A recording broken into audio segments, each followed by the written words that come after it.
kum ahsanu amala wa huwal azizul ghafur. Sadaqallahul azim wa nahnu ala dzalika minas syahidin wasyakirin. Wala haula wala quwata illa billahi wa huwal aliyyil azim.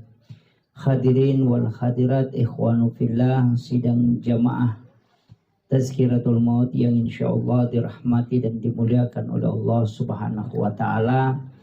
Pertama, saya mengajak kepada seluruh hadirin, mari kita bersama-sama menghadiahkan pahala suratul Fatihah kepada almarhum Bapak Haji Rusdi bin Lampadong. Memagi-magi kita berharap syafaat suratul Fatihah menjadi asbab beliau diberikan keselamatan, elingi atajangang ridalah kuburuna insyaallah. Ila hazihi niyah kulli niyatin salih ila khutratin nabiyil mustafa sallallahu ala sayyidina Muhammadin wa khususan ila almarhum Haji Rusdi bin Lampadong Syekhul lillahi lahumul Fatihah. A'udzu billahi minasyaitonir rajim. Bismillahirrahmanirrahim. Alhamdulillahi rabbil alamin arrahmanir rahim maliki yaumiddin. Iyyaka na'budu wa iyyaka nasta'in. Ihdinas siratal mustaqim. Siratal ladzina an'amta 'alaihim ghairil maghdubi 'alaihim waladdallin. Amin amin ya rabbal alamin. Terima kasih Bapak Ibu sekalian. Saya pakai bahasa Indonesia atau bahasa Bugis?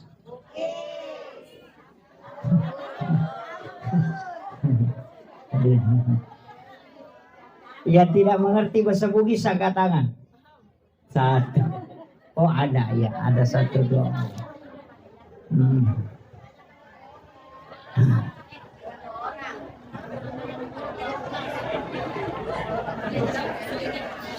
Ya. Oh iya. Pertama, saya ingin sampaikan begini Bapak. Tadi kita baca surah Yasin. Yang kedua kita tahlil. Kemudian disempurnakan dengan doa. Sekaligus ada sholawatan. Tahlil itu sebenarnya intinya ada dua.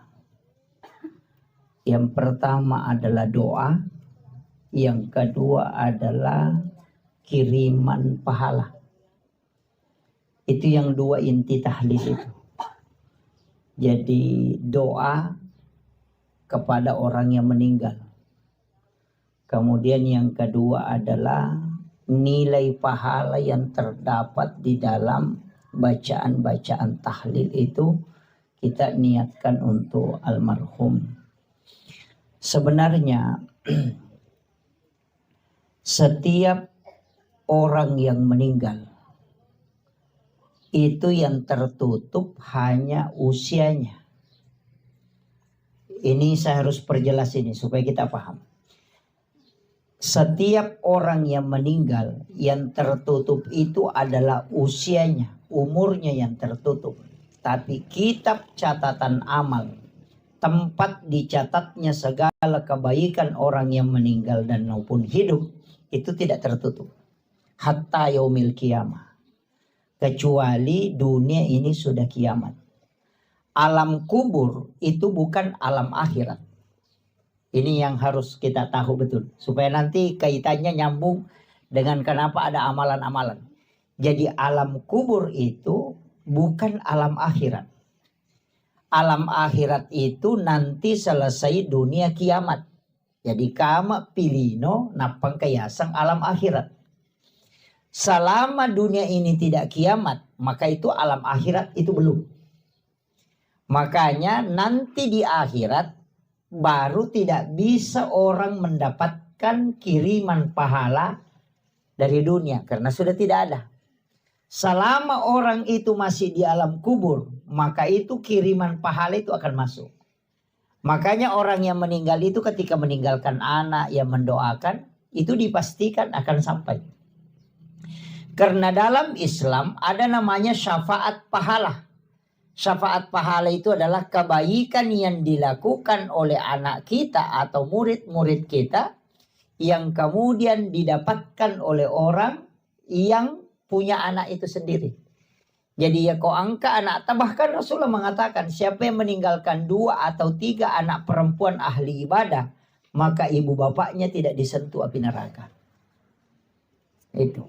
Jadi ajak tak kadaya panasalama atau wena reko alena maka sibiang tidak. Ada orang tua tidak banyak pahalanya, tidak banyak amalnya, tapi anaknya itu selalu melakukan kebaikan. Maka orang tua akan mendapatkan namanya syafaat pahala bonus. Kecuali ada ulama yang mengatakan bahwa berdasarkan hadis Rasulullah setiap bayi yang lahir itu tergadai. Jadi kongkan anak jaji itu beteni. Tahu gadai kan? Tahu gadai. Gadai itu kan kalau kita gadaikan kebun, kita ambil hasilnya atau tidak? Nah, tidak. Itulah yang menjadi alasan Ahmad bin Hanbal mengatakan anak yang tidak diakikah. Nah, ini. Anak yang tidak diakikah itu tidak akan, orang tuanya tidak akan mendapatkan syafaat pahala. Karena anaknya masih tergadai. Karena Rasulullah mengatakan lepaskan gadaian anakmu dengan akikahnya. Nah, dari situlah kenapa setiap bayi yang lahir walaupun tidak sampai 7 hari akikah. Supaya kita miliki nanti kalau di hari kemudian. Nah, bahkan jika ada orang keguguran, nah janin itu sudah berbentuk manusia. Cuma tidak ditahu jenis kelaminnya apa laki-laki atau perempuan. Maka kita diminta untuk memberi nama laki-laki. Bukan nama perempuan. Kalau belum ditahu jenis kelaminnya. Kecuali ketika kita sudah tahu boleh diberi nama perempuan kalau memang perempuan. Kasih nama laki-laki kalau laki-laki. Tapi ketika anak itu belum diketahui jenis kelaminnya. Kasih nama laki-laki.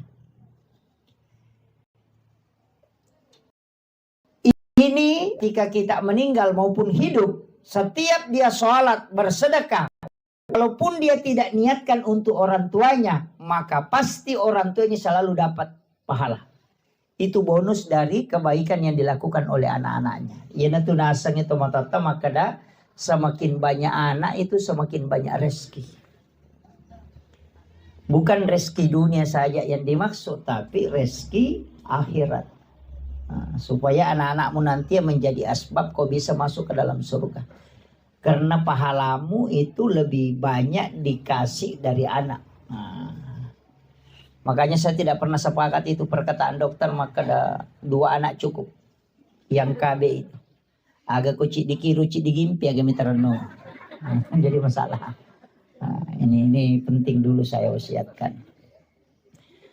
Walaupun sumber pahala itu kan 4. Yang pertama kita langsung yang melakukan. Ini amalan tak sendiri langsung. Yang kedua amalan yang karena kita mengajarkan ilmu.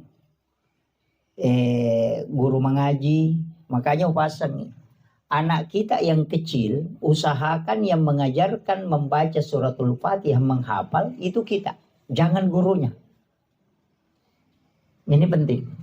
Usahakan anak kita kalau ada anak kecil atau cucu kita bapaknya yang ajari dia membaca suratul Fatihah. Pokoknya usahakan dia hafal. Nanti bagaimana tajwidnya persoalan belakang. Yang penting dia sudah hafal dulu. Kenapa? Setiap dia baca Fatihah kita dapat pahala. Kan gitu.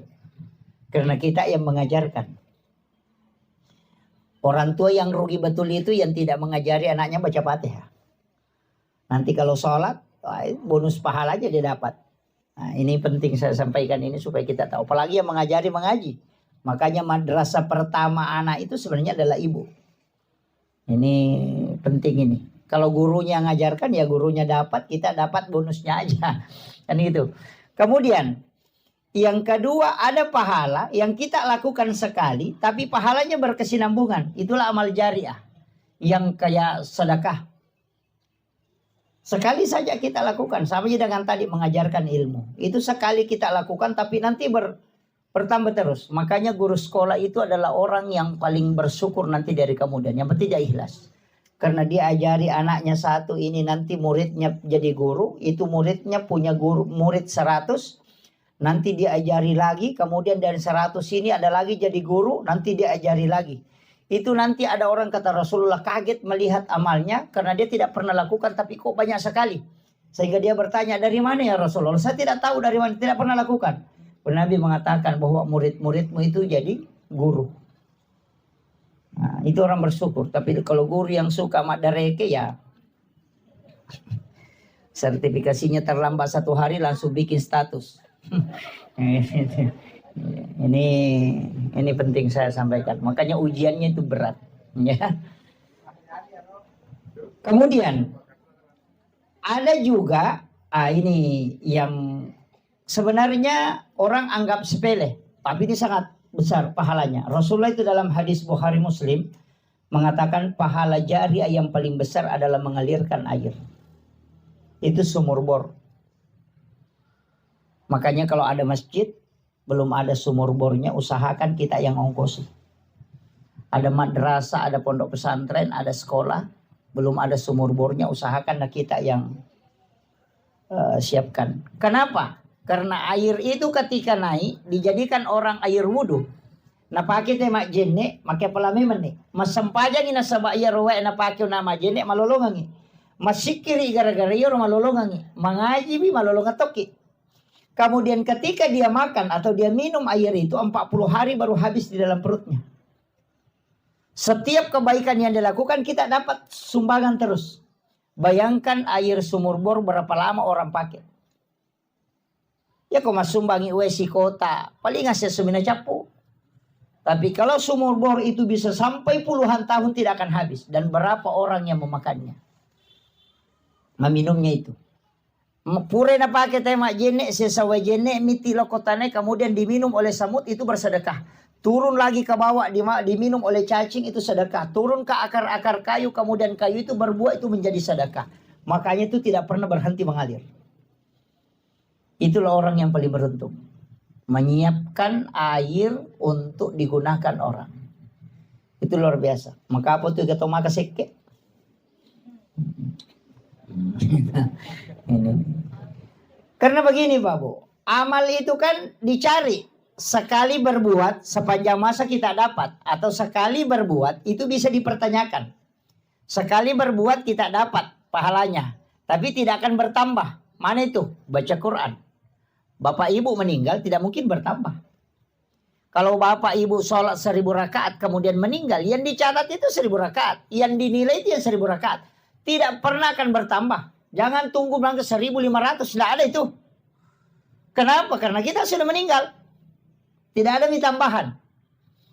Atau umrah. Umrah itu sekali dikerjakan. Itu pahalanya didapat. Itu pun kalau sah.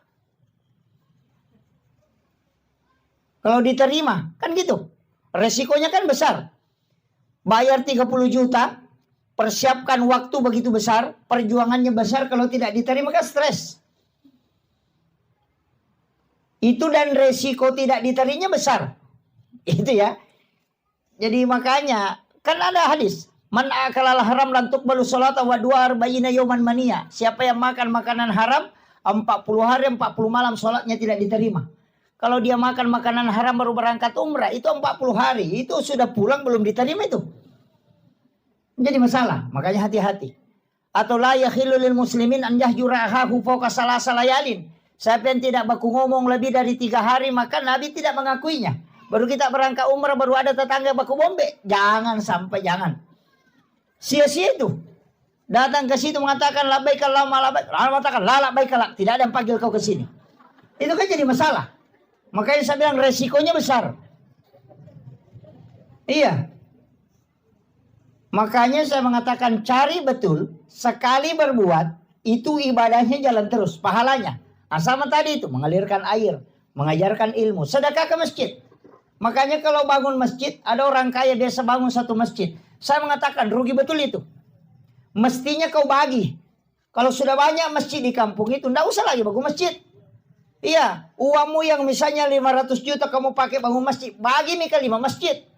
Masjid ini kau belikan keramik. Masjid sana kau nuka siapkan tempat wudhu. Masjid sana kau siapkan sumur-sumurnya. Masjid sana. Bagi itu. Yang masjid yang sudah ada itu saja diperbaiki. Kenapa? Nanti kalau runtuh satu kau masih dapat 4. jalur pahala. Kalau bangun masjid sendiri, nah tidak ada orang datang sholat di situ. Atau ada cuma 10, lama-lama diruntuhkan lagi, sudah habis. Padahal 500 juta. Kalau dibagi 5 masjid, tidak mungkin 5 masjid itu runtuh semua. Kan begitu. Ini yang kadang orang tidak paham, Pak. Jadi mestinya kita cerdas dalam beribadah.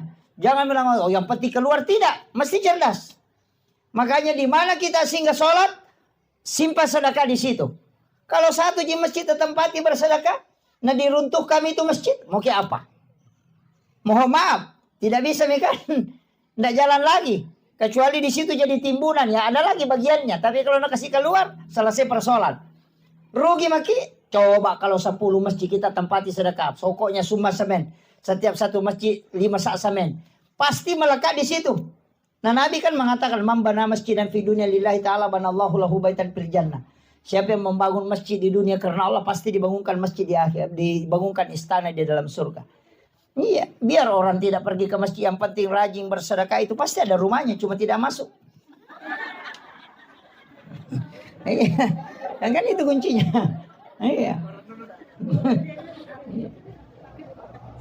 Jadi rumah di surga itu kan gampang saja dibangun, Pak. Yang penting ada sedekah tadi masjid. Karena setiap orang yang beribadah di dalamnya kita dapat. Kayaknya kan begitu. Makanya kalau orang bangun masjid, bangun tempat wudhu, ya bersumbah dia menyebaki sedekah di situ. Orang bangun beli karpet, sedekah di situ. Orang beli keramik, sedekah di situ. Supaya ada bagian, tak selalu kita dapat bagian. Kan begitu ya, Bapak. Jangan kikir, jangan coba-coba kikir. Itu tuh masih seke di sisa gasing ngaran apa namu tau seke cecatuh. Iya. Oh iya. Udah memang nih. Napa ni ko tau seke mati di ka tau terri. Lega kayo. Nama seke tayo na mati paling nga sikap di ani laban. Paham itu? Lega ka. Iya.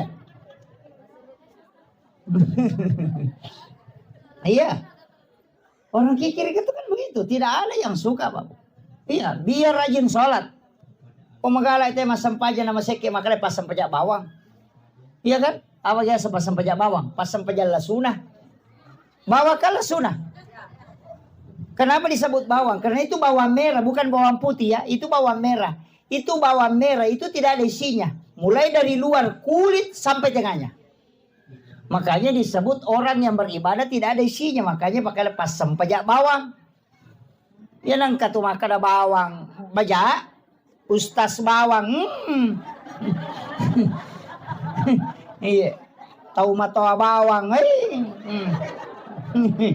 Iya, artinya tidak ada isinya. Makanya dan orang yang dermawan itu Pak yang selalu dikenang. Terbayangkan nih, ya kau tahu seke mati orang kikir itu meninggal, orang pergi ziarah kubur, dia baca namanya di batu nisan.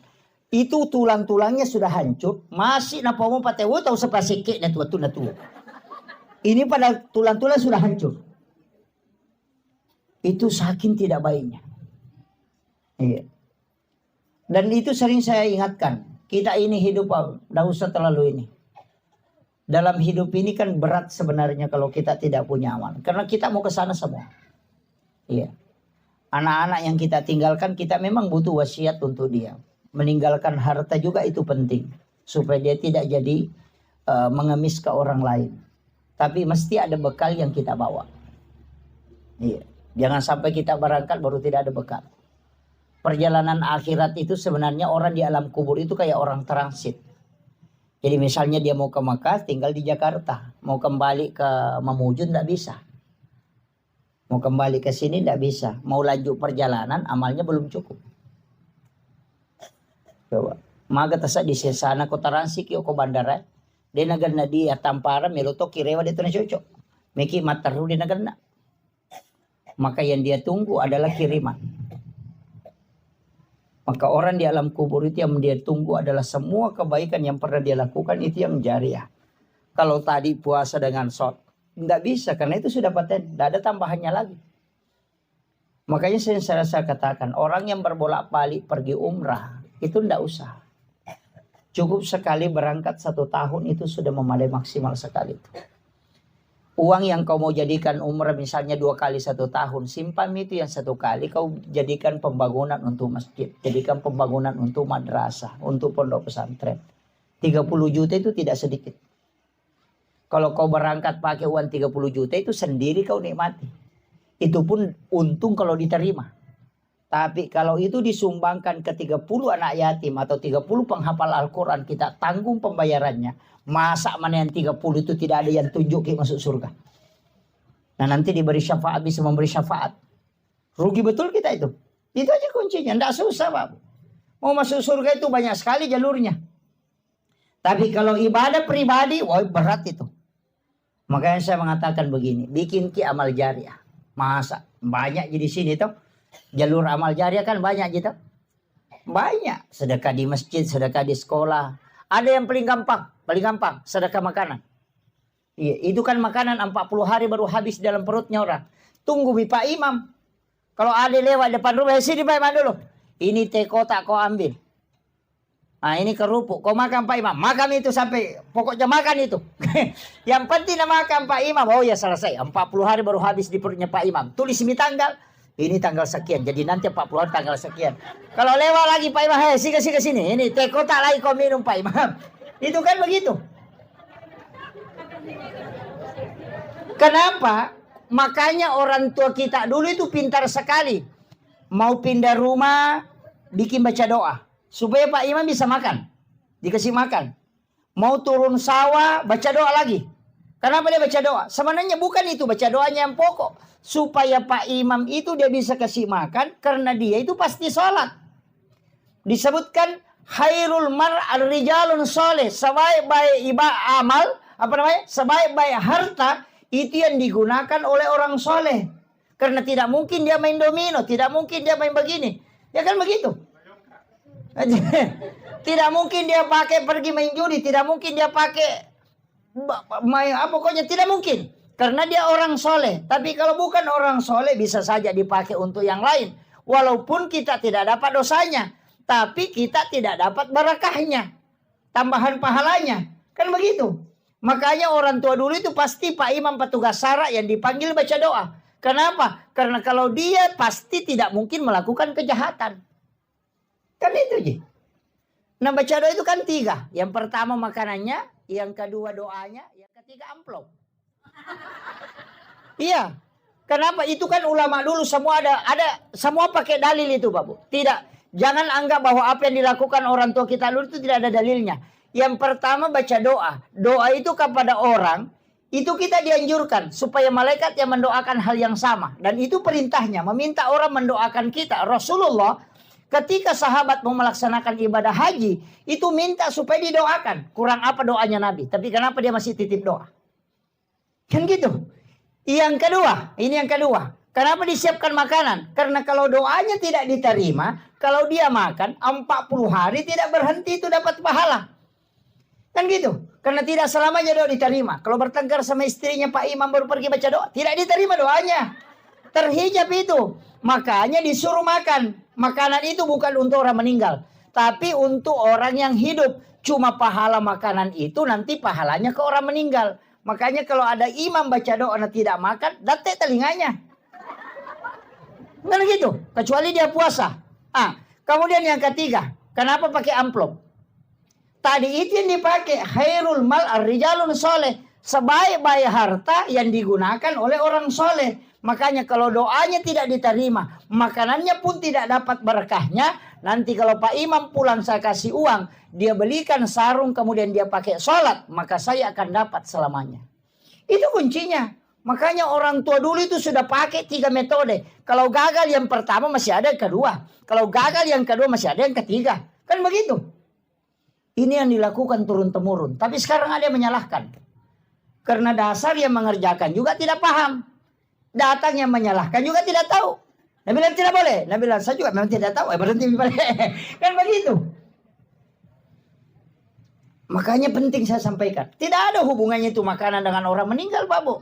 Yang ada hubungannya itu doa dengan makanan yang kita makan. Pahalanya diniatkan untuk orang meninggal. Sama seperti ini.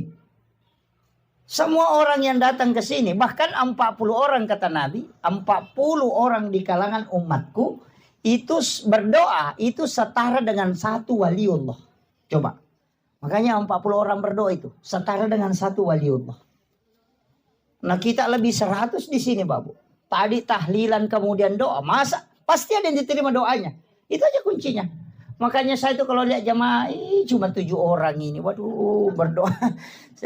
Doa. Makanya Imam Syafi'i itu mengatakan sholat Jumat itu nanti sah ketika 40 jamaah yang mukim di situ. Karena memang itu setara dengan satu waliullah. Kecuali di kampung itu memang tidak cukup 40 orang. Tidak masalah. Kan gitu. Ini pentingnya berdoa berjamaah ya. Cuma kadang juga berdoa berjamaah bukan berdoa berjamaah. Cuma sama-sama berdoa. Ini minta ini, minta ini, minta ini. Gabung. Ada juga imam tidak jelas caranya berdoa. Kayak gitu muasang. Ya. Karena assalamualaikum subhanallah. Subhanallah. Alhamdulillah. Allahu Akbar. Kayak gitu. Iya. Berdoa habis. Baru dia bilang doa bersama. Bagaimana doa bersama? Tidak itu apa bilang. Ada juga cuma ujungnya jelas enal maut. Iya. Ada juga jamaah pintar ujungnya saja ambil. Amin. Imaki rumahmu gimpe deh kan. Jadi masalah. Iya. Mestikan jelas itu. Karena kita mau mengaminkan. Tidak usah. Yang umum aja. Allahumma ghafir lil muslimina wal muslimat wal mu'minina wal mu'minat al ahya'i minhum wal amwat. Iya. Allahumma ghafiratuka auzi'a min sunubi wa rahmatuka arja indi min amali. Doa itu. Allahumma antas salam wa minkas salam wa alaika yaudus salam fahina rabbana bis salam. Kasih jelasan. Bagaimana kita mau mengaminkan dan tidak ditahu? Kan begitu. Ini pentingnya sebenarnya agama. Nah memang kita Pak, karena rata-rata kadang sekolah imam ini kan tidak ada. Ya dilihat saja jamaah ini yang paling rajin ke masjid ini yang ada bacanya itu nih. Itu nah, kan begitu. Karena banyaknya masjid, nah sedikit orang yang paham betul hukum-hukum ini. Iya. Ini berat ini, tidak mudah itu. Kemudian untuk almarhum saya ingin sampaikan kepada keluarga besar untuk almarhum Haji Rusdi bin Lampadong ini, saya minta kita bikinkan wakaf, walaupun sedikit. Yang paling aman sebenarnya itu wakaf yang pasti dipakai sejadah imam, pasti dipakai. Ada itu sejadah yang tebal, pakai gabus, beli itu bawa ke masjid, simpan di tempat imam, karena tidak ada masjid tidak ada imamnya. Kalau jamaahnya boleh tidak ada, tapi imam pasti ada. Jadi setiap waktu pasti dia pakai. Kan begitu. Itu yang paling gampang. Dan itu enggak ini. Kalau Al-Quran sekarang kan orang sudah jarang pakai Quran ketika mengaji. Kalau kebanyakan pakai HP. Kan sudah berat itu. Kecuali di pondok pesantren anak-anak yang menghafal Quran itu ya bisa. Kalau Al-Quran itu ya sekarang ini yang paling banyak dipakai justru buku Yasin. Dibanding Al-Quran. Kalau Al-Quran ya dia mengaji sendiri pakai HP. Sudah pakai Android. Jadi kalau orang wakaf Quran itu sudah agak berat. Ada juga yang wakaf tasbih. Ya cocok nih kalau orang sering berzikir. Kalau tidak. Gitu. Kan tidak semua orang bisa berzikir dengan pakai tasbih itu. Tapi itu tasbih. Kalau kita sering pakai tasbih. Kalau lepas tasbih berhenti juga berzikir itu. Karena kayak agak malas. Nanti pegang tasbihnya lagi baru jalan itu. Tapi ada juga yang jalan tasbihnya tapi cerita juga. Tapi tidak ada di sini, tidak ada. Iya. Kuncinya kan begitu, Bapak. Usahakan ada amal jariah. Makanya yang hari di sini saya kasih tahu, sebelum kita meninggal harus ada wakaf yang kita punya. Harus ada wakaf, walaupun sedikit. Jangan harap keluarga kita, istilah orang Bugis bilang begini. Orang sopem pakai, orang tidak pakai. Iya kau wija-wijamu murandonga buta ciwaliko. Iya kau tauliangi murandonga buta rapako. Itu bahasa. Ketika anakmu yang kau harapkan itu masih buta sebelah. Apalagi kalau orang lain kau harapkan, tidak ada. Kenapa? Anakmu saja itu bisa melupakan kamu. Iya. Coba kare, anak tata kiri lojo panda masih makuliah. Ya minatalipo ko capu idina. Iya. Mana satu ki Saya ingin tanya, yang punya anak disalokolahkan di luar, pernahkah dia menelpon bertanya, mak saya mau ki sudah mak itu kemakan apa? Nggak pernah. Mana satu ki, palai ko mati. Ina rona masuk tomatota maka dia ko bija murod no ngabuta ciwali ko. Ya mimpi maka ada buta ciwali pa ang kamu pa syafaat pahala lolongan ketika dia sholat kita dapat pahala. Ya itu sampai maka ada buta ciwali. Ang kamu pa ya ko tahu leangnya. Buta rapat. Palai ko bali bulata mi tarano nga pajayin. Ya mina magala mi cawa ko tuli bawangin Andre ya ko pajan ni bawan Andre pajan. Seandainya kita tahu bagaimana cepatnya orang melupakan kita ketika kita meninggal, kita tidak akan perhatikan orang lain. Hari ini mungkin dia menangis, besok tidak akan menangis. Kadang kita mengatakan, wih patapul ini piaso nama tena yano, karena memang kita tidak ingat. Ini selama kita masih hidup. Upoda memang nih, jangan menunggu dibawakan, jangan. Siapkan memang untuk sebelum kita meninggal. Itu kuncinya Pak. Iya.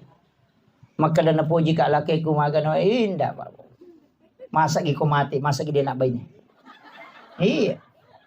Jamota pasti pulula ada itu lawangnya bayi mondrem itu matu paki. Iya. Tatanay laki teh. Kundi tamatapa. Rewa ni matu tanay laki ta kundi tamatapa. Kumakalaki din ako tustas. Rewa ni gare tanay gare makalapa. Kira-kira mak bayi ni kiko mati ka. Palinga makalami taramiri ta. Ini itu jawabannya. Iya itu jawabannya. Iya. Tuki lagi menerima lo mak bayi palai ko mati. Iya. Artinya kita siapkan memang ini bekal untuk kita. Karena kalau kita ini tajam ina kiringan tidak. Nggak usah kita ukur anak kita. Anak takai ukur mabela.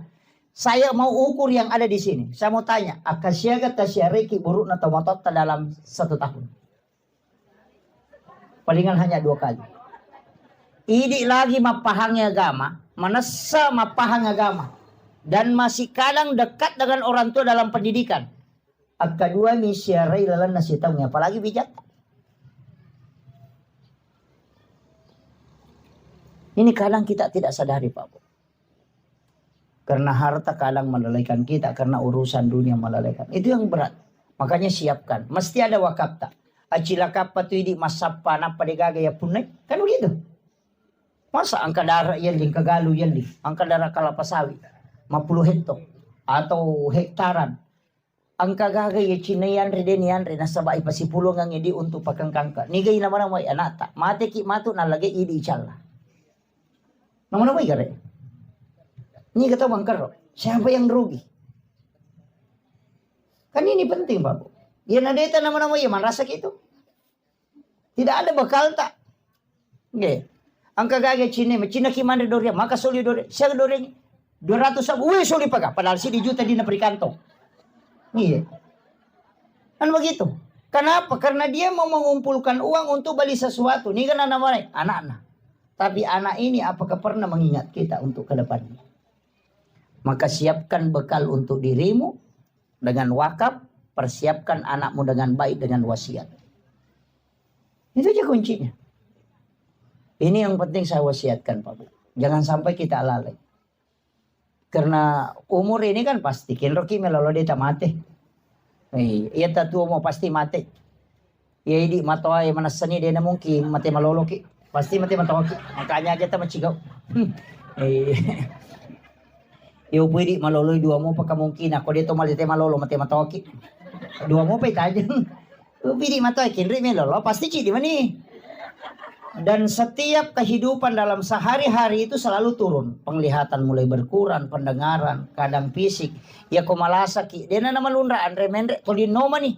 Dia na pada ko anak malasa. Ang kami itu perubahan matu. Sudah sakit pasti ada lagi gerakan lain dia tahu. Karena itu memang sakitnya untuk menambah. Istilah untuk matatariolo. Isapoy basye. Kan begitu. Ya ko tamato din isapo. Itu ipamole man nih. Kan begitu. Ini kadang kita tidak sadari Pak. Itu saya selalu wasiatkan itu. Iya. Makanya persiapkan diri sebaik mungkin, usahakan ada bekal yang kita bawa. Maka dia guru tak, ya kong kawak kapak mo na napura ni mewasiatkan anakmu mati santangku. Karena kau sudah simpang bekal. Kenapa orang banyak menyimpang uang di bank untuk saldo di rekening? Itu karena berpikir suatu hari kita akan pakai. Tapi kenapa amal tidak dibikinkan saldo juga? Itu penting. Asal sawi ini dapat ame mi bangi.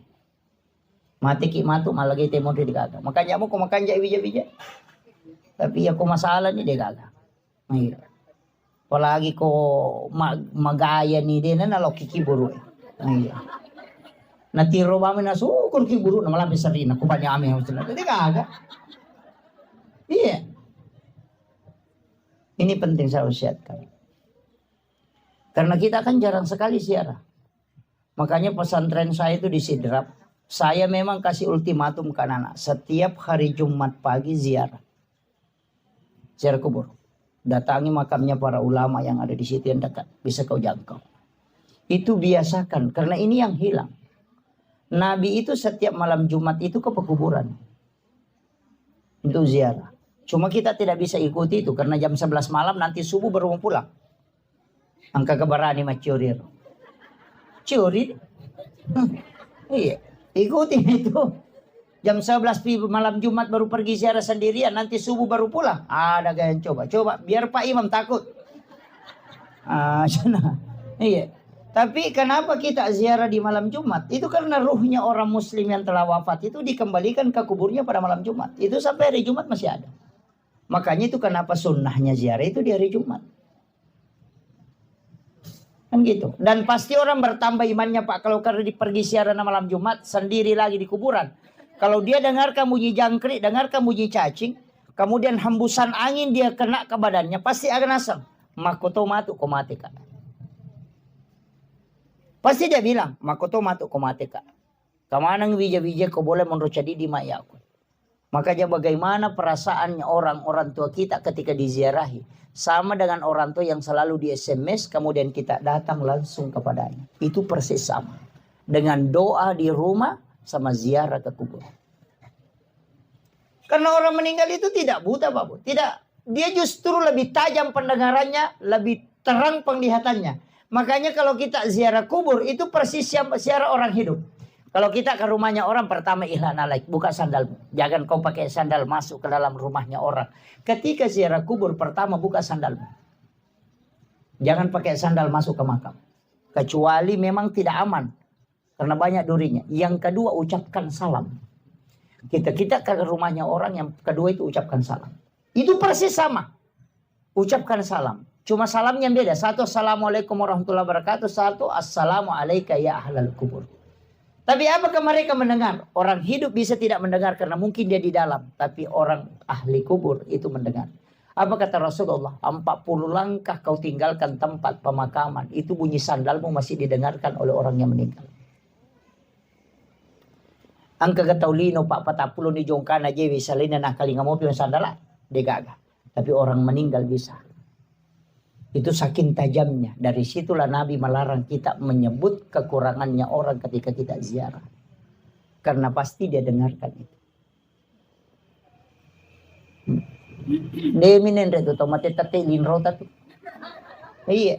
Karena ahli kubur itu pendengarannya semua tembus. Olo dena ni sangir atau lenge atau mateliangnya.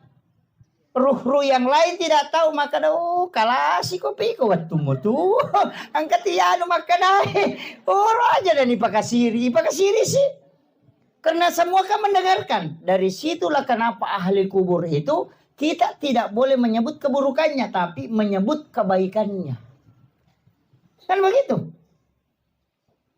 Ini yang kadang kita tidak ingat. Padahal itu hadis itu Bapak. Hadis lepaskan sandalmu. Yang ketiga, jangan melangkahi batu nisan. Ya kau enggak tahu tudang aja tak julek kayu. Kan begitu. Yang keempat, jangan duduk di atas batu nisan. Maka kau enggak tahu tudang atau lo tidak kau saling kanan. Atau ada duduk di kursi baru kita naik di sini. Bagaimana? Itu kan isyarat-isyarat semua yang persis sama dengan orang hidup. Makanya Nabi cuma mengatakan an-naumu ahul maut. Mati itu saudara dengan tidur. Tidur itu saudara dengan mati. An-naum itu. Kalau kau tidur, akhul maut itu bersaudara dengan mati. Makanya coba, kalau banyak kan orang tidak percaya. Saya ambil sedikit gambaran. Kenapa Nabi pakai gambaran tidur? Kenapa bukan yang lain? Misalnya pinsang atau mati suri apa. Kenapa yang diambil adalah tidur? Begini. Orang yang tidur itu, kalau dia bermimpi, dia kan bisa melihat. Nah, lihat dirinya ke Jakarta. Bahkan nah, lihat dirinya sampai Makassar belanja di mall. Nah, lihat dirinya silaturahmi dengan orang lain. Dan itu melihat. Saya mau tanya, apakah orang tidur itu matanya terbuka? Tidak. Orang tidur itu matanya tertutup. Tapi kenapa ketika dia bermimpi dia bisa melihat? Mata apa yang dipakai melihat orang yang bermimpi itu? Itu pandangan idhofi. Dan persis itu yang dipakai orang meninggal. Itu yang banyak orang tidak tahu. Yang kedua, orang ketika bermimpi 10 menit saja tidur, dia sudah bolak-balik dari Jakarta ke tempat. Padahal kalau perjalanan normal, orang bisa tempuh sampai 10 jam. Tapi dia bisa hanya 5 menit tidur, dia sudah dari sana. Itu artinya apa? Ruhnya orang muslim itu bisa kemana-mana. Karena ketika orang meninggal, itu jasad yang diatur oleh ruh. Ketika kita hidup, ruh ini diatur oleh jasad. Itu beda. Makanya orang meninggal itu ruhnya keluar. Sehingga ruh yang keluar itu bisa mengatur jasadnya. Tapi orang hidup, ruhnya tidak keluar. Makanya jasad yang mengatur ruhnya. Itu bedanya, Pak. Kemudian, ada yang tidak percaya dengan siksaan kubur. Apa yang dia bilang? Wah, apa yang hancur, apa yang disiksa, apa mau merasakan, sudah mati, makan cacing. Tulang-tulangnya sudah lepas. Hanya ruhnya itu tidak. Coba saya kasih tahu. Kalau ada orang tidur kemudian bermimpi dikejar anjing gila. Atau dipukuli. Ketika dia bangun badannya sakit. Bahkan ngos-ngosan. Padahal tidak ada yang pukul. Kenapa jasadnya bisa merasakan sakit padahal dia tidur di atas kasur? Tidak ada yang pukul. Tapi dia bisa merasakan sakit. Itu artinya ketika ruh tersiksa, maka jasad akan ikut. Walaupun dia tidak disentuh. Jadi orang yang tidak percaya azab kubur, itu tidak mengkaji hadis Nabi an-naumu akhul maut. Itu ngeri itu, Pak. Makanya siapkan diri kita. Jangan baju yang selalu dibeli banyak. Itu baju 40 hari tidak dipakai. Itu minta pertanggungjawaban kelak dari kemudian. Gitu. Setiap pakaian yang tidak dipakai itu 40 hari begitu. Akan ditanyai kelak dari kemudian. Nah, perempuan itu setiap ada cara bikin baju. Ya kan? Sepupunya menikah bikin seragam. Majelis taklim 3 bulan bikin seragam lagi. Ada yang tidak datang lagi majelis taklim karena belum lunas yang pertama. Tapi tidak ada di sini, tidak ada di sini. Iya kan? Dan itu kan pakaian itu kan begitu. Memang harus dipakai. Makanya ulama kita mengatakan pokoknya kalau ada pakaian langsung pakai sholat dulu. Supaya kelak bisa kau pertanggungjawabkan. Kan begitu. Ya. Pakai itu. Jangan hanya kayak begitu. Banyaknya baju dipakai baru kalau di rumah daster saja dipakai terus. Makanya sila pilakin na to 5 daster. Talumpulan ni din na sa ito liya mo pero napake.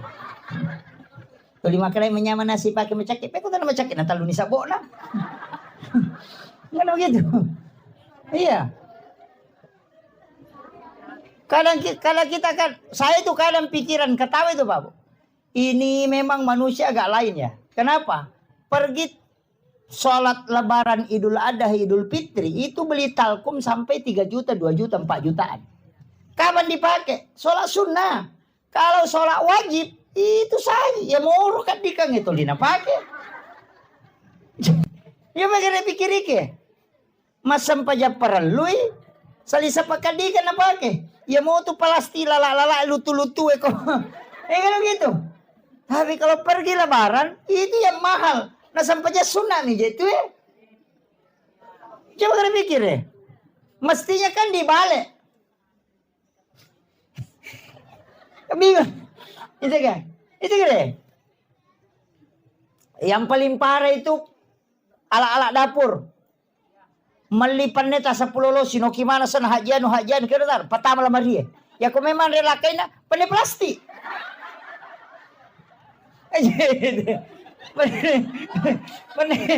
Pandai plastik itu.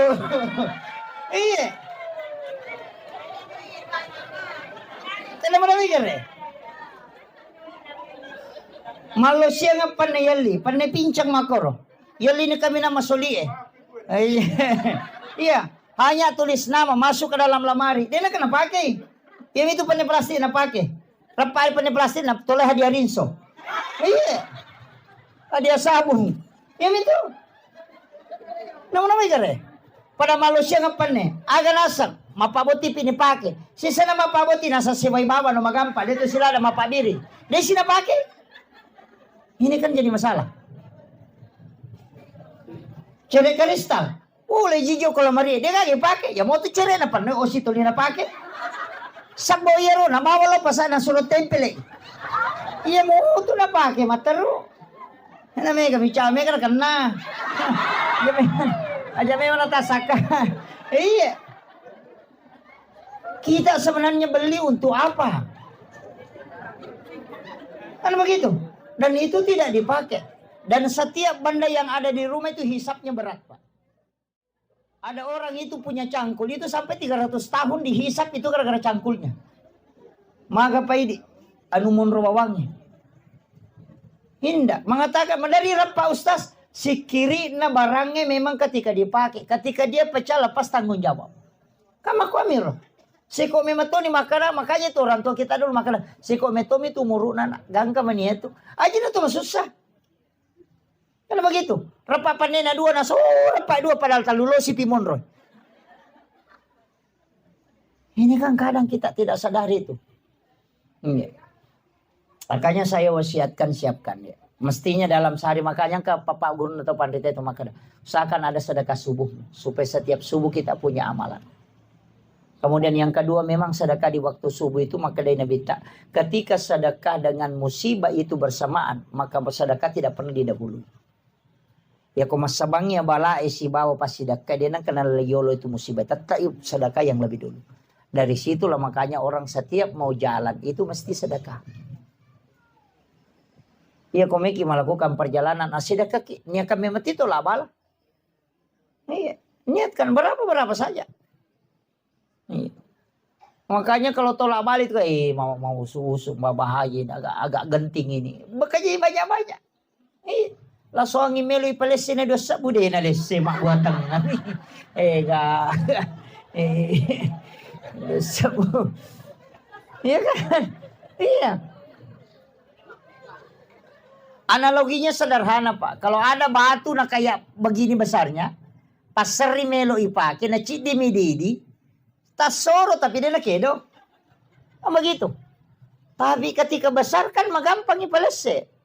Sebenarnya begitu. Karena sedekah itu adalah doa malaikat juga.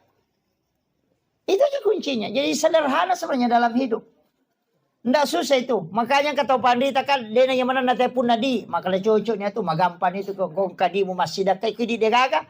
Makanya orang tua ngajarkan. Setiap kau keluar rumahmu, orang pertama kau lihat, orang kedua, orang ketiga, doakan semua. Bunga masuki, nangka dia tahu masa peda. Mudah-mudahan kasih masempo dalik na nawat di mali motor. Angkat tahu malalang, mudah-mudahan kasih angka kendaraan wadi na pake. Angkat tahu mak balu-balu, puta palancarkan kasih dalik na nangka wadi na pake na katui. Itu sedekah karena itu doa. Aja nak kada duit pabawa ya sedekah, tidak. Doa itu adalah sedekah. Yana tuh nak kada setiap 3 orang yang kau lihat langsung doakan supaya hidup berkah.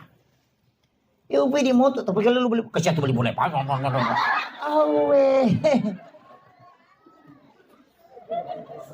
Ini kan jadi masalah.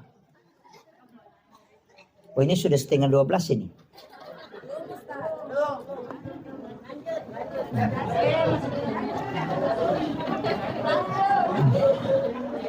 Saya kasih kunci begini Bapak. Dalam hidup ini kan sebenarnya tidak banyak kunci-kunci itu.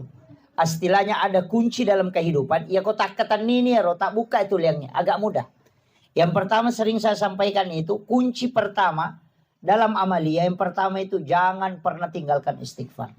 Karena istighfar ini kan yang menutup semua kesalahan kita. Itu ditutupi. Bukan dihapus ya.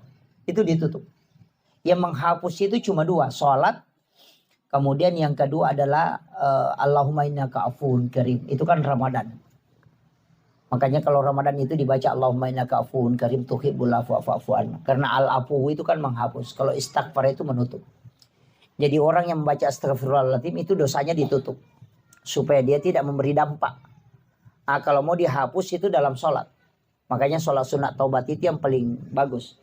Karena di situ ada Rabbi ghafirli warhamni wajaburni warfa'ni warzuqni wahdini wa'afini wa'fu anni. Makanya orang yang ketika masuk waktu sholat itu berat perasaannya. Orang yang sering sholat itu pasti berat, kayak ada beban. Tapi ketika sudah sholat langsung ringan.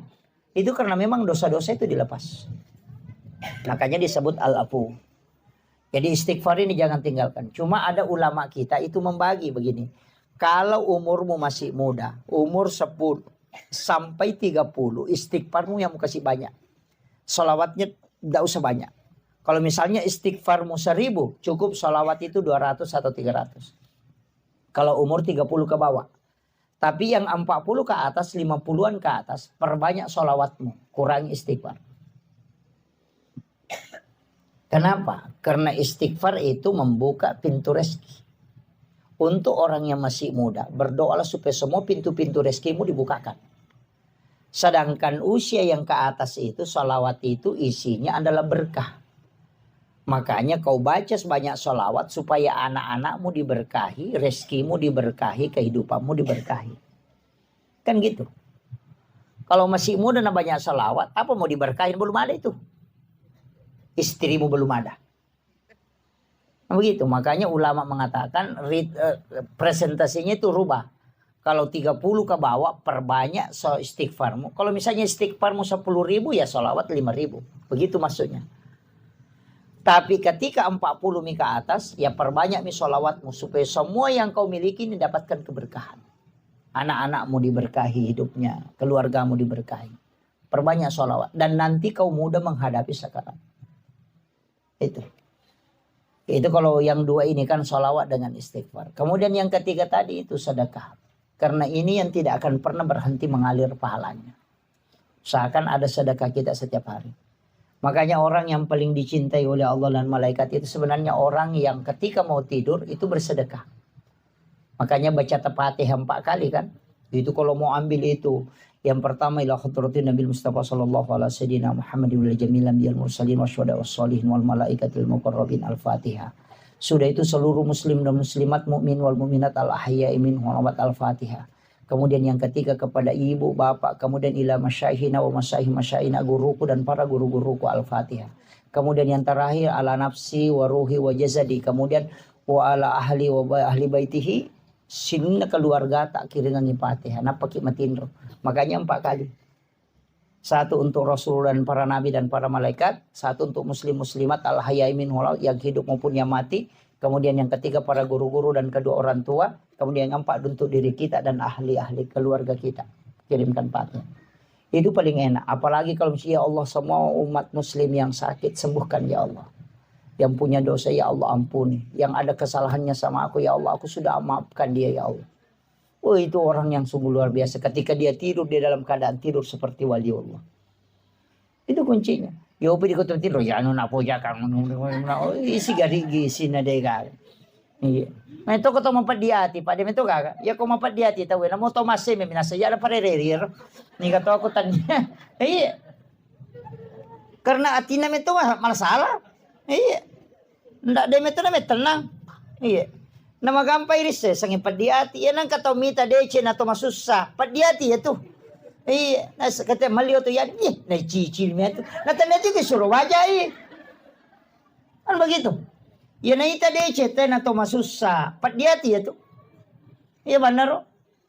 Kan tidak ada kaitannya dengan kita. Justru dia misukru ya alhamdulillah. Karena tua di pembantu ko. Kan begitu. Tapi na cicil mi aja.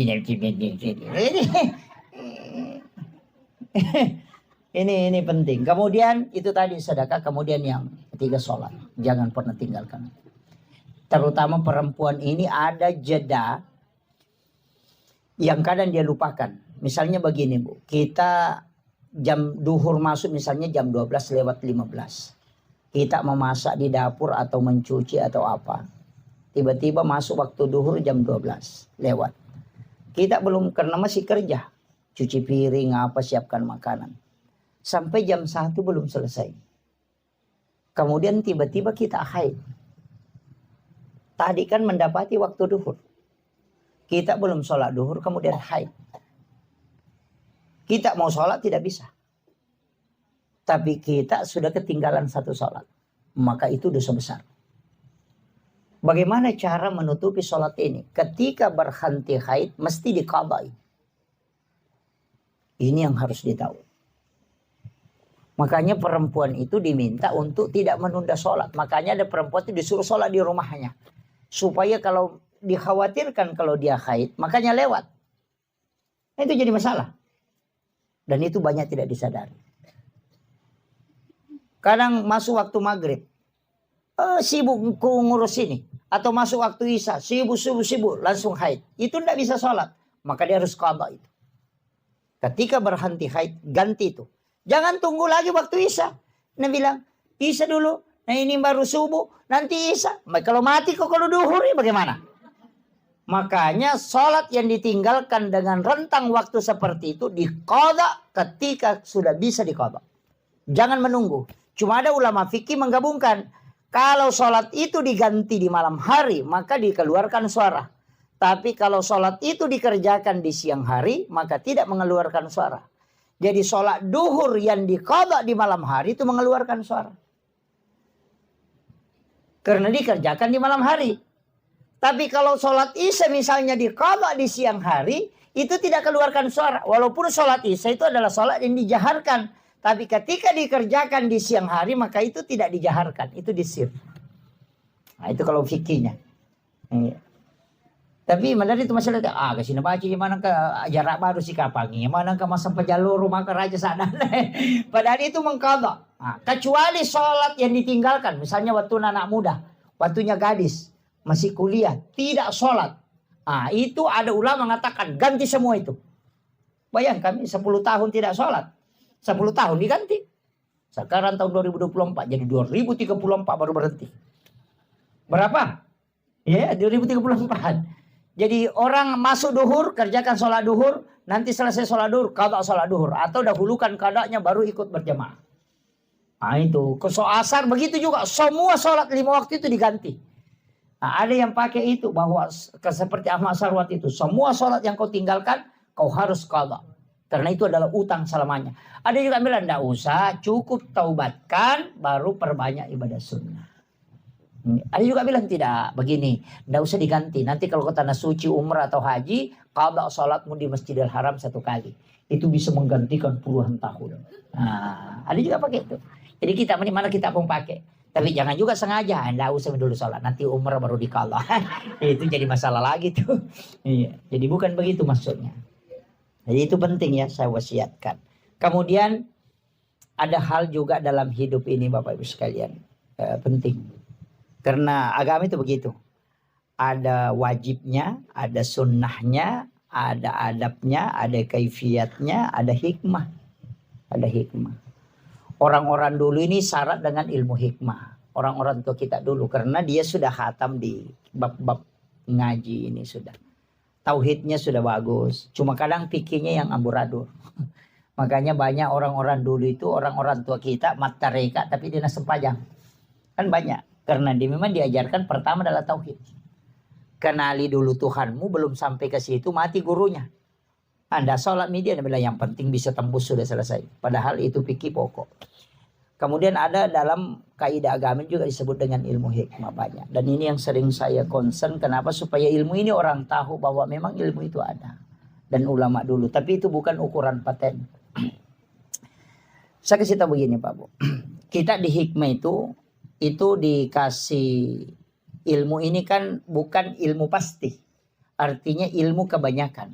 Seperti begini. Ketika anak pertama adalah perempuan, maka yang pertama meninggal itu adalah ibunya. Ketika anak pertama adalah laki-laki, maka yang pertama meninggal itu adalah bapak. Itu di hikmah itu. Tapi itu tidak semua. Iya. Jadi itu tidak semua, tapi itu kebanyakan. 90 sekian persen itu dipastikan. Yang kedua itu di hikmah ya. Tapi ini jangan takut ya. Saya cuma kasih tahu. Ini ilmu hikmah itu ilmu antara seperti itu. Artinya itu hitung-hitungan. Kalau anak pertama itu sifat baik bapaknya diambil, tapi sifat buruk ibunya diambil. Jadi itu anak pertama itu sifat jelek bapaknya, sifat baik bapaknya ada di situ. Tapi sifat baik buruk ibunya diambil itu anak pertama. Nanti kebalikan. Kalau anak kedua sifat baik ibunya diambil, tapi sifat jelek bapaknya ada di situ. Itu kalau di hikmah, Pak Bu. Jadi makanya bisa diteliti anak kita itu. Makanya nanti kalau anak ketiga dilihat raut mukanya. Kalau dia lebih cenderung mengikuti wajah bapaknya, maka sifat baik bapaknya diambil, sifat buruk ibunya akan melekat ke situ. Itu kecenderungannya begitu. Jadi itu ilmu hikmah. Dan itu bukan ilmu pasti. Tapi ulama-ulama kita itu kasih kasih pesan bahwa kalau jangan sifatnya memang mamanya ngambil ini. Begitu. Jadi itu supaya kita bisa baca, oh ini yang bisa saya perbaiki. Ini yang bisa saya nasihati ke anakku. Jangan begini supaya tidak terbentuk karakternya. Itu hikmah, Pak. Banyak. Sama dengan orang tua dulu. Kalau kayak bikin rumah begini kan. Ada semua itu. Iya. Ada di hikmah itu, Pak. Cuma banyak sekarang. Sekarang kan banyak itu muncul. Dan saya itu pantang sekali. Saya sering kasih tahu jamaah itu. Tapi jarang orang pakai. Tapi ini ada. Jangan sekali-kali bikin pintu satu besar satu kecil. Besar sebelah kan. Ada biasa itu kan daun pintu. 1 meter, 70 senti. Kan sekarang banyak. Itu dilarang betul itu. Orang tua dulu bilang pamali. Kenapa? Karena pasti salah satu dari situ ada yang selingkuh nanti. Kalau pintu kiri yang kecil, itu nanti istrinya yang selingkuh. Kalau pintu kanannya yang kecil, itu nanti suaminya yang selingkuh. Atau nanti di situ ada yang menikah. Itu yang kalau hikmah itu. Tapi itu tidak paten. Tapi kebanyakan itu pasti dialami itu. Makanya orang tua dulu itu ukur. Biar mau bikin jendela itu dia ukur. Dari matanya dia tarik ke telinga baru dia tarik begini. Baru dia nanti buka tarik begini baru dia bilang ini begini ukurannya. Kenapa? Dia bilang itu jendela saya simpan di mataku. Kalau ada pencuri pegang pasti saya bangun. Itu karena kolek kan. Itu ilmu hikmah sama itu Pak Bu. Itu ilmu orang tua dulu. Biar dimanapun dia bilang ada orang mau masuk rumah ini. Karena dia yang bikin ukuran rumahnya. Kan gitu. Iya. Jadi mulai dari penempatan pintu ada yang bagi 9. Kemudian kalau di sini ada nanti anaknya bisa jadi ulama. Kalau di sini pintunya itu bisa dipakai untuk cari rezeki. Ada semua itu udah tahu itu. Ilmu hitung-hitungan. Bahkan orang menikah itu biasa dia tahu namanya. Oh nanti Sukmawati, Rahmawati, Fatmawati. Pandana kemana gitu.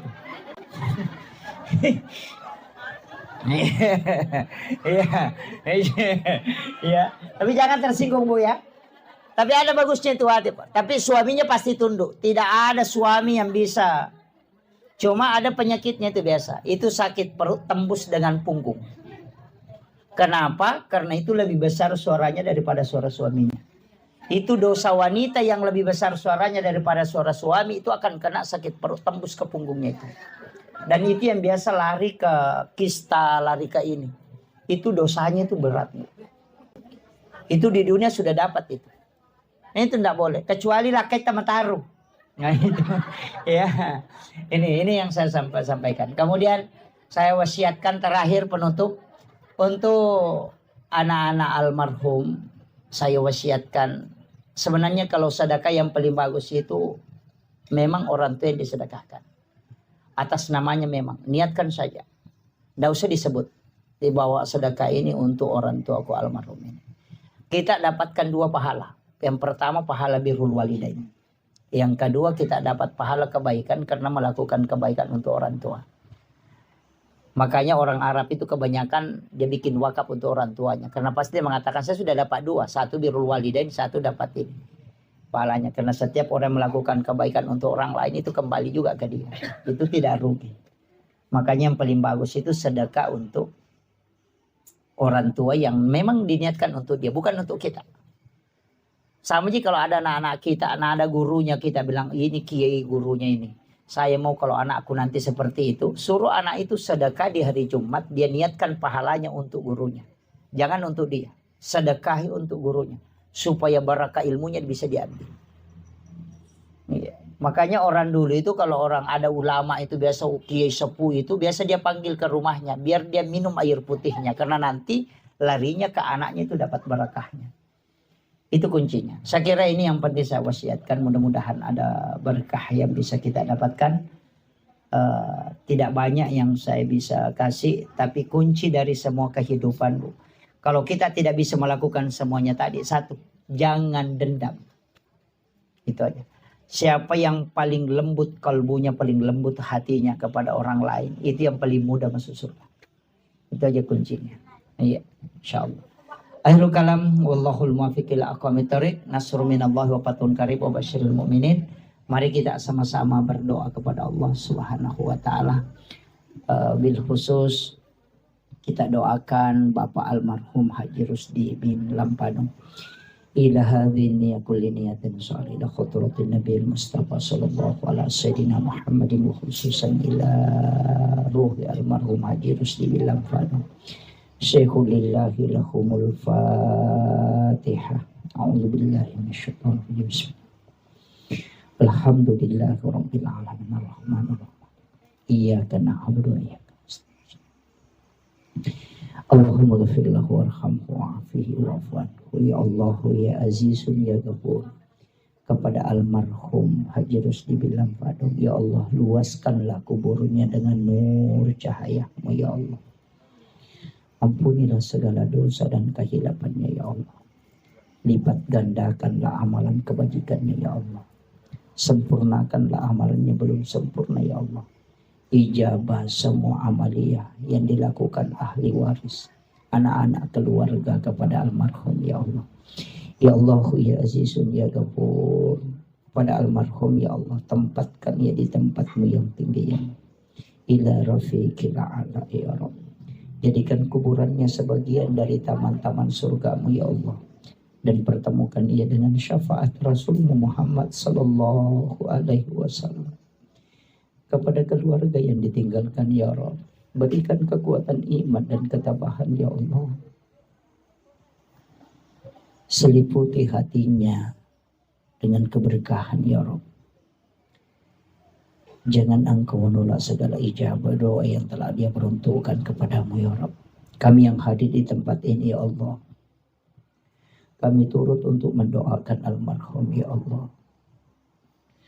Kami mohon kepada-Mu ya Rabb, jangan Engkau mencabut nyawa kami kecuali dalam keadaan beriman ya Allah. Kami tahu ibadah kami masih jauh dari kesempurnaan ya Rabb. Kami tahu kami banyak hilaf dan dosa ya Rabb. Kami tahu ibadah kami belum sempurna ya Allah. Kami tahu salat kami belum khusyuk ya Rabb. Begitu banyak dosa dan kehilafan yang kami lakukan ya Allah. Anak-anak kami, keluarga kami ya Rabb, tuntun ke jalan yang Engkau ridhai ya Allah. Anak-anak kami, keluarga kami ya Allah, tuntun ke jalan yang Engkau ridhai ya Rabb. Mudahkan langkahnya masuk ke dalam rumah-Mu ya Allah. Jangan Engkau membuat dia tergelincir dalam kemaksiatan dan dosa ya Allah. Ya Allah ya Azizun ya Ghafur. Apa yang telah disedekahkan berupa makanan oleh Ashafibul Bait, jadikanlah barakah dalam hidupnya ya Allah. Jadikanlah barakah kepada almarhum ya Allah. Seluruh pahala yang diniatkan untuk almarhum, jadikan ia syafaat di sisinya ya Allah. Rabbana zalamna anfusana wa illam taghfir lana wa tarhamna lanakunanna minal khasirin.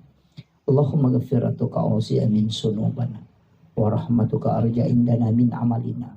Rabbana atina fid dunya hasanah wa fil akhirati hasanah wa qina adzabannar wa qina azabannar wa qina azabannar.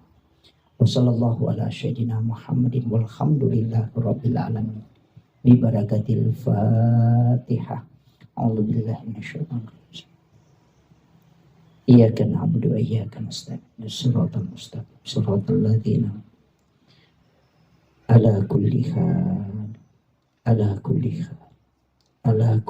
hal ilahi anta maksudi waridhaka anta matlubi wa atini mahabbataka wa ma'rifataka ya Rabb.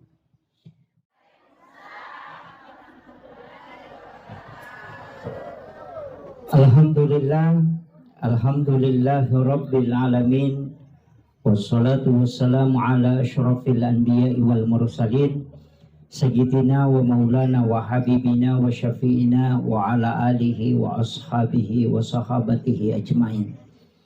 Allahumma salli ala sayyidina Muhammadin salatan tuballighuna biha kullal maqsud, ya jawadu ya ma'bud, ya rahimu ya wadud, birahmatika ya arhamar rahimin. Faqad qala Allah ta'ala bi kitabihil karim wa huwa asdaqul qa'ilin. A'udzu billahi minasyaitonir rajim. Bismillahirrahmanirrahim. Tabarakalladzi biyadihil mulku wa huwa ala kulli syai'in qadir. Alladzi khalaqal mauta wal hayata liyabluwakum ayyukum ahsanu amala wa huwal azizul ghafur. Sadaqallahul azim wa nahnu ala dzalika minas syahidin wasyakirin. Wala haula wala quwwata illa billahi wa huwal aliyyil azim. Hadirin wal hadirat ikhwanu fillah, sidang jamaah Tazkiratul Maut yang insyaallah dirahmati dan dimuliakan oleh Allah Subhanahu wa taala. Pertama, saya mengajak kepada seluruh hadirin, mari kita bersama-sama menghadiahkan pahala suratul Fatihah kepada almarhum Bapak Haji Rusdi bin Lampadong. Memagi-magi kita berharap syafaat suratul Fatihah menjadi asbab beliau diberikan keselamatan, elingi atajangan ridallah kuburuna insyaallah. Ila hazihi niyah kulli niyatin sholih ila khudratin nabiyil mustafa sallallahu ala sayyidina Muhammadin wa khususan ila almarhum Haji Rusdi bin Lampadong Syekhul lillahi lahumul Fatihah. A'udzu billahi minasyaitonir rajim. Bismillahirrahmanirrahim.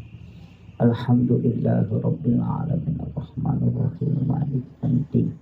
Iyyaka na'budu wa iyyaka nasta'in. Ihdinas siratal mustaqim. Suratul ladzina an'amta 'alaihim ghairil maghdubi 'alaihim waladdallin. Amin amin ya rabbal alamin. Terima kasih Bapak Ibu sekalian. Saya pakai bahasa Indonesia atau bahasa Bugis?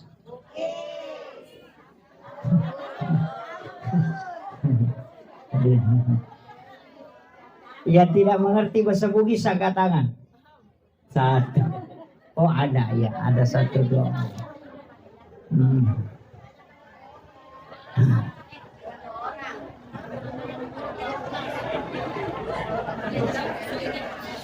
Ya. Oh iya. Pertama, saya ingin sampaikan begini Bapak. Tadi kita baca surah Yasin. Yang kedua kita tahlil. Kemudian disempurnakan dengan doa. Sekaligus ada sholawatan. Tahlil itu sebenarnya intinya ada dua. Yang pertama adalah doa, yang kedua adalah kiriman pahala. Itu yang dua inti tahlil itu. Jadi doa kepada orang yang meninggal. Kemudian yang kedua adalah nilai pahala yang terdapat di dalam bacaan-bacaan tahlil itu kita niatkan untuk almarhum. Sebenarnya setiap orang yang meninggal itu yang tertutup hanya usianya. Ini saya harus perjelas ini supaya kita paham. Setiap orang yang meninggal yang tertutup itu adalah usianya, umurnya yang tertutup. Tapi kitab catatan amal tempat dicatatnya segala kebaikan orang yang meninggal dan maupun hidup itu tidak tertutup hatta yaumil qiyamah, kecuali dunia ini sudah kiamat. Alam kubur itu bukan alam akhirat. Ini yang harus kita tahu betul supaya nanti kaitannya nyambung dengan kenapa ada amalan-amalan. Jadi alam kubur itu bukan alam akhirat. Alam akhirat itu nanti selesai dunia kiamat. Jadi kama pilino napang kayasang alam akhirat. Selama dunia ini tidak kiamat, maka itu alam akhirat itu belum. Makanya nanti di akhirat baru tidak bisa orang mendapatkan kiriman pahala dari dunia karena sudah tidak ada. Selama orang itu masih di alam kubur, maka itu kiriman pahala itu akan masuk. Makanya orang yang meninggal itu ketika meninggalkan anak yang mendoakan, itu dipastikan akan sampai. Karena dalam Islam ada namanya syafaat pahala. Syafaat pahala itu adalah kebaikan yang dilakukan oleh anak kita atau murid-murid kita yang kemudian didapatkan oleh orang yang punya anak itu sendiri. Jadi ya kau angka anak, bahkan Rasulullah mengatakan siapa yang meninggalkan 2 atau 3 anak perempuan ahli ibadah, maka ibu bapaknya tidak disentuh api neraka. Itu. Jadi ajak tak kadaya pana salama atau wena reko alena maka siwiang tidak. Ada orang tua tidak banyak pahalanya, tidak banyak amalnya, tapi anaknya itu selalu melakukan kebaikan. Maka orang tua akan mendapatkan namanya syafaat pahala bonus. Kecuali ada ulama yang mengatakan bahwa berdasarkan hadis Rasulullah setiap bayi yang lahir itu tergadai. Jadi kongkan anak jaji itu mah keteni. Tahu gadai kan? Tahu gadai? Gadai itu kan kalau kita gadaikan kebun, kita ambil hasilnya atau tidak? Nah, tidak. Itulah yang menjadi alasan Ahmad bin Hanbal mengatakan anak yang tidak diakikah, anak yang tidak diakikah itu tidak akan, orang tuanya tidak akan mendapatkan syafaat pahala karena anaknya masih tergadai. Karena Rasulullah mengatakan lepaskan gadaian anakmu dengan akikahnya. Nah, dari situlah kenapa setiap bayi yang lahir walaupun tidak sampai 7 hari akikah. Supaya kita miliki nanti kalau di hari kemudian. Nah, bahkan jika ada orang keguguran, nah janin itu sudah berbentuk manusia, cuma tidak ditahu jenis kelaminnya apa laki-laki atau perempuan, maka kita diminta untuk memberi nama laki-laki, bukan nama perempuan. Kalau belum ditahu jenis kelaminnya, kecuali ketika kita sudah tahu, boleh diberi nama perempuan kalau memang perempuan, kasih nama laki-laki kalau laki-laki. Tapi ketika anak itu belum diketahui jenis kelaminnya, kasih nama laki-laki. Ini anak kita ketika kita meninggal maupun hidup, setiap dia sholat, bersedekah, walaupun dia tidak niatkan untuk orang tuanya, maka pasti orang tuanya selalu dapat pahala. Itu bonus dari kebaikan yang dilakukan oleh anak-anaknya. Yana tu nasang itu matata makada semakin banyak anak itu semakin banyak rezeki. Bukan rezeki dunia saja yang dimaksud, tapi rezeki akhirat. Nah, supaya anak-anakmu nanti menjadi asbab kau bisa masuk ke dalam surga. Karena pahalamu itu lebih banyak dikasih dari anak. Nah, makanya saya tidak pernah sepakat itu perkataan dokter maka ada 2 anak cukup. Yang KB itu. Agak kucik dikirucik digimpi agak miterno. Jadi masalah. Nah, ini penting dulu saya wasiatkan.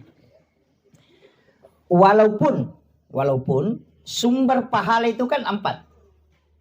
Yang pertama kita langsung yang melakukan. Ini amalan tak sendiri langsung. Yang kedua amalan yang karena kita mengajarkan ilmu. Guru mengaji, makanya upasan nih. Anak kita yang kecil, usahakan yang mengajarkan membaca suratul Fatihah, menghafal, itu kita. Jangan gurunya. Ini penting. Usahakan anak kita Kalau ada anak kecil atau cucu, kita bapaknya yang ajari dia membaca suratul Fatihah. Pokoknya usahakan dia hafal. Nanti bagaimana tajwidnya persoalan belakang. Yang penting dia sudah hafal dulu. Kenapa? Setiap dia baca Fatihah kita dapat pahala. Kan gitu. Karena kita yang mengajarkan. Orang tua yang rugi betul itu yang tidak mengajari anaknya baca Fatihah. Nanti kalau sholat, bonus pahala aja dia dapat. Nah, ini penting saya sampaikan ini supaya kita tahu. Apalagi yang mengajari mengaji. Makanya madrasah pertama anak itu sebenarnya adalah ibu. Ini penting ini. Kalau gurunya ngajarkan ya gurunya dapat, kita dapat bonusnya aja. Kan gitu. Kemudian yang kedua ada pahala yang kita lakukan sekali tapi pahalanya berkesinambungan. Itulah amal jariah. Yang kayak sedekah. Sekali saja kita lakukan, sama dengan tadi mengajarkan ilmu. Itu sekali kita lakukan tapi nanti bertambah terus. Makanya guru sekolah itu adalah orang yang paling bersyukur nanti dari kemudian. Yang penting dia ikhlas.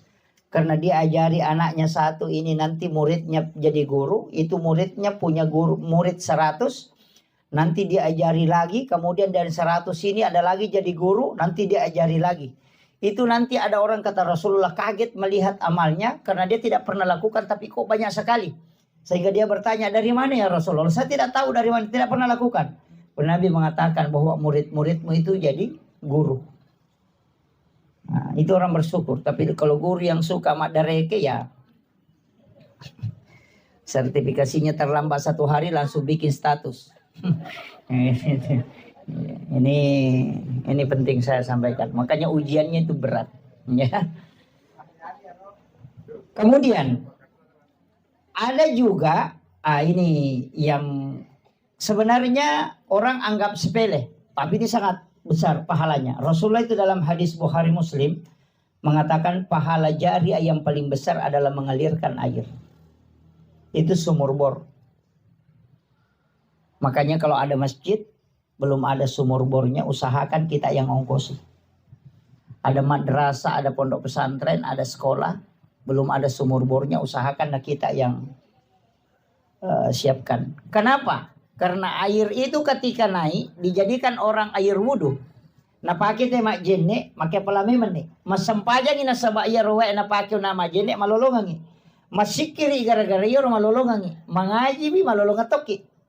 Kemudian ketika dia makan atau dia minum air itu 40 hari baru habis di dalam perutnya. Setiap kebaikan yang dilakukan kita dapat sumbangan terus. Bayangkan air sumur bor berapa lama orang pakai. Ya kok mas sumbangi WC kota. Paling ngasih sumina capu. Tapi kalau sumur bor itu bisa sampai puluhan tahun tidak akan habis. Dan berapa orang yang memakannya. Meminumnya itu. Pure na pakai tema jene sesawa jene miti lokotane kemudian diminum oleh samut itu bersedekah. Turun lagi ke bawah diminum oleh cacing itu sedekah. Turun ke akar-akar kayu kemudian kayu itu berbuah itu menjadi sedekah. Makanya itu tidak pernah berhenti mengalir. Itulah orang yang paling beruntung.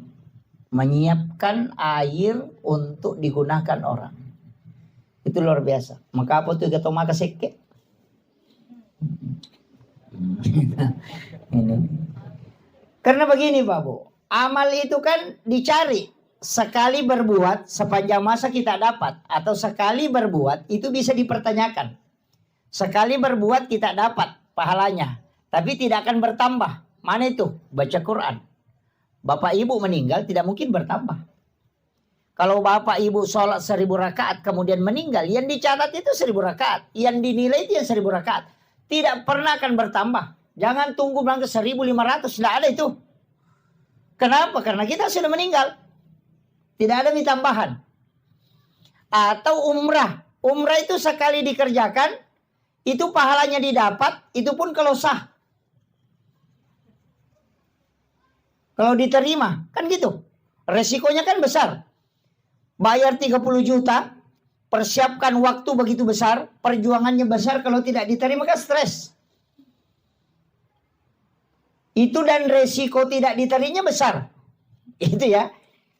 Jadi makanya. Kan ada hadis. Man akalal haram lantuk balu sholat wa 42 yawman mania. Siapa yang makan makanan haram. 40 hari 40 malam sholatnya tidak diterima. Kalau dia makan makanan haram baru berangkat umrah, itu 40 hari. Itu sudah pulang belum diterima itu. Jadi masalah, makanya hati-hati. Atau la yakhillu lil muslimin an yahjura akhahu fawqa salasa layalin. Siapa yang tidak baku ngomong lebih dari 3 hari, maka Nabi tidak mengakuinya. Baru kita berangkat umrah, baru ada tetangga baku bombe. Jangan sampai, jangan. Sia-sia itu. Datang ke situ mengatakan labbaik Allahumma labbaik. Lalu mengatakan la labbaik la. Tidak ada yang panggil kau ke sini. Itu kan jadi masalah. Makanya saya bilang resikonya besar. Iya. Makanya saya mengatakan cari betul, sekali berbuat, itu ibadahnya jalan terus, pahalanya. Sama tadi itu, mengalirkan air, mengajarkan ilmu, sedekah ke masjid. Makanya kalau bangun masjid, ada orang kaya biasa bangun satu masjid. Saya mengatakan rugi betul itu. Mestinya kau bagi. Kalau sudah banyak masjid di kampung itu, tidak usah lagi bangun masjid. Iya, uangmu yang misalnya 500 juta kamu pakai bangun masjid, bagi nih ke 5 masjid. Masjid ini kau belikan keramik. Masjid sana kau nuka siapkan tempat wudhu. Masjid sana kau siapkan sumur-sumurnya. Masjid sana. Bagi itu. Yang masjid yang sudah ada itu saja diperbaiki. Kenapa? Nanti kalau runtuh satu, kau masih dapat 4. Jalur pahala. Kalau bangun masjid sendiri, nah tidak ada orang datang sholat di situ. Atau ada cuma 10, lama-lama diruntuhkan lagi, sudah habis. Padahal 500 juta. Kalau dibagi 5 masjid, tidak mungkin 5 masjid itu runtuh semua. Kan begitu. Ini yang kadang orang tidak paham, Pak. Jadi mestinya kita cerdas dalam beribadah. Jangan bilang, oh yang penting keluar. Tidak, mesti cerdas. Makanya di mana kita singgah sholat, simpan sedekah di situ. Kalau satu di masjid tempati bersedekah, nah diruntuh kami itu masjid, mau ke apa? Mohon maaf, tidak bisa kan? Tidak jalan lagi. Kecuali di situ jadi timbunan, ya ada lagi bagiannya. Tapi kalau nak kasih keluar, selesai persoalan. Rugi maki. Coba kalau 10 masjid kita tempati sedekah, pokoknya summa semen. Setiap satu masjid 5 sak semen. Pasti melekat di situ. Nah Nabi kan mengatakan, man bana masjidan fi dunya lillahi ta'ala banallahu lahu baitan fil jannah. Siapa yang membangun masjid di dunia karena Allah, pasti dibangunkan masjid di akhir, dibangunkan istana di dalam surga. Iya, biar orang tidak pergi ke masjid, yang penting rajin bersedekah, itu pasti ada rumahnya, cuma tidak masuk. Iya, kan itu kuncinya. Iya. Jadi rumah di surga itu kan gampang saja dibangun, Pak. Yang penting ada sedekah tadi masjid. Karena setiap orang yang beribadah di dalamnya kita dapat. Kayaknya kan begitu. Makanya kalau orang bangun masjid, dia bangun tempat wudhu, ya bersumbah dia menyebaki sedekah di situ. Orang bangun beli karpet, sedekah di situ. Orang beli keramik, sedekah di situ. Supaya ada bagian, tak selalu kita dapat bagian. Kan begitu ya Bapak. Jangan kikir, jangan coba-coba kikir. Itu tuh masih seke di sisa gasing ngaran apa namo to seke cecatuh. Iya. Oh iya. Udah memang nih. Napa ni ko tahu seke mate di kagak tahu terri. Lega kayo. Nama seke tayo na mate paling sikap bian laban. Paham itu? Lega. Iya. Iya. Orang kikir itu kan begitu. Tidak ada yang suka, Bapak. Iya, biar rajin sholat. Magala itu mas sampaja nama seke makanya pas sampaja bawang. Iya kan? Apa ya pas sampaja bawang? Pas sampaja lasuna. Bawang kan lasuna. Kenapa disebut bawang? Karena itu bawang merah, bukan bawang putih ya. Itu bawang merah. Itu bawang merah, itu tidak ada isinya. Mulai dari luar kulit sampai tengahnya. Makanya disebut orang yang beribadah tidak ada isinya. Makanya pakai lepas sempajak bawang. Ya nang katu makan bawang. Baja. Ustaz bawang.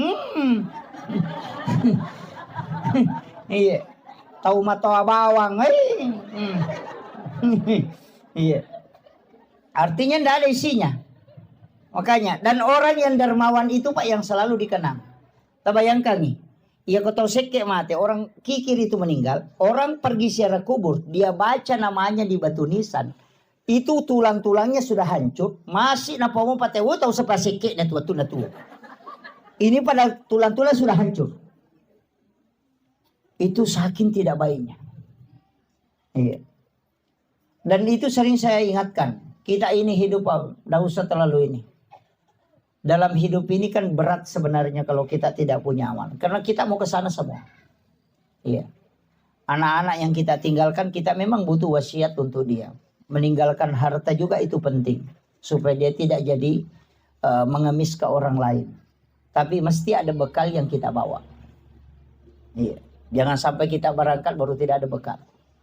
Perjalanan akhirat itu sebenarnya orang di alam kubur itu kayak orang transit. Jadi misalnya dia mau ke Makkah, tinggal di Jakarta. Mau kembali ke Mamuju tidak bisa. Mau kembali ke sini tidak bisa. Mau lanjut perjalanan, amalnya belum cukup. Coba. Maga tasa di sana kota Ransi kio ko bandara. Dia nagana dia tampara meloto kirewa dia tuna cocok.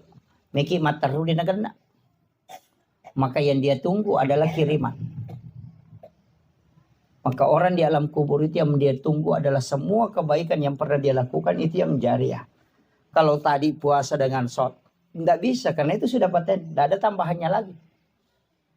Makanya saya katakan orang yang berbolak-balik pergi umrah itu tidak usah. Cukup sekali berangkat 1 tahun itu sudah memadai maksimal sekali. Uang yang kau mau jadikan umrah misalnya 2 kali 1 tahun, simpan itu yang 1 kali kau jadikan pembangunan untuk masjid, jadikan pembangunan untuk madrasah, untuk pondok pesantren. 30 juta itu tidak sedikit.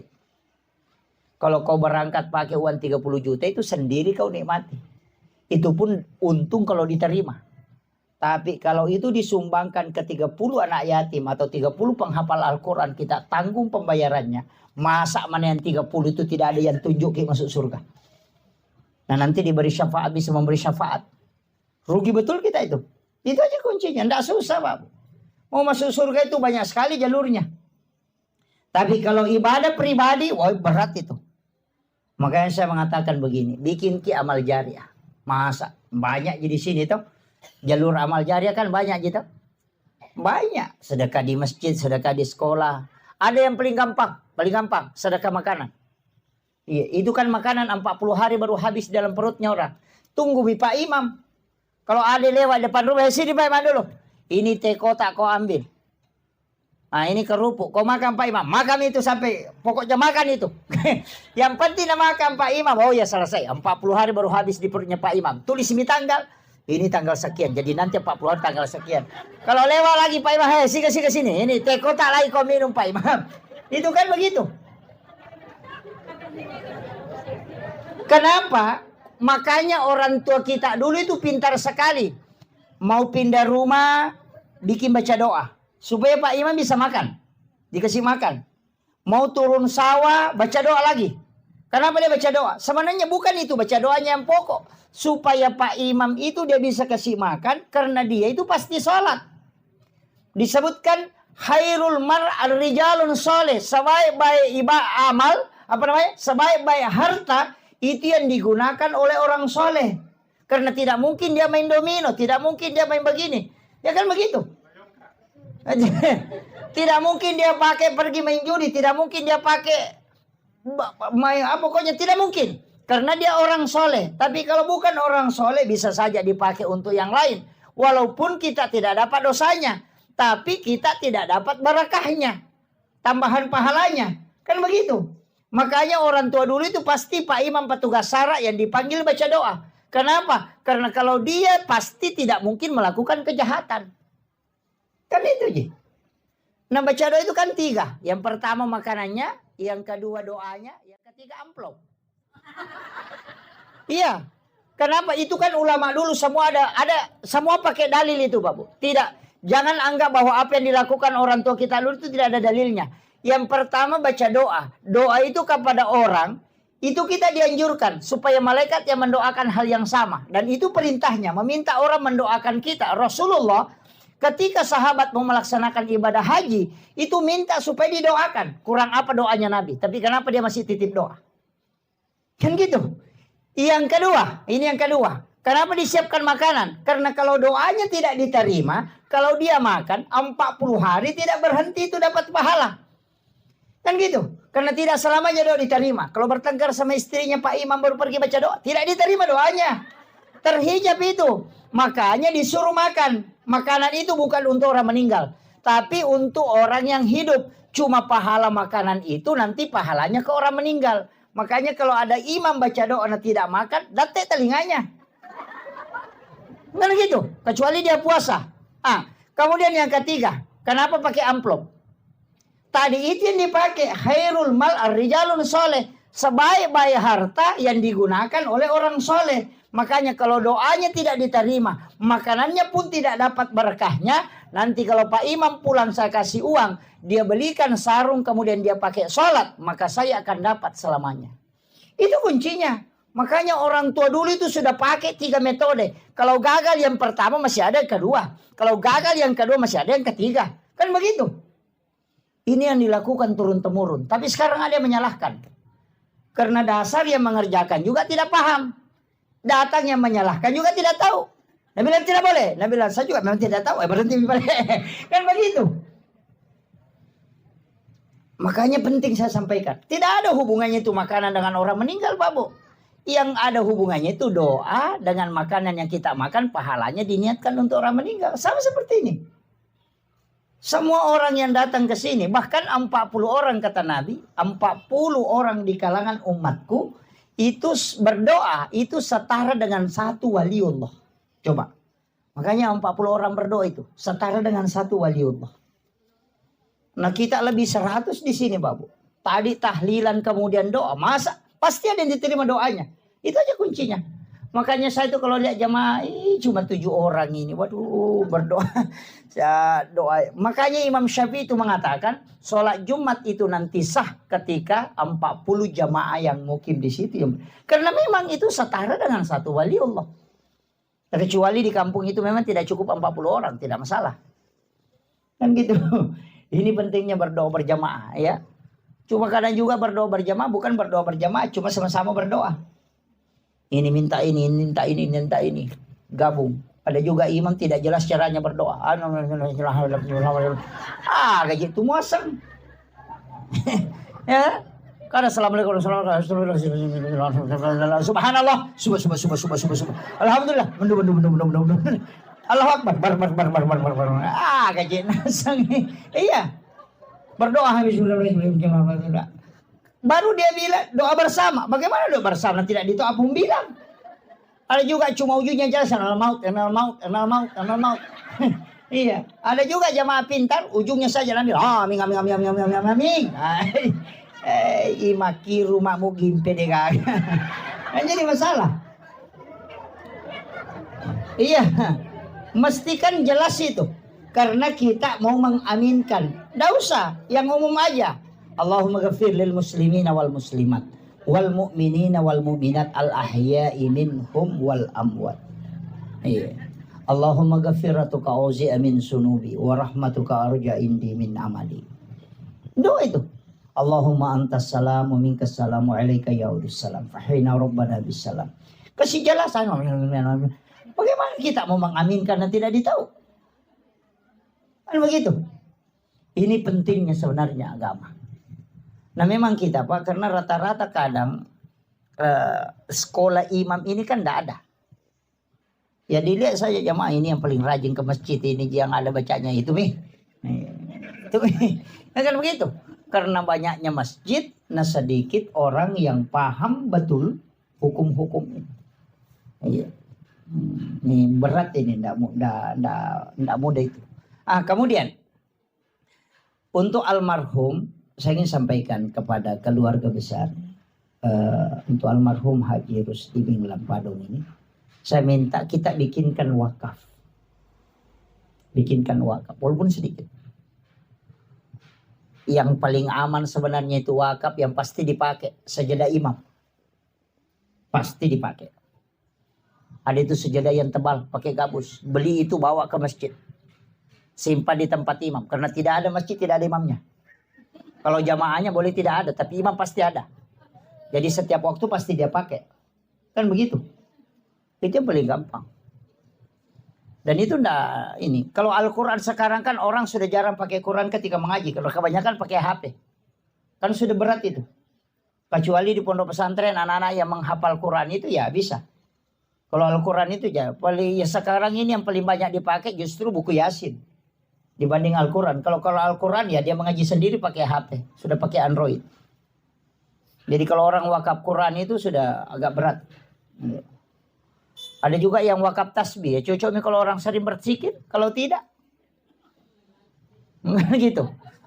Kan tidak semua orang bisa berzikir dengan pakai tasbih itu. Tapi itu tasbih, kalau kita sering pakai tasbih, kalau lepas tasbih berhenti juga berzikir itu.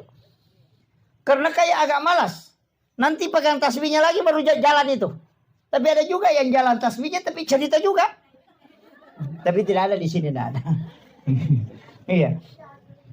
Kuncinya kan begitu, Bapak. Usahakan ada amal jariah. Makanya yang hari di sini saya kasih tahu, sebelum kita meninggal harus ada wakaf yang kita punya. Harus ada wakaf, walaupun sedikit. Jangan harap keluarga kita. Istilahnya istilah orang Bugis bilang begini. Orang sopem pakai, orang sida pakai. Iya kau wija-wijamu murandonga buta ciwaliko. Iya kau taulengi murandonga buta rapak. Itu bahasa. Ketika anakmu yang kau harapkan itu masih buta sebelah. Apalagi kalau orang lain kau harapkan, ya tidak ada. Kenapa? Anakmu saja itu bisa melupakan kamu. Iya. Kita coba kare, anak tata kiri lojo panda masih makule. Ya minata lipo ko capu idina. Iya.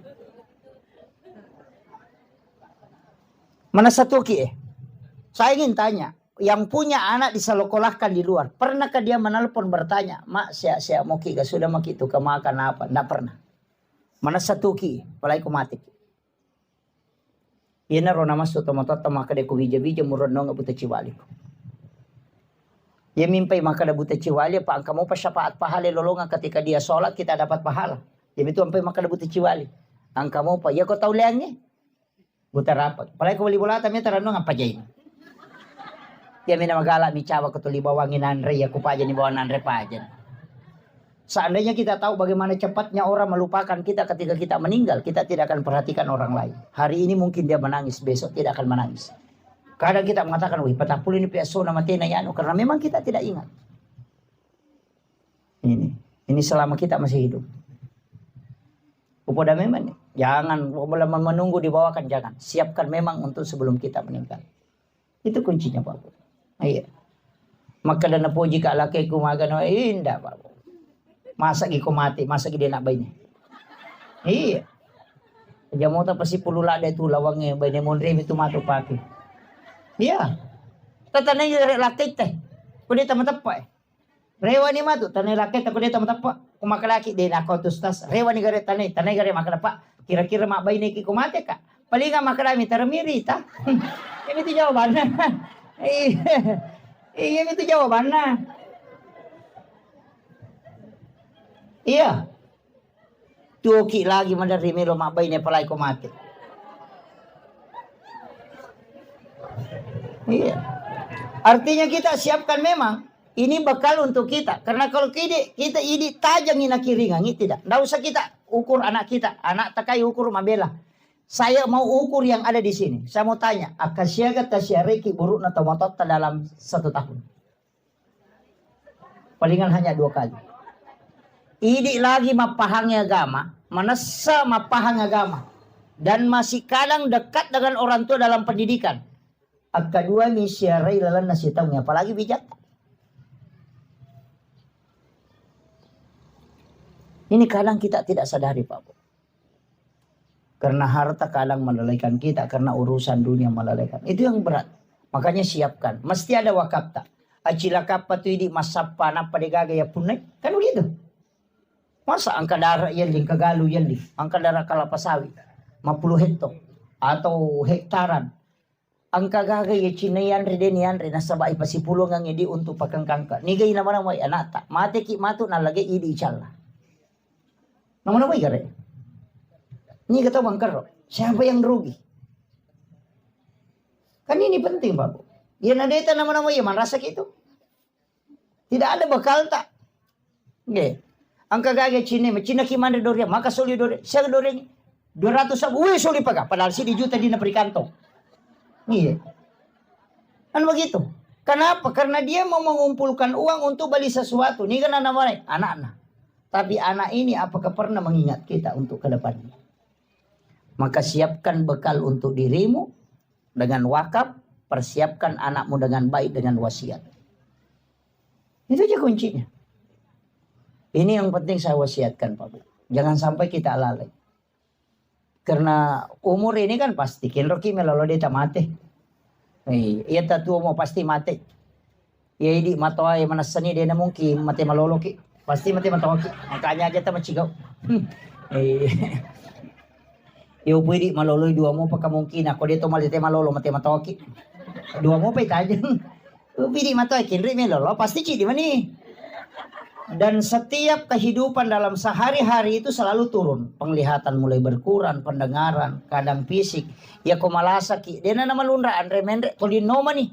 Dia na pada ko anak malasa angkam itu perubahan matu. Sudah sakit pasti ada lagi gerakan lain dia tahu. Karena itu memang sakitnya untuk menambah. Istilah untuk mata tariolo, isappoy basi. Kan begitu. Ya ko tamato din isappo. Itu ipamole man nih. Kan begitu. Ini kadang kita tidak sadari, Pak. Itu saya selalu wasiatkan itu. Makanya persiapkan diri sebaik mungkin, usahakan ada bekal yang kita bawa. Maka dia guru tak, ya kong kawak kapak mo na napura ni mo wasiatkan anakmu mati santangi. Karena kau sudah simpang bekal. Kenapa orang banyak menyimpang uang di bank untuk saldo di rekening? Itu karena berpikir suatu hari kita akan pakai. Tapi kenapa amal tidak dibikinkan saldo juga? Itu penting. Asal sabi na napatame mi bank. Mati ki matu malagi temo di gaga. Makanya mo kumakan jay bija-bija. Tapi ako masalah ni de gaga. Palagi ko magaya ni de na naloki kiburu. Natiro kami na sukur kiburu na malapit sa rin. Kupanya kami. Jadi kagak. Iya. Ini penting saya usiatkan. Karena kita kan jarang sekali ziarah. Makanya pesantren saya itu di Sidrap. Saya memang kasih ultimatum ke anak. Setiap hari Jumat pagi ziarah. Ziarah kubur. Datangi makamnya para ulama yang ada di situ yang dekat. Bisa kau jangkau. Itu biasakan. Karena ini yang hilang. Nabi itu setiap malam Jumat itu ke pekuburan. Untuk ziarah. Cuma kita tidak bisa ikuti itu. Karena jam 11 malam nanti subuh baru mau pulang. Angka kebarani mah curi. Curi. Iya. Ikuti itu. Jam 11 malam Jumat baru pergi ziarah sendirian. Nanti subuh baru pulang. Ada gaya coba. Coba. Biar Pak Imam takut. Iya. Tapi kenapa kita ziarah di malam Jumat? Itu karena ruhnya orang muslim yang telah wafat itu dikembalikan ke kuburnya pada malam Jumat. Itu sampai hari Jumat masih ada. Makanya itu kenapa sunnahnya ziarah itu di hari Jumat. Kan gitu. Dan pasti orang bertambah imannya Pak. Kalau karena pergi ziarah malam Jumat sendiri lagi di kuburan. Kalau dia dengarkan bunyi jangkrik, dengarkan bunyi cacing. Kemudian hembusan angin dia kena ke badannya. Pasti akan asam. Makoto matu komate kak. Pasti dia bilang, makoto matu komate kak. Kamanang bija-bija kau boleh menurut di mayaku. Makanya bagaimana perasaannya orang tua kita ketika diziarahi. Sama dengan orang tua yang selalu di SMS, kemudian kita datang langsung kepadanya. Itu persis sama. Dengan doa di rumah, sama ziarah ke kubur.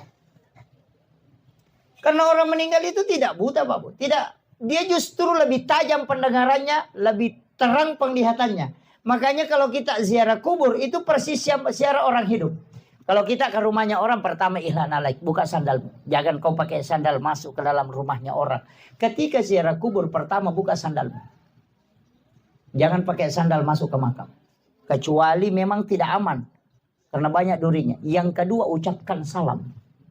Kita ke rumahnya orang, yang kedua itu ucapkan salam. Itu persis sama. Ucapkan salam. Cuma salamnya beda. Satu, assalamualaikum warahmatullahi wabarakatuh. Satu, assalamualaikum ya ahlal kubur. Tapi apakah mereka mendengar? Orang hidup bisa tidak mendengar karena mungkin dia di dalam. Tapi orang ahli kubur itu mendengar. Apa kata Rasulullah? 40 langkah kau tinggalkan tempat pemakaman. Itu bunyi sandalmu masih didengarkan oleh orang yang meninggal. Angka kataulino Pak 40 ni jongkana jewi salina nakali ngamopi sandala. Degaga. Tapi orang meninggal bisa. Itu saking tajamnya. Dari situlah Nabi melarang kita menyebut kekurangannya orang ketika kita ziarah. Karena pasti dia dengarkan itu. Deminen itu tomate tete linrota tuh. Iya. Karena ahli kubur itu pendengarannya semua tembus. Olo dena ni sangir atau lenge atau mate lenge. Ruh-ruh yang lain tidak tahu maka kalasi kopi ko watumo tuh.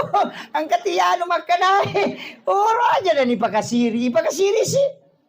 Karena semua kan mendengarkan. Dari situlah kenapa ahli kubur itu kita tidak boleh menyebut keburukannya tapi menyebut kebaikannya.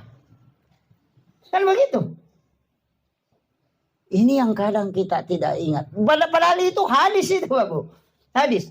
Lepaskan sandalmu. Yang ketiga, jangan melangkahi batu nisan. Ya kau enggak tahu tudang aja tak julek kaiwi. Kan begitu.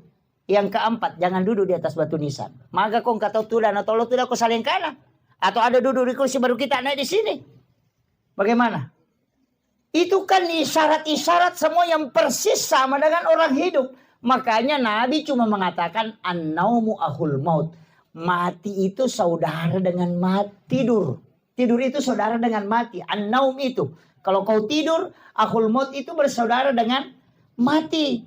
Makanya coba, kalau banyak kan orang tidak percaya. Saya ambil sedikit gambaran. Kenapa Nabi pakai gambaran tidur? Kenapa bukan yang lain? Misalnya pinsang atau mati suri apa. Kenapa yang diambil adalah tidur? Begini. Orang yang tidur itu, kalau dia bermimpi, dia kan bisa melihat. Nah, lihat dirinya ke Jakarta. Bahkan nah, lihat dirinya sampai Makassar belanja di mall.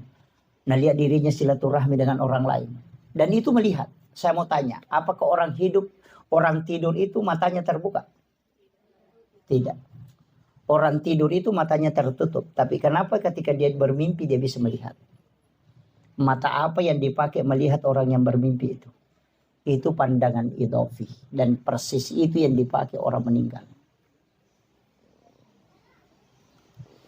Itu yang banyak orang tidak tahu. Yang kedua. Orang ketika bermimpi. 10 menit saja tidur. Dia sudah bolak-balik dari Jakarta ke tempat. Padahal kalau perjalanan normal. Orang bisa tempuh sampai 10 jam. Tapi dia bisa hanya 5 menit tidur. Dia sudah dari sana. Itu artinya apa? Ruhnya orang muslim itu bisa kemana-mana. Karena ketika orang meninggal, itu jasad yang diatur oleh ruh. Ketika kita hidup, ruh ini diatur oleh jasad. Itu beda. Makanya orang meninggal itu ruhnya keluar. Sehingga ruh yang keluar itu bisa mengatur jasadnya. Tapi orang hidup, ruhnya tidak keluar. Makanya jasad yang mengatur ruhnya. Itu bedanya, Pak. Kemudian ada yang tidak percaya dengan siksaan kubur. Apa yang dia bilang? Wah, apa yang hancur, apa yang disiksa, apa mau nerasakan, sudah mati, makan cacing, tulang-tulangnya sudah lepas, hanya ruhnya itu tidak. Coba saya kasih tahu. Kalau ada orang tidur kemudian bermimpi dikejar anjing gila atau dipukuli, ketika dia bangun badannya sakit, bahkan ngos-ngosan, padahal tidak ada yang pukul. Kenapa jasadnya bisa merasakan sakit padahal dia tidur di atas kasur? Tidak ada yang pukul. Tapi dia bisa merasakan sakit. Itu artinya ketika ruh tersiksa maka jasad akan ikut. Walaupun dia tidak disentuh. Jadi orang yang tidak percaya azab kubur itu tidak mengkaji hadis Nabi an-naumu akhul maut. Itu ngeri itu, Pak. Makanya siapkan diri kita. Jangan baju yang selalu dibeli banyak. Itu baju Bu 40 hari tidak dipakai. Itu minta pertanggungjawaban kelak dari kemudian. Setiap pakaian yang tidak dipakai itu 40 hari begitu. Akan ditanyai kelak dari kemudian. Nah, perempuan itu setiap ada cara bikin baju. Ya kan? Sepupunya menikah bikin seragam. Majelis taklim 3 bulan bikin seragam lagi. Ada yang tidak datang lagi majelis taklim karena belum lunas yang pertama. Tapi tidak ada di sini, tidak ada di sini. Iya kan? Dan itu kan pakaian itu kan begitu. Memang harus dipakai. Makanya ulama kita mengatakan pokoknya kalau ada pakaian langsung pakai sholat dulu. Supaya kelak bisa kau pertanggungjawabkan. Kan begitu. Ya. Pakai itu. Jangan hanya kayak begitu. Banyaknya baju dipakai, baru kalau di rumah daster saja dipakai terus. Magkano? Sila pilaki na to 5 daster. Talumpulan ni din na sa ito mo pero napake. To 5 kalay manyaman na si pake macakit. Pero kung na macakit na talo ni sabo na. Ano gitu? Iya. Kadang kita kan, saya itu kadang pikiran ketawa itu Bapak. Ini memang manusia agak lain ya. Kenapa? Pergi sholat lebaran Idul Adha, Idul Fitri, itu beli talkum sampai 3 juta, 2 juta, 4 jutaan. Kapan dipakai? Sholat sunnah. Kalau sholat wajib, itu saya. Ya mau kan dikang itu lina pakai. Ya bagaimana pikir-pikir? Masam paja perlui, salisa pakadikan na pakai. Ya mau tuh palasti lala lutu-lutu eko. Kalau gitu. Tapi kalau pergi lebaran, itu yang mahal. Nah sampai aja tsunami gitu ya. Coba kalian pikir ya. Mestinya kan dibalik. Bingung. Itu kan? Itu kan ya? Yang paling parah itu alat-alat dapur. Melipannya tak 10 lo sinoki mana sana hajian kira tar patama lamari ya kau memang relakai na pandai plastik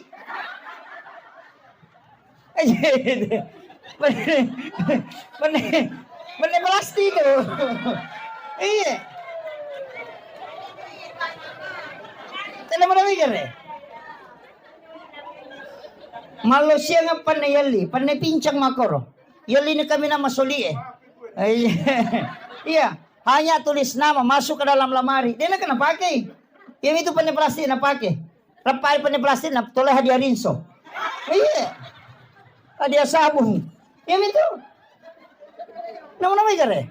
Pada Malaysia ngapan ni. Aga nasak. Mapaboti pini pakai. Sisa na mapaboti nasa siway baba no magampa. Dito sila na mapabiri. Dia sina pakai. Ini kan jadi masalah. Cere kristal. Ule jijo kalau Maria dia kagak pakai ya mau tuh cerai na pernah osi tuh na pakai saboyero na mawalo pasan na sulut tempele iya mau tuh na pakai materu na mega bicara mega kena aja memang natasaka iya kita sebenarnya beli untuk apa kan begitu dan itu tidak dipakai dan setiap benda yang ada di rumah itu hisapnya berat Pak. Ada orang itu punya cangkul, itu sampai 300 tahun dihisap itu gara-gara cangkulnya. Maka Pak Idi, anu monro wawangnya. Hindak, mengatakan, dari Pak Ustaz, si kiri na barangnya memang ketika dipakai. Ketika dia pecah lepas tanggung jawab. Kama ko amiro. Si ko mematoni makana, makanya itu orang tua kita dulu makana. Si ko metomi itu murunan, gangka mania itu. Aja itu susah. Kan begitu. Rapa panena dua naso, rapa dua padahal talulo si Pimonroy. Ini kan kadang kita tidak sadari itu. Makanya saya wasiatkan siapkan ya. Mestinya dalam sehari makanya ke Bapak Guru atau Pandita itu makanya usahakan ada sedekah subuh supaya setiap subuh kita punya amalan.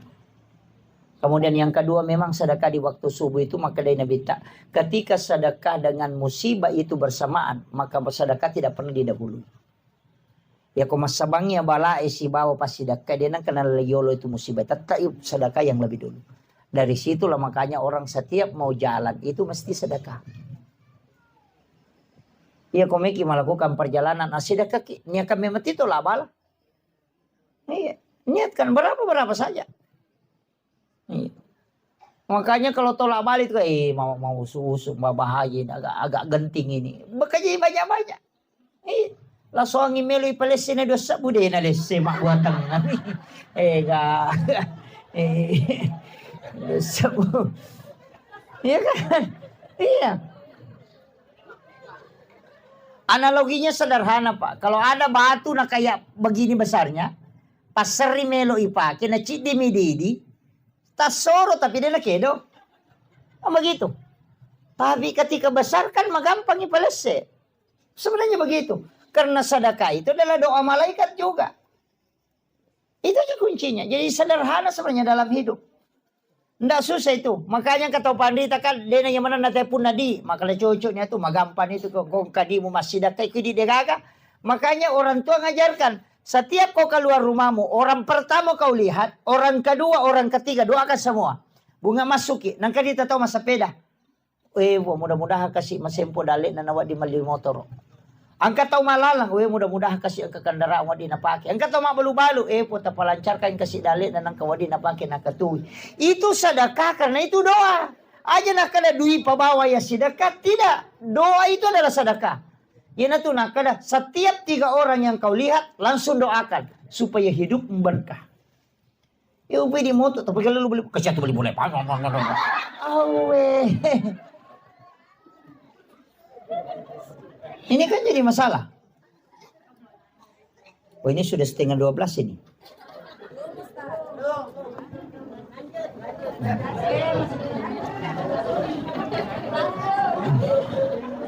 Saya kasih kunci begini Pak Bu. Dalam hidup ini kan sebenarnya tidak banyak kunci-kunci itu. Istilahnya ada kunci dalam kehidupan. Ya kau tak ketan ini ya tak buka itu liangnya. Agak mudah. Yang pertama sering saya sampaikan itu. Kunci pertama dalam amalia. Yang pertama itu jangan pernah tinggalkan istighfar. Karena istighfar ini kan yang menutup semua kesalahan kita. Itu ditutupi. Bukan dihapus ya. Itu ditutup. Yang menghapus itu cuma 2. Sholat. Kemudian yang kedua adalah Allahumma innaka afuwun karim. Itu kan Ramadan. Makanya kalau Ramadan itu dibaca Allahumma innaka afuwun karim tuhibbul afwa fa'fu anna. Karena al-afu itu kan menghapus. Kalau istighfar itu menutup. Jadi orang yang membaca astagfirullahaladzim itu dosanya ditutup. Supaya dia tidak memberi dampak. Nah kalau mau dihapus itu dalam sholat. Makanya sholat sunat taubat itu yang paling bagus. Karena di situ ada Rabbi ghafirli warhamni wajaburni warfa'ni warzuqni wahdini wa'afini wa'fu anni. Makanya orang yang ketika masuk waktu sholat itu berat perasaannya. Orang yang sering sholat itu pasti berat. Kayak ada beban. Tapi ketika sudah sholat langsung ringan. Itu karena memang dosa-dosa itu dilepas. Makanya disebut al-afu. Jadi istighfar ini jangan tinggalkan. Cuma ada ulama kita itu membagi begini. Kalau umurmu masih muda. Umur 10 sampai 30 istighfarmu yang mau kasih banyak. Salawatnya tidak usah banyak. Kalau misalnya istighfarmu 1000 cukup salawat itu 200 atau 300. Kalau umur 30 ke bawah. Tapi yang 40 ke atas, 50-an ke atas, perbanyak salawatmu, kurangi istighfar. Kenapa? Karena istighfar itu membuka pintu rezeki. Untuk orang yang masih muda, berdoalah supaya semua pintu-pintu rezekimu dibukakan. Sedangkan usia yang ke atas itu, sholawat itu isinya adalah berkah. Makanya kau baca sebanyak sholawat supaya anak-anakmu diberkahi, rezekimu diberkahi, kehidupanmu diberkahi. Kan gitu. Kalau masih muda dan banyak sholawat, apa mau diberkahi? Belum ada itu.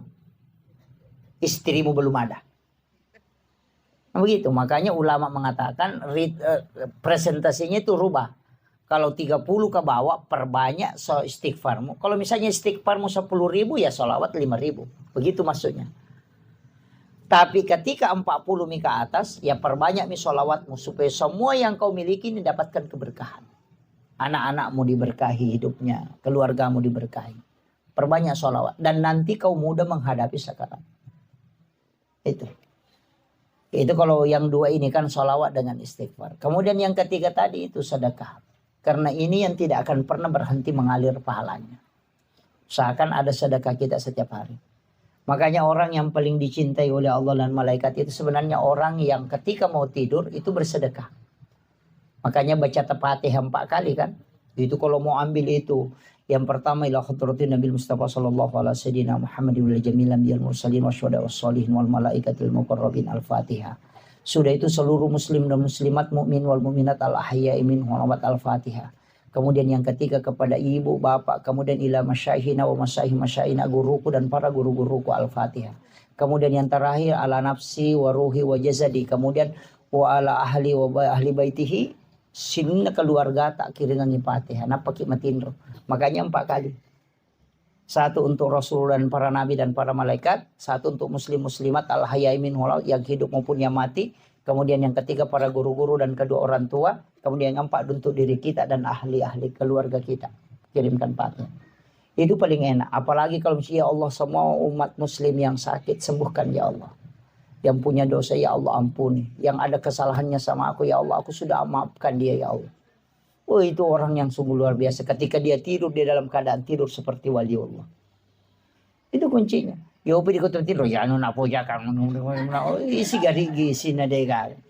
Iya. Mento ko to mapadiati, pa mento kaga. Ya ko mapadiati tawe na mo to masse me minasa ya na parererir. Ni ka to ako tanya. Iya. Karena atina mento masalah. Iya. Ndak de mento na tenang. Iya. Na magampay ris sang padiati yan ang katomita deche na to masusa. Padiati ito. Nasa kata maliw to yan, nagchicil mo ito. Natanati ko suro wajah Ano begitu? Yan na ita deche, na to masusa. Padiati ito. Iya benar. Kan tidak ada kaitannya dengan kita. Justru dia bersyukur ya alhamdulillah. Ang kanatuwa di pabantu ko. Kan begitu. Tapi nagchicil mo ito. Ini penting. Kemudian itu tadi sedekah. Kemudian yang ketiga sholat. Jangan pernah tinggalkan. Terutama perempuan ini ada jeda yang kadang dia lupakan. Misalnya begini Bu. Kita jam duhur masuk misalnya jam 12:15. Kita memasak di dapur atau mencuci atau apa. Tiba-tiba masuk waktu duhur jam 12 lewat. Kita belum karena masih kerja. Cuci piring apa siapkan makanan. Sampai jam 1 belum selesai. Kemudian tiba-tiba kita haid. Tadi kan mendapati waktu duhur. Kita belum sholat duhur kemudian haid. Kita mau sholat tidak bisa. Tapi kita sudah ketinggalan satu sholat. Maka itu dosa besar. Bagaimana cara menutupi sholat ini? Ketika berhenti haid mesti diqadai. Ini yang harus ditahu. Makanya perempuan itu diminta untuk tidak menunda sholat. Makanya ada perempuan itu disuruh sholat di rumahnya. Supaya kalau dikhawatirkan kalau dia haid, makanya lewat. Itu jadi masalah. Dan itu banyak tidak disadari. Kadang masuk waktu maghrib. Sibuk ngurus ini. Atau masuk waktu isya. Sibuk. Langsung haid. Itu tidak bisa sholat. Maka dia harus qadha itu. Ketika berhenti haid, ganti itu.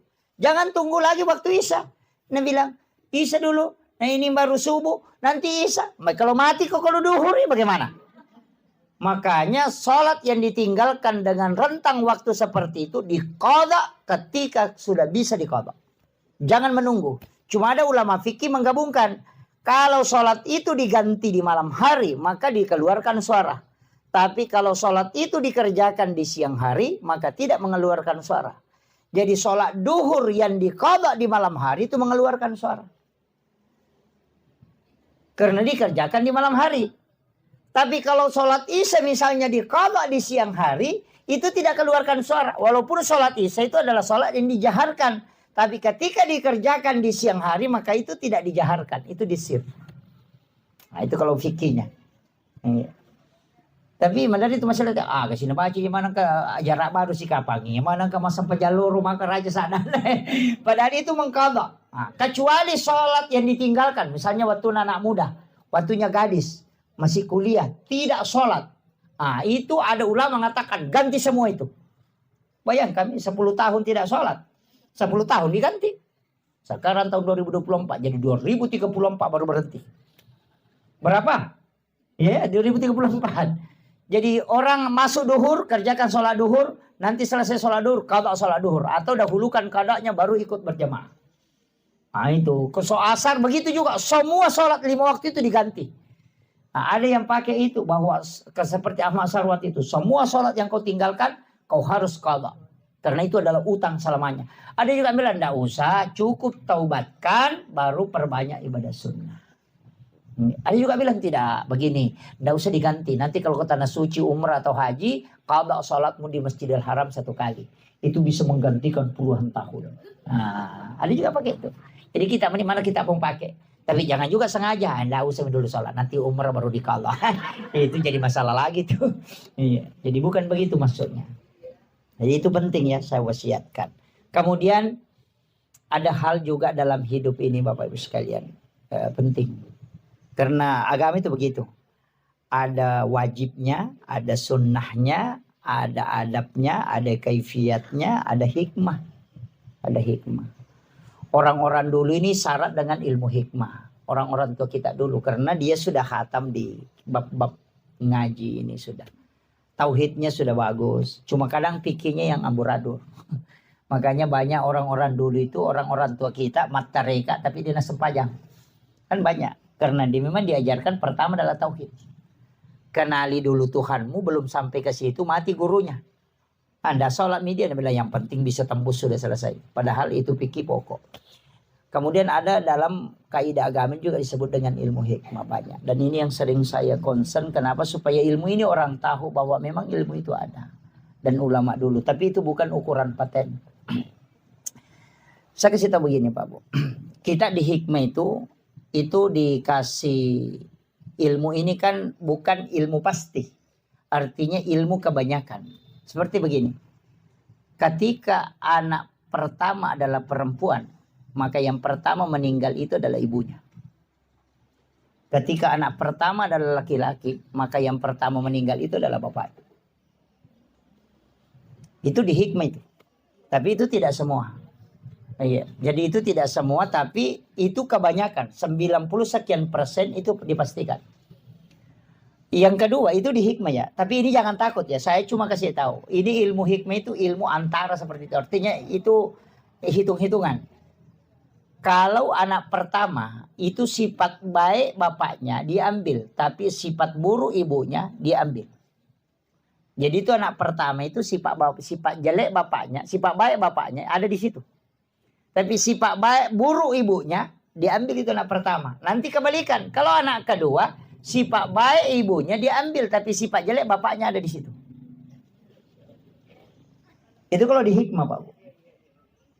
Jadi makanya bisa diteliti anak kita itu. Makanya nanti kalau anak ketiga dilihat raut mukanya. Kalau dia lebih cenderung mengikuti wajah bapaknya, maka sifat baik bapaknya diambil, sifat buruk ibunya akan melekat ke situ. Itu kecenderungannya begitu. Jadi itu ilmu hikmah. Dan itu bukan ilmu pasti. Tapi ulama-ulama kita itu kasih kasih pesan. Bahwa kalau jangan kau sifatnya memang mamanya ngambil ini. Begitu. Jadi itu supaya kita bisa baca, oh ini yang bisa saya perbaiki. Ini yang bisa saya nasihati ke anakku. Jangan begini supaya tidak terbentuk karakternya. Itu hikmah Pak. Banyak. Sama dengan orang tua dulu. Kalau kayak bikin rumah begini kan. Ada semua itu. Iya. Ada di hikmah itu Pak. Cuma banyak sekarang. Sekarang kan banyak itu. Muncul. Dan saya itu pantang sekali.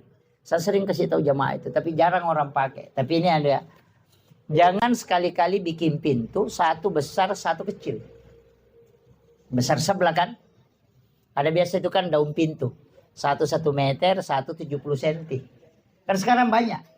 Itu dilarang betul itu. Orang tua dulu bilang pamali. Kenapa? Karena pasti salah satu dari situ ada yang selingkuh nanti. Kalau pintu kiri yang kecil, itu nanti istrinya yang selingkuh. Kalau pintu kanannya yang kecil, itu nanti suaminya yang selingkuh. Atau nanti di situ ada yang menikah. Itu yang kalau hikmah itu. Tapi itu tidak paten. Tapi kebanyakan itu pasti dialami itu. Makanya orang tua dulu itu ukur. Biar mau bikin jendela itu dia ukur. Dari matanya dia tarik ke telinga baru dia tarik begini. Baru dia nanti buka tarik begini baru dia bilang ini begini ukurannya. Kenapa? Dia bilang itu jendela saya simpan di mataku. Kalau ada pencuri pegang pasti saya bangun. Itu karena kolek kan. Itu ilmu hikmah sama itu Pak Bu. Itu ilmu orang tua dulu. Biar dimanapun dia bilang ada orang mau masuk rumah ini. Karena dia yang bikin ukuran rumahnya. Kan gitu. Iya. Jadi mulai dari penempatan pintu ada yang bagi 9. Kemudian kalau di sini ada nanti anaknya bisa jadi ulama. Kalau di sini pintunya itu bisa dipakai untuk cari rezeki. Ada semua itu dan tahu itu. Ilmu hitung-hitungan. Bahkan orang menikah itu biasa dia tahu namanya. Oh nanti bertengkar terus ini. Bahkan ada yang sampai merubah namanya. Saya bilang jangan. Itu rumah jangan rubah namanya. Itu ilmu ada dari dulu. Ada memang kitabnya khusus. Sampai nama-nama itu ada. Makanya saya sering ceramah itu kalau ada namanya Wati itu pasti keras wataknya. Itu sebenarnya dari ilmu hikmah itu. Sukmawati, Rahmawati, Fatmawati, pandana kemana gitu.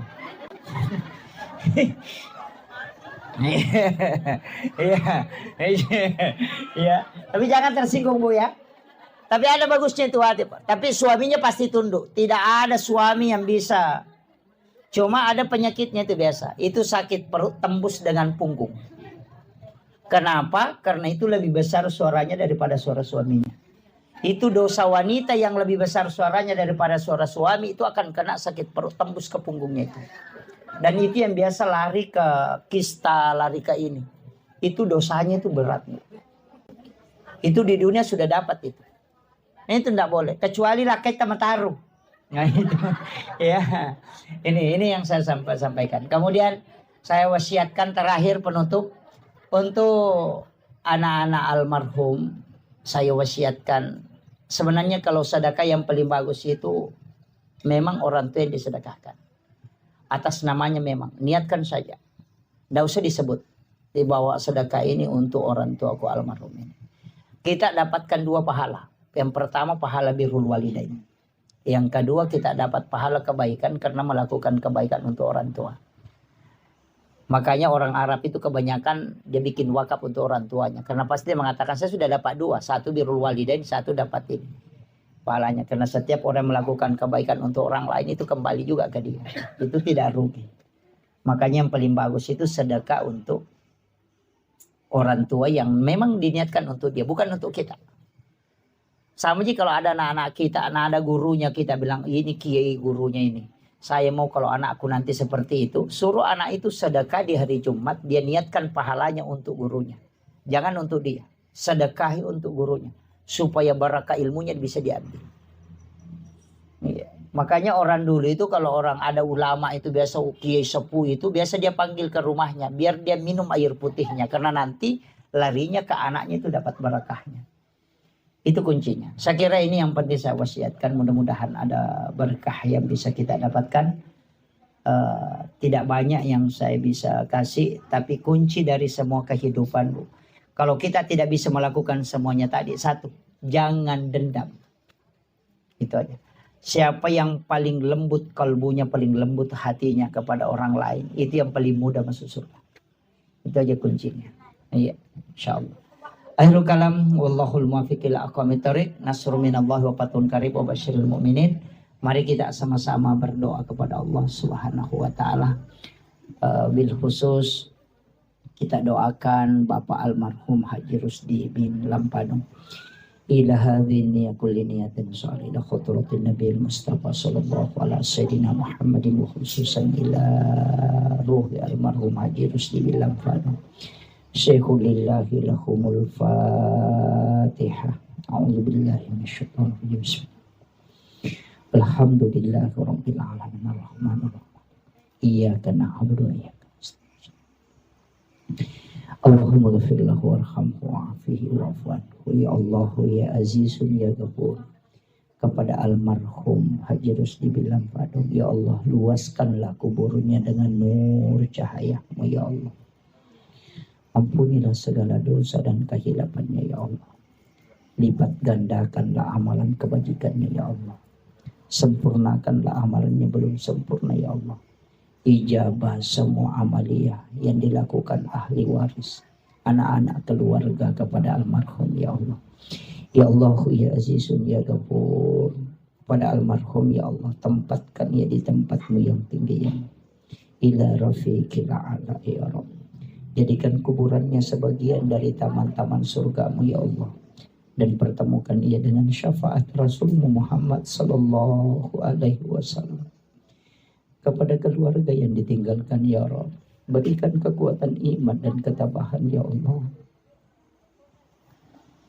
Seliputi hatinya dengan keberkahan ya Rabb. Jangan Engkau menolak segala ijabah doa yang telah Dia peruntukkan kepada-Mu ya Rabb. Kami yang hadir di tempat ini ya Allah, kami turut untuk mendoakan almarhum ya Allah. Kami mohon kepada-Mu ya Rabb, jangan Engkau mencabut nyawa kami kecuali dalam keadaan beriman ya Allah. Kami tahu ibadah kami masih jauh dari kesempurnaan ya Rabb. Kami tahu kami banyak hilaf dan dosa ya Rabb. Kami tahu ibadah kami belum sempurna ya Allah. Kami tahu salat kami belum khusyuk ya Rabb. Begitu banyak dosa dan kekhilafan yang kami lakukan, ya Allah. Anak-anak kami, keluarga kami, ya Rabb, tuntun ke jalan yang Engkau ridhoi, ya Allah. Anak-anak kami, keluarga kami, ya Allah, tuntun ke jalan yang Engkau ridhoi, ya Rabb. Mudahkan langkahnya masuk ke dalam rumah-Mu, ya Allah. Jangan Engkau membuat dia tergelincir dalam kemaksiatan dan dosa, ya Allah. Ya Allah, ya Azizun, ya Ghafur. Apa yang telah disedekahkan berupa makanan oleh Ashafibul Bait, jadikanlah barakah dalam hidupnya, ya Allah. Jadikanlah barakah kepada almarhum, ya Allah. Seluruh pahala yang diniatkan untuk almarhum, jadikan ia syafaat di sisinya, ya Allah. Rabbana zalamna anfusana wa illam taghfir lana wa tarhamna lanakunanna minal khasirin. Allahumma ghafiratuka awsi'a min sunubana wa rahmatuka arja indana min amalina. Rabbana atina fid dunya hasanah wa fil akhirati hasanah wa qina adzabannar wa qina azabannar wa qina azabannar. Wa sallallahu ala sayyidina Muhammadin walhamdulillahi rabbil alamin. Bi barakatil Fatihah. A'udzu billahi minasyaitonir rajim. Iyyaka na'budu wa iyyaka nasta'in. Shiratal mustaqim. Shiratal ladzina ala kulli hal ala kulli hal ala kulli hal ilahi anta maksudi waridhaka anta matlubi wa atini mahabbataka wa ma'rifataka ya Rabb.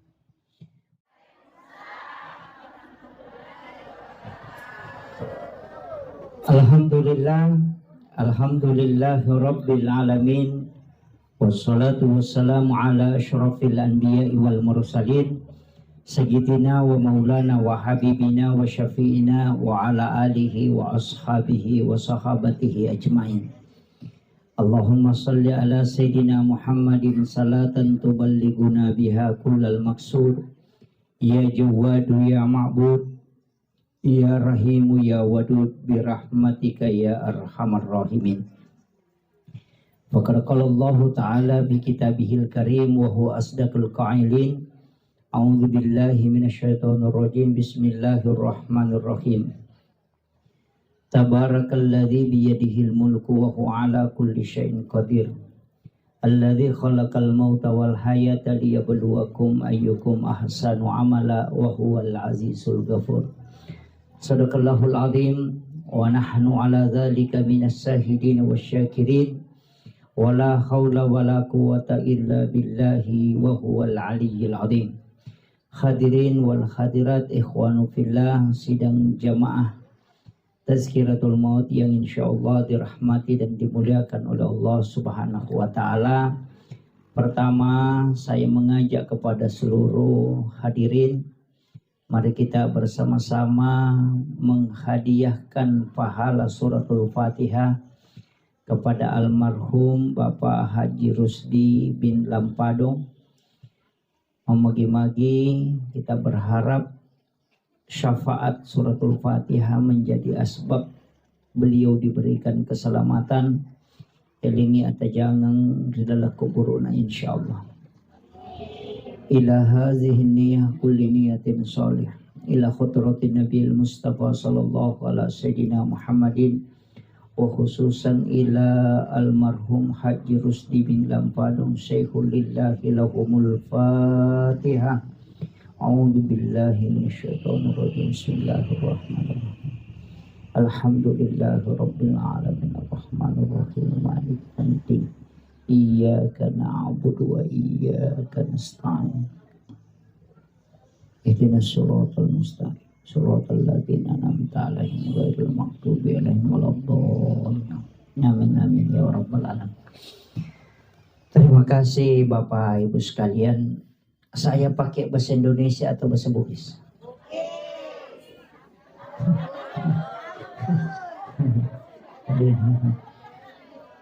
Yang tidak mengerti bahasa Bugis angkat tangan.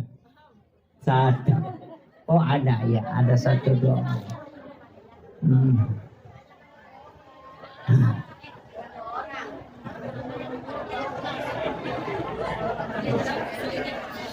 Yeah. Oh iya. Pertama, saya ingin sampaikan begini Bapak. Tadi kita baca surah Yasin. Yang kedua kita tahlil. Kemudian disempurnakan dengan doa. Sekaligus ada sholawatan. Tahlil itu sebenarnya intinya ada dua. Yang pertama adalah doa. Yang kedua adalah kiriman pahala. Itu yang dua inti tahlil itu. Jadi doa kepada orang yang meninggal. Kemudian yang kedua adalah nilai pahala yang terdapat di dalam bacaan-bacaan tahlil itu kita niatkan untuk almarhum. Sebenarnya setiap orang yang meninggal itu yang tertutup hanya usianya. Ini saya harus perjelas ini supaya kita paham. Setiap orang yang meninggal yang tertutup itu adalah usianya, umurnya yang tertutup. Tapi kitab catatan amal, tempat dicatatnya segala kebaikan orang yang meninggal dan maupun hidup, itu tidak tertutup.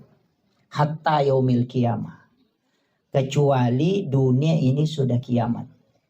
Alam kubur itu bukan alam akhirat. Ini yang harus kita tahu betul. Supaya nanti kaitannya nyambung dengan kenapa ada amalan-amalan. Jadi alam kubur itu bukan alam akhirat. Alam akhirat itu nanti selesai dunia kiamat. Jadi kama pilino napang kayasang alam akhirat.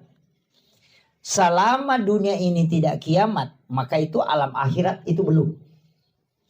Makanya nanti di akhirat baru tidak bisa orang mendapatkan kiriman pahala dari dunia karena sudah tidak ada.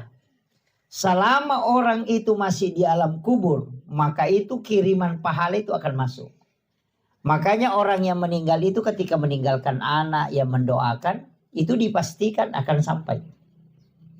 Karena dalam Islam ada namanya syafaat pahala. Syafaat pahala itu adalah kebaikan yang dilakukan oleh anak kita atau murid-murid kita yang kemudian didapatkan oleh orang yang punya anak itu sendiri. Jadi ya kau angka anak, bahkan Rasulullah mengatakan siapa yang meninggalkan 2 atau 3 anak perempuan ahli ibadah, maka ibu bapaknya tidak disentuh api neraka. Itu. Jadi ajak tak kadaya pana salama atau wena reko alena maka siwiang tidak. Ada orang tua tidak banyak pahalanya, tidak banyak amalnya, tapi anaknya itu selalu melakukan kebaikan. Maka orang tua akan mendapatkan namanya syafaat pahala bonus. Kecuali ada ulama yang mengatakan bahwa berdasarkan hadis Rasulullah setiap bayi yang lahir itu tergadai. Jadi kongkan anak jaji itu mah keteni. Tahu gadai kan? Tahu gadai? Gadai itu kan kalau kita gadaikan kebun, kita ambil hasilnya atau tidak? Nah, tidak. Itulah yang menjadi alasan Ahmad bin Hanbal mengatakan anak yang tidak diakikah. Nah, ini. Anak yang tidak diakikah itu tidak akan, orang tuanya tidak akan mendapatkan syafaat pahala. Karena anaknya masih tergadai. Karena Rasulullah mengatakan lepaskan gadaian anakmu dengan akikahnya. Nah, dari situlah kenapa setiap bayi yang lahir walaupun tidak sampai 7 hari akikah. Supaya kita miliki nanti kalau di hari kemudian. Nah, bahkan jika ada orang keguguran. Nah janin itu sudah berbentuk manusia. Cuma tidak ditahu jenis kelaminnya apa laki-laki atau perempuan. Maka kita diminta untuk memberi nama laki-laki, bukan nama perempuan. Kalau belum ditahu jenis kelaminnya. Kecuali ketika kita sudah tahu, boleh diberi nama perempuan kalau memang perempuan. Kasih nama laki-laki kalau laki-laki. Tapi ketika anak itu belum diketahui jenis kelaminnya, kasih nama laki-laki. Ini anak kita ketika kita meninggal maupun hidup. Setiap dia sholat, bersedekah, walaupun dia tidak niatkan untuk orang tuanya, maka pasti orang tuanya selalu dapat pahala. Itu bonus dari kebaikan yang dilakukan oleh anak-anaknya. Yana tu nasang itu matata, maka dah semakin banyak anak itu semakin banyak rezeki. Bukan rezeki dunia saja yang dimaksud, tapi rezeki akhirat. Nah, supaya anak-anakmu nanti menjadi asbab kau bisa masuk ke dalam surga. Karena pahalamu itu lebih banyak dikasih dari anak. Nah, makanya saya tidak pernah sepakat itu perkataan dokter, maka ada 2 anak cukup. Yang KB itu. Agak kucik dikirucik digimpi agak miterno. Jadi masalah. Nah, ini penting dulu saya wasiatkan. Walaupun sumber pahala itu kan 4. Yang pertama kita langsung yang melakukan. Ini amalan tak sendiri langsung. Yang kedua amalan yang karena kita mengajarkan ilmu. Guru mengaji, makanya upasang anak kita yang kecil usahakan yang mengajarkan membaca suratul Fatihah, menghafal itu kita, jangan gurunya. Ini penting. Usahakan anak kita, kalau ada anak kecil atau cucu, kita bapaknya yang ajari dia membaca suratul Fatihah. Pokoknya usahakan dia hafal. Nanti bagaimana tajwidnya persoalan belakang. Yang penting dia sudah hafal dulu. Kenapa? Setiap dia baca Fatihah kita dapat pahala. Kan gitu. Karena kita yang mengajarkan. Orang tua yang rugi betul itu yang tidak mengajari anaknya baca Fatihah. Nanti kalau sholat, bonus pahala aja dia dapat. Nah, ini penting saya sampaikan ini supaya kita tahu. Apalagi yang mengajari mengaji. Makanya madrasah pertama anak itu sebenarnya adalah ibu. Ini penting ini. Kalau gurunya ngajarkan ya gurunya dapat, kita dapat bonusnya aja. Kan gitu. Kemudian yang kedua ada pahala yang kita lakukan sekali tapi pahalanya berkesinambungan. Itulah amal jariah. Yang kayak sedekah. Sekali saja kita lakukan, sama dengan tadi mengajarkan ilmu. Itu sekali kita lakukan tapi nanti bertambah terus. Makanya guru sekolah itu adalah orang yang paling bersyukur nanti dari kemudian. Yang penting dia ikhlas. Karena dia ajari anaknya satu ini, nanti muridnya jadi guru. Itu muridnya punya guru murid 100. Nanti dia ajari lagi. Kemudian dari 100 ini ada lagi jadi guru. Nanti dia ajari lagi. Itu nanti ada orang kata Rasulullah kaget melihat amalnya karena dia tidak pernah lakukan tapi kok banyak sekali. Sehingga dia bertanya, dari mana ya Rasulullah? Saya tidak tahu dari mana, tidak pernah lakukan. Nabi mengatakan bahwa murid-muridmu itu jadi guru. Nah, itu orang bersyukur. Tapi kalau guru yang suka madareke ya sertifikasinya terlambat 1 hari langsung bikin status. Ini penting saya sampaikan. Makanya ujiannya itu berat, ya.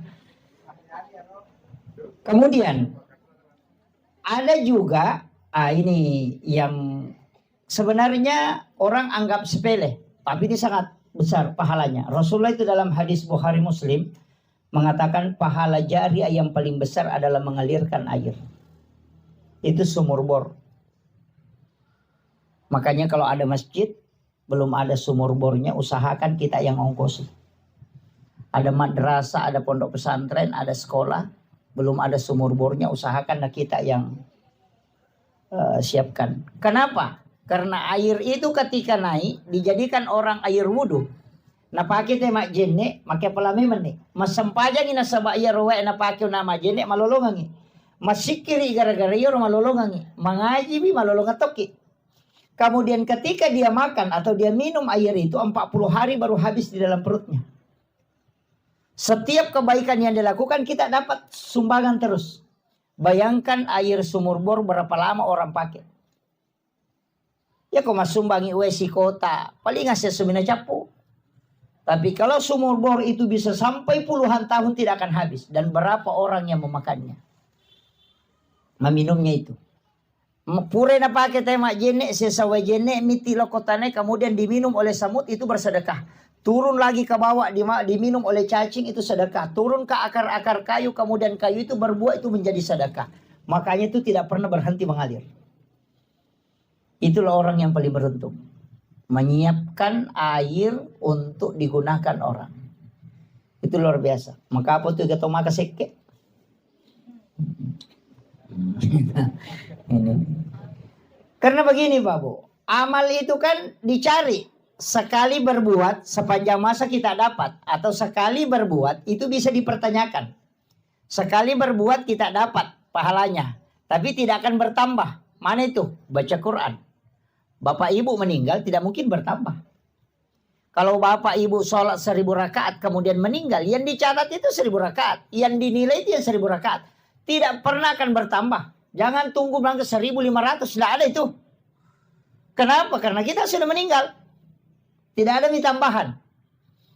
Atau umrah. Umrah itu sekali dikerjakan, itu pahalanya didapat, itu pun kalau sah. Kalau diterima, kan gitu. Resikonya kan besar.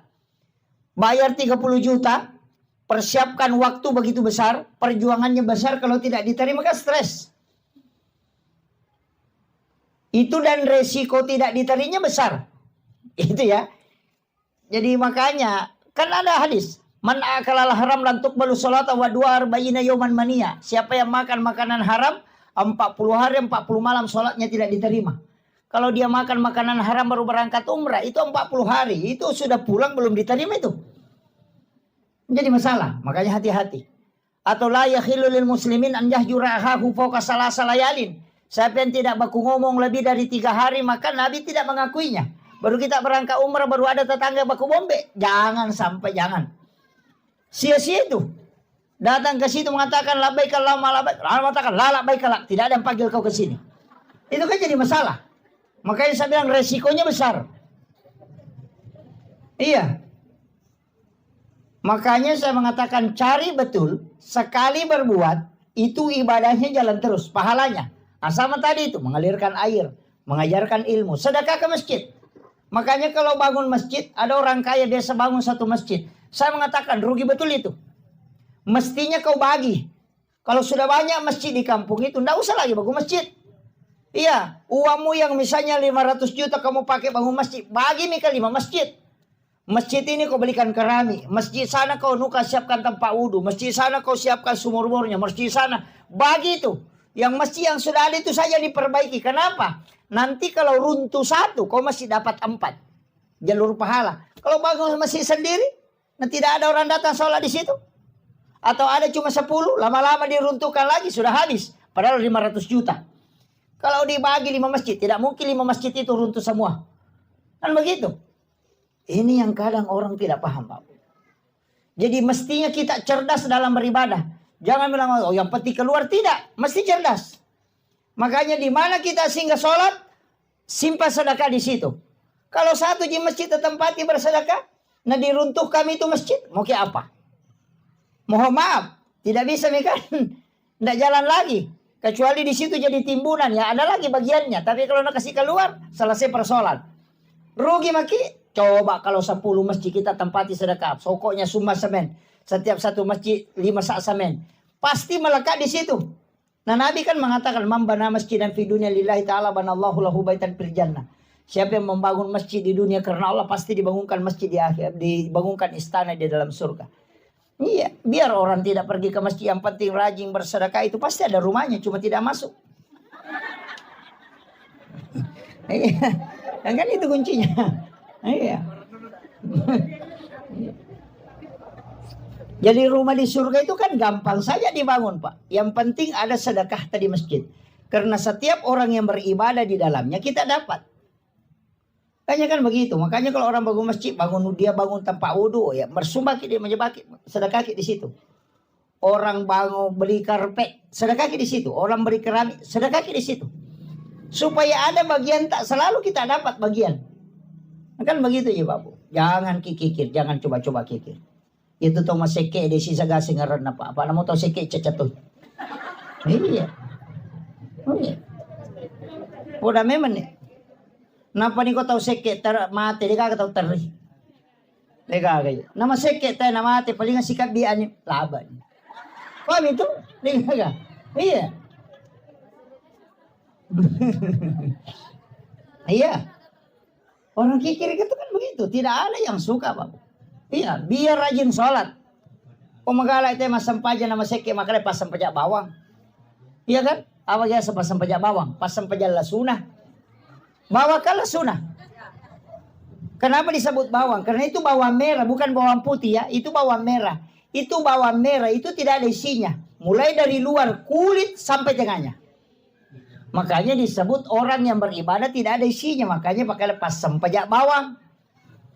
Ya nang katu makan bawang baja. Ustaz bawang. Iya. Tahu matoa bawang.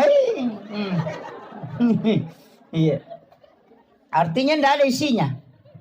Makanya. Dan orang yang dermawan itu Pak yang selalu dikenang. Tak bayangkan nih. Iya kau tahu seke mati. Orang kikir itu meninggal. Orang pergi ziarah kubur. Dia baca namanya di batu nisan. Itu tulang-tulangnya sudah hancur. Masih napa mau patewo tahu sepaseke na tua. Ini pada tulang-tulang sudah hancur. Itu saking tidak baiknya. Iya. Dan itu sering saya ingatkan. Kita ini hidup, tidak usah terlalu ini. Dalam hidup ini kan berat sebenarnya kalau kita tidak punya amal. Karena kita mau ke sana semua. Iya. Anak-anak yang kita tinggalkan, kita memang butuh wasiat untuk dia. Meninggalkan harta juga itu penting. Supaya dia tidak jadi mengemis ke orang lain. Tapi mesti ada bekal yang kita bawa. Iya. Jangan sampai kita berangkat baru tidak ada bekal. Perjalanan akhirat itu sebenarnya orang di alam kubur itu kayak orang transit. Jadi misalnya dia mau ke Makkah tinggal di Jakarta. Mau kembali ke Mamuju tidak bisa. Mau kembali ke sini tidak bisa. Mau lanjut perjalanan amalnya belum cukup. Coba. Maga tasa di sana kota Ransi ke bandara. Dia nagana di tampara meloto kirewa dia tu cocok. Meki mataru dia nagana. Maka yang dia tunggu adalah kiriman. Maka orang di alam kubur itu yang dia tunggu adalah semua kebaikan yang pernah dia lakukan itu yang jariah. Kalau tadi puasa dengan shot, tidak bisa karena itu sudah paten, tidak ada tambahannya lagi. Makanya saya katakan orang yang berbolak-balik pergi umrah itu tidak usah. Cukup sekali berangkat 1 tahun itu sudah memadai maksimal sekali. Uang yang kau mau jadikan umrah misalnya 2 kali 1 tahun. Simpan itu yang 1 kali kau jadikan pembangunan untuk masjid. Jadikan pembangunan untuk madrasah. Untuk pondok pesantren. 30 juta itu tidak sedikit. Kalau kau berangkat pakai uang 30 juta itu sendiri kau nikmati. Itu pun untung kalau diterima. Tapi kalau itu disumbangkan ke 30 anak yatim atau 30 penghafal Al-Quran kita tanggung pembayarannya. Masa mana yang 30 itu tidak ada yang tunjuk masuk surga. Nah nanti diberi syafaat bisa memberi syafaat. Rugi betul kita itu. Itu aja kuncinya. Tidak susah Pak. Mau masuk surga itu banyak sekali jalurnya. Tapi kalau ibadah pribadi, wah berat itu. Makanya saya mengatakan begini. Bikin amal jariah. Masa banyak jadi sini tuh. Jalur amal jariah kan banyak gitu. Banyak. Sedekah di masjid, sedekah di sekolah. Ada yang paling gampang, sedekah makanan. Iya, itu kan makanan 40 hari baru habis dalam perutnya orang. Tunggu Pak Imam. Kalau ada lewat depan rumah, sini Pak Imam dulu. Ini teh kotak kau ambil. Nah ini kerupuk, kau makan Pak Imam. Makan itu sampai, pokoknya makan itu. Yang penting makan Pak Imam. Oh ya selesai, 40 hari baru habis di perutnya Pak Imam. Tulis ini tanggal. Ini tanggal sekian, jadi nanti 40 hari tanggal sekian. Kalau lewat lagi Pak Imam, hei sini sini. Ini teh kotak lagi kau minum Pak Imam. Itu kan begitu. Kenapa? Makanya orang tua kita dulu itu pintar sekali. Mau pindah rumah, bikin baca doa. Supaya Pak Imam bisa makan. Dikasih makan. Mau turun sawah, baca doa lagi. Kenapa dia baca doa? Sebenarnya bukan itu baca doanya yang pokok. Supaya Pak Imam itu dia bisa kasih makan. Karena dia itu pasti sholat. Disebutkan khairul mar'al rijalun soleh. Sebaik-baik amal. Sebaik-baik harta. Itu yang digunakan oleh orang soleh. Karena tidak mungkin dia main domino. Tidak mungkin dia main begini. Ya kan begitu. Tidak mungkin dia pakai pergi main judi. Tidak mungkin dia pakai pokoknya tidak mungkin. Karena dia orang soleh. Tapi kalau bukan orang soleh bisa saja dipakai untuk yang lain.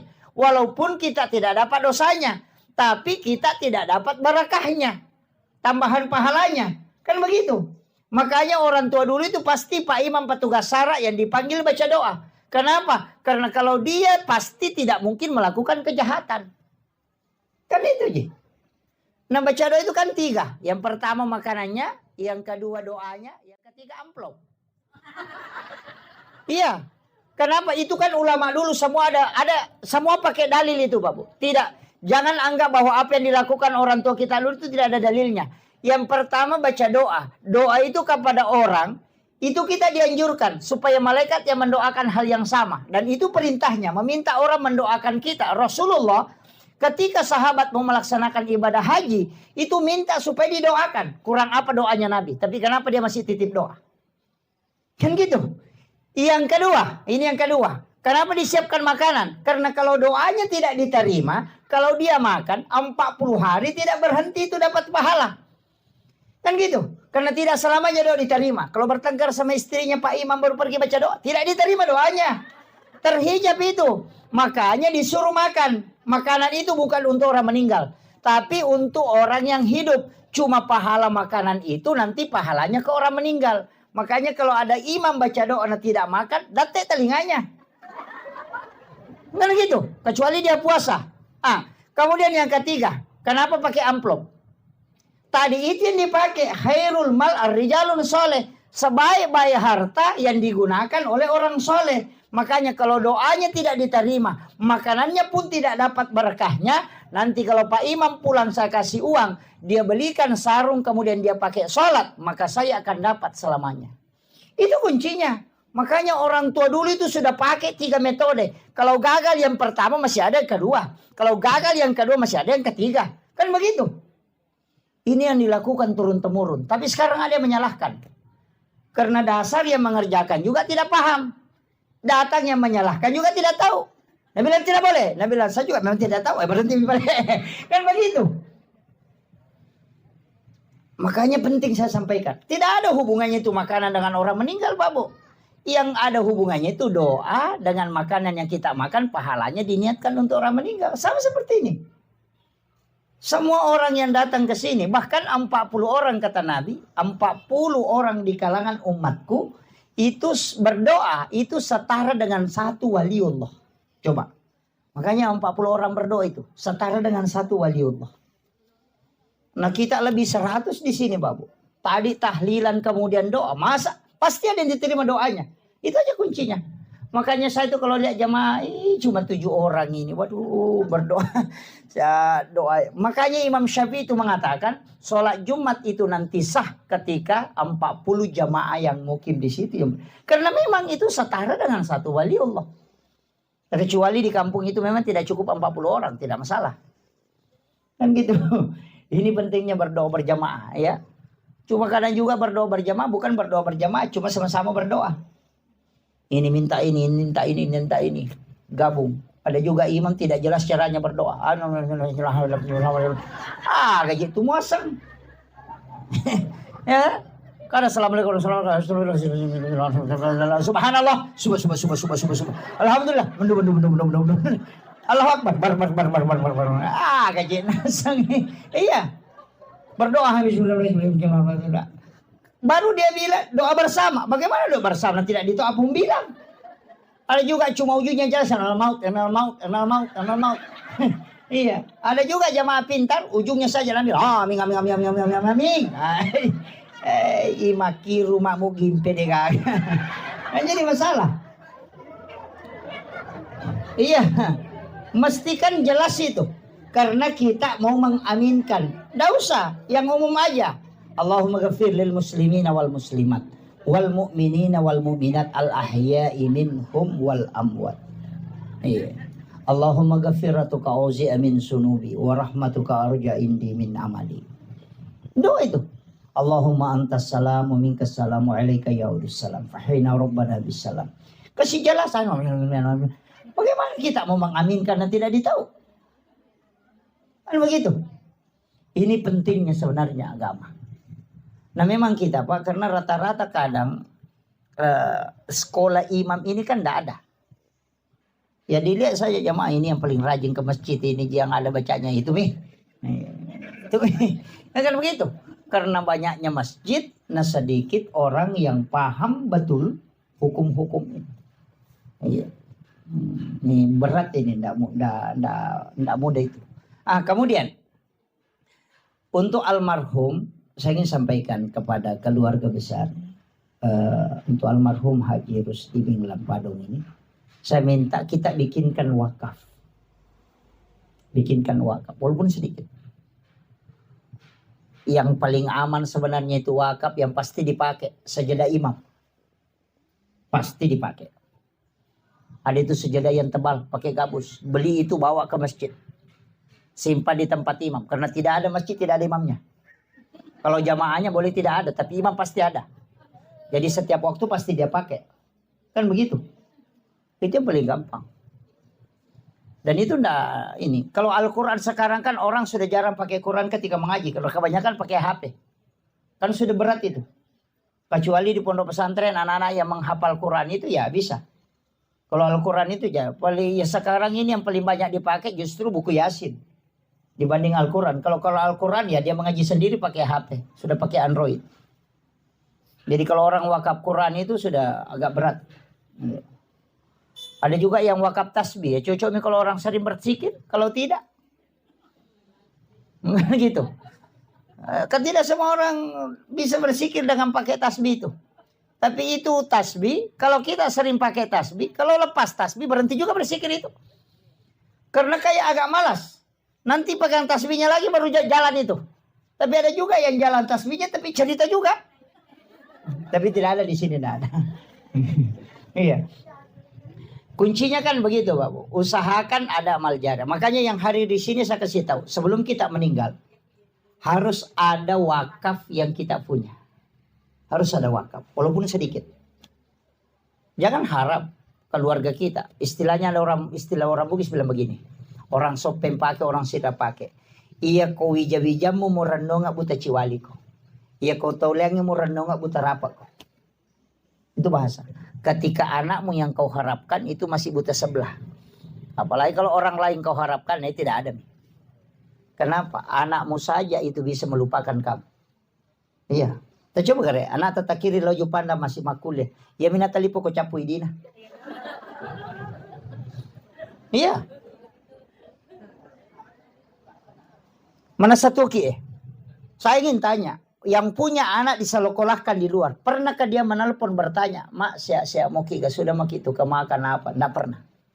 Mana satu ki, palai kumatik.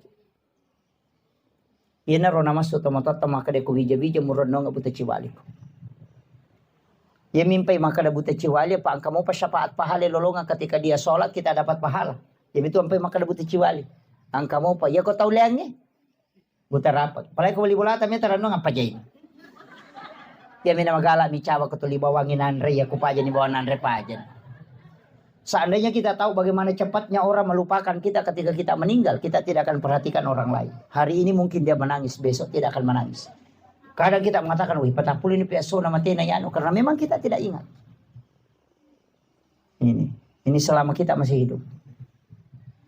Upoda memang jangan menunggu dibawakan, jangan. Siapkan memang untuk sebelum kita meninggal.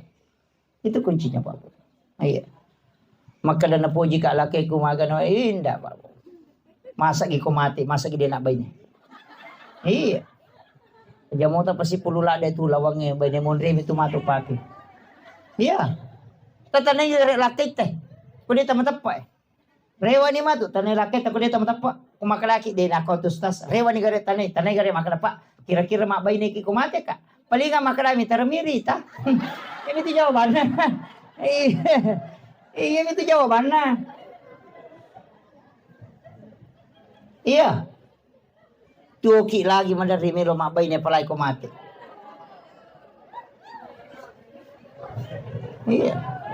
Artinya kita siapkan memang ini bekal untuk kita. Karena kalau kita ini tajam ina kiringan tidak. Nggak usah kita ukur anak kita. Anak takai ukur mabela. Saya mau ukur yang ada di sini. Saya mau tanya, akasyaga tasyariki buruk atau motot dalam 1 tahun. Palingan hanya 2 kali. Idi lagi mapahang agama, manasa mapahang agama. Dan masih kadang dekat dengan orang tua dalam pendidikan. Kedua misyarai lalan nasi tahu apalagi bijak. Ini kadang kita tidak sadari Pak Bu. Karena harta kadang melalaikan kita, karena urusan dunia melalaikan. Itu yang berat. Makanya siapkan. Mesti ada wakaf tak. Acila kapa tu idi masapa napa degaga ya punai. Kan begitu. Masa angka darah yang kagalu yang angka darah kelapa sawit 50 hektar atau hektaran. Angka gaga ya Cina yanre deni yanre nasabai pasipulong ang idi untuk pakang kangka. Nigay naman ang may anata. Mate ki matu nalagay idi ichala. Naman ang may gare. Ini kata bangkar, siapa yang rugi? Kan ini penting Pak Bu. Ya nadeta nama-nama ya man rasa gitu. Tidak ada bekal tak. Oke. Angka gage Cina kimanda doria, maka soli doria. Siapa doria? 200 sabu, soli paga. Padahal si di juta di napri kantong. Iya. Kan begitu. Kenapa? Karena dia mau mengumpulkan uang untuk beli sesuatu. Ini kan namanya anak-anak. Tapi anak ini apakah pernah mengingat kita untuk ke depannya? Maka siapkan bekal untuk dirimu dengan wakaf, persiapkan anakmu dengan baik dengan wasiat. Itu aja kuncinya. Ini yang penting saya wasiatkan Pak Bu. Jangan sampai kita lalai. Karena umur ini kan pasti. Kinroki melolo deta mati. Iya tatu mau pasti mati. Ya ini matoa yang mana seni dia mungkin mati malolo ki. Pasti mati matoa ki. Makanya aja ta macigau. Iyo pwede maloloy dua mo pa kamungkin ako dito malite malolo mati matoki. Dua mo pa itajan. Pwede matoki kinri melolo pasti cidi mani. Dan setiap kehidupan dalam sehari-hari itu selalu turun. Penglihatan mulai berkurang, pendengaran, kadang fisik. Ya ko malasa ki. Dena na malundra andre mendre tolino mani. Dena pada ko anak malasa ang kami itu perubahan matu. Sudah sakit pasti ada lagi gerakan lain dia tahu. Karena itu memang sakitnya untuk menambah. Istilah untuk mata tariolo, isapoy basi. Kan begitu. Ikot mato din isapo. Itu ipamole man kan begitu.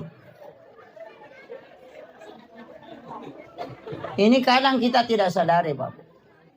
Itu saya selalu wasiatkan itu. Makanya persiapkan diri sebaik mungkin. Usahakan ada bekal yang kita bawa. Maka dia guru tak, ya kong kawak kapak mo na napura ni mo wasiatkan anakmu mati santangi ko. Karena kau sudah simpang bekal. Kenapa orang banyak menyimpang uang di bank untuk saldo di rekening? Itu karena berpikir suatu hari kita akan pakai. Tapi kenapa amal tidak dibikinkan saldo juga? Itu penting. Asal sabi na napatami mi bangi. Mati ki matu malagi temo di gaga. Makanya mo kumakan ja bija-bija. Tapi ako masalah ni de gaga. Mahirap. Palagi ko magaya ni de na nalo kikiburu. Mahirap. Natiro ba na sukur kiburu na malapit sa rin. Ako pa niya amin. De gaga. Iya. Ini penting saya usiatkan. Karena kita kan jarang sekali ziarah. Makanya pesantren saya itu di Sidrap.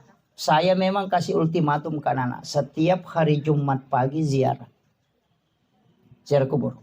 Datangi makamnya para ulama yang ada di situ yang dekat. Bisa kau jangkau. Itu biasakan. Karena ini yang hilang. Nabi itu setiap malam Jumat itu ke pekuburan. Untuk ziarah. Cuma kita tidak bisa ikuti itu. Karena jam 11 malam nanti subuh baru mau pulang. Angka kebarani macurir. Curi. Iya. Ikutin itu. Jam 11 malam Jumat baru pergi ziarah sendirian. Nanti subuh baru pulang. Ada gaya yang coba. Coba biar Pak Imam takut. Iya. Tapi kenapa kita ziarah di malam Jumat? Itu karena ruhnya orang muslim yang telah wafat itu dikembalikan ke kuburnya pada malam Jumat. Itu sampai hari Jumat masih ada. Makanya itu kenapa sunnahnya ziarah itu di hari Jumat. Kan gitu. Dan pasti orang bertambah imannya Pak. Kalau karena pergi siaran malam Jumat. Sendiri lagi di kuburan. Kalau dia dengarkan bunyi jangkrik. Dengarkan bunyi cacing. Kemudian hembusan angin dia kena ke badannya. Pasti akan asam. Makoto matu komate kak. Pasti dia bilang. Makoto matu komate kak. Kamanang bija-bija kau boleh menurut jadi di mayaku. Makanya bagaimana perasaannya orang tua kita ketika diziarahi. Sama dengan orang tua yang selalu di SMS, kemudian kita datang langsung kepadanya. Itu persis sama. Dengan doa di rumah, sama ziarah ke kubur. Karena orang meninggal itu tidak buta, Pak Bu. Tidak. Dia justru lebih tajam pendengarannya, lebih terang penglihatannya. Makanya kalau kita ziarah kubur, itu persis ziarah orang hidup. Kalau kita ke rumahnya orang, pertama ihlan alaik, buka sandalmu. Jangan kau pakai sandal masuk ke dalam rumahnya orang. Ketika ziarah kubur, pertama buka sandalmu. Jangan pakai sandal masuk ke makam. Kecuali memang tidak aman. Karena banyak durinya. Yang kedua, ucapkan salam. Kita ke rumahnya orang, yang kedua itu ucapkan salam. Itu persis sama. Ucapkan salam. Cuma salamnya beda. Satu, assalamualaikum warahmatullahi wabarakatuh. Satu, assalamualaikum ya ahlal kubur. Tapi apakah mereka mendengar? Orang hidup bisa tidak mendengar karena mungkin dia di dalam. Tapi orang ahli kubur itu mendengar. Apa kata Rasulullah? 40 langkah kau tinggalkan tempat pemakaman. Itu bunyi sandalmu masih didengarkan oleh orang yang meninggal. Angka gataulino pak patapulo ni jongkana jewi salina nakali ngamopi sandala. Degaga. Tapi orang meninggal bisa. Itu saking tajamnya. Dari situlah Nabi melarang kita menyebut kekurangannya orang ketika kita ziarah. Karena pasti dia dengarkan itu. Deminen reto tomate tate linrota tuh. Iya. Karena ahli kubur itu pendengarannya semua tembus. Olo dena ni sangir atau lenge atau mate lenge. Ruh-ruh yang lain tidak tahu maka kalasi kopi ko watumo tu angkat iano maka aja dan ipakasiri sih karena semua kan mendengarkan. Dari situlah kenapa ahli kubur itu kita tidak boleh menyebut keburukannya tapi menyebut kebaikannya, kan begitu. Ini yang kadang kita tidak ingat, padahal itu hadis itu Bu. Hadis, lepaskan sandalmu. Yang ketiga, jangan melangkahi batu nisan. Ya kau nggak tahu tudang aja tak juleh kaiwi. Kan begitu. Yang keempat, jangan duduk di atas batu nisan. Maka kau nggak tahu tudang atau lo tidak kau saling kanan. Atau ada duduk di kursi baru kita naik di sini. Bagaimana? Itu kan isyarat-isyarat semua yang persis sama dengan orang hidup. Makanya Nabi cuma mengatakan an-naumu ahul maut. Mati itu saudara dengan mati. Tidur itu saudara dengan mati. An-naum itu. Kalau kau tidur, akhul maut itu bersaudara dengan mati. Makanya coba, kalau banyak kan orang tidak percaya. Saya ambil sedikit gambaran. Kenapa Nabi pakai gambaran tidur? Kenapa bukan yang lain? Misalnya pinsang atau mati suri apa. Kenapa yang diambil adalah tidur? Begini. Orang yang tidur itu, kalau dia bermimpi, dia kan bisa melihat. Nah, lihat dirinya ke Jakarta. Bahkan lihat dirinya sampai Makassar belanja di mall. Nah, lihat dirinya silaturahmi dengan orang lain. Dan itu melihat. Saya mau tanya, apakah orang hidup, orang tidur itu matanya terbuka? Tidak. Orang tidur itu matanya tertutup. Tapi kenapa ketika dia bermimpi dia bisa melihat? Mata apa yang dipakai melihat orang yang bermimpi itu? Itu pandangan idhofi. Dan persis itu yang dipakai orang meninggal. Itu yang banyak orang tidak tahu. Yang kedua, orang ketika bermimpi 10 menit saja tidur, dia sudah bolak-balik dari Jakarta ke tempat. Padahal kalau perjalanan normal, orang bisa tempuh sampai 10 jam. Tapi dia bisa hanya 5 menit tidur, dia sudah dari sana. Itu artinya apa? Ruhnya orang muslim itu bisa kemana-mana. Karena ketika orang meninggal, itu jasad yang diatur oleh ruh. Ketika kita hidup, ruh ini diatur oleh jasad. Itu beda. Makanya orang meninggal itu ruhnya keluar. Sehingga ruh yang keluar itu bisa mengatur jasadnya. Tapi orang hidup, ruhnya tidak keluar. Makanya jasad yang mengatur ruhnya. Itu bedanya, Pak. Kemudian, ada yang tidak percaya dengan siksaan kubur. Apa yang dia bilang? Wah, apa yang hancur, apa yang disiksa, apa mau nerasakan, sudah mati, makan cacing. Tulang-tulangnya sudah lepas. Hanya ruhnya itu tidak. Coba saya kasih tahu. Kalau ada orang tidur kemudian bermimpi dikejar anjing gila. Atau dipukuli. Ketika dia bangun badannya sakit. bahkan ngos-ngosan, padahal tidak ada yang pukul. Kenapa jasadnya bisa merasakan sakit padahal dia tidur di atas kasur? Tidak ada yang pukul, tapi dia bisa merasakan sakit. Itu artinya ketika ruh tersiksa, maka jasad akan ikut, walaupun dia tidak disentuh. Jadi orang yang tidak percaya azab kubur itu tidak mengkaji hadis Nabi an-naumu akhul maut. Itu ngeri itu, Pak. Makanya siapkan diri kita. Jangan baju yang selalu dibeli banyak. Itu baju Bu 40 hari tidak dipakai, itu minta pertanggungjawaban kelak dari kemudian. Setiap pakaian yang tidak dipakai itu 40 hari begitu akan ditanyai kelak dari kemudian. Nah, perempuan itu setiap ada cara bikin baju. Ya kan? Sepupunya menikah bikin seragam. Majelis taklim 3 bulan bikin seragam lagi. Ada yang tidak datang lagi majelis taklim karena belum lunas yang pertama. Tapi tidak ada di sini, tidak ada di sini. Iya kan? Dan itu kan pakaian itu kan begitu. Memang harus dipakai. Makanya ulama kita mengatakan pokoknya kalau ada pakaian langsung pakai sholat dulu. Supaya kelak bisa kau pertanggungjawabkan. Kan begitu. Ya. Pakai itu. Jangan hanya kayak begitu. Banyaknya baju dipakai baru kalau di rumah daster saja dipakai terus. Makanya. Sila pilakin na to 5 daster. Talumpulan ni din na sa ito liya mo pernah pakai. To 5 kali menyaman nasi pakai macakit. Pero kung na macakit na talo ni sabo na. Ano gitu. Iya. Kadang kita kan, saya itu kadang pikiran ketawa itu Bapak. Ini memang manusia agak lain ya. Kenapa? Pergi sholat lebaran Idul Adha, Idul Fitri, itu beli talkum sampai 3 juta, 2 juta, 4 jutaan. Kapan dipakai? Sholat sunnah. Kalau sholat wajib, itu saja. Ya mau kan dikang itu lina pakai. Ya bagaimana pikir-pikir?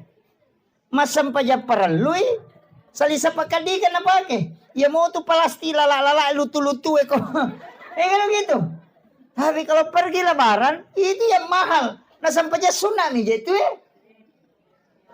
Coba kalian pikir ya. Mestinya kan dibalik. Bingung. Itu kan? Itu kan ya.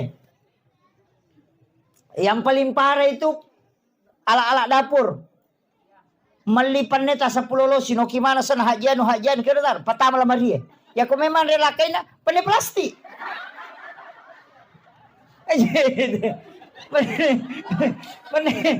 Pane plastik itu. Iya. Tala mo na mikir eh.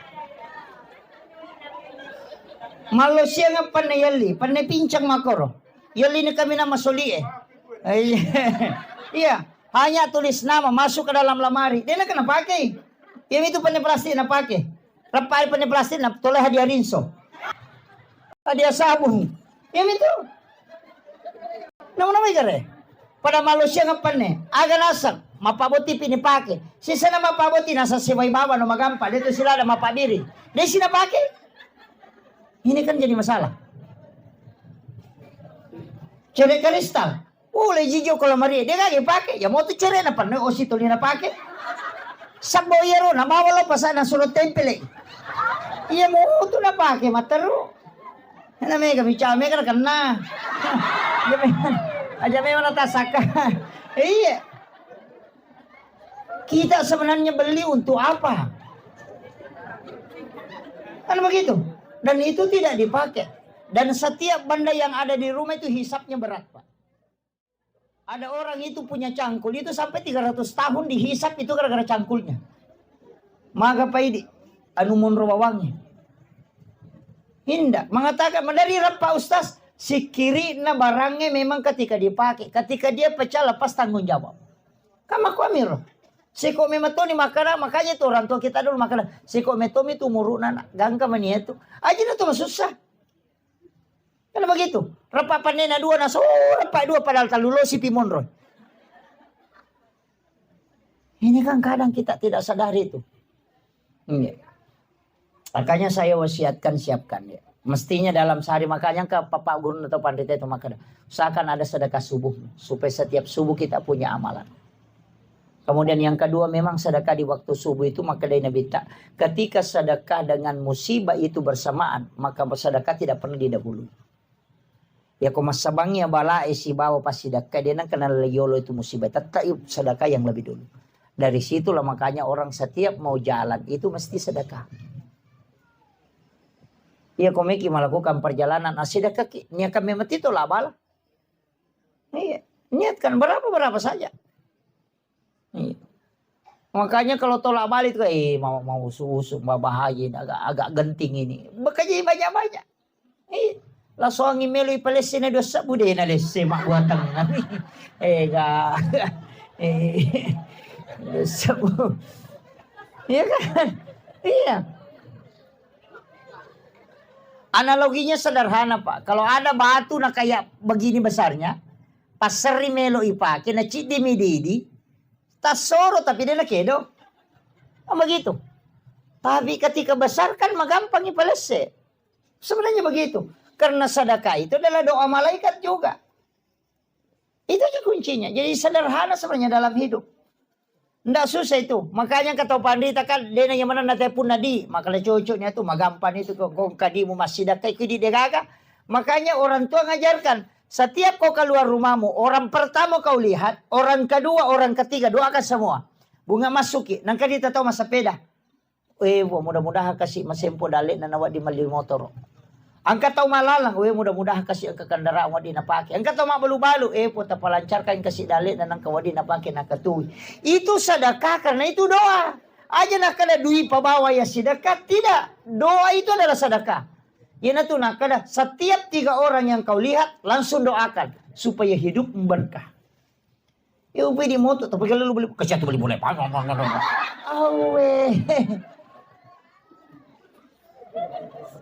Ini kan jadi masalah. Oh ini sudah setengah 12 ini.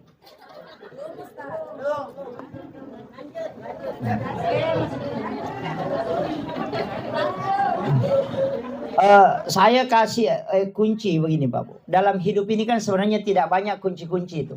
Istilahnya ada kunci dalam kehidupan. Ya kotak ketan ini ya tak buka itu liangnya. Agak mudah. Yang pertama sering saya sampaikan itu. Kunci pertama dalam amalia. Yang pertama itu jangan pernah tinggalkan istighfar.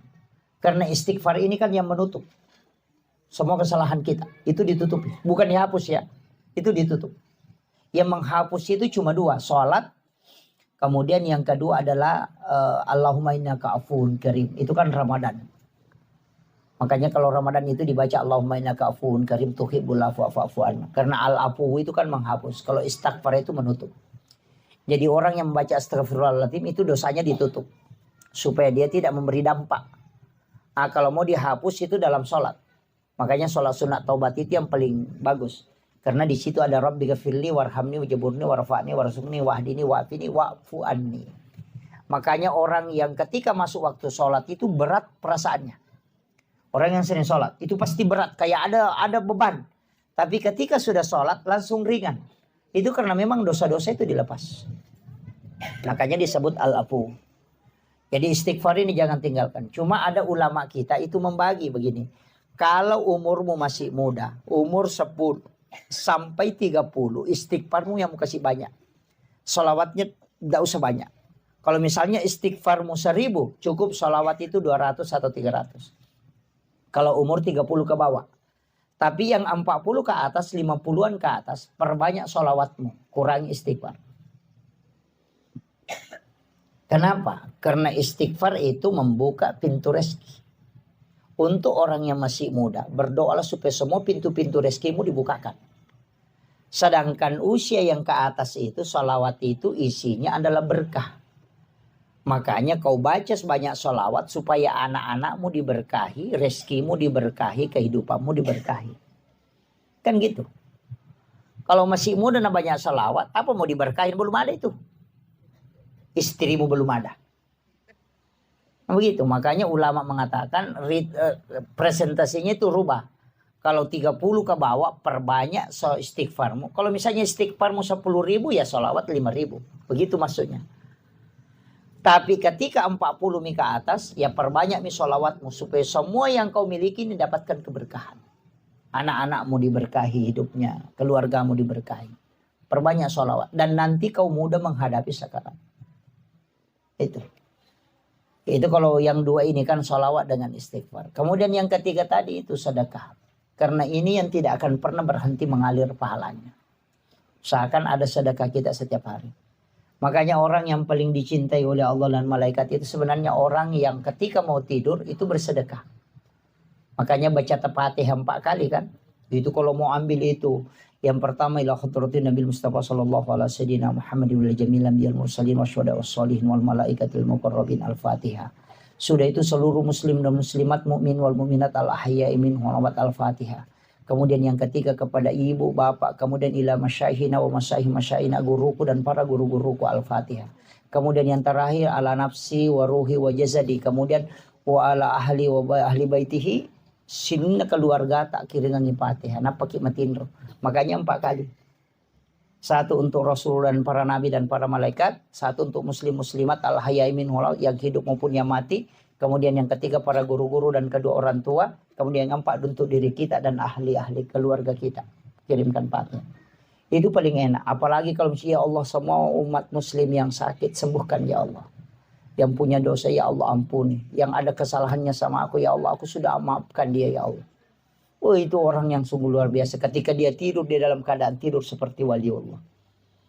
Itu kuncinya. Ya upi di kota tidur. Ya anu napo jakang. Isi gari gisi na dega. Iya. Nah itu ko to mapadiati pa dito kaga. Ya ko mapadiati tawe na mo to mase me minasa ya na parererir. Ni kato ako tanya. Iya. Karena atina me to masalah. Iya. Ndak de me to na me tenang. Iya. Na magampay ris sang padiati yan ang katomita deche na to masusa. Padiati ito. Iya, nas kata maliw to yan. Na cicil me to. Natanati ko suro wajay. Ano begitu? Ya na ita deche na to masusa. Padiati ito. Iya benar. Kan tidak ada kaitannya dengan kita. Justru dia misukro ya alhamdulillah. Ang kana tuwa di pabantu ko. Kan begitu. Tapi na cicil me ini penting. Kemudian itu tadi sedekah. Kemudian yang ketiga sholat. Jangan pernah tinggalkan. Terutama perempuan ini ada jeda yang kadang dia lupakan. Misalnya begini Bu. Kita jam duhur masuk misalnya jam 12:15. Kita memasak di dapur atau mencuci atau apa. Tiba-tiba masuk waktu duhur jam 12 lewat. Kita belum karena masih kerja. Cuci piring apa siapkan makanan. Sampai jam 1 belum selesai. Kemudian tiba-tiba kita haid. Tadi kan mendapati waktu duhur. Kita belum sholat duhur kemudian haid. Kita mau sholat tidak bisa. Tapi kita sudah ketinggalan 1 sholat. Maka itu dosa besar. Bagaimana cara menutupi sholat ini? Ketika berhenti haid mesti diqadai. Ini yang harus ditahu. Makanya perempuan itu diminta untuk tidak menunda sholat. Makanya ada perempuan itu disuruh sholat di rumahnya. Supaya kalau dikhawatirkan kalau dia haid, makanya lewat. Itu jadi masalah. Dan itu banyak tidak disadari.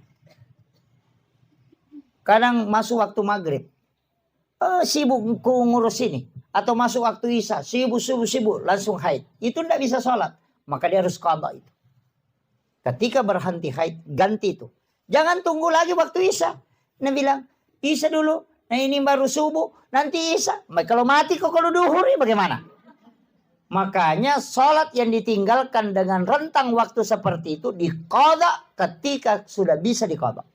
Jangan menunggu. Cuma ada ulama fikih menggabungkan. Kalau sholat itu diganti di malam hari, maka dikeluarkan suara. Tapi kalau sholat itu dikerjakan di siang hari, maka tidak mengeluarkan suara. Jadi sholat duhur yang diqadha di malam hari itu mengeluarkan suara. Karena dikerjakan di malam hari. Tapi kalau sholat isya misalnya diqadha di siang hari, itu tidak keluarkan suara. Walaupun sholat isya itu adalah sholat yang dijaharkan. Tapi ketika dikerjakan di siang hari, maka itu tidak dijaharkan. Itu disir. Nah itu kalau fikihnya. Tapi mandari itu masalah kasih baca mana ke jarak baru si kapangi, mana ke masa pejalur rumah ke raja sana. Padahal itu mengkodok. Kecuali sholat yang ditinggalkan, misalnya waktu anak muda, waktunya gadis, masih kuliah, tidak sholat. Itu ada ulama mengatakan ganti semua itu. Bayangkan kami 10 tahun tidak sholat, 10 tahun diganti. Sekarang tahun 2024, jadi 2034 baru berhenti. Berapa? Ya, 2034. Jadi orang masuk duhur, kerjakan sholat duhur, nanti selesai sholat duhur, qada sholat duhur. Atau dahulukan qadanya baru ikut berjamaah. Itu. Ke asar begitu juga, semua sholat 5 waktu itu diganti. Ada yang pakai itu, bahwa seperti Ahmad Sarwat itu, semua sholat yang kau tinggalkan, kau harus qada. Karena itu adalah utang selamanya. Ada juga bilang, tidak usah, cukup taubatkan, baru perbanyak ibadah sunnah. Ada juga bilang tidak, begini, tidak usah diganti. Nanti kalau ke tanah suci, umrah atau haji, qada sholatmu di Masjidil Haram 1 kali. Itu bisa menggantikan puluhan tahun. Ada juga pakai itu. Jadi kita mana kita pun pakai. Tapi jangan juga sengaja, tidak usah dulu sholat. Nanti umrah baru diqada. Itu jadi masalah lagi tuh. Iya. Jadi bukan begitu maksudnya. Jadi itu penting ya, saya wasiatkan. Kemudian ada hal juga dalam hidup ini Bapak Ibu sekalian. Penting. Karena agama itu begitu. Ada wajibnya, ada sunnahnya, ada adabnya, ada kaifiatnya, ada hikmah. Ada hikmah. Orang-orang dulu ini syarat dengan ilmu hikmah. Orang-orang tua kita dulu. Karena dia sudah khatam di bab-bab ngaji ini sudah. Tauhidnya sudah bagus. Cuma kadang pikirnya yang amburadul. Makanya banyak orang-orang dulu itu, orang-orang tua kita, mata reka tapi dia sempajang. Kan banyak. Karena dia memang diajarkan pertama adalah tauhid. Kenali dulu Tuhanmu, belum sampai ke situ mati gurunya. Anda sholat media, Anda bilang yang penting bisa tembus sudah selesai. Padahal itu fikih pokok. Kemudian ada dalam kaidah agama juga disebut dengan ilmu hikmah banyak. Dan ini yang sering saya concern, kenapa? Supaya ilmu ini orang tahu bahwa memang ilmu itu ada. Dan ulama dulu. Tapi itu bukan ukuran paten. Saya kasih tahu begini Pak Bu. Kita di hikmah itu dikasih ilmu ini kan bukan ilmu pasti. Artinya ilmu kebanyakan. Seperti begini. Ketika anak pertama adalah perempuan, maka yang pertama meninggal itu adalah ibunya. Ketika anak pertama adalah laki-laki, maka yang pertama meninggal itu adalah bapaknya. Itu di hikmah itu. Tapi itu tidak semua. Iya. Jadi itu tidak semua, tapi itu kebanyakan. 90 sekian persen itu dipastikan. Yang kedua itu di hikmah ya. Tapi ini jangan takut ya. Saya cuma kasih tahu. Ini ilmu hikmah itu ilmu antara seperti itu. Artinya itu hitung-hitungan. Kalau anak pertama itu sifat baik bapaknya diambil. Tapi sifat buruk ibunya diambil. Jadi itu anak pertama itu sifat jelek bapaknya. Sifat baik bapaknya ada di situ. Tapi sifat baik buruk ibunya diambil itu anak pertama. Nanti kebalikan. Kalau anak kedua, sifat baik ibunya diambil, tapi sifat jelek bapaknya ada di situ. Itu kalau di hikmah Pak Bu. Jadi makanya bisa diteliti anak kita itu. Makanya nanti kalau anak ketiga dilihat raut mukanya. Kalau dia lebih cenderung mengikuti wajah bapaknya, maka sifat baik bapaknya diambil, sifat buruk ibunya akan melekat ke situ. Itu kecenderungannya begitu. Jadi itu ilmu hikmah. Dan itu bukan ilmu pasti. Tapi ulama-ulama kita itu kasih kasih pesan. Bahwa kalau jangan kau sifatnya memang mamanya ngambil ini. Begitu. Jadi itu supaya kita bisa baca. Oh ini yang bisa saya perbaiki.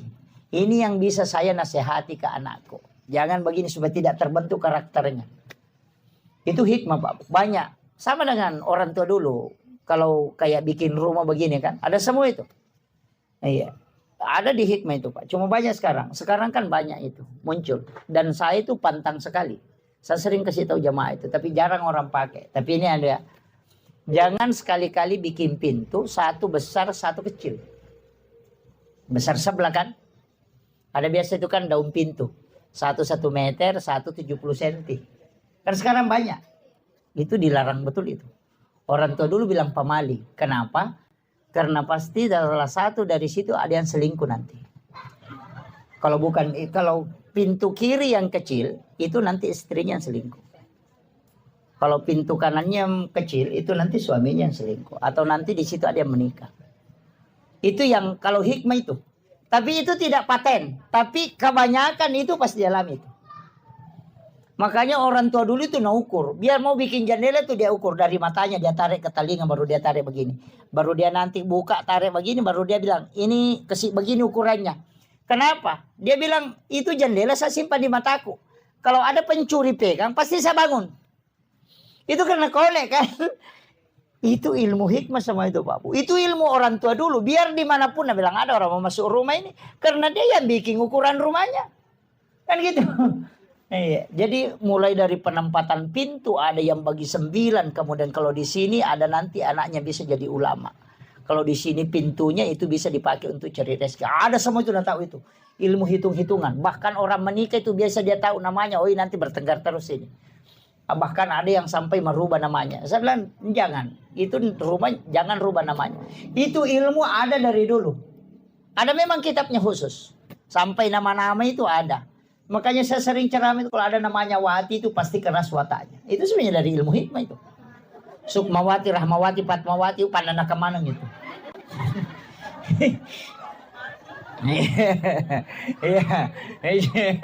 Iya. Tapi jangan tersinggung Bu ya. Tapi ada bagusnya itu hati Pak. Tapi suaminya pasti tunduk. Tidak ada suami yang bisa. Cuma ada penyakitnya itu biasa. Itu sakit perut tembus dengan punggung. Kenapa? Karena itu lebih besar suaranya daripada suara suaminya.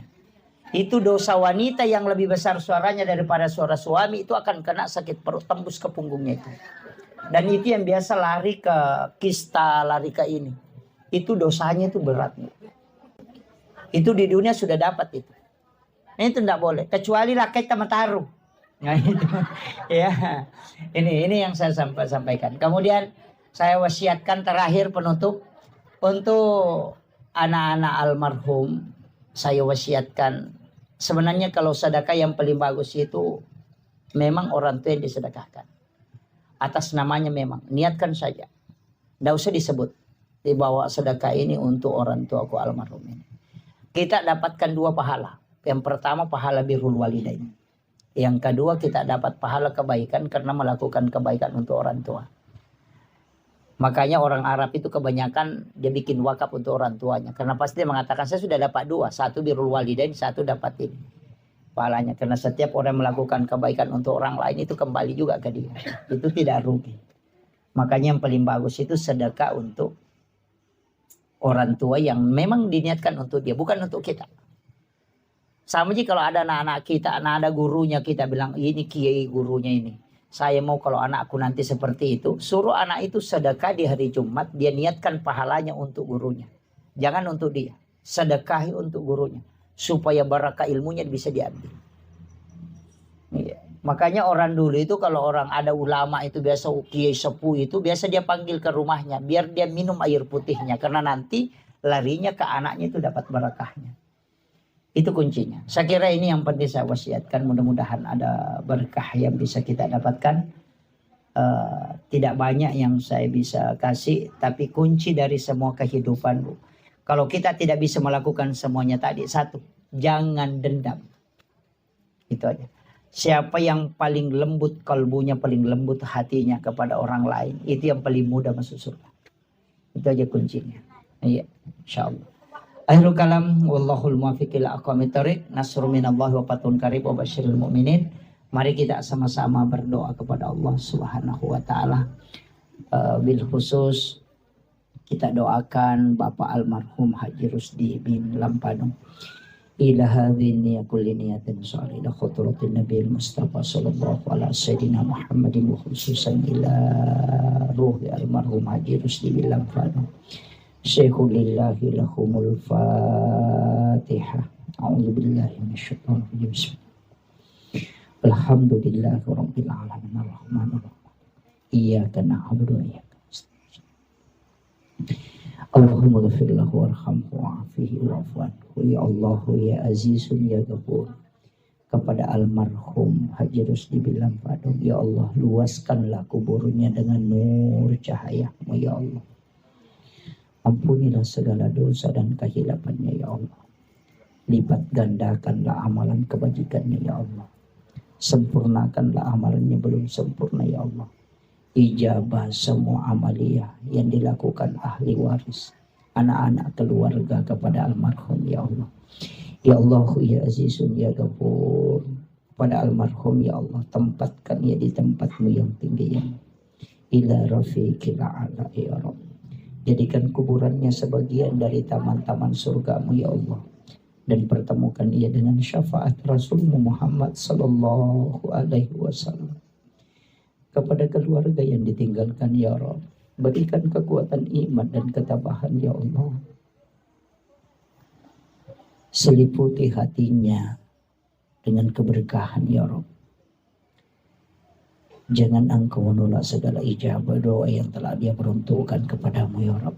Kami yang hadir di tempat ini ya Allah, kami turut untuk mendoakan almarhum ya Allah. Kami mohon kepadamu ya Rabb, jangan Engkau mencabut nyawa kami kecuali dalam keadaan beriman ya Allah. Kami tahu ibadah kami masih jauh dari kesempurnaan ya Rabb. Kami tahu kami banyak hilap dan dosa ya Rabb. Kami tahu ibadah kami belum sempurna ya Allah. Kami tahu salat kami belum khusyuk ya Rabb. Begitu banyak dosa dan kehilapan yang kami lakukan ya Allah. Anak-anak kami, keluarga kami ya Rabb, tuntun ke jalan yang Engkau ridhai ya Allah. Anak-anak kami, keluarga kami ya Allah, tuntun ke jalan yang Engkau ridhai ya Rabb. Mudahkan langkahnya masuk ke dalam rumah-Mu ya Allah. Jangan Engkau membuat dia tergelincir dalam kemaksiatan dan dosa ya Allah. Ya Allah ya Azizun ya Ghafur, apa yang telah disedekahkan berupa makanan oleh Ashhabul Bait, jadikanlah barakah dalam hidupnya ya Allah. Jadikanlah barakah kepada almarhum ya Allah. Seluruh pahala yang diniatkan untuk almarhum, jadikan ia syafaat di sisinya ya Allah. Rabbana zalamna anfusana wa illam taghfir lana wa tarhamna lanakunanna minal khasirin. Allahumma ghafiratuka ausi'a min sunubana wa rahmatuka arja indana min amalina. Rabbana atina fid dunya hasanah wa fil akhirati hasanah wa qina adzabannar wa qina azabannar wa qina azabannar. Wa sallallahu ala sayyidina Muhammadin walhamdulillahi rabbil alamin. Bi barakatil Fatihah. A'udzu billahi minasyaitonir rajim. Iyyaka na'budu wa iyyaka nasta'in. Shiratal mustaqim. Shiratal ladzina ala kulli hal ala kulli hal ala kulli hal ilahi anta maksudi wa ridhaka anta matlubi wa atini mahabbataka wa ma'rifataka ya Rabb.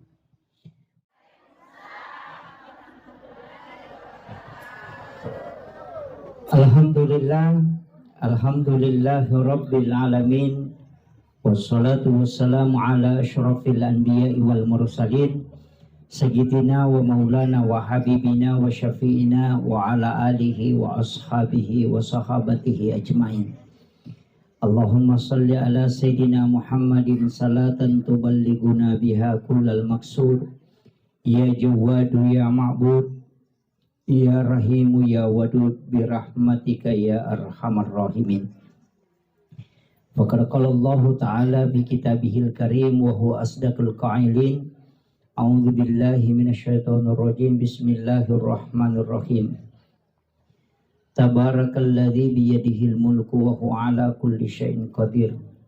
Alladzi khalaqal mauta wal hayata liyabluwakum ayyukum ahsanu amala wa huwal azizul ghafur. Sadaqallahul azim wa nahnu ala dzalika minas syahidin wasyakirin. Wala haula wala quwwata illa billahi wa huwal aliyyil azim. Hadirin wal hadirat ikhwanu fillah, sidang jamaah Tazkiratul Maut yang insyaallah dirahmati dan dimuliakan oleh Allah Subhanahu wa taala. Pertama, saya mengajak kepada seluruh hadirin, mari kita bersama-sama menghadiahkan pahala suratul Fatihah kepada almarhum Bapak Haji Rusdi bin Lampadong. Memagi-magi kita berharap syafaat suratul Fatihah menjadi asbab beliau diberikan keselamatan, elingi atajangang ridallah kuburuna insyaallah. Ila hazihi niyah kulli niyatin salih ila khutratin Nabil Mustafa sallallahu ala sayyidina Muhammadin wa khususan ila almarhum Haji Rusdi bin Lampadong Syekhul lillahi lahumul Fatihah. A'udzu billahi minasyaitonir rajim. Bismillahirrahmanirrahim. Alhamdulillahi rabbil alamin arrahmanir rahim maliki yaumiddin. Iyyaka na'budu wa iyyaka nasta'in. Ihdinas siratal mustaqim. Suratul ladzina an'amta 'alaihim ghairil maghdubi 'alaihim waladdallin. Amin amin ya rabbal alamin. Terima kasih Bapak Ibu sekalian. Saya pakai bahasa Indonesia atau bahasa Bugis?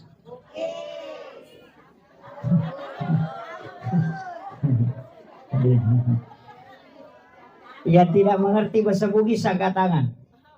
Satu. Oh ada ya, ada satu dua.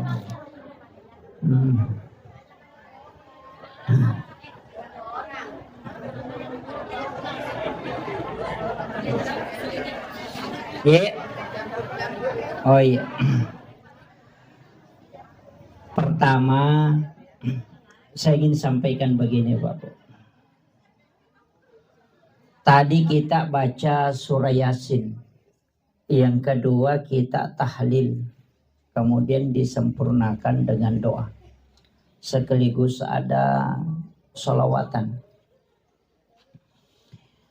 Tahlil itu sebenarnya intinya ada dua. Yang pertama adalah doa. Yang kedua adalah kiriman pahala. Itu yang dua inti tahlil itu.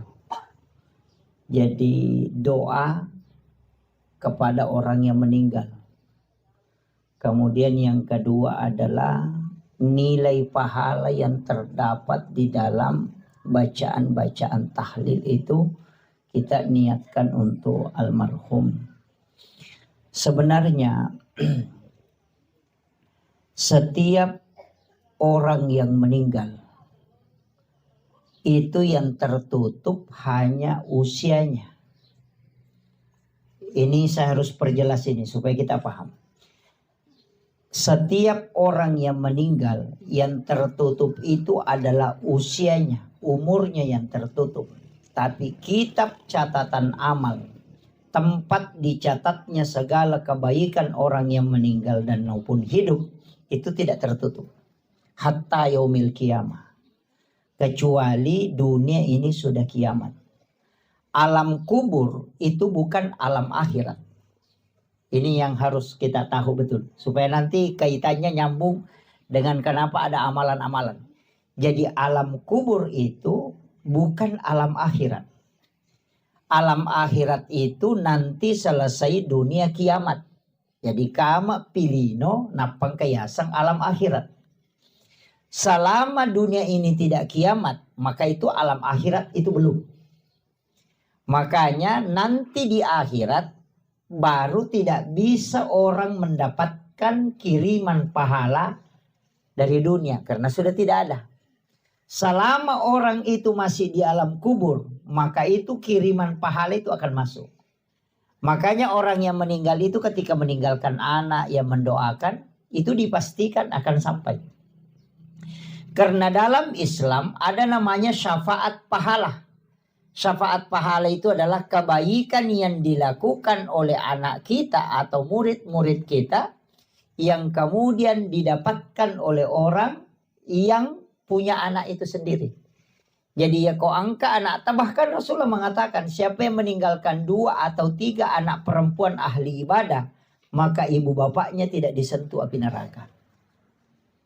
Itu. Jadi ajak takkan dia pernah salama atau wena reko alena maka siwiang tidak. Ada orang tua tidak banyak pahalanya, tidak banyak amalnya, tapi anaknya itu selalu melakukan kebaikan.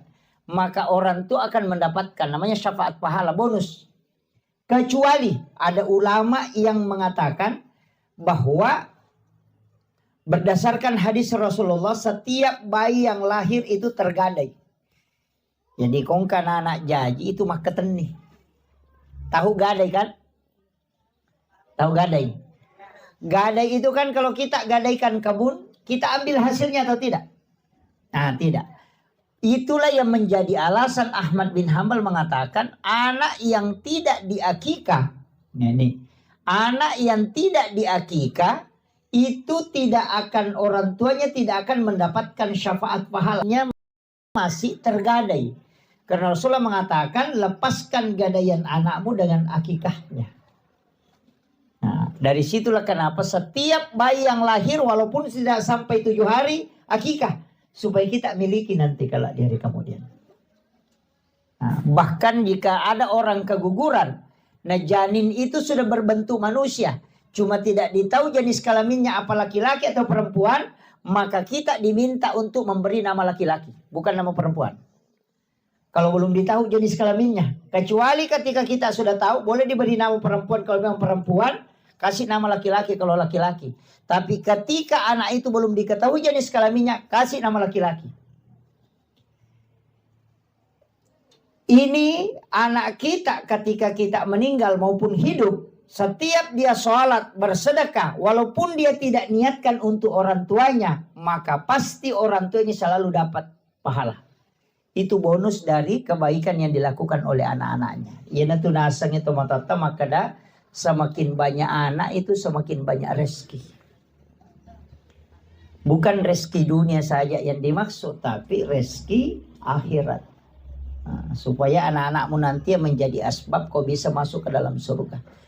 Karena pahalamu itu lebih banyak dikasih dari anak. Nah, makanya saya tidak pernah sepakat itu perkataan dokter, maka ada 2 anak cukup. Yang KB itu. Agak kucik dikiru, cik digimpi, agak miterno. Jadi masalah. Nah, ini penting dulu saya wasiatkan. Walaupun sumber pahala itu kan 4. Yang pertama kita langsung yang melakukan. Ini amalan tak sendiri langsung. Yang kedua amalan yang karena kita mengajarkan ilmu. Guru mengaji, makanya upasang anak kita yang kecil, usahakan yang mengajarkan membaca suratul Fatihah, menghafal, itu kita. Jangan gurunya. Ini penting. Usahakan anak kita, kalau ada anak kecil atau cucu, kita bapaknya yang ajari dia membaca suratul Fatihah. Pokoknya usahakan dia hafal. Nanti bagaimana tajwidnya persoalan belakang. Yang penting dia sudah hafal dulu. Kenapa? Setiap dia baca Fatihah, kita dapat pahala. Kan gitu. Karena kita yang mengajarkan. Orang tua yang rugi betul itu yang tidak mengajari anaknya baca Fatihah. Nanti kalau sholat, bonus pahala aja dia dapat. Nah, ini penting saya sampaikan ini supaya kita tahu. Apalagi yang mengajari mengaji. Makanya madrasah pertama anak itu sebenarnya adalah ibu. Ini penting ini. Kalau gurunya ngajarkan ya gurunya dapat, kita dapat bonusnya aja. Kan gitu. Kemudian yang kedua, ada pahala yang kita lakukan sekali, tapi pahalanya berkesinambungan. Itulah amal jariah. Yang kayak sedekah. Sekali saja kita lakukan. Sama dengan tadi mengajarkan ilmu. Itu sekali kita lakukan, tapi nanti bertambah terus. Makanya guru sekolah itu adalah orang yang paling bersyukur nanti dari kemudian. Yang penting dia ikhlas. Karena dia ajari anaknya satu, ini nanti muridnya jadi guru. Itu muridnya punya guru murid 100. Nanti dia ajari lagi, kemudian dari 100 ini ada lagi jadi guru, nanti dia ajari lagi. Itu nanti ada orang kata Rasulullah kaget melihat amalnya, karena dia tidak pernah lakukan, tapi kok banyak sekali. Sehingga dia bertanya, dari mana ya Rasulullah? Saya tidak tahu dari mana, tidak pernah lakukan. Nabi mengatakan bahwa murid-muridmu itu jadi guru. Nah, itu orang bersyukur. Tapi kalau guru yang suka madareke ya, sertifikasinya terlambat 1 hari langsung bikin status. Ini penting saya sampaikan. Makanya ujiannya itu berat, ya. Kemudian ada juga ini yang sebenarnya orang anggap sepele, tapi ini sangat besar pahalanya. Rasulullah itu dalam hadis Bukhari Muslim mengatakan pahala jariah yang paling besar adalah mengalirkan air. Itu sumur bor. Makanya kalau ada masjid belum ada sumur bornya, usahakan kita yang ongkosi. Ada madrasah, ada pondok pesantren, ada sekolah, belum ada sumur bornya, usahakan kita yang siapkan. Kenapa? Karena air itu ketika naik dijadikan orang air wudhu. Na pakai tema jenne, makai pelami meni. Mas sempajang ina sabak ya rowe na pakai nama jenne malolongangi. Masikiri gara-gara ya malolongangi. Mengaji bi malolongan toki. Kemudian ketika dia makan atau dia minum air itu 40 hari baru habis di dalam perutnya. Setiap kebaikan yang dilakukan kita dapat sumbangan terus. Bayangkan air sumur bor berapa lama orang pakai. Ya kok mas sumbangi wesi kota, paling ngasih semina capu. Tapi kalau sumur bor itu bisa sampai puluhan tahun tidak akan habis. Dan berapa orang yang memakannya, meminumnya itu. Pure na pakai tema jene, sesawa jene, miti lokotane, kemudian diminum oleh samut itu bersedekah. Turun lagi ke bawah, diminum oleh cacing itu sedekah. Turun ke akar-akar kayu, kemudian kayu itu berbuah itu menjadi sedekah. Makanya itu tidak pernah berhenti mengalir. Itulah orang yang paling beruntung. Menyiapkan air untuk digunakan orang. Itu luar biasa. Maka apa tuh kita makan seke? Ini. Karena begini Pak Bu. Amal itu kan dicari. Sekali berbuat sepanjang masa kita dapat. Atau sekali berbuat itu bisa dipertanyakan. Sekali berbuat kita dapat pahalanya. Tapi tidak akan bertambah. Mana itu? Baca Quran. Bapak ibu meninggal tidak mungkin bertambah. Kalau bapak ibu sholat 1000 rakaat kemudian meninggal, yang dicatat itu 1000 rakaat. Yang dinilai itu yang 1000 rakaat. Tidak pernah akan bertambah. Jangan tunggu bilang ke 1500. Tidak ada itu. Kenapa? Karena kita sudah meninggal. Tidak ada tambahan. Atau umrah. Umrah itu sekali dikerjakan, itu pahalanya didapat, itu pun kalau sah. Kalau diterima, kan gitu. Resikonya kan besar. Bayar 30 juta, persiapkan waktu begitu besar, perjuangannya besar, kalau tidak diterima kan stres. Itu dan resiko tidak diterimanya besar.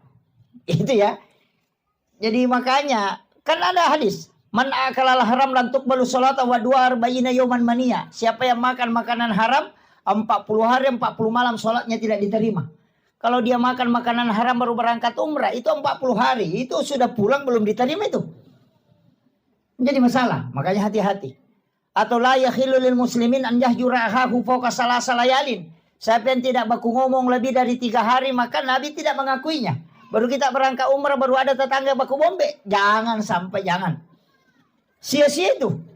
Datang ke situ mengatakan labbaik Allahumma labbaik. Lalu mengatakan la labbaik lak. Tidak ada yang panggil kau ke sini. Itu kan jadi masalah. Makanya saya bilang resikonya besar. Iya. Makanya saya mengatakan cari betul. Sekali berbuat, itu ibadahnya jalan terus. Pahalanya. Nah, sama tadi itu. Mengalirkan air. Mengajarkan ilmu. Sedekah ke masjid. Makanya kalau bangun masjid. Ada orang kaya biasa bangun satu masjid. Saya mengatakan rugi betul itu. Mestinya kau bagi. Kalau sudah banyak masjid di kampung itu. Tidak usah lagi bangun masjid. Iya, uangmu yang misalnya 500 juta kamu pakai bangun masjid, bagi Mika 5 masjid. Masjid ini kau belikan keramik, masjid sana kau nuka siapkan tempat wudhu, masjid sana kau siapkan sumur bornya, masjid sana bagi itu. Yang masjid yang sudah ada itu saja diperbaiki. Kenapa? Nanti kalau runtuh satu, kau masih dapat 4 jalur pahala. Kalau bangun masjid sendiri, nah tidak ada orang datang sholat di situ. Atau ada cuma 10, lama-lama diruntuhkan lagi, sudah habis. Padahal 500 juta. Kalau dibagi 5 masjid, tidak mungkin 5 masjid itu runtuh semua. Kan begitu. Ini yang kadang orang tidak paham, Pak. Jadi mestinya kita cerdas dalam beribadah. Jangan bilang, oh yang penting keluar. Tidak, mesti cerdas. Makanya di mana kita singgah sholat, simpan sedekah di situ. Kalau satu di masjid tempati bersedekah, nah diruntuh kami itu masjid, mau ke apa? Mohon maaf, tidak bisa kan, tidak jalan lagi. Kecuali di situ jadi timbunan, ya ada lagi bagiannya. Tapi kalau nak kasih keluar, selesai persoalan. Rugi maki. Coba kalau 10 masjid kita tempati sedekah. Pokoknya summa semen. Setiap satu masjid 5 sak semen. Pasti melekat di situ. Nah Nabi kan mengatakan man bana masjidan fi dunya lillahi ta'ala banallahu lahu baitan fil jannah. Siapa yang membangun masjid di dunia karena Allah pasti dibangunkan masjid di akhir, dibangunkan istana di dalam surga. Iya, biar orang tidak pergi ke masjid, yang penting rajin bersedekah itu pasti ada rumahnya, cuma tidak masuk. Iya, kan itu kuncinya. Iya. Jadi rumah di surga itu kan gampang saja dibangun, Pak. Yang penting ada sedekah tadi masjid. Karena setiap orang yang beribadah di dalamnya kita dapat. Makanya kan begitu. Makanya kalau orang bangun masjid, dia bangun tanpa wudhu, ya bersumbah dia menyebaki sedekah di situ. Orang bangun beli karpet, sedekah di situ. Orang beli keramik, sedekah di situ. Supaya ada bagian, tak selalu kita dapat bagian. Kan begitu ya Bapak. Jangan kikir, jangan coba-coba kikir. Itu tuh masih seke desi sagasi ngaran apa namu tau seke cecatuh. Iya. Oh iya. Udah memang nih. Napa ni ko tau seke mati di kagak tau terri. Lega kayo. Nama seke tayo na mati paling sikap di ani laban. Paham itu? Lega. Iya. Iya. Orang kikir itu kan begitu. Tidak ada yang suka, Pak. Iya, biar rajin sholat. Pemagala itu mas sampaja nama seke makanya pas sampaja bawang. Iya kan? Apa ya pas sampaja bawang? Pas sampaja la sunah. Bawakanlah sunnah. Kenapa disebut bawang? Karena itu bawang merah, bukan bawang putih ya. Itu bawang merah. Itu bawang merah, itu tidak ada isinya. Mulai dari luar kulit sampai tengahnya. Makanya disebut orang yang beribadah tidak ada isinya. Makanya pakai lepas sempajak bawang. Ya nang katu makan bawang baja, ustaz bawang. Iya. Tahu matoa bawang. Iya. Artinya tidak ada isinya. Makanya, dan orang yang dermawan itu Pak yang selalu dikenang. Terbayangkan nih. Iya kau tahu seke mati, orang kikir itu meninggal, orang pergi ziarah kubur, dia baca namanya di batu nisan. Itu tulang-tulangnya sudah hancur, masih napa mau patewo tahu sepa seke na tua. Ini pada tulang-tulang sudah hancur. Itu saking tidak baiknya.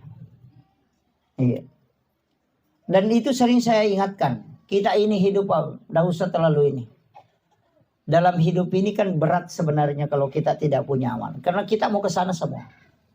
Iya. Anak-anak yang kita tinggalkan, kita memang butuh wasiat untuk dia. Meninggalkan harta juga itu penting. Supaya dia tidak jadi mengemis ke orang lain. Tapi mesti ada bekal yang kita bawa. Iya. Jangan sampai kita berangkat baru tidak ada bekal. Perjalanan akhirat itu sebenarnya orang di alam kubur itu kayak orang transit. Jadi misalnya dia mau ke Makkah tinggal di Jakarta. Mau kembali ke Mamuju tidak bisa. Mau kembali ke sini tidak bisa. Mau lanjut perjalanan amalnya belum cukup. Coba. Maga tasa di sana ko transit yo ko bandara. Dia nagana dia tampara meloto kirewa dito na cocok. Meki mataru dia nagana. Maka yang dia tunggu adalah kiriman. Maka orang di alam kubur itu yang dia tunggu adalah semua kebaikan yang pernah dia lakukan itu yang jariah. Kalau tadi puasa dengan shot, tidak bisa karena itu sudah paten, tidak ada tambahannya lagi. Makanya saya katakan orang yang berbolak-balik pergi umrah itu tidak usah. Cukup sekali berangkat 1 tahun itu sudah memadai maksimal sekali. Uang yang kau mau jadikan umrah misalnya 2 kali 1 tahun. Simpan itu yang 1 kali kau jadikan pembangunan untuk masjid. Jadikan pembangunan untuk madrasah. Untuk pondok pesantren. 30 juta itu tidak sedikit. Kalau kau berangkat pakai uang 30 juta itu sendiri kau nikmati. Itu pun untung kalau diterima. Tapi kalau itu disumbangkan ke 30 anak yatim atau 30 penghafal Al-Quran kita tanggung pembayarannya. Masa mana yang 30 itu tidak ada yang tunjuk masuk surga. Nah nanti diberi syafaat bisa memberi syafaat. Rugi betul kita itu. Itu aja kuncinya. Tidak susah Pak. Mau masuk surga itu banyak sekali jalurnya. Tapi kalau ibadah pribadi, wah berat itu. Makanya saya mengatakan begini. Bikin amal jariah. Masa banyak di sini tuh. Jalur amal jariah kan banyak gitu. Banyak. Sedekah di masjid, sedekah di sekolah. Ada yang paling gampang sedekah makanan. Iya, itu kan makanan 40 hari baru habis dalam perutnya orang. Tunggu Pak Imam. Kalau ada lewat depan rumah, sini Pak Imam dulu. Ini teh kotak kau ambil. Nah ini kerupuk, kau makan Pak Imam. Makan itu sampai, pokoknya makan itu. Yang penting makan Pak Imam. Oh ya selesai, 40 hari baru habis di perutnya Pak Imam. Tulis ini tanggal. Ini tanggal sekian, jadi nanti 40 hari tanggal sekian. Kalau lewat lagi Pak Imam, hei sini. Ini teh kotak lagi kau minum Pak Imam. Itu kan begitu. Kenapa? Makanya orang tua kita dulu itu pintar sekali. Mau pindah rumah, bikin baca doa. Supaya Pak Imam bisa makan. Dikasih makan. Mau turun sawah, baca doa lagi. Kenapa dia baca doa? Sebenarnya bukan itu baca doanya yang pokok. Supaya Pak Imam itu dia bisa kasih makan. Karena dia itu pasti sholat. Disebutkan khairul mar'al rijalun soleh. Sebaik-baik amal, sebaik-baik harta, itu yang digunakan oleh orang soleh. Karena tidak mungkin dia main domino, tidak mungkin dia main begini. Ya kan begitu? Tidak mungkin dia pakai pergi main judi, tidak mungkin dia pakai main pokoknya tidak mungkin.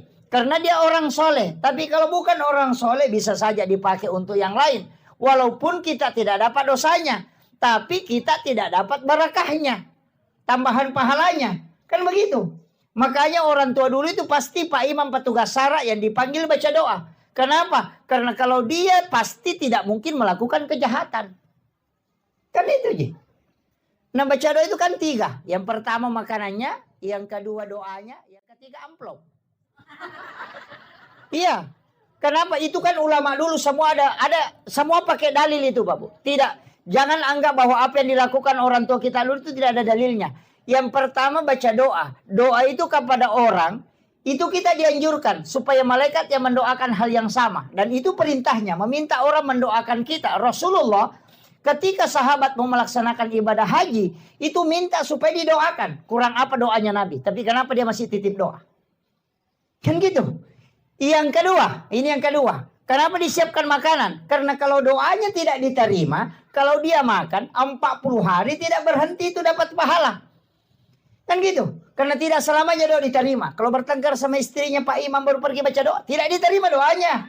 Terhijab itu. Makanya disuruh makan. Makanan itu bukan untuk orang meninggal, tapi untuk orang yang hidup. Cuma pahala makanan itu nanti pahalanya ke orang meninggal. Makanya kalau ada imam baca doa dan tidak makan, datek telinganya.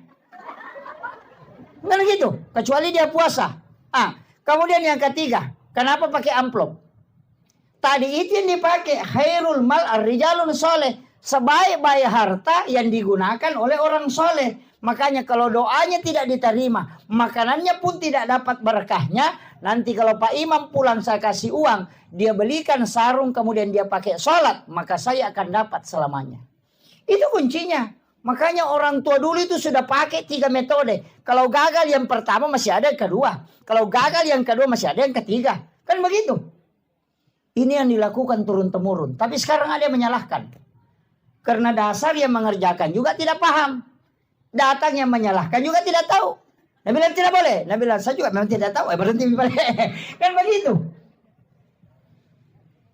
Makanya penting saya sampaikan. Tidak ada hubungannya itu makanan dengan orang meninggal Pak Bu. Yang ada hubungannya itu doa dengan makanan yang kita makan. Pahalanya diniatkan untuk orang meninggal. Sama seperti ini.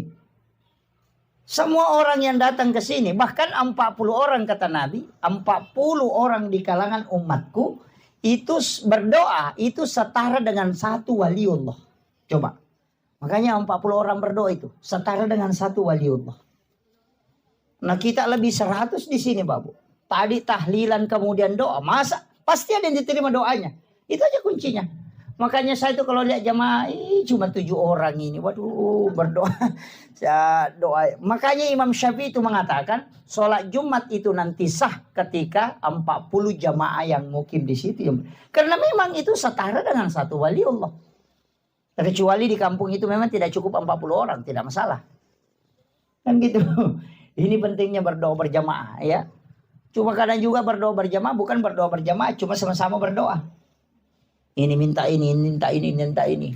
Gabung. Ada juga imam tidak jelas caranya berdoa. Kayak gitu muasang. Ya. Karena assalamualaikum subhanallah subhanallah alhamdulillah Allahu akbar kayak gitu.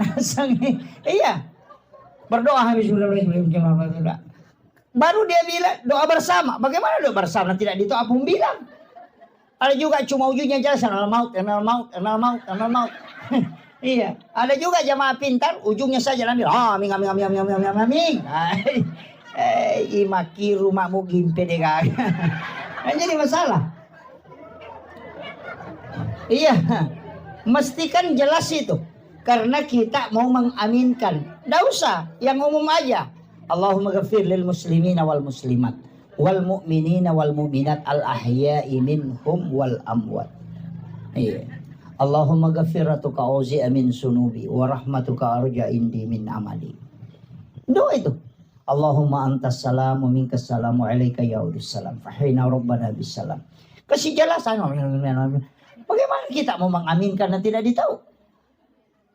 Kan begitu. Ini pentingnya sebenarnya agama. Nah memang kita Pak, karena rata-rata kadang sekolah imam ini kan tidak ada. Ya dilihat saja jamaah ini yang paling rajin ke masjid ini yang ada bacanya itu nih. Itu kan begitu. Karena banyaknya masjid, nah sedikit orang yang paham betul hukum-hukum ini. Iya. Ini berat ini, tidak mudah itu. Kemudian untuk almarhum, saya ingin sampaikan kepada keluarga besar untuk almarhum Haji Rusdi bin Lampadong ini, saya minta kita bikinkan wakaf, walaupun sedikit. Yang paling aman sebenarnya itu wakaf yang pasti dipakai sajadah imam, pasti dipakai. Ada itu sajadah yang tebal, pakai gabus, beli itu bawa ke masjid, simpan di tempat imam, karena tidak ada masjid tidak ada imamnya. Kalau jamaahnya boleh tidak ada, tapi imam pasti ada. Jadi setiap waktu pasti dia pakai. Kan begitu. Itu yang paling gampang. Dan itu enggak ini. Kalau Al-Quran sekarang kan orang sudah jarang pakai Quran ketika mengaji. Kalau kebanyakan pakai HP. Kan sudah berat itu. Kecuali di pondok pesantren anak-anak yang menghafal Quran itu ya bisa. Kalau Al-Quran itu ya sekarang ini yang paling banyak dipakai justru buku Yasin. Dibanding Al-Quran. Kalau Al-Quran ya dia mengaji sendiri pakai HP. Sudah pakai Android. Jadi kalau orang wakaf Quran itu sudah agak berat. Ada juga yang wakaf tasbih. Ya cocoknya kalau orang sering berzikir. Kalau tidak. Gitu. Kan tidak semua orang bisa berzikir dengan pakai tasbih itu. Tapi itu tasbih. Kalau kita sering pakai tasbih. Kalau lepas tasbih berhenti juga berzikir itu. Karena kayak agak malas. Nanti pegang tasbihnya lagi baru jalan itu. Tapi ada juga yang jalan tasbihnya tapi cerita juga. Tapi tidak ada di sini, tidak ada. Iya. Kuncinya kan begitu, Bapak. Usahakan ada amal jariah. Makanya yang hari di sini saya kasih tahu, sebelum kita meninggal harus ada wakaf yang kita punya. Harus ada wakaf, walaupun sedikit. Jangan harap keluarga kita. Istilahnya istilah orang Bugis bilang begini. Orang sopen pakai, orang sida pakai. Iya kau wija-wijamu murandonga buta ciwaliko. Iya kau tauliangi murandonga buta rapako. Itu bahasa. Ketika anakmu yang kau harapkan itu masih buta sebelah. Apalagi kalau orang lain kau harapkan, tidak ada. Kenapa? Anakmu saja itu bisa melupakan kamu. Iya. Kita coba kare, anak tata kiri lojo panda masih makule. Ya minata lipo ko capu idina. Iya. Mana satu saya ingin tanya, yang punya anak disekolahkan di luar, pernahkah dia menelpon bertanya, mak saya mau ki sudah mak itu kemakan apa? Tidak pernah. Mana satu palai kumatik. Ina rona masuk tomatota maka dia kubija-bija murono nggak buta ciwali. Dia mimpi maka ada buta ciwali, pak kamu pas syafaat pahala lolongan ketika dia sholat kita dapat pahala. Jadi itu sampai maka ada buta ciwali. Angkamu pa, ya kau tahu leangnya? Buta rapat. Palai ko beli bola tamnya tarano ngapa jay. Dia mina magala mi cawa ko tuli bawangin Andre ya ko pa ni bawa Andre pa dyan. Seandainya kita tahu bagaimana cepatnya orang melupakan kita ketika kita meninggal, kita tidak akan perhatikan orang lain. Hari ini mungkin dia menangis, besok tidak akan menangis. Kadang kita mengatakan, wih patapul ini piaso nama tena yano, karena memang kita tidak ingat. Ini selama kita masih hidup. Upoda memang, jangan menunggu dibawakan, jangan. Siapkan memang untuk sebelum kita meninggal. Itu kuncinya Pak. Iya. Maka dana puji ka laki ku magano indah Pak. Masa gi ko mati, masa gi dia nak bayi. Iya. Jamu ta pasi pulula ada itu lawangnya bayi mon rem itu matu paki. Iya. Tatanay rek lakit teh. Kundi tamatapa. Rewa ni matu tanay lakit kundi tamatapa. Kumakalaki din ako tustas. Rewa ni gare tanay gare makalapa. Kira-kira mak bayi ni ki ko mati ka. Palinga makalami taramiri ta. Ini itu jawabannya. Iya itu jawabannya. Iya. Tuki lagi menerima lo mak bayi ni palai ko mati. Iya. Artinya kita siapkan memang ini bekal untuk kita. Karena kalau kita ini tajam ina kiringan tidak. Nggak usah kita ukur anak kita. Anak takai ukur mabela. Saya mau ukur yang ada di sini. Saya mau tanya, akasiaga tasyariki buruk na tomatot dalam 1 tahun. Palingan hanya 2 kali. Ini lagi mapahangnya agama, manasa mapahang agama. Dan masih kadang dekat dengan orang tua dalam pendidikan. Kedua misyarai lalan nasi tahu apalagi bijak. Ini kadang kita tidak sadari Pak. Karena harta kadang melalaikan kita, karena urusan dunia melalaikan. Itu yang berat. Makanya siapkan. Mesti ada wakapta. Acila kapatu idi masapa napa degaga ya punai. Kan begitu. Masa angka darah yeling kagalu yeling. Angka darah kalapasawi. 50 hektar. Atau hektaran. Angka gaga ya cinayan redenian renasabai pasipulong ang idi untuk pakang kangka. Nigay naman ang may anata. Mati ki matu nalagay idi ichala. Naman may gare.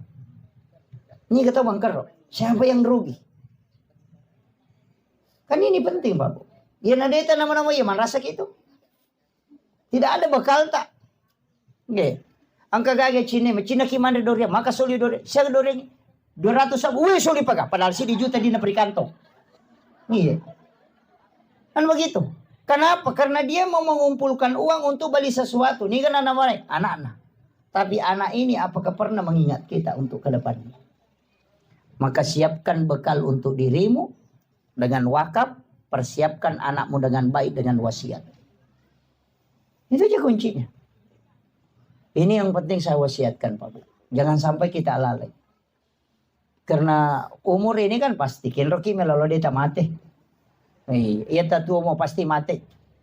Iya di matoa yang manasani dia na mungkin mati malolo ki. Pasti mati matoa ki. Makanya aja ta macigaw. Yo pwede maloloy 2 mo pagkamungkin ako dito malite malolo mati matoki. 2 mo pa itajeng. Pwede matoki kinri melolo pasti ci di mani. Dan setiap kehidupan dalam sehari-hari itu selalu turun. Penglihatan mulai berkurang, pendengaran, kadang fisik. Ya ko malasa ki. Dia na malundra andre mendre tolino mani. Dia na pada ko anak malasa angkam itu perubahan matu. Sudah sakit pasti ada lagi gerakan lain dia tahu. Karena itu memang sakitnya untuk menambah. Istilah untuk matatariolo, isapoy basi. Kan begitu. Iko tamato din isapo. Itu ipamole man kan begitu. Ini kadang kita tidak sadari Bapak. Itu saya selalu wasiatkan itu. Makanya persiapkan diri sebaik mungkin. Usahakan ada bekal yang kita bawa. Maka dia guru tak, ya kong kawak kapak mo na napura ni mo wasiatkan anakmu mati santangi ko. Karena kau sudah simpang bekal. Kenapa orang banyak menyimpang uang di bank untuk saldo di rekening?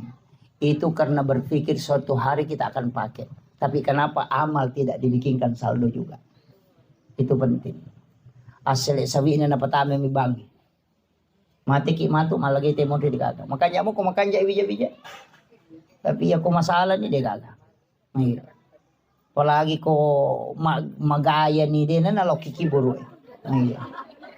Natiro kami na sukun ki guru na malapit sa rin. Ako ba niya kami? Jadi kagak. Iya. Ini penting saya usiatkan. Karena kita kan jarang sekali ziarah. Makanya pesantren saya itu di Sidrap. Saya memang kasih ultimatum ke anak-anak. Setiap hari Jumat pagi ziarah. Ziarah kubur. Datangi makamnya para ulama yang ada di situ yang dekat. Bisa kau jangkau. Itu biasakan. Karena ini yang hilang. Nabi itu setiap malam Jumat itu ke pekuburan. Untuk ziarah. Cuma kita tidak bisa ikuti itu. Karena jam 11 malam nanti subuh baru mau pulang. Angka kebarani macurir. Curi. Iya. Ikuti itu. Jam 11 malam Jumat baru pergi ziarah sendirian. Nanti subuh baru pulang. Ada gaya coba. Coba biar Pak Imam takut. Sana. Iya. Tapi kenapa kita ziarah di malam Jumat? Itu karena ruhnya orang muslim yang telah wafat itu dikembalikan ke kuburnya pada malam Jumat. Itu sampai hari Jumat masih ada. Makanya itu kenapa sunnahnya ziarah itu di hari Jumat. Kan gitu. Dan pasti orang bertambah imannya Pak. Kalau karena pergi ziarah malam Jumat sendiri lagi di kuburan. Kalau dia dengarkan bunyi jangkrik, dengarkan bunyi cacing. Kemudian hembusan angin dia kena ke badannya. Pasti akan asam. Makoto matu komateka. Pasti dia bilang, makoto matu komateka. Kamanang wija-wija kau boleh menrocadi di mayaku. Makanya bagaimana perasaannya orang tua kita ketika diziarahi. Sama dengan orang tua yang selalu di SMS, kemudian kita datang langsung kepadanya. Itu persis sama. Dengan doa di rumah, sama ziarah ke kubur. Karena orang meninggal itu tidak buta, Pak Bu. Tidak. Dia justru lebih tajam pendengarannya, lebih terang penglihatannya. Makanya kalau kita ziarah kubur itu persis ziarah orang hidup. Kalau kita ke rumahnya orang pertama ihlan alaik, buka sandalmu. Jangan kau pakai sandal masuk ke dalam rumahnya orang. Ketika ziarah kubur pertama buka sandalmu. Jangan pakai sandal masuk ke makam. Kecuali memang tidak aman. Karena banyak durinya. Yang kedua ucapkan salam. Kita ke rumahnya orang yang kedua itu ucapkan salam. Itu persis sama. Ucapkan salam. Cuma salamnya beda. Satu assalamualaikum warahmatullahi wabarakatuh. Satu assalamualaikum ya ahlal kubur. Tapi apakah mereka mendengar? Orang hidup bisa tidak mendengar karena mungkin dia di dalam. Tapi orang ahli kubur itu mendengar. Apa kata Rasulullah? 40 langkah kau tinggalkan tempat pemakaman. Itu bunyi sandalmu masih didengarkan oleh orang yang meninggal. Angka kataulino Pak Patapulo ni jongkana jewi salina nakali ngamopi yang sandala. Degaga. Tapi orang meninggal bisa. Itu saking tajamnya. Dari situlah Nabi melarang kita menyebut kekurangannya orang ketika kita ziarah. Karena pasti dia dengarkan itu. Deminen itu tomate tate linro tatu. Iya. Karena ahli kubur itu pendengarannya semua tembus. Olo dena ni sangiro tau leange atau mate leange. Ruh-ruh yang lain tidak tahu maka dah kalasi kopi ko watumo tu angkat iano maka dah aja dan ipakasiri sih karena semua kan mendengarkan. Dari situlah kenapa ahli kubur itu kita tidak boleh menyebut keburukannya tapi menyebut kebaikannya, kan begitu. Ini yang kadang kita tidak ingat, padahal itu hadis itu Bapak. Hadis lepaskan sandalmu. Yang ketiga, jangan melangkahi batu nisan. Ya kau nggak tahu tudang aja tak julek kayu. Kan begitu. Yang keempat, jangan duduk di atas batu nisan. Maka kau nggak tahu tudang atau lo tidak kau saling kalah. Atau ada duduk di kursi baru kita naik di sini. Bagaimana? Itu kan isyarat-isyarat semua yang persis sama dengan orang hidup. Makanya Nabi cuma mengatakan an-naumu ahul maut. Mati itu saudara dengan tidur. Tidur itu saudara dengan mati. An-naum itu. Kalau kau tidur, ahul maut itu bersaudara dengan mati. Makanya coba, kalau banyak kan orang tidak percaya. Saya ambil sedikit gambaran. Kenapa Nabi pakai gambaran tidur? Kenapa bukan yang lain? Misalnya pinsang atau mati suri apa. Kenapa yang diambil adalah tidur? Begini. Orang yang tidur itu, kalau dia bermimpi, dia kan bisa melihat. Nah, lihat dirinya ke Jakarta. Bahkan lihat dirinya sampai Makassar belanja di mall. Nah, lihat dirinya silaturahmi dengan orang lain. Dan itu melihat. Saya mau tanya, apakah orang hidup, orang tidur itu matanya terbuka? Tidak. Orang tidur itu matanya tertutup. Tapi kenapa ketika dia bermimpi dia bisa melihat? Mata apa yang dipakai melihat orang yang bermimpi itu? Itu pandangan idhofi. Dan persis itu yang dipakai orang meninggal. Itu yang banyak orang tidak tahu, Bang. Yang kedua, orang ketika bermimpi 10 menit saja tidur, dia sudah bolak-balik dari Jakarta ke tempat. Padahal kalau perjalanan normal, orang bisa tempuh sampai 10 jam. Tapi dia bisa hanya 5 menit tidur, dia sudah dari sana. Itu artinya apa? Ruhnya orang muslim itu bisa kemana-mana. Karena ketika orang meninggal, itu jasad yang diatur oleh ruh. Ketika kita hidup, ruh ini diatur oleh jasad. Itu beda. Makanya orang meninggal itu ruhnya keluar. Sehingga ruh yang keluar itu bisa mengatur jasadnya. Tapi orang hidup, ruhnya tidak keluar.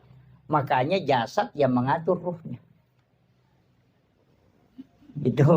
Itu bedanya, Pak. Kemudian, ada yang tidak percaya dengan siksaan kubur. Apa yang dia bilang? Wah, apa yang hancur, apa yang disiksa, apa mau nerasakan, nah sudah mati, nah makan cacing. Tulang-tulangnya sudah lepas. Hanya ruhnya itu tidak. Coba saya kasih tahu.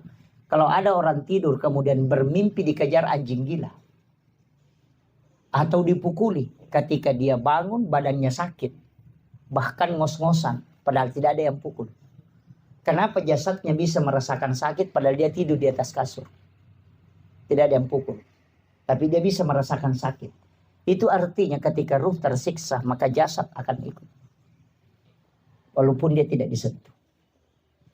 Jadi orang yang tidak percaya azab kubur itu tidak mengkaji hadis Nabi an-naumu akhul maut. Itu ngeri itu, Pak. Makanya siapkan diri kita. Jangan baju yang selalu dibeli banyak. Itu baju Bu 40 hari tidak dipakai, itu minta pertanggungjawaban kelak dari kemudian. Gitu. Setiap pakaian yang tidak dipakai itu 40 hari begitu. Akan ditanyai kelak dari kemudian. Nah perempuan itu setiap ada cara bikin baju. Ya kan? Sepupunya menikah bikin seragam. Majelis taklim 3 bulan bikin seragam lagi. Ada yang tidak datang lagi majelis taklim karena belum lunas yang pertama. Tapi tidak ada di sini, tidak ada di sini. Iya kan? Dan itu kan pakaian itu kan begitu. Memang harus dipakai. Makanya ulama kita mengatakan pokoknya kalau ada pakaian langsung pakai sholat dulu. Supaya kelak bisa kau pertanggungjawabkan. Kan begitu. Ya. Pakai itu. Jangan hanya kayak begitu. Banyaknya baju dipakai baru kalau di rumah daster saja dipakai terus. Makanya sida pilakin itu 5 daster. Talumpulan ni dia selesai itu dia mau pernah pakai. Tu 5 kali menyama nasi pakai macakit. Peko tanah macakit na talun ni sabok na. Ngano gitu. Iya. Kadang kita kan saya itu kadang pikiran ketawa itu Pak. Ini memang manusia agak lain ya. Kenapa? Pergi sholat lebaran Idul Adha, Idul Fitri, itu beli talkum sampai 3 juta, 2 juta, 4 jutaan. Kapan dipakai? Sholat sunnah. Kalau sholat wajib, itu saja. Ya mau kan dikang itu lina pakai. Ya bagaimana pikir-pikir? Masam paja perlui, salisa pakadikan na pakai. Ya mau tu palasti lala lutu-lutu eko. Kalau gitu. Tapi kalau pergi lebaran, itu yang mahal. Nah sampai aja sunnah nih itu ya. Coba kalian pikir ya. Mestinya kan dibalik. Bingung. Itu kan? Itu kan ya? Yang paling parah itu ala-ala dapur. Melipan neta 10 lo sino gimana sana hajian kira tar pertama lamari ya. Kok memang relakaina pandai plastik.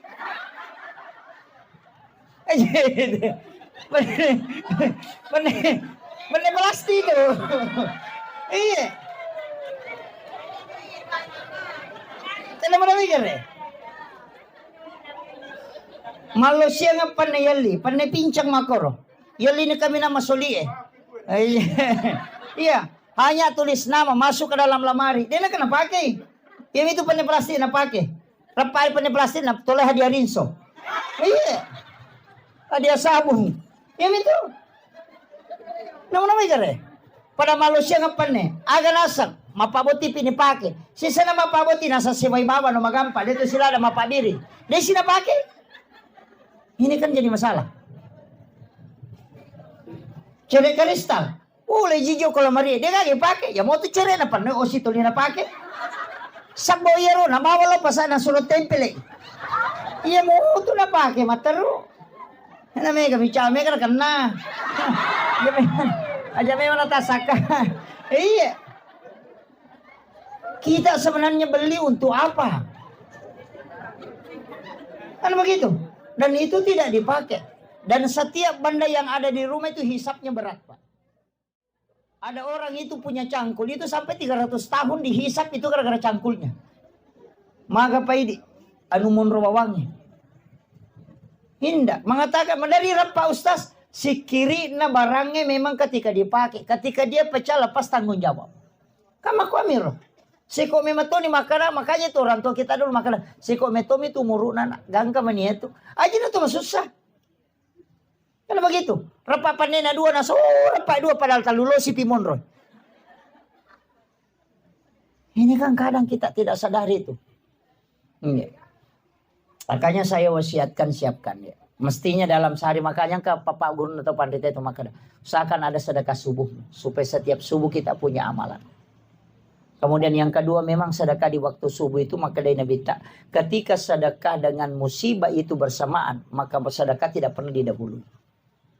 Ya kumasabangnya bala isi bawa pas sedekah dia nak kenal yolo itu musibah tetap sedekah yang lebih dulu.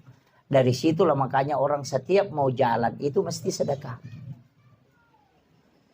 Ia komiki melakukan perjalanan sedekah niatkan memang itu lah bala. Iya, niatkan berapa saja. Iya. Makanya kalau tolak balik tuh mau usus bahaya agak genting ini. Bekerja banyak-banyak. Iya. Langsung ngimeli Palestina dosa budaya na semak buatan kami. Dosa bu. Iya kan? Iya. Analoginya sederhana Pak. Kalau ada batu na kayak begini besarnya, pas seri melo ipake na cidi mididi, tasoro tapi dia na kedo. Begitu. Tapi ketika besar kan magampang ipalese. Sebenarnya begitu. Karena sedekah itu adalah doa malaikat juga. Itu aja kuncinya. Jadi sederhana sebenarnya dalam hidup. Nggak susah itu. Makanya kata pandita kan dia yang mana nanti pun nadi. Makanya cocoknya itu magampan itu kong kadimu masih dakai kudi degaga. Makanya orang tua ngajarkan setiap kau keluar rumahmu, orang pertama kau lihat, orang kedua, orang ketiga doakan semua. Bunga masuki. Nang kadita tahu masa peda. Mudah-mudahan kasih masempo dalik na nawat di malil motor. Angkat tahu malalang, mudah-mudahan kasih ke kendaraan wadi napake. Angkat tahu mak balu-balu, puta palancarkan kasih dalik dan angka wadi napake nakatui. Itu sedekah karena itu doa. Aja nak kada duit pabawa ya sedekah tidak. Doa itu adalah sedekah. Yana tu nak kada setiap 3 orang yang kau lihat langsung doakan supaya hidup berkah. Ya ubi di motor tapi kalau lu beli kecil tu beli boleh pak.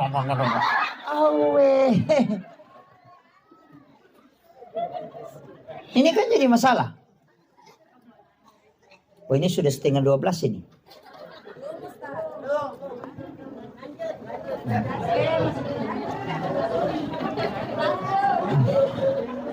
Saya kasih kunci begini Bapak. Dalam hidup ini kan sebenarnya tidak banyak kunci-kunci itu. Istilahnya ada kunci dalam kehidupan. Ya kotak ketan ini ya tak buka itu liangnya. Agak mudah. Yang pertama sering saya sampaikan itu kunci pertama. Dalam amalia yang pertama itu jangan pernah tinggalkan istighfar. Karena istighfar ini kan yang menutup semua kesalahan kita. Itu ditutupi. Bukan dihapus ya. Itu ditutup. Yang menghapus itu cuma 2. Sholat. Kemudian yang kedua adalah Allahumma innaka afuwun karim. Itu kan Ramadan. Makanya kalau Ramadan itu dibaca Allahumma innaka afuwun karim tuhibbul afwa fa'fu anna. Karena al-afu itu kan menghapus. Kalau istighfar itu menutup. Jadi orang yang membaca astagfirullahaladzim itu dosanya ditutup. Supaya dia tidak memberi dampak. Nah, kalau mau dihapus itu dalam sholat. Makanya sholat sunat taubat itu yang paling bagus. Karena di situ ada Rabbi ghafirli warhamni wajaburni warfa'ni warzuqni wahdini wa'afini wa'fu anni. Makanya orang yang ketika masuk waktu sholat itu berat perasaannya. Orang yang sering sholat itu pasti berat, kayak ada beban. Tapi ketika sudah sholat langsung ringan.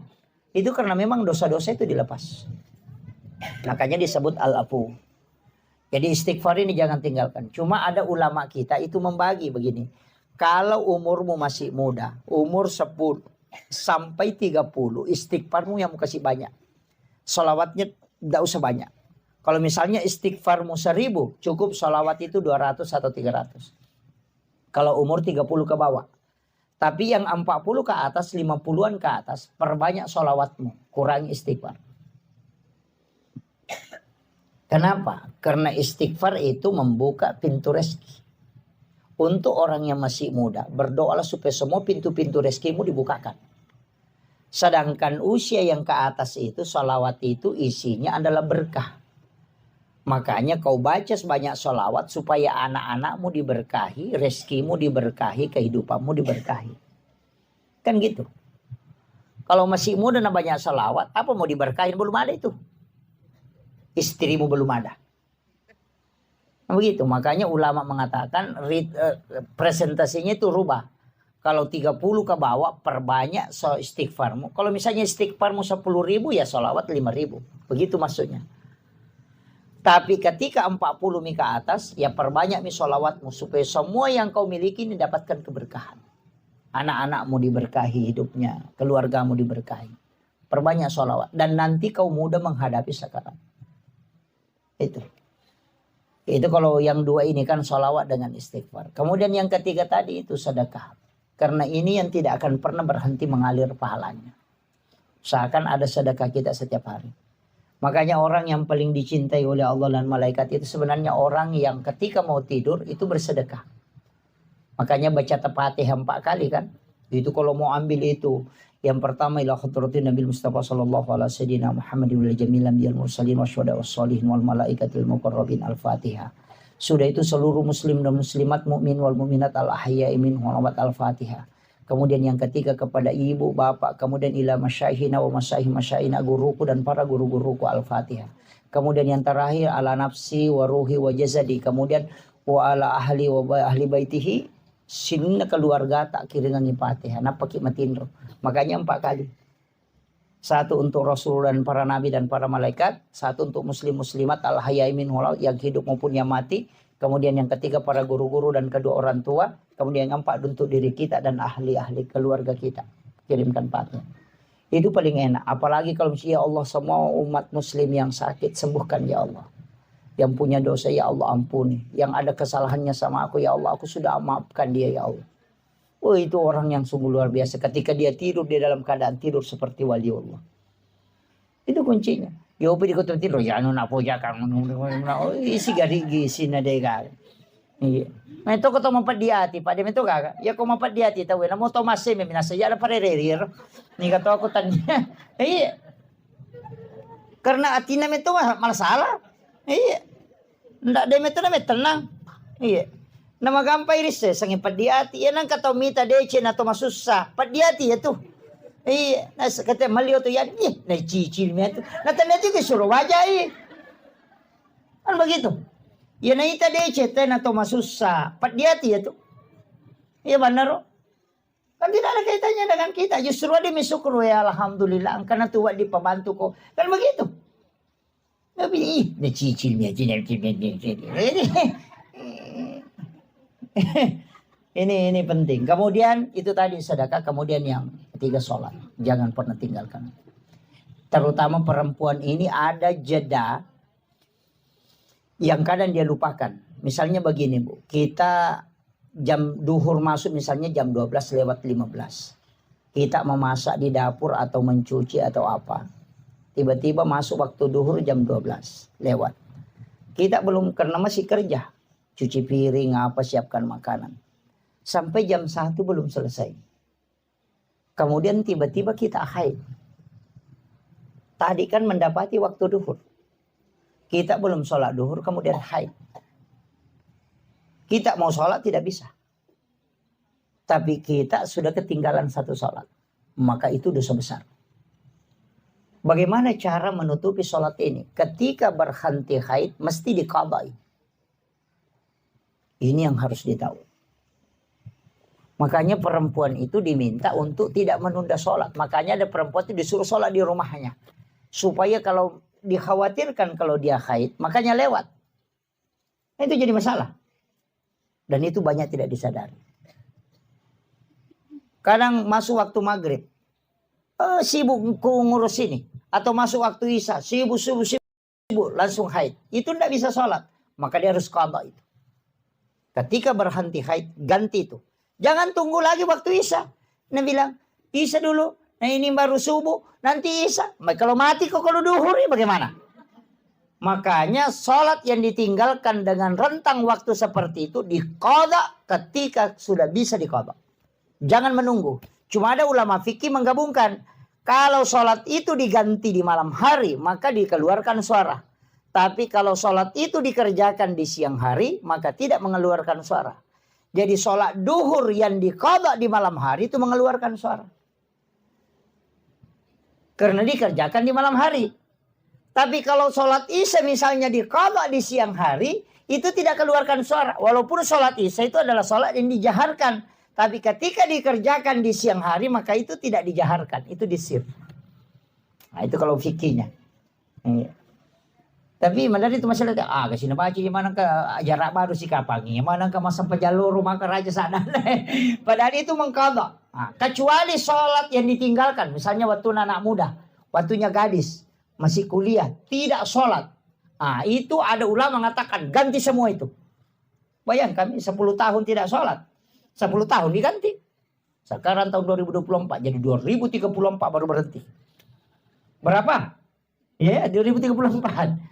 Jadi orang masuk duhur, kerjakan sholat duhur, nanti selesai sholat duhur, qadha sholat duhur. Atau dahulukan qadhanya baru ikut berjamaah.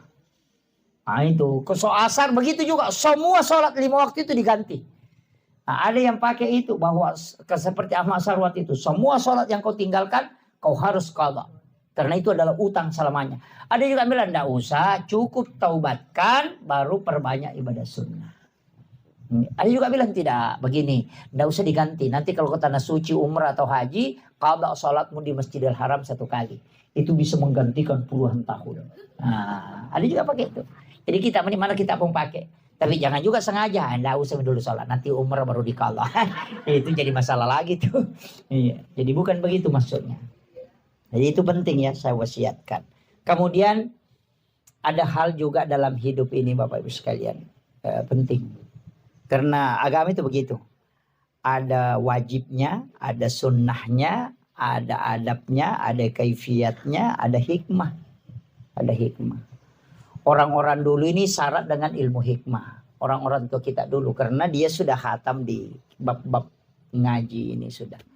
Tauhidnya sudah bagus. Cuma kadang pikirnya yang amburadul. Makanya banyak orang-orang dulu itu, orang-orang tua kita, mata reka tapi dia sempajang. Kan banyak. Karena dia memang diajarkan pertama adalah tauhid. Kenali dulu Tuhanmu, belum sampai ke situ mati gurunya. Anda sholat media, Anda bilang yang penting bisa tembus sudah selesai. Padahal itu fikih pokok. Kemudian ada dalam kaidah agama juga disebut dengan ilmu hikmah banyak. Dan ini yang sering saya concern, kenapa? Supaya ilmu ini orang tahu bahwa memang ilmu itu ada. Dan ulama dulu. Tapi itu bukan ukuran paten. Saya kasih tahu begini Pak Bu.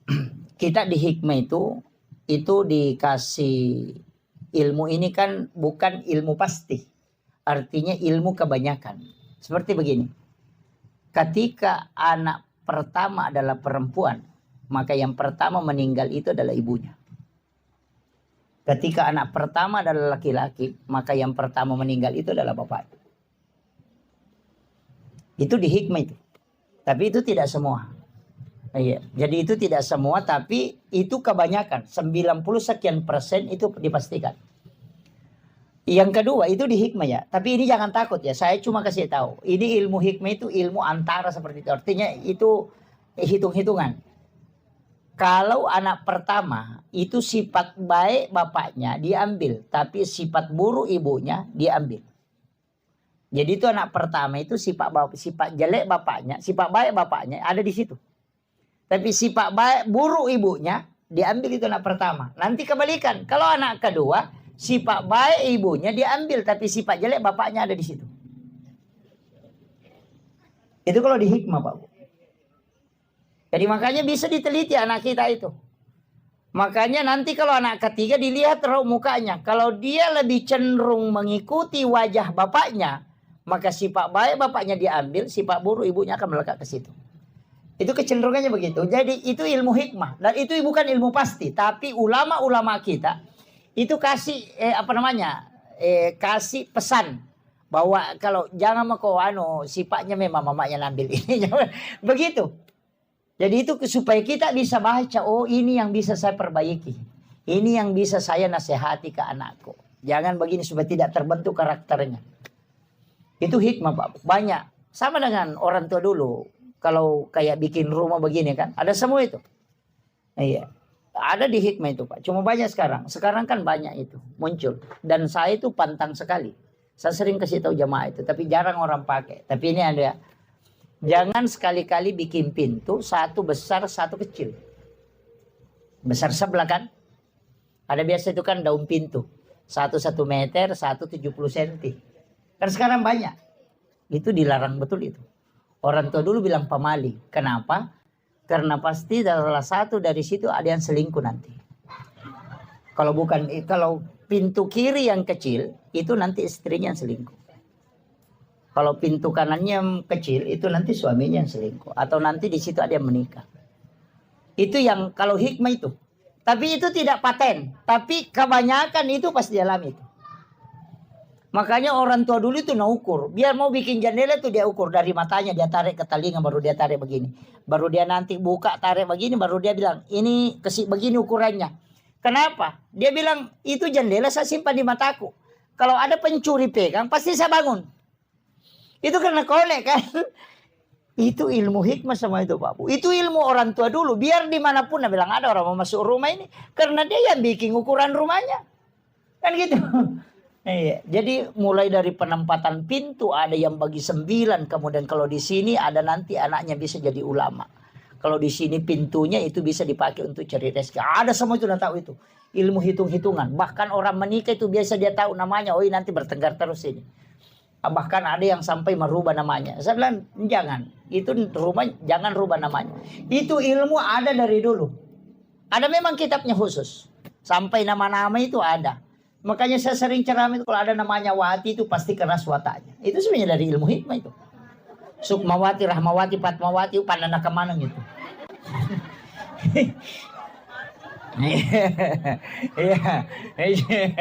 Iya. Tapi jangan tersinggung Bu ya. Tapi ada bagusnya itu hati, Pak. Tapi suaminya pasti tunduk. Tidak ada suami yang bisa.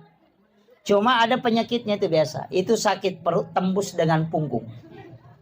Kenapa? Karena itu lebih besar suaranya daripada suara suaminya. Itu dosa wanita yang lebih besar suaranya daripada suara suami. Itu akan kena sakit perut tembus ke punggungnya itu. Dan itu yang biasa lari ke kista, lari ke ini. Itu dosanya itu berat. Itu di dunia sudah dapat itu. Itu tidak boleh. Kecuali lakai tamataru. Nah itu. Ya. Ini yang saya sampaikan. Kemudian saya wasiatkan terakhir penutup. Untuk anak-anak almarhum. Saya wasiatkan. Sebenarnya kalau sedekah yang paling bagus itu. Memang orang tua yang disedekahkan. Atas namanya memang. Niatkan saja. Tidak usah disebut. Dibawa sedekah ini untuk orang tuaku almarhum ini. Kita dapatkan 2 pahala. Yang pertama pahala birrul walidain. Yang kedua kita dapat pahala kebaikan karena melakukan kebaikan untuk orang tua. Makanya orang Arab itu kebanyakan dia bikin wakaf untuk orang tuanya. Karena pasti dia mengatakan saya sudah dapat 2. 1 birrul walidain, 1 dapat ini. Pahalanya. Karena setiap orang melakukan kebaikan untuk orang lain itu kembali juga ke dia. Itu tidak rugi. Makanya yang paling bagus itu sedekah untuk orang tua yang memang diniatkan untuk dia. Bukan untuk kita. Sama aja kalau ada anak-anak kita, ada gurunya kita bilang, ini kiai gurunya ini. Saya mau kalau anakku nanti seperti itu, suruh anak itu sedekah di hari Jumat, dia niatkan pahalanya untuk gurunya. Jangan untuk dia, sedekahi untuk gurunya. Supaya barakah ilmunya bisa diambil. Iya. Makanya orang dulu itu kalau orang ada ulama itu biasa kiai sepuh itu, biasa dia panggil ke rumahnya, biar dia minum air putihnya. Karena nanti larinya ke anaknya itu dapat berkahnya. Itu kuncinya. Saya kira ini yang penting saya wasiatkan. Mudah-mudahan ada berkah yang bisa kita dapatkan. Tidak banyak yang saya bisa kasih, tapi kunci dari semua kehidupan, Bu. Kalau kita tidak bisa melakukan semuanya tadi, satu, jangan dendam. Itu aja. Siapa yang paling lembut kalbunya, paling lembut hatinya kepada orang lain, itu yang paling mudah masuk surga. Itu aja kuncinya. Iya, insyaallah. Akhirul kalam, wallahul muwaffiq ila aqwamit thoriq. Nasrun minallahi wa fathun qarib wa basyiril mu'minin. Mari kita sama-sama berdoa kepada Allah Subhanahu wa taala. Bil khusus kita doakan Bapak almarhum Haji Rusdi bin Lampanu. Ila hadhihi kulli niyatin shalih ila khutratin nabiyil mustafa sallallahu ala sayyidina Muhammadin wa khususan ila ruhi almarhum Haji Rusdi bin Lampanu. Syekhulillahi lahumul Fatihah. A'udzu billahi minasyaitonir rajim. Alhamdulillahi rabbil alamin arrahmanir rahim. Iyyaka na'budu wa iyyaka nasta'in. Allahumma ghfir lahu warhamhu wa'afihi wa'fu anhu. Ya Allah ya Azizun ya Ghafur. Kepada almarhum Haji Rusdi bin Lampanu, ya Allah luaskanlah kuburnya dengan nur cahaya-Mu ya Allah.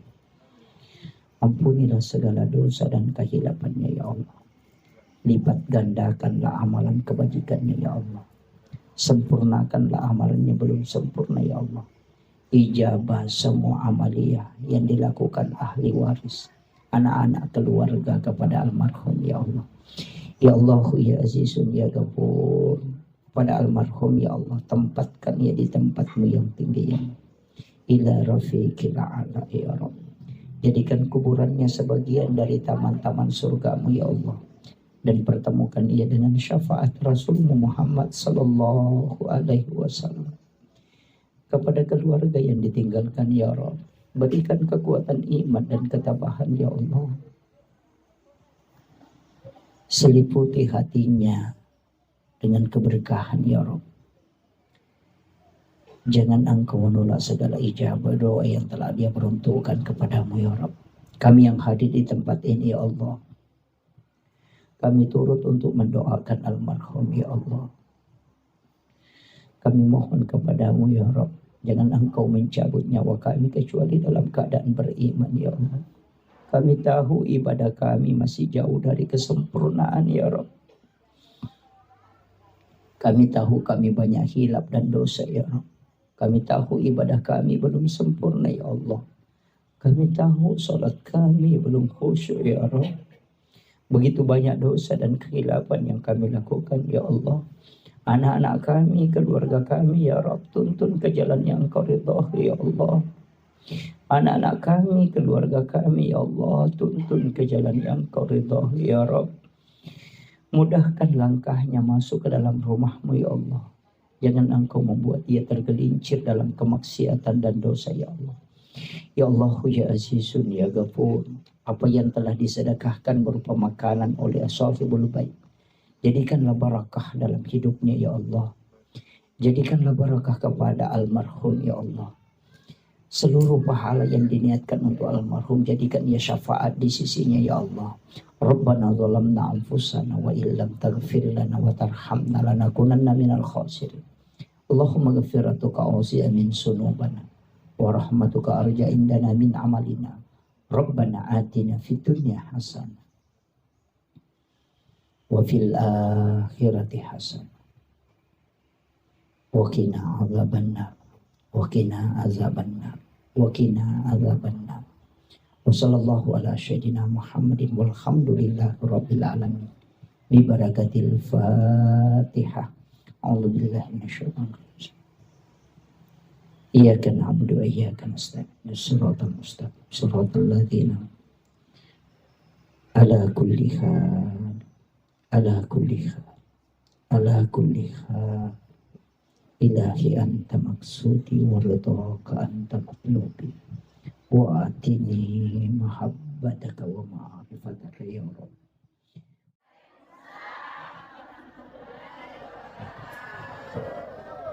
Alhamdulillah, alhamdulillahi rabbil alamin. Wassalatu wassalamu ala asyrafil anbiya'i wal mursalin Sayyidina wa maulana wa habibina wa syafi'ina wa ala alihi wa ashabihi wa sahabatihi ajma'in. Allahumma salli ala Sayyidina Muhammadin salatan tuballiguna biha kullal maksud. Ya Jawadu ya Ma'bud, Ya Rahimu ya Wadud, birahmatika ya arhamar rahimin. Faqad qala Allah Ta'ala bi kitabihil karim wa huwa asdaqul qa'ilin. A'udzu billahi minasyaitonir rajim. Bismillahirrahmanirrahim. Tabarakalladzi biyadihil mulku wa huwa ala kulli syai'in qadir. Alladzi khalaqal mauta wal hayata liyabluwakum ayyukum ahsanu amala wa huwal azizul ghafur. Sadaqallahul azim wa nahnu ala dzalika minas syahidin wasyakirin. Wala haula wala quwata illa billahi wa huwal aliyyil azim. Hadirin wal hadirat ikhwanu fillah, sidang jamaah Tazkiratul Maut yang insyaallah dirahmati dan dimuliakan oleh Allah Subhanahu wa taala. Pertama, saya mengajak kepada seluruh hadirin, mari kita bersama-sama menghadiahkan pahala suratul Fatihah kepada almarhum Bapak Haji Rusdi bin Lampadong.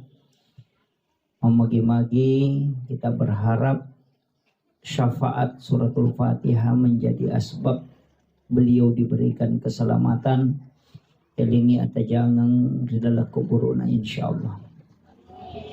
Ila hazihi niyah kulli niyatin salih ila khutratin Nabil Mustafa sallallahu ala sayyidina Muhammadin wa khususan ila almarhum Haji Rusdi bin Lampadong Syekhul lillahi lahumul Fatihah.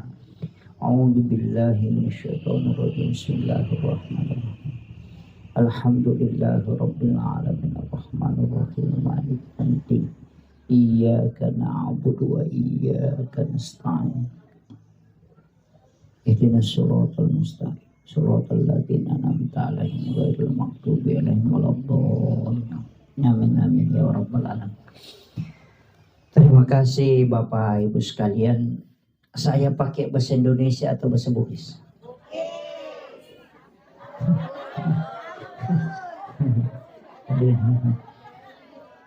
Yang tidak mengerti bahasa Bugis angkat tangan. Satu. Oh ada ya, ada satu dua.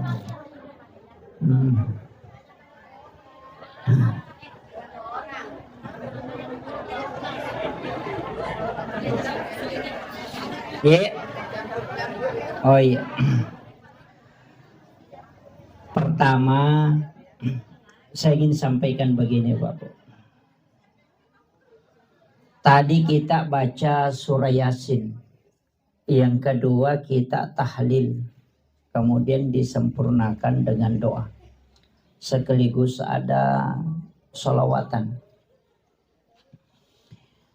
Tahlil itu sebenarnya intinya ada dua. Yang pertama adalah doa, yang kedua adalah kiriman pahala. Itu yang dua inti tahlil itu. Jadi doa kepada orang yang meninggal.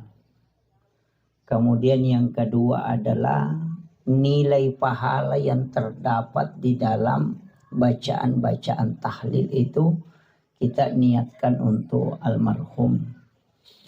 Sebenarnya setiap orang yang meninggal itu yang tertutup hanya usianya. Ini saya harus perjelas ini supaya kita paham. Setiap orang yang meninggal yang tertutup itu adalah usianya, umurnya yang tertutup.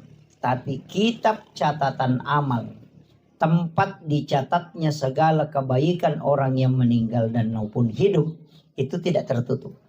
Hatta yaumil qiyamah. Kecuali dunia ini sudah kiamat. Alam kubur itu bukan alam akhirat. Ini yang harus kita tahu betul. Supaya nanti kaitannya nyambung dengan kenapa ada amalan-amalan. Jadi alam kubur itu bukan alam akhirat. Alam akhirat itu nanti selesai dunia kiamat. Jadi kama pilino napang kayasang alam akhirat. Selama dunia ini tidak kiamat, maka itu alam akhirat itu belum. Makanya nanti di akhirat baru tidak bisa orang mendapatkan kiriman pahala dari dunia karena sudah tidak ada. Selama orang itu masih di alam kubur, maka itu kiriman pahala itu akan masuk.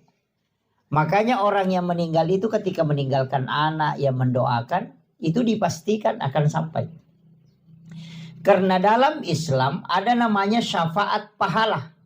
Syafaat pahala itu adalah kebaikan yang dilakukan oleh anak kita atau murid-murid kita yang kemudian didapatkan oleh orang yang punya anak itu sendiri. Jadi ya kau angka anak. Bahkan Rasulullah mengatakan siapa yang meninggalkan 2 atau 3 anak perempuan ahli ibadah, maka ibu bapaknya tidak disentuh api neraka. Itu.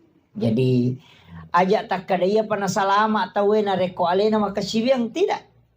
Ada orang tua tidak banyak pahalanya, tidak banyak amalnya, tapi anaknya itu selalu melakukan kebaikan. Maka orang tua akan mendapatkan namanya syafaat pahala bonus. Kecuali ada ulama yang mengatakan bahwa berdasarkan hadis Rasulullah setiap bayi yang lahir itu tergadai. Jadi kongkan anak jaji itu mah keteni. Tahu gadai kan? Tahu gadai? Gadai itu kan kalau kita gadaikan kebun, kita ambil hasilnya atau tidak? Nah tidak. Itulah yang menjadi alasan Ahmad bin Hanbal mengatakan anak yang tidak diakikah. Anak yang tidak diakikah itu tidak akan, orang tuanya tidak akan mendapatkan syafaat pahala. Karena anaknya masih tergadai. Karena Rasulullah mengatakan lepaskan gadaian anakmu dengan akikahnya. Nah, dari situlah kenapa setiap bayi yang lahir walaupun tidak sampai 7 hari akikah. Supaya kita miliki nanti kalau di hari kemudian. Nah, bahkan jika ada orang keguguran. Nah janin itu sudah berbentuk manusia. Cuma tidak ditahu jenis kelaminnya apa laki-laki atau perempuan. Maka kita diminta untuk memberi nama laki-laki. Bukan nama perempuan. Kalau belum ditahu jenis kelaminnya. Kecuali ketika kita sudah tahu boleh diberi nama perempuan kalau memang perempuan. Kasih nama laki-laki kalau laki-laki. Tapi ketika anak itu belum diketahui jenis kelaminnya, kasih nama laki-laki. Ini anak kita ketika kita meninggal maupun hidup. Setiap dia sholat, bersedekah. Walaupun dia tidak niatkan untuk orang tuanya. Maka pasti orang tuanya selalu dapat pahala. Itu bonus dari kebaikan yang dilakukan oleh anak-anaknya. Ia tu nasang itu matata maka dah. Semakin banyak anak itu semakin banyak rezeki. Bukan rezeki dunia saja yang dimaksud. Tapi rezeki akhirat. Nah, supaya anak-anakmu nanti menjadi asbab kau bisa masuk ke dalam surga. Karena pahalamu itu lebih banyak dikasih dari anak. Nah, makanya saya tidak pernah sepakat itu perkataan dokter. Maka ada 2 anak cukup. Yang KB itu. Agak kucik dikiru, cik digimpi, agak miterno. Jadi masalah. Nah, ini penting dulu saya wasiatkan.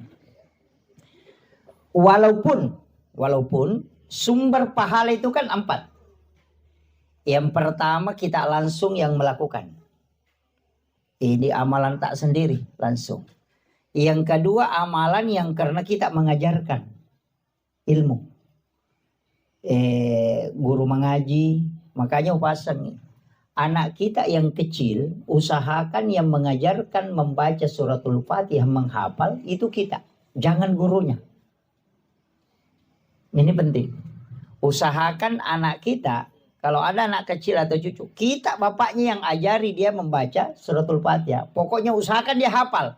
Nanti bagaimana tajwidnya persoalan belakang. Yang penting dia sudah hafal dulu. Kenapa? Setiap dia baca Fatihah kita dapat pahala. Kan gitu. Karena kita yang mengajarkan. Orang tua yang rugi betul itu yang tidak mengajari anaknya baca Fatihah. Nanti kalau sholat, bonus pahala aja dia dapat. Nah, ini penting saya sampaikan ini supaya kita tahu. Apalagi yang mengajari mengaji. Makanya madrasah pertama anak itu sebenarnya adalah ibu. Ini penting ini. Kalau gurunya ngajarkan ya gurunya dapat, kita dapat bonusnya aja. Kan gitu. Kemudian yang kedua ada pahala yang kita lakukan sekali tapi pahalanya berkesinambungan. Itulah amal jariah. Yang kayak sedekah.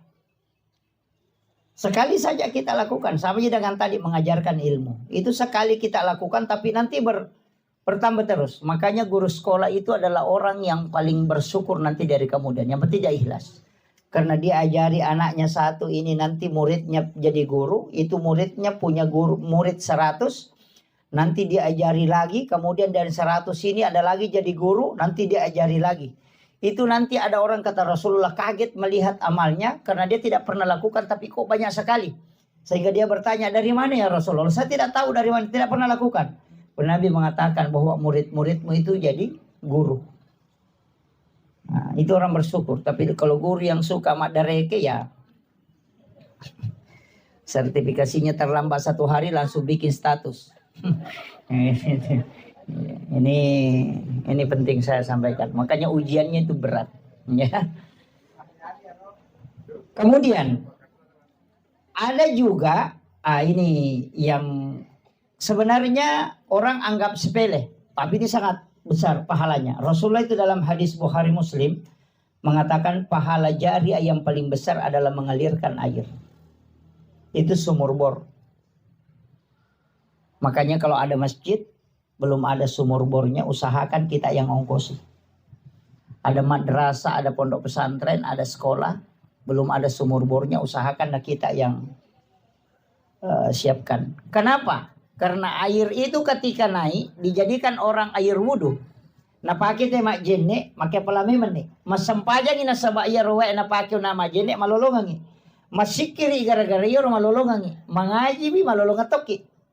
Kemudian ketika dia makan atau dia minum air itu 40 hari baru habis di dalam perutnya. Setiap kebaikan yang dilakukan kita dapat sumbangan terus. Bayangkan air sumur bor berapa lama orang pakai.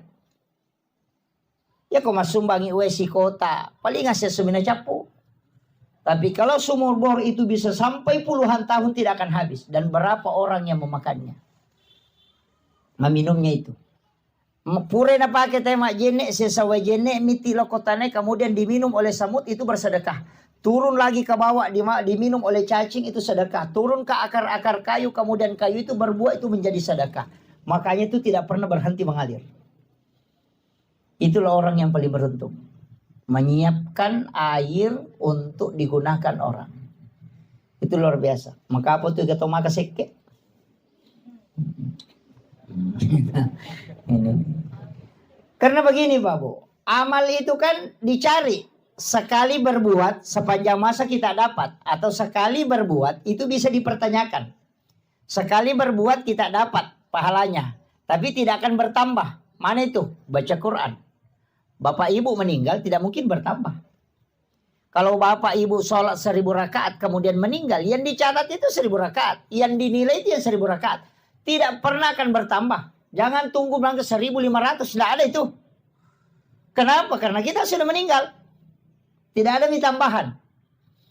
Atau umrah. Umrah itu sekali dikerjakan. Itu pahalanya didapat. Itu pun kalau sah. Kalau diterima. Kan gitu. Resikonya kan besar. Bayar 30 juta. Persiapkan waktu begitu besar. Perjuangannya besar. Kalau tidak diterima kan stres. Itu dan resiko tidak diterimanya besar. Itu ya. Jadi makanya. Kan ada hadis. Man akalal haram lan tuqbalu sholata wa du'a arba'ina yawman mania. Siapa yang makan makanan haram. 40 hari 40 malam sholatnya tidak diterima. Kalau dia makan makanan haram baru berangkat umrah. Itu 40 hari. Itu sudah pulang belum diterima itu. Menjadi masalah. Makanya hati-hati. Atau la yakhillu lil muslimin an yahjura akhahu fawqa salasa layalin. Siapa yang tidak baku ngomong lebih dari 3 hari maka Nabi tidak mengakuinya. Baru kita berangkat umrah baru ada tetangga baku bombe. Jangan sampai jangan. Sia-sia itu. Datang ke situ mengatakan labbaik Allahumma labbaik. Lalu mengatakan la labbaik la. Tidak ada yang panggil kau ke sini. Itu kan jadi masalah. Makanya saya bilang resikonya besar. Iya. Makanya saya mengatakan cari betul, sekali berbuat, itu ibadahnya jalan terus, pahalanya. Sama tadi itu, mengalirkan air, mengajarkan ilmu, sedekah ke masjid. Makanya kalau bangun masjid, ada orang kaya biasa bangun satu masjid. Saya mengatakan rugi betul itu. Mestinya kau bagi. Kalau sudah banyak masjid di kampung itu, enggak usah lagi bangun masjid. Iya, uangmu yang misalnya 500 juta kamu pakai bangun masjid, bagi Mika 5 masjid. Masjid ini kau belikan keramik, masjid sana kau nuka siapkan tempat wudhu, masjid sana kau siapkan sumur-sumurnya, masjid sana bagi itu. Yang masjid yang sudah ada itu saja diperbaiki. Kenapa? Nanti kalau runtuh satu, kau masih dapat 4 jalur pahala. Kalau bangun masjid sendiri, nah tidak ada orang datang sholat di situ. Atau ada cuma 10, lama-lama diruntuhkan lagi, sudah habis. Padahal 500 juta. Kalau dibagi 5 masjid, tidak mungkin 5 masjid itu runtuh semua. Kan begitu. Ini yang kadang orang tidak paham, Pak. Jadi mestinya kita cerdas dalam beribadah. Jangan bilang, oh yang penting keluar. Tidak, mesti cerdas. Makanya di mana kita singgah sholat, simpan sedekah di situ. Kalau satu di masjid tempati bersedekah, nah diruntuh kami itu masjid, mau ke apa? Mohon maaf, tidak bisa kan, tidak jalan lagi. Kecuali di situ jadi timbunan, ya ada lagi bagiannya. Tapi kalau nak kasih keluar, selesai persoalan. Rugi maki. Coba kalau 10 masjid kita tempati sedekah, pokoknya summa semen. Setiap satu masjid 5 sak semen. Pasti melekat di situ. Nah Nabi kan mengatakan, man bana masjidan fi dunya lillahi ta'ala banallahu lahu baitan fil jannah. Siapa yang membangun masjid di dunia karena Allah, pasti dibangunkan masjid di akhir, dibangunkan istana di dalam surga. Iya, biar orang tidak pergi ke masjid, yang penting rajin bersedekah, itu pasti ada rumahnya, cuma tidak masuk. Iya, kan itu kuncinya. Iya. Jadi rumah di surga itu kan gampang saja dibangun, Pak. Yang penting ada sedekah tadi masjid. Karena setiap orang yang beribadah di dalamnya kita dapat. Kayaknya kan begitu. Makanya kalau orang bangun masjid, dia bangun tempat wudhu, ya bersumbah dia menyebaki sedekah di situ. Orang bangun beli karpet, sedekah di situ. Orang beli keramik, sedekah di situ. Supaya ada bagian, tak selalu kita dapat bagian. Kan begitu ya Bapak. Jangan kikir, jangan coba-coba kikir. Itu tau maseke di sisa gasing ngaran apa. Apa namu tau seke cacatuh. Iya. Oh iya. Udah memang nih. Napa nih kau tau seke mati dia kagak tau terri. Dia kagak. Nama seke tayo na mati paling sikat dia ni laban. Kau itu? Dia kagak. Iya. Iya. Orang kikir itu kan begitu. Tidak ada yang suka, Pak. Iya, biar rajin sholat. Pemegala itu masam paja nama seke, makanya pasang pajak bawang. Iya kan? Apa ya pasang pajak bawang? Pasang pajak lasunah. Bawang kan lasunah. Kenapa disebut bawang? Karena itu bawang merah, bukan bawang putih ya. Itu bawang merah. Itu bawang merah, itu tidak ada isinya. Mulai dari luar kulit sampai tengahnya. Makanya disebut orang yang beribadah tidak ada isinya. Makanya pakai lepas sempajak bawang. Ya nang katu makan ada bawang baja, ustaz bawang. Iya. Tahu matoa bawang. Iya. Artinya tidak ada isinya. Makanya dan orang yang dermawan itu Pak yang selalu dikenang. Tabayangkan nih. Ya kau tahu seke mati, orang kikir itu meninggal, orang pergi ziarah kubur, dia baca namanya di batu nisan, itu tulang-tulangnya sudah hancur, masih napa mau patewo tahu sepa seke na tua. Ini pada tulang-tulang sudah hancur. Itu saking tidak baiknya. Iya. Dan itu sering saya ingatkan, kita ini hidup, tidak usah terlalu ini. Dalam hidup ini kan berat sebenarnya kalau kita tidak punya amal. Karena kita mau ke sana semua. Iya. Anak-anak yang kita tinggalkan, kita memang butuh wasiat untuk dia. Meninggalkan harta juga itu penting. Supaya dia tidak jadi mengemis ke orang lain. Tapi mesti ada bekal yang kita bawa. Iya. Jangan sampai kita berangkat baru tidak ada bekal. Perjalanan akhirat itu sebenarnya orang di alam kubur itu kayak orang transit. Jadi misalnya dia mau ke Makkah tinggal di Jakarta. Mau kembali ke Mamuju tidak bisa. Mau kembali ke sini tidak bisa. Mau lanjut perjalanan amalnya belum cukup. Coba. Maga tasa di sana ko taransik yo ko bandara. naganna dia tampara meloto kirewa dia na cocok. Meki mataru dia naganna. Maka yang dia tunggu adalah kiriman. Maka orang di alam kubur itu yang dia tunggu adalah semua kebaikan yang pernah dia lakukan itu yang jariah. Kalau tadi puasa dengan shot, nggak bisa karena itu sudah paten, nggak ada tambahannya lagi. Makanya saya katakan orang yang berbolak-balik pergi umrah itu nggak usah. Cukup sekali berangkat 1 tahun itu sudah memadai maksimal sekali. Uang yang kau mau jadikan umrah misalnya 2 kali 1 tahun, simpan itu yang 1 kali kau jadikan pembangunan untuk masjid, jadikan pembangunan untuk madrasah, untuk pondok pesantren. 30 juta itu tidak sedikit. Kalau kau berangkat pakai uang 30 juta itu sendiri kau nikmati. Itu pun untung kalau diterima. Tapi kalau itu disumbangkan ke 30 anak yatim atau 30 penghafal Al-Quran, kita tanggung pembayarannya. Masa mana yang 30 itu tidak ada yang tunjuk masuk surga. Nah nanti diberi syafaat, bisa memberi syafaat. Rugi betul kita itu. Itu aja kuncinya, tidak susah Pak. Mau masuk surga itu banyak sekali jalurnya. Tapi kalau ibadah pribadi, wah berat itu. Makanya saya mengatakan begini, bikin amal jariah. Masa banyak di sini tuh. Jalur amal jariah kan banyak gitu. Banyak. Sedekah di masjid, sedekah di sekolah. Ada yang paling gampang sedekah makanan. Iya, itu kan makanan 40 hari baru habis dalam perutnya orang. Tunggu Pak Imam. Kalau ada lewat depan rumah, sini Pak Imam dulu. Ini teh kotak kau ambil. Nah ini kerupuk, kau makan Pak Imam. Makan itu sampai, pokoknya makan itu. Yang penting makan Pak Imam. Oh ya selesai, 40 hari baru habis di perutnya Pak Imam. Tulis ini tanggal. Ini tanggal sekian, jadi nanti 40 hari tanggal sekian. Kalau lewat lagi Pak Imam, hei sini. Ini teh kotak lagi kau minum Pak Imam. Itu kan begitu. Kenapa? Makanya orang tua kita dulu itu pintar sekali. Mau pindah rumah, bikin baca doa. Supaya Pak Imam bisa makan. Dikasih makan. Mau turun sawah, baca doa lagi. Kenapa dia baca doa? Sebenarnya bukan itu baca doanya yang pokok. Supaya Pak Imam itu dia bisa kasih makan. Karena dia itu pasti sholat. Disebutkan khairul ar-rijalun soleh. Sebaik-baik amal. Sebaik-baik harta. Itu yang digunakan oleh orang soleh. Karena tidak mungkin dia main domino. Tidak mungkin dia main begini. Ya kan begitu. Tidak mungkin dia pakai pergi main judi. Tidak mungkin dia pakai pokoknya tidak mungkin. Karena dia orang soleh. Tapi kalau bukan orang soleh bisa saja dipakai untuk yang lain. Walaupun kita tidak dapat dosanya. Tapi kita tidak dapat berkahnya. Tambahan pahalanya. Kan begitu.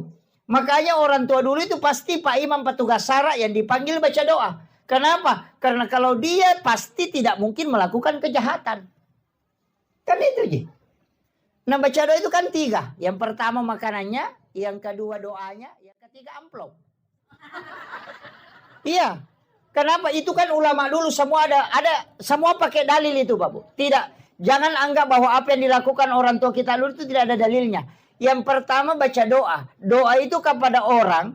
Itu kita dianjurkan. Supaya malaikat yang mendoakan hal yang sama. Dan itu perintahnya. Meminta orang mendoakan kita. Rasulullah ketika sahabat mau melaksanakan ibadah haji. Itu minta supaya didoakan. Kurang apa doanya Nabi. Tapi kenapa dia masih titip doa? Kan gitu. Yang kedua, ini yang kedua. Kenapa disiapkan makanan? Karena kalau doanya tidak diterima, kalau dia makan 40 hari tidak berhenti itu dapat pahala. Kan gitu. Karena tidak selamanya doa diterima. Kalau bertengkar sama istrinya Pak Imam baru pergi baca doa, tidak diterima doanya. Terhijab itu. Makanya disuruh makan. Makanan itu bukan untuk orang meninggal, tapi untuk orang yang hidup. Cuma pahala makanan itu nanti pahalanya ke orang meninggal. Makanya kalau ada imam baca doa dan tidak makan, datek telinganya. Nggak gitu. Kecuali dia puasa. Kemudian yang ketiga, kenapa pakai amplop? Tadi itu yang dipakai khairul ar-rijalun soleh. Sebaik-baik harta yang digunakan oleh orang soleh. Makanya kalau doanya tidak diterima, makanannya pun tidak dapat berkahnya. Nanti kalau Pak Imam pulang saya kasih uang, dia belikan sarung kemudian dia pakai sholat, maka saya akan dapat selamanya. Itu kuncinya. Makanya orang tua dulu itu sudah pakai 3 metode. Kalau gagal yang pertama masih ada yang kedua. Kalau gagal yang kedua masih ada yang ketiga. Kan begitu. Ini yang dilakukan turun-temurun. Tapi sekarang ada yang menyalahkan. Karena dasar yang mengerjakan juga tidak paham. Datang yang menyalahkan juga tidak tahu. Nabi bilang tidak boleh. Nabi bilang saya juga memang tidak tahu. Berhenti boleh. Kan begitu. Makanya penting saya sampaikan. Tidak ada hubungannya itu makanan dengan orang meninggal, Pak Bu. Yang ada hubungannya itu doa dengan makanan yang kita makan. Pahalanya diniatkan untuk orang meninggal. Sama seperti ini. Semua orang yang datang ke sini, bahkan 40 orang kata Nabi, 40 orang di kalangan umatku, itu berdoa, itu setara dengan satu waliullah. Coba. Makanya 40 orang berdoa itu, setara dengan satu waliullah. Nah kita lebih 100 di sini, Babu. Tadi tahlilan kemudian doa, masa? Pasti ada yang diterima doanya. Itu aja kuncinya. Makanya saya itu kalau lihat jamaah, cuma 7 orang ini. Waduh, berdoa. Ya, doa. Makanya Imam Syafi'i itu mengatakan, sholat Jumat itu nanti sah ketika 40 jamaah yang mukim di situ. Karena memang itu setara dengan satu wali Allah. Kecuali di kampung itu memang tidak cukup 40 orang, tidak masalah. Kan gitu. Ini pentingnya berdoa berjamaah ya. Cuma kadang juga berdoa berjamaah, bukan berdoa berjamaah, cuma sama-sama berdoa. Ini minta ini, minta ini, minta ini. Gabung. Ada juga imam tidak jelas caranya berdoa. Kayak gitu muasem. Ya. Karena assalamualaikum subhanallah, subhanallah. Alhamdulillah. Allahu akbar. Kayak gitu. Iya.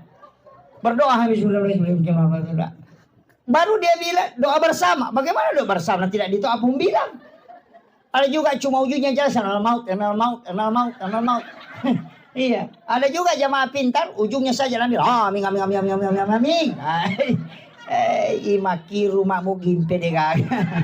Kan jadi masalah. Iya. Mesti kan jelas itu. Karena kita mau mengaminkan. Nggak usah, yang umum aja. Allahumma ghafir lil muslimina wal muslimat wal mu'minina wal mu'minat al ahya'i minhum wal amwat. Iya. Allahumma ghafiratuka auzi'a min sunubi wa rahmatuka arja indi min amali. Doa itu. Allahumma antas salam wa minkas salam wa alaika yaudus salam fahina rabbana bis salam. Kasih jelasan. Bagaimana kita mau mengaminkan dan tidak ditahu? Kan begitu. Ini pentingnya sebenarnya agama.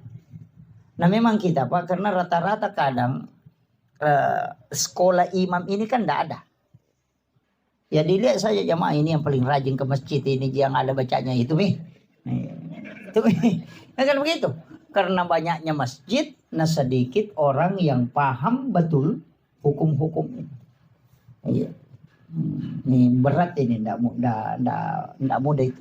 Kemudian untuk almarhum saya ingin sampaikan kepada keluarga besar untuk almarhum Haji Rusdi bin Lampadong ini, saya minta kita bikinkan wakaf, walaupun sedikit. Yang paling aman sebenarnya itu wakaf yang pasti dipakai sejadah imam, pasti dipakai. Ada itu sejadah yang tebal, pakai gabus, beli itu bawa ke masjid, simpan di tempat imam, karena tidak ada masjid tidak ada imamnya. Kalau jamaahnya boleh tidak ada, tapi imam pasti ada. Jadi setiap waktu pasti dia pakai. Kan begitu. Itu yang paling gampang. Dan itu enggak ini. Kalau Al-Quran sekarang kan orang sudah jarang pakai Quran ketika mengaji. Kalau kebanyakan pakai HP. Kan sudah berat itu. Kecuali di pondok pesantren anak-anak yang menghafal Quran itu ya bisa. Kalau Al-Quran itu ya, sekarang ini yang paling banyak dipakai justru buku Yasin. Dibanding Al-Quran. Kalau Al-Quran ya dia mengaji sendiri pakai HP. Sudah pakai Android. Jadi kalau orang wakaf Quran itu sudah agak berat. Ada juga yang wakaf tasbih. Ya cocoknya kalau orang sering berzikir. Kalau tidak. Gitu. Kan tidak semua orang bisa berzikir dengan pakai tasbih itu. Tapi itu tasbih. Kalau kita sering pakai tasbih. Kalau lepas tasbih berhenti juga berzikir itu. Karena kayak agak malas. Nanti pegang tasbihnya lagi baru jalan itu. Tapi ada juga yang jalan tasbihnya tapi cerita juga. Tapi tidak ada di sini, tidak ada. Iya. Kuncinya kan begitu, Bapak. Usahakan ada amal jariah. Makanya yang hari di sini saya kasih tahu, sebelum kita meninggal, Harus ada wakaf yang kita punya. Harus ada wakaf, walaupun sedikit. Jangan harap keluarga kita. Istilahnya istilah orang Bugis bilang begini. Orang sopem pakai, orang sida pakai. Iya ko wija-wijamu muranonga buta ciwali ko. Iya ko tauliangi muranonga buta rapak ko. Itu bahasa. Ketika anakmu yang kau harapkan itu masih buta sebelah. Apalagi kalau orang lain kau harapkan, tidak ada. Kenapa? Anakmu saja itu bisa melupakan kamu. Iya. Kita coba kare, anak tata kiri lojo panda masih makuliah. Ya minata lipo ko capu idina. Iya. Mana satu ki Saya ingin tanya, yang punya anak disalokolahkan di luar, pernahkah dia menelpon bertanya, mak saya mau ki sudah maki itu kemakan apa? Tidak pernah. Mana satu ki, palai kumatik. Ina rona masuk tomatota maka de kubija-bija murono buta ciwali. Ya mimpi maka ada buta ciwali, pak kamu pas syafaat pahala lolongan ketika dia sholat kita dapat pahala. Jadi itu sampai maka ada buta ciwali. Angkamu pa, ya kau tahu leangnya? Buta rapat. Palai ko bali bola tamnya tarano ngapa jay. Dia mina magala mi cawa ko tuli bawangin Andre ya kupaja ni bawa Andre pajan. Seandainya kita tahu bagaimana cepatnya orang melupakan kita ketika kita meninggal, kita tidak akan perhatikan orang lain. Hari ini mungkin dia menangis, besok tidak akan menangis. Kadang kita mengatakan, wih patapul ini piaso nama tena yano, karena memang kita tidak ingat. Ini selama kita masih hidup. Upoda memang nih. Jangan menunggu dibawakan, jangan. Siapkan memang untuk sebelum kita meninggal. Itu kuncinya Pak. Iya. Maka dana puji ka laki kumagano indah Pak. Masa gi ko mati, masa gi dia nak bayi. Iya. Jamota pasti pulula ada itu lawangnya bayi monre itu matu paki. Iya. Tatanay rek laki teh. Kundi tamatapa. Rewa ni matu tanay laki ta kundi tamatapa. Kumakalaki din ako tustas. Rewa ni gare tanay gare makalapa. Kira-kira mak bayi ni ki kumate ka. Palinga makalami taramiri ta. Ini itu jawabannya. Iya itu jawabannya. Iya. Tuki lagi menerima lo mak bayi ni palai kumate. Iya. Artinya kita siapkan memang. Ini bekal untuk kita. Karena kalau kita ini tajam ina kiringan, tidak. Nggak usah kita ukur anak kita. Anak takai ukur mabela. Saya mau ukur yang ada di sini. Saya mau tanya. Akasyaga tasyariki buruk na tomatot dalam 1 tahun. Palingan hanya 2 kali. Ini lagi mapahangnya agama. Manasa mapahang agama. Dan masih kadang dekat dengan orang tua dalam pendidikan. Kedua misyarai lalan nasi tahunya. Apalagi bijak. Ini kadang kita tidak sadari Pak. Karena harta kadang melalaikan kita. Karena urusan dunia melalaikan. Itu yang berat. Makanya siapkan. Mesti ada wakaf tak. Acila kapa tu idi masapa napa degaga ya punai. Kan begitu. Masa angka darah yeling kagalu yeling. Angka darah kalapasawi. 50 hektar. Atau hektaran. Angka gaga ya cinayan redenian renasabai pasipulong ang idi untuk pakangkangka. Nigay naman ang may anata. Mate ki matu nalagay idi ichala. Namun apa igare? Ini kata Bang Karo, siapa yang rugi? Kan ini penting Pak. Ya nadeta nama-nama ya rasa gitu. Tidak ada bekal tak. Nggih. Angka gage Cina ki mande dore, maka soli dore. Saya dore 200 sabu, weh soli paga. Padahal si di juta di naprikantong. Iya. Kan begitu.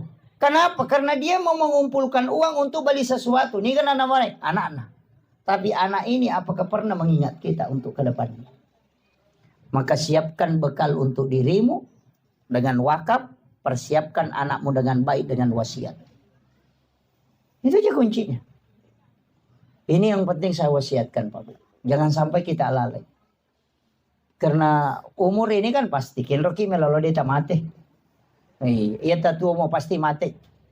Iya di matoa yang manasani dia mungkin mati maloloki. Pasti mati matoki. Makanya aja ta macigaw. Iyo pwede maloloy 2 mo pagkamungkin. Ako dito malite malolo mati matoki. 2 mo pa itajang. Pwede matoy kinri may lolo. Pasti ci di man Dan setiap kehidupan dalam sehari-hari itu selalu turun. Penglihatan mulai berkurang, pendengaran, kadang fisik. Ya ko malasa ki. Dia na malunra Andre Mendre tolinoma nih. Dia na pada konana malasa angkam itu perubahan matu. Sudah sakit pasti ada lagi gerakan lain dia tahu. Karena itu memang sakitnya untuk menambah. Istilah untuk mata tariolo, isap pui basi. Kan begitu. Iya kota mata dia ini sapo. Itu ipamole mani. Kan begitu. Ini kadang kita tidak sadari, Pak. Itu saya selalu wasiatkan itu. Makanya persiapkan diri sebaik mungkin. Usahakan ada bekal yang kita bawa. Maka dia guru tak, ya kong kawak kapak mo na napura ni mo wasiatkan anakmu mati santangi ko. Karena kau sudah simpang bekal. Kenapa orang banyak menyimpang uang di bank untuk saldo di rekening? Itu karena berpikir suatu hari kita akan pakai. Tapi kenapa amal tidak dibikinkan saldo juga? Itu penting. Asal sawi na napatame mi bank. Mati ki matu malagi temo di gaga. Makanya mo kumakan jay bija-bija. Tapi ako masalah ni de gaga. Mahirap. Palagi ko magaya ni de na naloki kiburu. Mahirap. Natiro kami na sukor kiburu na malapit sa rin. Ako pa niya kami. De gaga. Iya. Ini penting saya usiatkan. Karena kita kan jarang sekali ziarah. Makanya pesantren saya itu di Sidrap. Saya memang kasih ultimatum ke anak. Setiap hari Jumat pagi ziarah. Ziarah kubur. Datangi makamnya para ulama yang ada di situ yang dekat. Bisa kau jangkau. Itu biasakan. Karena ini yang hilang. Nabi itu setiap malam Jumat itu ke pekuburan. Itu ziarah. Cuma kita tidak bisa ikuti itu. Karena jam 11 malam nanti subuh baru mau pulang. Angka kebarani macurir. Curi. Iya. Ikutin itu. Jam 11 malam Jumat baru pergi ziarah sendirian. Nanti subuh baru pulang. Ada gaya yang coba. Coba biar Pak Imam takut. Sana. Iya. Tapi kenapa kita ziarah di malam Jumat? Itu karena ruhnya orang muslim yang telah wafat itu dikembalikan ke kuburnya pada malam Jumat. Itu sampai hari Jumat masih ada. Makanya itu kenapa sunnahnya ziarah itu di hari Jumat. Kan gitu. Dan pasti orang bertambah imannya Pak. Kalau karena pergi ziarah malam Jumat. Sendiri lagi di kuburan. Kalau dia dengarkan bunyi jangkrik. Dengarkan bunyi cacing. Kemudian hembusan angin dia kena ke badannya. Pasti akan asam. Makoto matu komateka. Pasti dia bilang. Makoto matu komateka. Kamanang wija-wija kau boleh menurut jadi di mayaku. Makanya bagaimana perasaannya orang tua kita ketika diziarahi. Sama dengan orang tua yang selalu di SMS. Kemudian kita datang langsung kepadanya. Itu persis sama. Dengan doa di rumah. Sama ziarah ke kubur. Karena orang meninggal itu tidak buta Pak Bu. Tidak. Dia justru lebih tajam pendengarannya. Lebih terang penglihatannya. Makanya kalau kita ziarah kubur. Itu persis ziarah orang hidup. Kalau kita ke rumahnya orang, pertama ihlan alaik, buka sandalmu. Jangan kau pakai sandal masuk ke dalam rumahnya orang. Ketika ziarah kubur, pertama buka sandalmu. Jangan pakai sandal masuk ke makam. Kecuali memang tidak aman. Karena banyak durinya. Yang kedua, ucapkan salam. Kita ke rumahnya orang, yang kedua itu ucapkan salam. Itu persis sama. Ucapkan salam. Cuma salamnya beda. Satu, assalamualaikum warahmatullahi wabarakatuh. Satu, assalamualaikum ya ahlal kubur. Tapi apakah mereka mendengar? Orang hidup bisa tidak mendengar karena mungkin dia di dalam. Tapi orang ahli kubur itu mendengar. Apa kata Rasulullah? 40 langkah kau tinggalkan tempat pemakaman. Itu bunyi sandalmu masih didengarkan oleh orang yang meninggal. Angka kataulino Pak 40 ni jongkana jewi salina nakali ngamopi sandala. Degaga. Tapi orang meninggal bisa. Itu saking tajamnya. Dari situlah Nabi melarang kita menyebut kekurangannya orang ketika kita ziarah. Karena pasti dia dengarkan itu. Deminen reto tomate tate linrota tuh. Iya. Karena ahli kubur itu pendengarannya semua tembus. Olo dena ni sangiero tau leange tomate leange. Ruh-ruh yang lain tidak tahu maka daw kalasi ko piko waktu mo tuh angkat iano maka dahe oro aja dan ipakasiri sih Karena semua kan mendengarkan. Dari situlah kenapa ahli kubur itu kita tidak boleh menyebut keburukannya, tapi menyebut kebaikannya. Kan begitu. Ini yang kadang kita tidak ingat. Padahal itu hadis itu, Bapak. Hadis. Lepaskan sandalmu. Yang ketiga, jangan melangkahi batu nisan. Ya kau enggak tahu tudang aja tak julek kayu. Kan begitu. Yang keempat, jangan duduk di atas batu nisan. Maka kau enggak tahu tudang atau lo tidak kau saling kalah. Atau ada duduk di kursi baru kita naik di sini. Bagaimana? Itu kan isyarat-isyarat semua yang persis sama dengan orang hidup. Makanya Nabi cuma mengatakan an-naumu ahul maut. Mati itu saudara dengan tidur. Tidur itu saudara dengan mati. An-naum itu. Kalau kau tidur, ahul maut itu bersaudara dengan mati. Makanya coba, kalau banyak kan orang tidak percaya. Saya ambil sedikit gambaran. Kenapa Nabi pakai gambaran tidur? Kenapa bukan yang lain? Misalnya pinsang atau mati suri apa. Kenapa yang diambil adalah tidur? Begini. Orang yang tidur itu, kalau dia bermimpi, dia kan bisa melihat. Nah, lihat dirinya ke Jakarta. Bahkan lihat dirinya sampai Makassar belanja di mall. Nah, lihat dirinya silaturahmi dengan orang lain. Dan itu melihat. Saya mau tanya, apakah orang hidup, orang tidur itu matanya terbuka? Tidak. Orang tidur itu matanya tertutup. Tapi kenapa ketika dia bermimpi dia bisa melihat? Mata apa yang dipakai melihat orang yang bermimpi itu? Itu pandangan idhofi. Dan persis itu yang dipakai orang meninggal. Itu yang banyak orang tidak tahu. Yang kedua, orang ketika bermimpi, 10 menit saja tidur, dia sudah bolak-balik dari Jakarta ke tempat. Padahal kalau perjalanan normal, orang bisa tempuh sampai 10 jam. Tapi dia bisa hanya 5 menit tidur, dia sudah dari sana. Itu artinya apa? Ruhnya orang muslim itu bisa kemana-mana. Karena ketika orang meninggal, itu jasad yang diatur oleh ruh. Ketika kita hidup, ruh ini diatur oleh jasad. Itu beda. Makanya orang meninggal itu ruhnya keluar. Sehingga ruh yang keluar itu bisa mengatur jasadnya. Tapi orang hidup ruhnya tidak keluar. Makanya jasad yang mengatur ruhnya. Itu bedanya, Pak. Kemudian ada yang tidak percaya dengan siksaan kubur. Apa dia bilang? Wah, apa yang hancur, apa yang disiksa, apa mau merasakan, sudah mati, makan cacing. Tulang-tulangnya sudah lepas. Hanya ruhnya itu tidak. Coba saya kasih tahu. Kalau ada orang tidur kemudian bermimpi dikejar anjing gila. Atau dipukuli. Ketika dia bangun badannya sakit. Bahkan ngos-ngosan. Padahal tidak ada yang pukul. Kenapa jasadnya bisa merasakan sakit padahal dia tidur di atas kasur? Tidak ada yang pukul. Tapi dia bisa merasakan sakit. Itu artinya ketika ruh tersiksa maka jasad akan ikut. Walaupun dia tidak disentuh. Jadi orang yang tidak percaya azab kubur itu tidak mengkaji hadis Nabi an-naumu akhul maut. Itu ngeri itu, Pak. Makanya siapkan diri kita. Jangan baju yang selalu dibeli banyak. Itu baju Bu 40 hari tidak dipakai itu minta pertanggungjawaban kelak dari kemudian.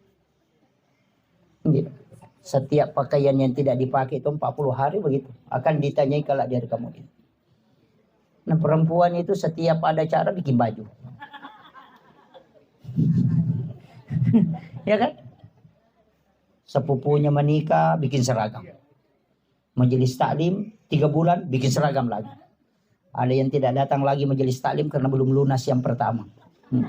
Tapi tidak ada di sini, tidak ada di sini. Iya kan? Dan itu kan pakaian itu kan begitu. Memang harus dipakai. Makanya ulama kita mengatakan pokoknya kalau ada pakaian langsung pakai sholat dulu. Supaya kelak bisa kau pertanggungjawabkan. Kan begitu. Ya. Pakai itu. Jangan hanya kayak begitu. Banyaknya baju dipakai baru kalau di rumah daster saja dipakai terus. Oke dong. Sila pilakin itu 5 daster. Talumpulan ni dia nasasay itu dia mau pernah pakai. Tuli makalay menyaman nasi pakai macakit. Peko na macakit na talo ni sabo na. Ngano gitu. Iya. Kadang kita kan, saya itu kadang pikiran ketawa itu Pak. Ini memang manusia agak lain ya. Kenapa? Pergi sholat lebaran Idul Adha, Idul Fitri, itu beli talkum sampai 3 juta, 2 juta, 4 jutaan. Kapan dipakai? Sholat sunnah. Kalau sholat wajib, itu saya. Ya mau kan dikang itu lina pakai. Ya bagaimana pikir-pikir? Masam pajak perlu salisa pakadikan na pakai. Ya mau tuh palasti lala lutu-lutu eko. Kalau gitu. Tapi kalau pergi lebaran, itu yang mahal. Nah sampai aja sunnah nih itu ya. Coba kalian pikir ya. Mestinya kan dibalik. Bingung. Itu kan? Itu kan ya? Yang paling parah itu ala-ala dapur. Melipan neta 10 lo sino gimana sana hajian kira tar patama lamari ya kok memang relakain na pane plastik.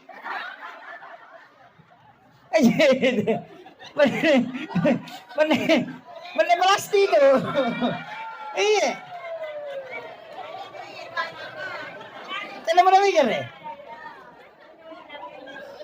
Malaysia nga pane yali, pane pincang makoro.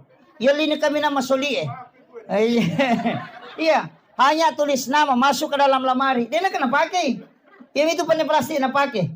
Rapai pane plastik nak toleh hadiah rinso. Iya. Hadiah sabun. Yang itu. Nama-nama ikare. Pada Malaysia ngapane. Aga nasang. Mapaboti pini pakai. Sisa na mapaboti nasa siway baba no magampa. Dito sila na mapadiri. Dia sila pakai. Ini kan jadi masalah. Cerek kristal. Ule jijo kalau Maria dia kagak pakai ya mau tuh curi na pan o si tuli na pakai saboyero na mawala pa sana sulo tempele iya mau tuh na pakai mataru na mega bicara mega kena aja memang tasaka iya kita sebenarnya beli untuk apa kan begitu dan itu tidak dipakai dan setiap benda yang ada di rumah itu hisapnya berat Pak. Ada orang itu punya cangkul itu sampai 300 tahun dihisap itu gara-gara cangkulnya. Maka Pak Idi, anu monro wawangnya. Hinda mengatakan dari Pak Ustaz, si kiri na barangnya memang ketika dipakai, ketika dia pecah lepas tanggung jawab. Kama kuamiro. Si kome matoni makana makanya itu orang tua kita dulu makana si kome tomi tu muruna gangka mani itu. Aja itu susah. Kan begitu. Rapa panena dua naso, rapa dua padahal talulo si pimonro. Ini kan kadang kita tidak sadar itu. Makanya saya wasiatkan siapkan ya. Mestinya dalam sehari makanya ke Bapak Guru atau Pandita itu makanya usahakan ada sedekah subuh supaya setiap subuh kita punya amalan. Kemudian yang kedua memang sedekah di waktu subuh itu maka dari Nabi tak ketika sedekah dengan musibah itu bersamaan maka sedekah tidak pernah didahului. Ya kau masabangnya bala isi bawa pas sedekah dia nang kenal yolo itu musibah tetap sedekah yang lebih dulu. Dari situlah makanya orang setiap mau jalan itu mesti sedekah. Ya kau meki melakukan perjalanan sedekah niatkan memang itu lah bala. Iya, niatkan berapa saja. Iya. Makanya kalau tolak balik tuh mau usu bahaya agak genting ini. Bekerja banyak-banyak. Iya. Langsung ngimelo ipalesina dosa bude na lesse mak buatang nami. Dosa bu. Iya kan? Iya. Analoginya sederhana Pak. Kalau ada batu na kayak begini besarnya, pas seri melo ipake na cidi mididi, tasoro tapi dia na kedo. Begitu. Tapi ketika besar kan magampang ipalesse.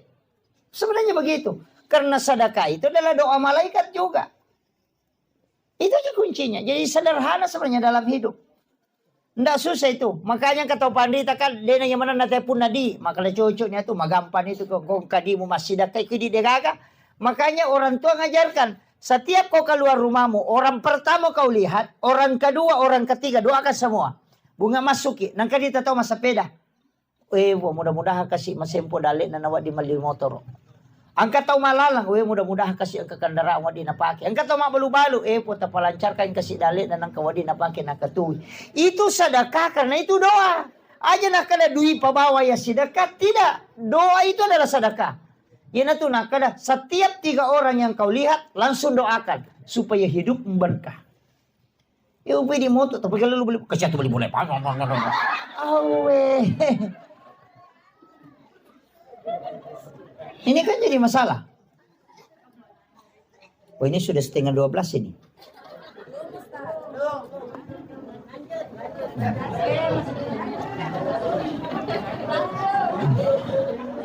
Saya kasih kunci begini Bapak. Dalam hidup ini kan sebenarnya tidak banyak kunci-kunci itu. Istilahnya ada kunci dalam kehidupan. Ya kotak ketan ini ya tak buka itu liangnya. Agak mudah. Yang pertama sering saya sampaikan itu. Kunci pertama dalam amalia. Yang pertama itu jangan pernah tinggalkan istighfar. Karena istighfar ini kan yang menutup semua kesalahan kita. Itu ditutupi. Bukan dihapus ya. Itu ditutup. Yang menghapus itu cuma 2. Sholat. Kemudian yang kedua adalah Allahumma innaka afuwun karim. Itu kan Ramadan. Makanya kalau Ramadan itu dibaca Allahumma innaka afuwun karim tuhibbul afwa fa'fu anna. Karena al-afu itu kan menghapus. Kalau istighfar itu menutup. Jadi orang yang membaca astaghfirullahaladzim itu dosanya ditutup. Supaya dia tidak memberi dampak. Nah kalau mau dihapus itu dalam sholat. Makanya sholat sunat taubat itu yang paling bagus. Karena di situ ada Rabbi ghafirli warhamni wajaburni warfa'ni warzuqni wahdini wa'afini wa'fu anni. Makanya orang yang ketika masuk waktu sholat itu berat perasaannya. Orang yang sering sholat itu pasti berat. Kayak ada beban. Tapi ketika sudah sholat langsung ringan. Itu karena memang dosa-dosa itu dilepas. Makanya disebut al-afu. Jadi istighfar ini jangan tinggalkan. Cuma ada ulama kita itu membagi begini. Kalau umurmu masih muda. Umur 10 sampai 30. Istighfarmu yang mau kasih banyak. Sholawatnya tidak usah banyak. Kalau misalnya istighfarmu 1000. Cukup sholawat itu 200 atau 300. Kalau umur 30 ke bawah. Tapi yang 40 ke atas, 50-an ke atas. Perbanyak sholawatmu. Kurangi istighfar. Kenapa? Karena istighfar itu membuka pintu rezeki. Untuk orang yang masih muda. Berdoalah supaya semua pintu-pintu rezekimu dibukakan. Sedangkan usia yang ke atas itu. Sholawat itu isinya adalah berkah. Makanya kau baca sebanyak sholawat supaya anak-anakmu diberkahi, rezekimu diberkahi, kehidupanmu diberkahi. Kan gitu. Kalau masih muda dan banyak sholawat, apa mau diberkahin? Belum ada itu. Istrimu belum ada. Nah, begitu. Makanya ulama mengatakan presentasinya itu rubah. Kalau 30 ke bawah, perbanyak istighfarmu. Kalau misalnya istighfarmu 10.000 ya sholawat 5.000. Begitu maksudnya. Tapi ketika 40 ke atas, ya perbanyak sholawatmu. Supaya semua yang kau miliki ini dapatkan keberkahan. Anak-anakmu diberkahi hidupnya. Keluargamu diberkahi. Perbanyak sholawat. Dan nanti kau mudah menghadapi sakarat. Itu kalau yang 2 ini kan sholawat dengan istighfar. Kemudian yang ketiga tadi itu sedekah. Karena ini yang tidak akan pernah berhenti mengalir pahalanya. Usahakan ada sedekah kita setiap hari. Makanya orang yang paling dicintai oleh Allah dan malaikat itu sebenarnya orang yang ketika mau tidur itu bersedekah. Makanya baca Al-Fatihah 4 kali kan. Itu kalau mau ambil itu. Yang pertama ila khadratin Nabi Mustafa sallallahu alaihi wasallam Muhammadin wal jamilan bil mursalin wasyuhada wassalihin wal malaikatil muqarrabin Al-Fatihah. Sudah itu seluruh muslim dan muslimat mukmin wal mukminat al-ahya'i minhum Al-Fatihah. Kemudian yang ketiga kepada ibu, bapak, kemudian ila masyaihina wa masyaihina guruku dan para guru-guruku Al-Fatihah. Kemudian yang terakhir ala nafsi wa ruhi wa jazadi. Kemudian wa ala ahli wa ahli baitihi sinna keluarga tak kiringan ni Fatihah. Napa kimatinro. Makanya 4 kali. 1 untuk Rasul dan para nabi dan para malaikat. 1 untuk muslim muslimat al-hayai min hulal yang hidup maupun yang mati. Kemudian yang ketiga para guru-guru dan kedua orang tua. Kemudian yang 4 untuk diri kita dan ahli-ahli keluarga kita. Kirimkan Fatihah. Itu paling enak. Apalagi kalau ya Allah semua umat muslim yang sakit sembuhkan ya Allah. Yang punya dosa ya Allah ampuni. Yang ada kesalahannya sama aku ya Allah aku sudah maafkan dia ya Allah. Oh itu orang yang sungguh luar biasa. Ketika dia tidur dia dalam keadaan tidur seperti wali Allah. Itu kuncinya. Ya upi di kota tidur ya anu napo ya kan isi gari gisi na de ka. Iya. Nah itu kau mampat di hati, Pak. Dia itu kagak. Ya kau mampat di hati tahu. Namo Thomas me minasa ya ada parerir. Ni kata aku tanya. Iya. Karena atina itu malah salah. Iya. Ndak dem itu namanya tenang. Iya. Nama gampang iris sangi padiati. Ya nang kata mita dece na to masusah. Padiati ya tuh. Iya, nas kata malio to yan. Ih, na cicil mi itu. Na tanati ke suruh wajah iya. Kan begitu. Ya na ita dece na to masusah. Padiati ya tuh. Iya benar. Kan tidak ada kaitannya dengan kita. Justru dia bersyukur ya alhamdulillah. Karena tua di pembantu kok. Kan begitu. Tapi cicilnya ini penting. Kemudian itu tadi sedekah. Kemudian yang ketiga sholat. Jangan pernah tinggalkan. Terutama perempuan ini ada jeda yang kadang dia lupakan. Misalnya begini Bu. Kita jam duhur masuk misalnya jam 12:15. Kita memasak di dapur atau mencuci atau apa. Tiba-tiba masuk waktu duhur jam 12 lewat. Kita belum karena masih kerja. Cuci piring apa siapkan makanan. Sampai jam 1 belum selesai. Kemudian tiba-tiba kita haid. Tadi kan mendapati waktu duhur. Kita belum sholat duhur kemudian haid. Kita tidak bisa. Tapi kita sudah ketinggalan satu sholat. Maka itu dosa besar. Bagaimana cara menutupi sholat ini? Ketika berhenti haid, mesti diqadai. Ini yang harus ditahu. Makanya perempuan itu diminta untuk tidak menunda sholat. Makanya ada perempuan itu disuruh sholat di rumahnya. Supaya kalau dikhawatirkan kalau dia haid, makanya lewat. Itu jadi masalah. Dan itu banyak tidak disadari. Kadang masuk waktu maghrib, sibuk ngurus ini.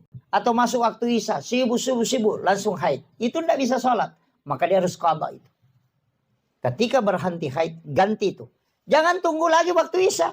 Nah bilang, isya dulu. Nah ini baru subuh, nanti isya. Kalau mati kok kalau duhur ya bagaimana? Makanya sholat yang ditinggalkan dengan rentang waktu seperti itu diqadha ketika sudah bisa diqadha. Jangan menunggu. Cuma ada ulama fikih menggabungkan. Kalau sholat itu diganti di malam hari, maka dikeluarkan suara. Tapi kalau sholat itu dikerjakan di siang hari, maka tidak mengeluarkan suara. Jadi sholat duhur yang diqadha di malam hari itu mengeluarkan suara. Karena dikerjakan di malam hari. Tapi kalau sholat isya misalnya diqadha di siang hari, itu tidak keluarkan suara. Walaupun sholat isya itu adalah sholat yang dijaharkan. Tapi ketika dikerjakan di siang hari, maka itu tidak dijaharkan. Itu disir. Nah itu kalau fikihnya. Tapi mana itu masalah kasih baca di mana ke jarak baru si kapangi, mana ke masa pejalur rumah ke raja sana. Padahal itu mengqadha. Nah, kecuali sholat yang ditinggalkan, misalnya waktu anak muda, waktunya gadis, masih kuliah, tidak sholat. Nah, itu ada ulama mengatakan ganti semua itu. Bayangkan kami 10 tahun tidak sholat, 10 tahun diganti. Sekarang tahun 2024, jadi 2034 baru berhenti. Berapa? Ya, 2034. Jadi orang masuk duhur, kerjakan sholat duhur, nanti selesai sholat duhur, qadha sholat duhur. Atau dahulukan qadhanya baru ikut berjamaah. Nah itu, ke asar begitu juga. Semua sholat 5 waktu itu diganti. Nah, ada yang pakai itu, bahwa seperti Ahmad Sarwat itu. Semua sholat yang kau tinggalkan, kau harus qadha. Karena itu adalah utang selamanya. Ada juga bilang, tidak usah, cukup taubatkan, baru perbanyak ibadah sunnah. Ada juga bilang tidak, begini, tidak usah diganti. Nanti kalau ke tanah suci, umrah atau haji, qadha sholatmu di Masjidil Haram 1 kali. Itu bisa menggantikan puluhan tahun. Nah, ada juga pakai itu. Jadi kita mana kita pun pakai. Tapi jangan juga sengaja, tidak usah dulu sholat. Nanti umrah baru diqadha. Itu jadi masalah lagi tuh. Iya. Jadi bukan begitu maksudnya. Jadi itu penting ya, saya wasiatkan. Kemudian ada hal juga dalam hidup ini Bapak Ibu sekalian. Penting. Karena agama itu begitu. Ada wajibnya, ada sunnahnya, ada adabnya, ada kaifiatnya, ada hikmah. Ada hikmah. Orang-orang dulu ini syarat dengan ilmu hikmah. Orang-orang tua kita dulu. Karena dia sudah khatam di bab-bab ngaji ini sudah. Tauhidnya sudah bagus. Cuma kadang pikirnya yang amburadul. Makanya banyak orang-orang dulu itu, orang-orang tua kita, mata reka tapi dia sempajang. Kan banyak. Karena dia memang diajarkan pertama adalah tauhid. kenali dulu Tuhanmu, belum sampai ke situ mati gurunya. Anda sholat media, Anda bilang yang penting bisa tembus sudah selesai. Padahal itu fikih pokok. Kemudian ada dalam kaidah agama juga disebut dengan ilmu hikmah banyak. Dan ini yang sering saya concern, kenapa? Supaya ilmu ini orang tahu bahwa memang ilmu itu ada. Dan ulama dulu, tapi itu bukan ukuran paten. Saya kasih tahu begini Pak Bu. Kita di hikmah itu dikasih ilmu ini kan bukan ilmu pasti. Artinya ilmu kebanyakan. Seperti begini. Ketika anak pertama adalah perempuan, maka yang pertama meninggal itu adalah ibunya. Ketika anak pertama adalah laki-laki, maka yang pertama meninggal itu adalah bapaknya. Itu di hikmah itu. Tapi itu tidak semua. Iya. Jadi itu tidak semua, tapi itu kebanyakan. 90 sekian persen itu dipastikan. Yang kedua itu di hikmah ya. Tapi ini jangan takut ya. Saya cuma kasih tahu. Ini ilmu hikmah itu ilmu antara seperti itu. Artinya itu hitung-hitungan. Kalau anak pertama itu sifat baik bapaknya diambil. Tapi sifat buruk ibunya diambil. Jadi itu anak pertama itu sifat jelek bapaknya, sifat baik bapaknya ada di situ. Tapi sifat baik buruk ibunya diambil itu anak pertama. Nanti kebalikan. Kalau anak kedua sifat baik ibunya diambil tapi sifat jelek bapaknya ada di situ. Itu kalau di hikmah Pak. Jadi makanya bisa diteliti anak kita itu. Makanya nanti kalau anak ketiga dilihat raut mukanya. Kalau dia lebih cenderung mengikuti wajah bapaknya, maka sifat baik bapaknya diambil, sifat buruk ibunya akan melekat ke situ. Itu kecenderungannya begitu. Jadi itu ilmu hikmah. Dan itu bukan ilmu pasti. Tapi ulama-ulama kita itu kasih kasih pesan bahwa kalau jangan mau sifatnya memang mamanya ngambil ini. Begitu. Jadi itu supaya kita bisa baca, oh ini yang bisa saya perbaiki. Ini yang bisa saya nasihati ke anakku. Jangan begini supaya tidak terbentuk karakternya. Itu hikmah Pak. Banyak. Sama dengan orang tua dulu. Kalau kayak bikin rumah begini kan. Ada semua itu. Iya. Ada di hikmah itu Pak. Cuma banyak sekarang. Sekarang kan banyak itu. Muncul. Dan saya itu pantang sekali. Saya sering kasih tahu jamaah itu. Tapi jarang orang pakai. Tapi ini ada. Jangan sekali-kali bikin pintu. Satu besar, satu kecil. Besar sebelah kan. Ada biasa itu kan daun pintu. 1 meter, 70 cm. Kan sekarang banyak. Itu dilarang betul itu. Orang tua dulu bilang pamali. Kenapa? Karena pasti salah satu dari situ ada yang selingkuh nanti. Kalau pintu kiri yang kecil, itu nanti istrinya yang selingkuh. Kalau pintu kanannya yang kecil, itu nanti suaminya yang selingkuh. Atau nanti di situ ada yang menikah. Itu yang kalau hikmah itu. Tapi itu tidak paten. Tapi kebanyakan itu pasti dialami itu. Makanya orang tua dulu itu ukur. Biar mau bikin jendela itu dia ukur. Dari matanya dia tarik ke telinga baru dia tarik begini. Baru dia nanti buka tarik begini baru dia bilang ini begini ukurannya. Kenapa? Dia bilang itu jendela saya simpan di mataku. Kalau ada pencuri pegang pasti saya bangun. Itu karena kolek kan. Itu ilmu hikmah sama itu Pak Bu. Itu ilmu orang tua dulu. Biar dimanapun dia bilang ada orang mau masuk rumah ini. Karena dia yang bikin ukuran rumahnya. Kan gitu. Iya, jadi mulai dari penempatan pintu ada yang bagi 9, kemudian kalau di sini ada nanti anaknya bisa jadi ulama. Kalau di sini pintunya itu bisa dipakai untuk cari rezeki. Ada semua itu udah tahu itu. Ilmu hitung-hitungan. Bahkan orang menikah itu biasa dia tahu namanya. Oh ini nanti bertengkar terus ini. Bahkan ada yang sampai merubah namanya. Saya bilang jangan. Itu rumah jangan rubah namanya. Itu ilmu ada dari dulu. Ada memang kitabnya khusus. Sampai nama-nama itu ada. Makanya saya sering ceramah itu kalau ada namanya Wati itu pasti keras watanya. Itu sebenarnya dari ilmu hikmah itu. Sukmawati, Rahmawati, Patmawati, pandana kemana gitu.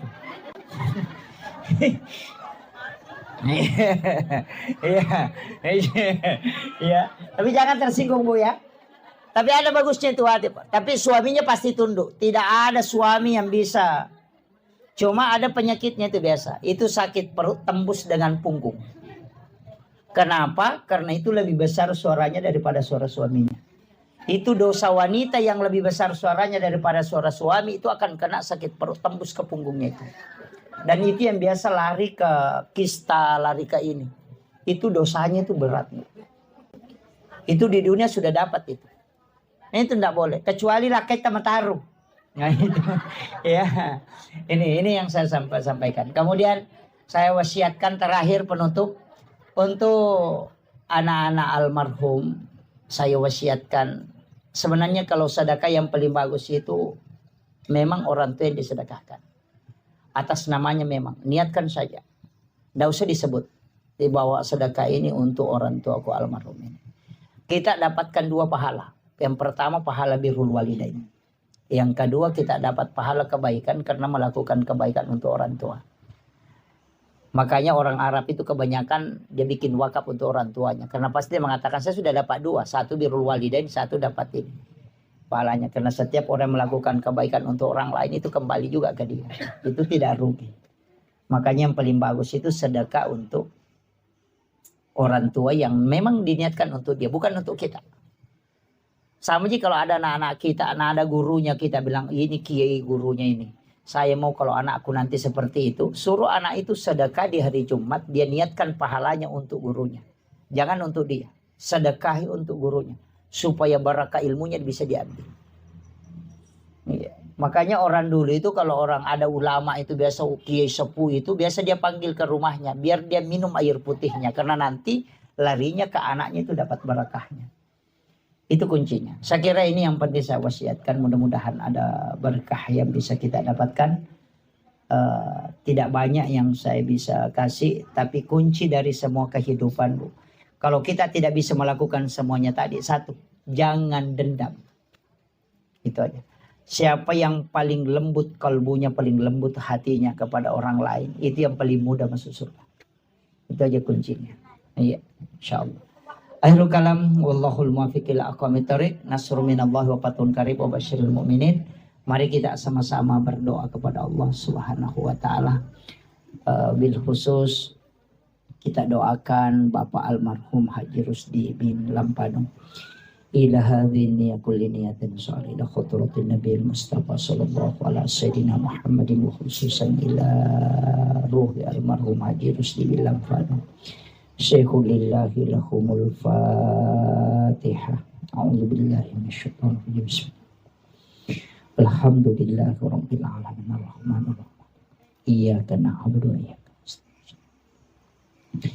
Allahumma ghfir lahu warhamhu wa'afihi wa'fu anhu. Ya Allah ya Azizun ya Ghafur. Kepada almarhum Haji Rusdi bin Lampanu, ya Allah luaskanlah kuburnya dengan nur cahaya-Mu ya Allah. Ampunilah segala dosa dan kehilafannya ya Allah. Lipat gandakanlah amalan kebajikannya ya Allah. Sempurnakanlah amalannya belum sempurna ya Allah.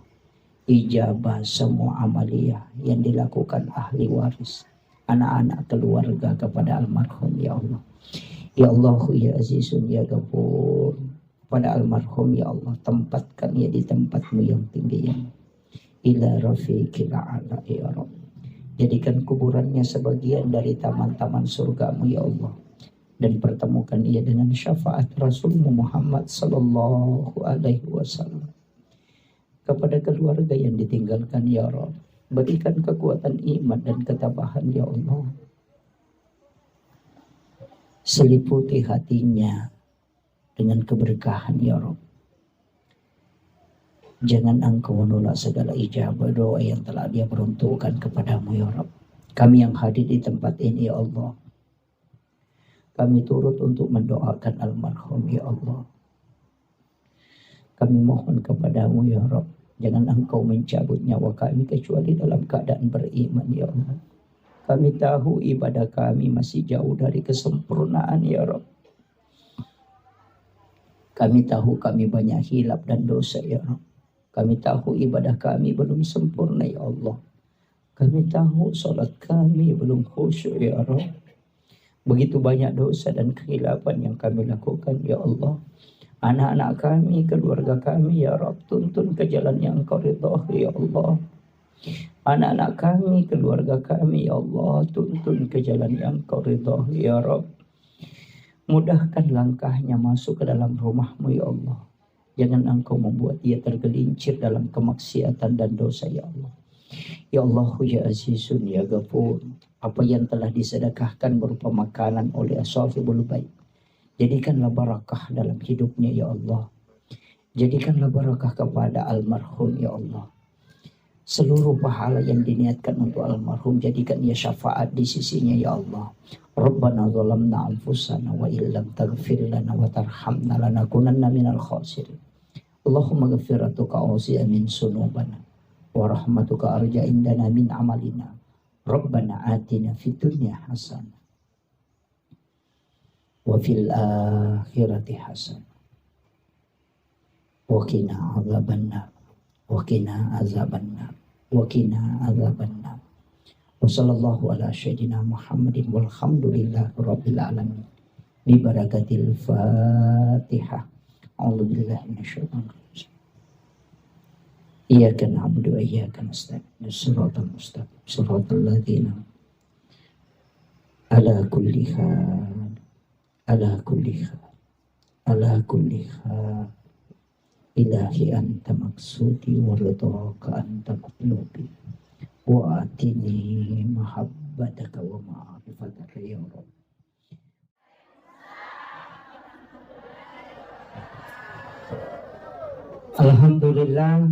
Alhamdulillahi rabbil alamin, wassalatu wassalamu ala asyrafil anbiya'i wal mursalin, sayyidina wa maulana wa habibina wa syafi'ina wa ala alihi wa ashabihi wa sahabatihi ajma'in.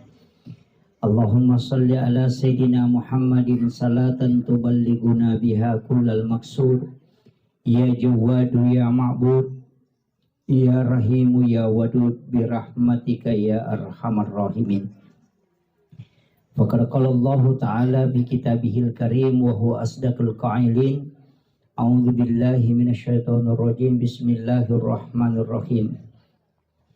Tabarakalladzi biyadihil mulku wa huwa ala kulli syai'in qadir. Alladzi khalaqal mauta wal hayata liyabluwakum ayyukum ahsanu amala wa huwal azizul ghafur. Sadaqallahul azim wa nahnu ala dzalika minas syahidin wasyakirin. Wala haula wala quwwata illa billahi wa huwal aliyyil azim. Hadirin wal hadirat, ikhwanu fillah, sidang jamaah Tazkiratul Maut yang insyaallah dirahmati dan dimuliakan oleh Allah Subhanahu wa taala. Pertama, saya mengajak kepada seluruh hadirin, mari kita bersama-sama menghadiahkan pahala suratul Fatihah kepada almarhum Bapak Haji Rusdi bin Lampadong. Memagi-magi kita berharap syafaat suratul Fatihah menjadi asbab beliau diberikan keselamatan, elingi atajangan ridallah kuburuna insyaallah. Ila hazihi niyah kulli niyatin salih ila khutratin Nabil Mustafa sallallahu ala sayyidina Muhammadin wa khususan ila almarhum Haji Rusdi bin Lampadong Syekhul lillahi lahumul Fatihah. A'udzu billahi minasyaitonir rajim. Bismillahirrahmanirrahim. Alhamdulillahi rabbil alamin arrahmanir rahim maliki yaumiddin. Iyyaka na'budu wa iyyaka nasta'in. Ihdinas siratal mustaqim. Siratal ladzina an'amta 'alaihim ghairil maghdubi 'alaihim waladdallin. Amin amin ya rabbal alamin.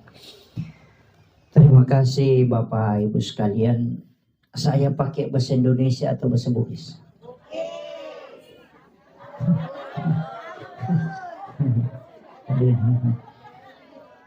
Yang tidak mengerti bahasa Bugis angkat tangan. Satu. Oh ada ya, ada satu dua.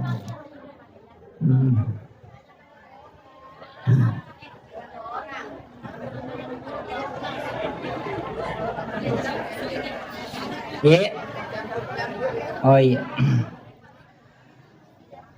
Pertama, saya ingin sampaikan begini Bapak. Tadi kita baca surah Yasin. Yang kedua kita tahlil. Kemudian disempurnakan dengan doa.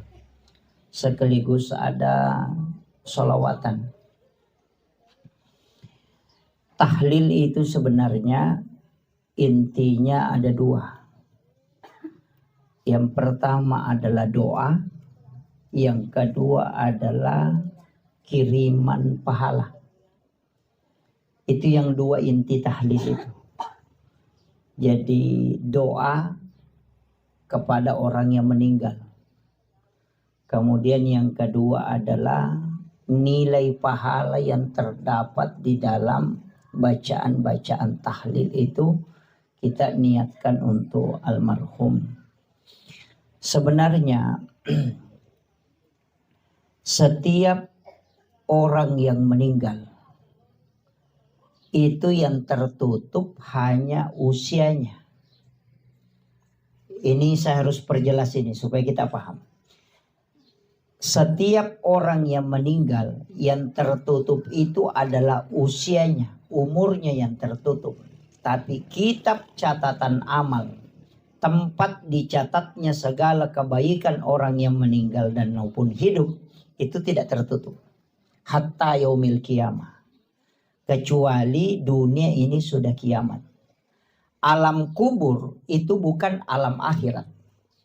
Ini yang harus kita tahu betul. Supaya nanti kaitannya nyambung dengan kenapa ada amalan-amalan. Jadi alam kubur itu bukan alam akhirat. Alam akhirat itu nanti selesai dunia kiamat. Jadi kama pilino napang kayasang alam akhirat. Selama dunia ini tidak kiamat, maka itu alam akhirat itu belum. Makanya nanti di akhirat baru tidak bisa orang mendapatkan kiriman pahala dari dunia karena sudah tidak ada. Selama orang itu masih di alam kubur, maka itu kiriman pahala itu akan masuk. Makanya orang yang meninggal itu ketika meninggalkan anak yang mendoakan, itu dipastikan akan sampai. Karena dalam Islam ada namanya syafaat pahala. Syafaat pahala itu adalah kebaikan yang dilakukan oleh anak kita atau murid-murid kita yang kemudian didapatkan oleh orang yang punya anak itu sendiri. Jadi ya kau angka anak, bahkan Rasulullah mengatakan siapa yang meninggalkan 2 atau 3 anak perempuan ahli ibadah, maka ibu bapaknya tidak disentuh api neraka. Itu. Jadi ajak tak kadaya pana salama atau wena reko alena maka sibiang tidak. Ada orang tua tidak banyak pahalanya, tidak banyak amalnya, tapi anaknya itu selalu melakukan kebaikan. Maka orang tua akan mendapatkan namanya syafaat pahala bonus. Kecuali ada ulama yang mengatakan bahwa berdasarkan hadis Rasulullah setiap bayi yang lahir itu tergadai. Jadi kongkan anak jaji itu mah keteni. Tahu gadai kan? Tahu gadai? Gadai itu kan kalau kita gadaikan kebun, kita ambil hasilnya atau tidak? Nah, tidak. Itulah yang menjadi alasan Ahmad bin Hanbal mengatakan anak yang tidak diakikah. Nah, ini. Anak yang tidak diakikah itu tidak akan, orang tuanya tidak akan mendapatkan syafaat pahala. Karena anaknya masih tergadai. Karena Rasulullah mengatakan lepaskan gadaian anakmu dengan akikahnya. Nah, dari situlah kenapa setiap bayi yang lahir walaupun tidak sampai 7 hari akikah. Supaya kita miliki nanti kalau di hari kemudian. Nah, bahkan jika ada orang keguguran. Nah janin itu sudah berbentuk manusia. Cuma tidak ditahu jenis kelaminnya apa laki-laki atau perempuan. Maka kita diminta untuk memberi nama laki-laki, bukan nama perempuan. Kalau belum ditahu jenis kelaminnya. Kecuali ketika kita sudah tahu, boleh diberi nama perempuan kalau memang perempuan, kasih nama laki-laki kalau laki-laki. Tapi ketika anak itu belum diketahui jenis kelaminnya, kasih nama laki-laki. Ini anak kita ketika kita meninggal maupun hidup, setiap dia sholat, bersedekah, walaupun dia tidak niatkan untuk orang tuanya, maka pasti orang tuanya selalu dapat pahala.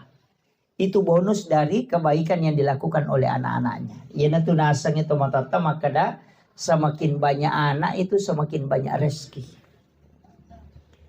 Bukan rezeki dunia saja yang dimaksud, tapi rezeki akhirat. supaya anak-anakmu nanti menjadi asbab kau bisa masuk ke dalam surga. Karena pahalamu itu lebih banyak dikasih dari anak. Makanya saya tidak pernah sepakat itu perkataan dokter, maka 2 anak cukup. Yang KB itu. Agak kucik dikiru, cik digimpi, agak miterenung. Jadi masalah. Ini penting dulu saya wasiatkan. Walaupun sumber pahala itu kan 4. Yang pertama kita langsung yang melakukan. Ini amalan tak sendiri langsung. Yang kedua amalan yang karena kita mengajarkan ilmu. Guru mengaji, makanya pasang anak kita yang kecil usahakan yang mengajarkan membaca suratul Fatihah, menghafal itu kita, jangan gurunya. Ini penting. Usahakan anak kita, kalau ada anak kecil atau cucu, kita bapaknya yang ajari dia membaca suratul Fatihah. Pokoknya usahakan dia hafal. Nanti bagaimana tajwidnya persoalan belakang. Yang penting dia sudah hafal dulu. Kenapa? Setiap dia baca Fatihah kita dapat pahala. Kan gitu. Karena kita yang mengajarkan. Orang tua yang rugi betul itu yang tidak mengajari anaknya baca Fatihah. Nanti kalau sholat, bonus pahala aja dia dapat.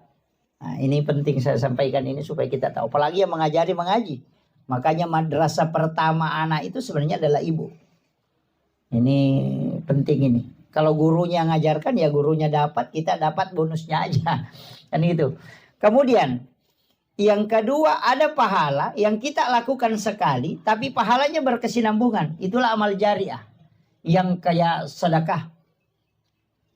Sekali saja kita lakukan, sama aja dengan tadi mengajarkan ilmu. Itu sekali kita lakukan tapi nanti bertambah terus. Makanya guru sekolah itu adalah orang yang paling bersyukur nanti dari kemudian. Yang penting dia ikhlas.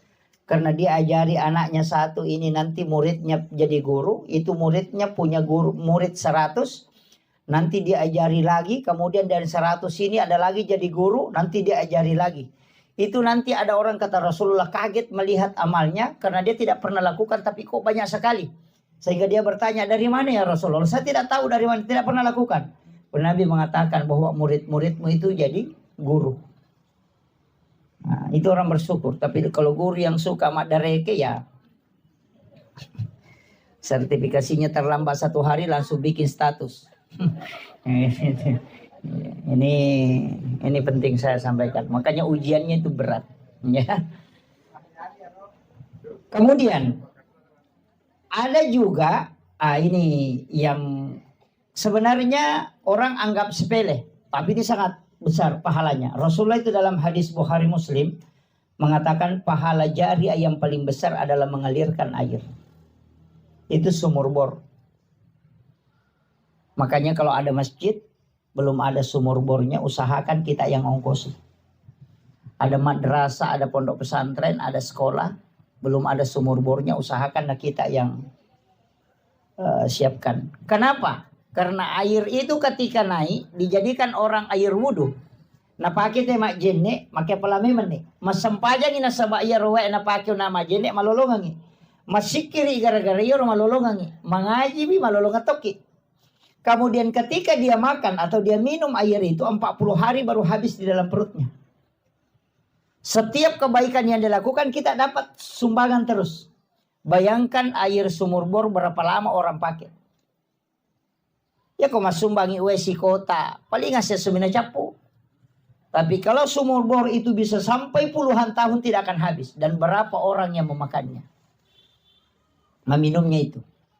Pure na pakai tema jene sesawa jene miti lokotane kemudian diminum oleh samut itu bersedekah.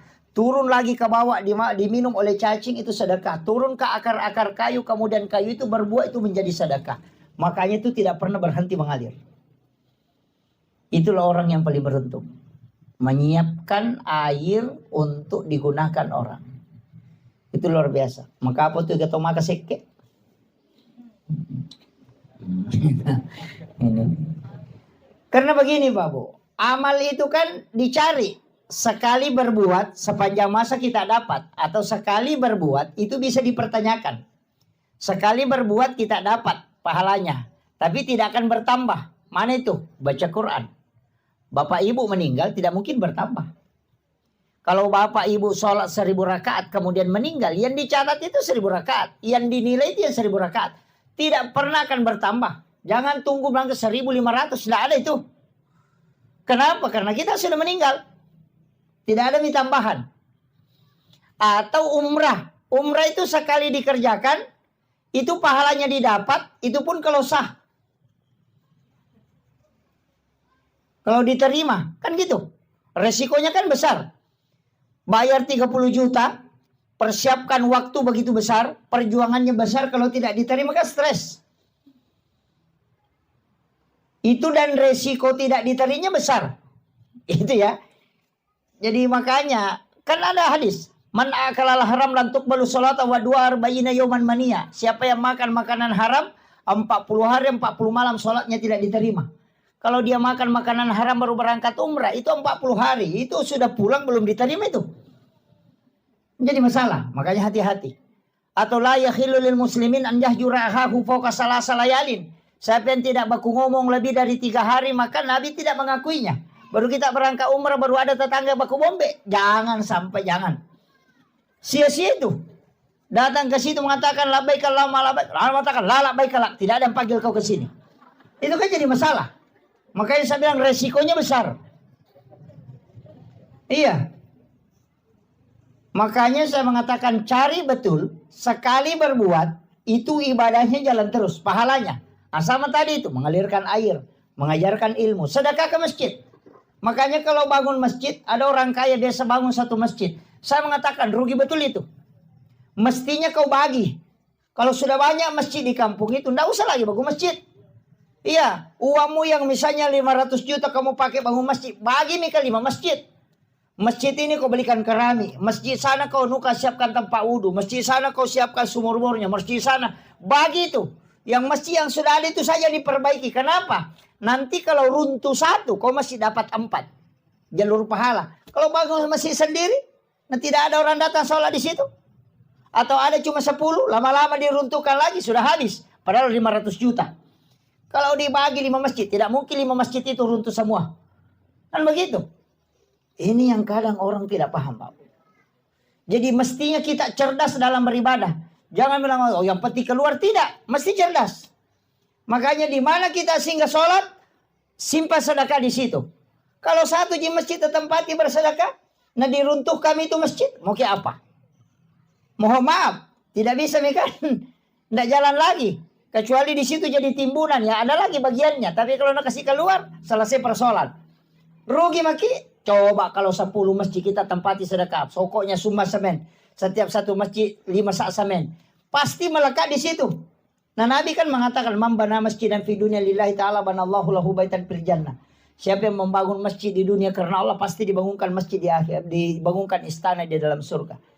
Iya, biar orang tidak pergi ke masjid, yang penting rajin bersedekah, itu pasti ada rumahnya, cuma tidak masuk.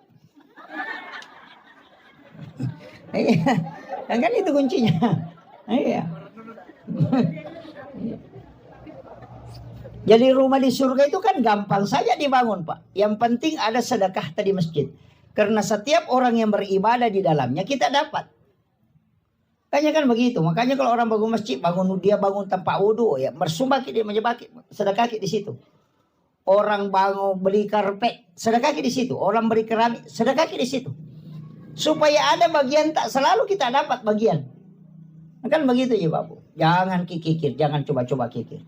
Itu tau maseke di sisa gasing ngaran apa. Apa namu tau seke cacatoy. Iya. Oh iya. Udah memang nih. Napa ni ko tau seke mate di ka tau terri.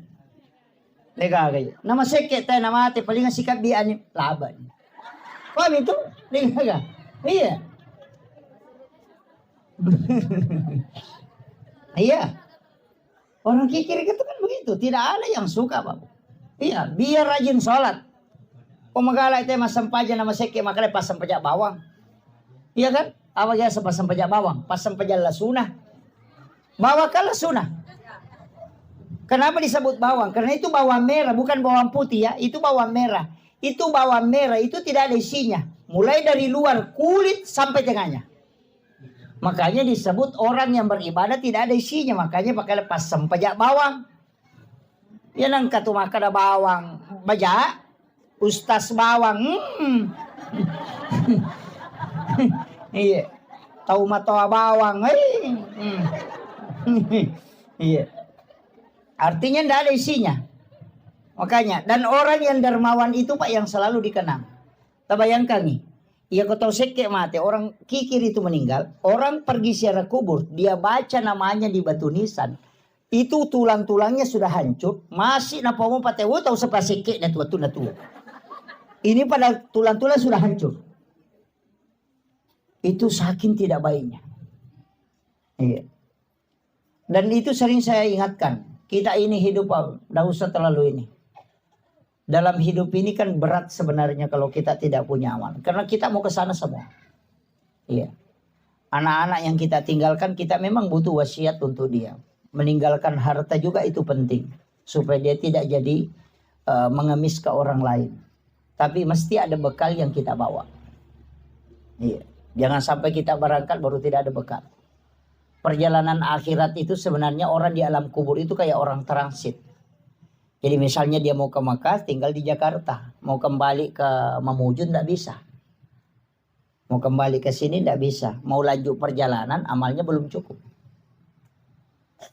Coba. Maga tasa di sana kota Ransik yo ko bandara. Dia nagana dia tampara meloto kirewa dia tuna cocok. Meki mataru dia nagana.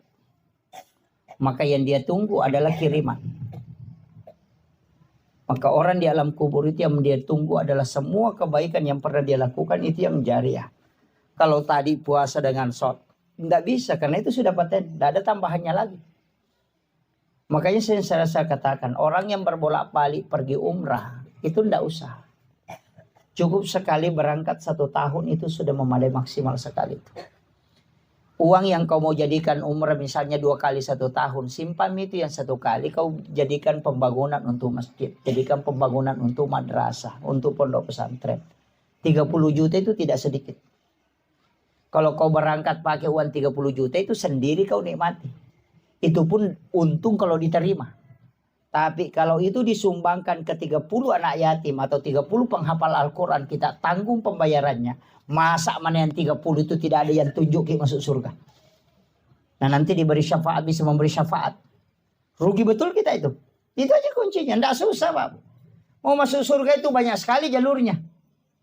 Tapi kalau ibadah pribadi, wah berat itu. Makanya saya mengatakan begini. Bikin amal jariah. Masa banyak jadi sini tuh. Jalur amal jariah kan banyak gitu. Banyak. Sedekah di masjid, sedekah di sekolah. Ada yang paling gampang sedekah makanan. Iya, itu kan makanan 40 hari baru habis dalam perutnya orang.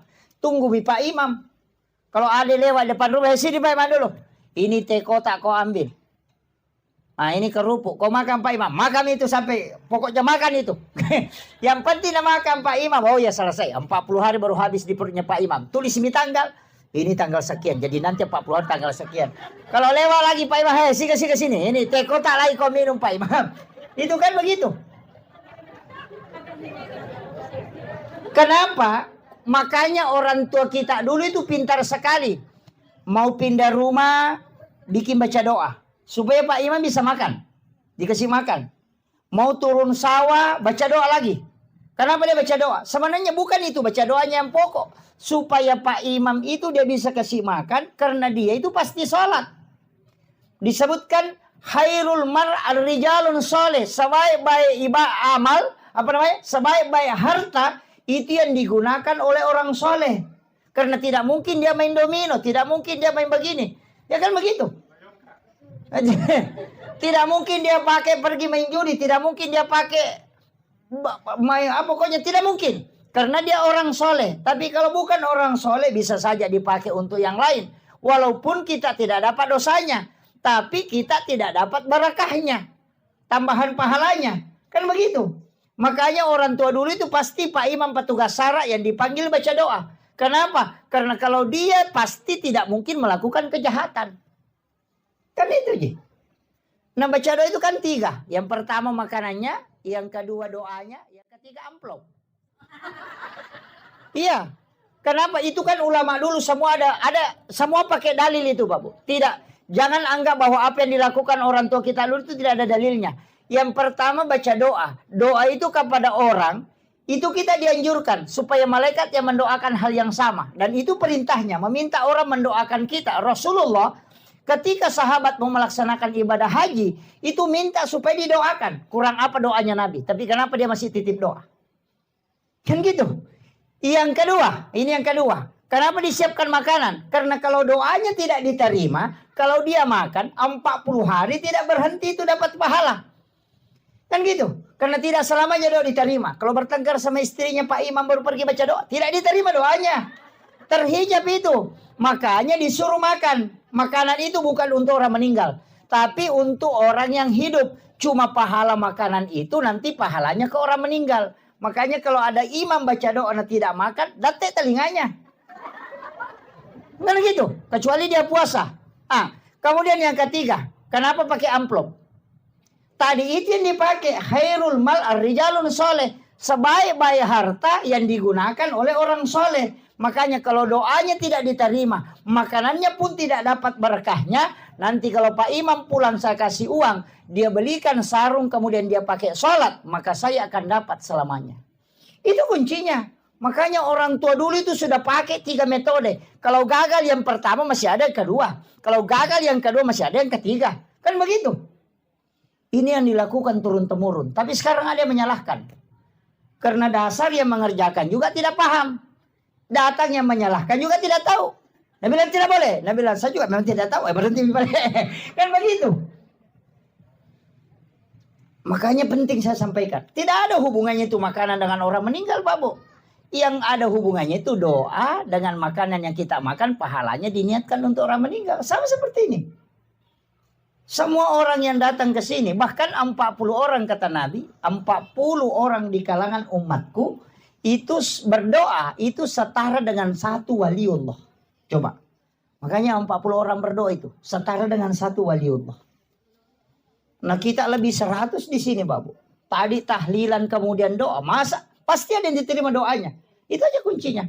Makanya saya itu kalau lihat jamaah, cuma 7 orang ini. Waduh, berdoa. Doa. Makanya Imam Syafi'i itu mengatakan, sholat Jumat itu nanti sah ketika 40 jamaah yang mukim di situ. Karena memang itu setara dengan 1 waliullah. Kecuali di kampung itu memang tidak cukup 40 orang, tidak masalah. Kan gitu. Ini pentingnya berdoa berjamaah ya. Cuma kadang juga berdoa berjamaah bukan berdoa berjamaah, cuma sama-sama berdoa. Ini minta ini, minta ini, minta ini. Gabung. Ada juga imam tidak jelas caranya berdoa. Kayak gitu muasem. Ya. Karena assalamualaikum subhanallah, subhanallah. Alhamdulillah. Allahu akbar. Kayak gitu nasang. Iya. Berdoa habis baru dia bilang doa bersama. Bagaimana doa bersama tidak ditoa pun bilang. Ada juga cuma ujungnya jelas enal maut. Iya, ada juga jamaah pintar ujungnya saja nanti amin. Imaki rumahmu gimpe deh kagak. Kan jadi masalah. Iya. Mesti kan jelas itu. Karena kita mau mengaminkan. Nggak usah, yang umum aja. Allahumma ghafir lil muslimina wal muslimat wal mu'minina wal mu'minat al ahya'i minhum wal amwat. Iya. Allahumma ghafiratuka auzi'a min sunubi wa rahmatuka arja indi min amali. Doa itu. Allahumma antas salam wa minkas salam wa alaika yaudus salam fahina rabbana bis salam. Kasih jelasan. Bagaimana kita mau mengaminkan dan tidak ditahu? Kan begitu. Ini pentingnya sebenarnya agama. Nah memang kita Pak, karena rata-rata kadang sekolah imam ini kan tidak ada. Ya dilihat saja jamaah ini yang paling rajin ke masjid ini yang ada bacanya itu nih. Itu nah, kan begitu. Karena banyaknya masjid, nah sedikit orang yang paham betul hukum-hukum ini. Iya. Ini berat ini, tidak mudah itu. Kemudian untuk almarhum saya ingin sampaikan kepada keluarga besar untuk almarhum Haji Rusdi bin Lampadon ini. Saya minta kita bikinkan wakaf. Bikinkan wakaf, walaupun sedikit. Yang paling aman sebenarnya itu wakaf yang pasti dipakai. Sajadah imam. Pasti dipakai. Ada itu sajadah yang tebal, pakai gabus. Beli itu bawa ke masjid. Simpan di tempat imam. Karena tidak ada masjid, tidak ada imamnya. Kalau jamaahnya boleh tidak ada, tapi imam pasti ada. Jadi setiap waktu pasti dia pakai. Kan begitu. Itu yang paling gampang. Dan itu enggak ini. Kalau Al-Quran sekarang kan orang sudah jarang pakai Quran ketika mengaji. Kalau kebanyakan pakai HP. Kan sudah berat itu. Kecuali di pondok pesantren anak-anak yang menghafal Quran itu ya bisa. Kalau Al-Quran itu ya, sekarang ini yang paling banyak dipakai justru buku Yasin. Dibanding Al-Quran. Kalau Al-Quran ya dia mengaji sendiri pakai HP. Sudah pakai Android. Jadi kalau orang wakaf Quran itu sudah agak berat. Ada juga yang wakaf tasbih. Ya cocoknya kalau orang sering berzikir. Kalau tidak. Gitu. Kan tidak semua orang bisa berzikir dengan pakai tasbih itu. Tapi itu tasbih. Kalau kita sering pakai tasbih. Kalau lepas tasbih berhenti juga berzikir itu. Karena kayak agak malas. Nanti pegang tasbihnya lagi baru jalan itu. Tapi ada juga yang jalan tasbihnya tapi cerita juga. Tapi tidak ada di sini, tidak ada. Iya. Kuncinya kan begitu, Bapak. Usahakan ada amal jariah. Makanya yang hari di sini saya kasih tahu, sebelum kita meninggal harus ada wakaf yang kita punya. Harus ada wakaf, walaupun sedikit. Jangan harap keluarga kita. Istilahnya istilah orang Bugis bilang begini. Orang sopen pakai, orang sida pakai. Iya ko wija-wijamu muranonga buta ciwaliko. Iya ko tauliangi muranonga buta rapak. Itu bahasa. Ketika anakmu yang kau harapkan itu masih buta sebelah. Apalagi kalau orang lain kau harapkan, ya tidak ada. Kenapa? Anakmu saja itu bisa melupakan kamu. Iya. Kita coba kare, anak tata kiri lojo panda masih makuliah. Ya minata lipo ko capu idina. Iya. Mana satu ki Saya ingin tanya. Yang punya anak disekolahkan di luar. Pernahkah dia menelpon bertanya, mak saya mau ki sudah mak itu kemakan apa? Tidak pernah. Mana satu ki, palai kumatik. Ina rona masuk tomatota maka de kubija-bija murono nggak buta ciwali. Dia mimpi maka ada buta ciwali, pak kamu pas syafaat pahala lolongan ketika dia sholat kita dapat pahala. Dia itu sampai maka ada buta ciwali. Angkamu pa, ya kau tahu leangnya? Buta rapat. Palai kau beli bola tamnya terano ngapa jain.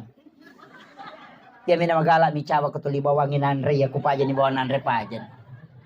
Seandainya kita tahu bagaimana cepatnya orang melupakan kita ketika kita meninggal, kita tidak akan perhatikan orang lain. Hari ini mungkin dia menangis, besok tidak akan menangis. Kadang kita mengatakan, wih patapul ini piaso nama tena yanu, karena memang kita tidak ingat. Ini selama kita masih hidup. Upoda memang, jangan menunggu dibawakan, jangan. Siapkan memang untuk sebelum kita meninggal. Itu kuncinya Pak. Iya. Maka dana puji ka laki ko magano indah Pak. Masa gi ko mati, masa gi dia nak bayi. Iya. Jamu ta pasi pulula da itu lawangnya bayi mon rem itu matu paki. Iya. Tatanay laki teh. Kundi ta matapa. Rewa ni matu tanay laki ta kundi ta matapa. Kumakalaki din ako tustas. Rewa ni gare tanay gare makalapa. Kira-kira mak bayi ni ki ko mati ka. Palinga makalami taramiri ta. Ini itu jawabannya. Iya, itu jawabannya. Iya. Tuki lagi menerima lo mak bayi ni palai ko mati. Iya. Artinya kita siapkan memang. Ini bekal untuk kita. Karena kalau kita ini tajam ina kiringan, tidak. Nggak usah kita ukur anak kita. Anak takai ukur mabela. Saya mau ukur yang ada di sini. Saya mau tanya, akasyaga tasyariki buruk na tomatot dalam 1 tahun. Palingan hanya 2 kali. Ini lagi mapahangnya agama, manasa mapahang agama. Dan masih kadang dekat dengan orang tua dalam pendidikan. Kedua misyarai lalan nasi tahunya, apalagi bijak. Ini kadang kita tidak sadari Pak. Karena harta kadang melalaikan kita. Karena urusan dunia melalaikan. Itu yang berat. Makanya siapkan. Mesti ada wakaf tak. Acila kapa tu idi masapa napa degaga ya punai. Kan begitu. Masa angka darah yaling kagalu yaling, angka darah kalapa sawit, 50 hektar atau hektaran. Angka gagay chinayan rin yan rin nasa baay pasipulong ang idi untuk pakangkangka. Nigay naman ang may anata. Mati ki matu nalagay idi ichala. Naman ang may gare. Ni kata bang karo. Siapa yang rugi? Kan ini penting Pak. Yan nadeta naman ang may yaman rasa gitu. Tidak ada bekal tak. Nggih. Angka gagay China ki man dore maka suli dore. Siya dore 200 sabu. Uy suli paga. Padahal si di juta di na perikantong. Iya. Kan begitu. Kenapa? Karena dia mau mengumpulkan uang untuk beli sesuatu. Ini kan anak-anak. Anak-anak. Tapi anak ini apakah pernah mengingat kita untuk ke depannya? Maka siapkan bekal untuk dirimu dengan wakaf. Persiapkan anakmu dengan baik dengan wasiat. Itu aja kuncinya. Ini yang penting saya wasiatkan Pak Bu. Jangan sampai kita lalai. Karena umur ini kan pasti. Kinroki melolo deta mati. Iya tatu mo pasti mati. Iya di matoy manasani dia na mungkin mati malolo ki. Pasti mati matoki. Makanya aja ta macigaw. Iyo pwede malolo dua mo pagka mungkin. Ako dito malite malolo mati matoki. Dua mo pa itajang. Pwede matoy kinri melolo. Pasti ci di man eh. Dan setiap kehidupan dalam sehari-hari itu selalu turun. Penglihatan mulai berkurang, pendengaran, kadang fisik. Ya ko malasa ki. Dia na naman lundra, Andre Mendre, tolinoma nih. Dia na pada ko nana malasa, angkam itu perubahan matu. Sudah sakit, pasti ada lagi gerakan lain dia tahu. Karena itu memang sakitnya untuk menambah. Istilah untuk mata tariolo, isap puy basye. Kan begitu. Iya ko tamato din isap po. Itu ipamole man nih. Kan begitu. Ini kadang kita tidak sadari Pak. Itu saya selalu wasiatkan itu. Makanya persiapkan diri sebaik mungkin. Usahakan ada bekal yang kita bawa. Maka dia guru tak. Ya kong kawah kapak mo na napura ni mo wasiatkan anakmu mati santangi ko. Karena kau sudah simpang bekal. Kenapa orang banyak menyimpang uang di bank untuk saldo di rekening? Itu karena berpikir suatu hari kita akan pakai. Tapi kenapa amal tidak dibikinkan saldo juga? Itu penting.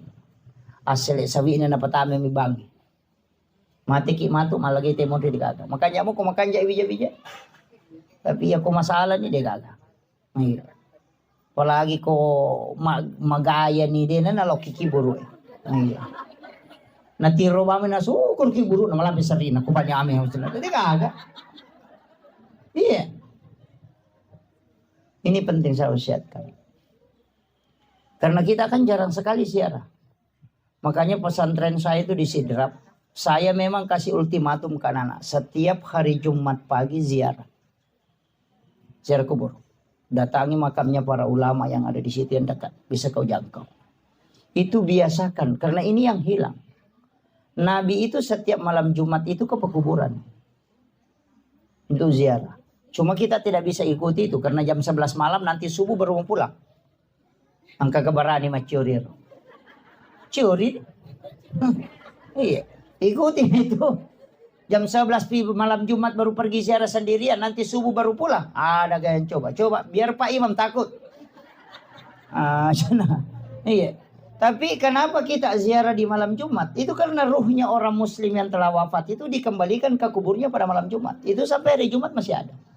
Makanya itu kenapa sunnahnya ziarah itu di hari Jumat. Kan gitu. Dan pasti orang bertambah imannya Pak. Kalau karena pergi ziarah malam Jumat sendiri lagi di kuburan. Kalau dia dengarkan bunyi jangkrik, dengarkan bunyi cacing. Kemudian hembusan angin dia kena ke badannya. Pasti akan asam. Makoto matu komate kak. Pasti dia bilang, makoto matu komate kak. Kamanang bija-bija kau boleh menrocadi di mayaku.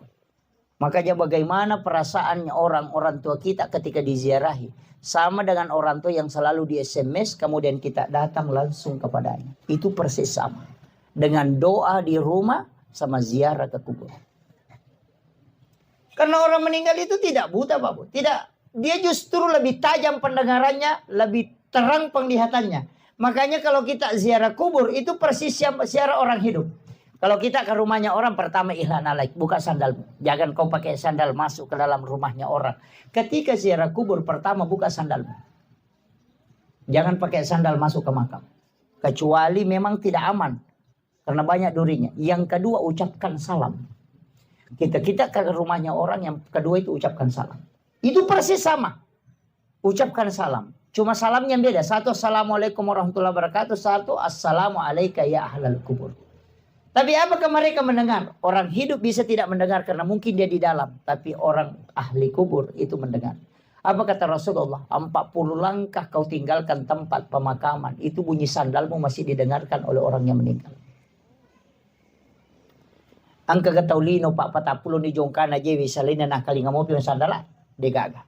Tapi orang meninggal bisa.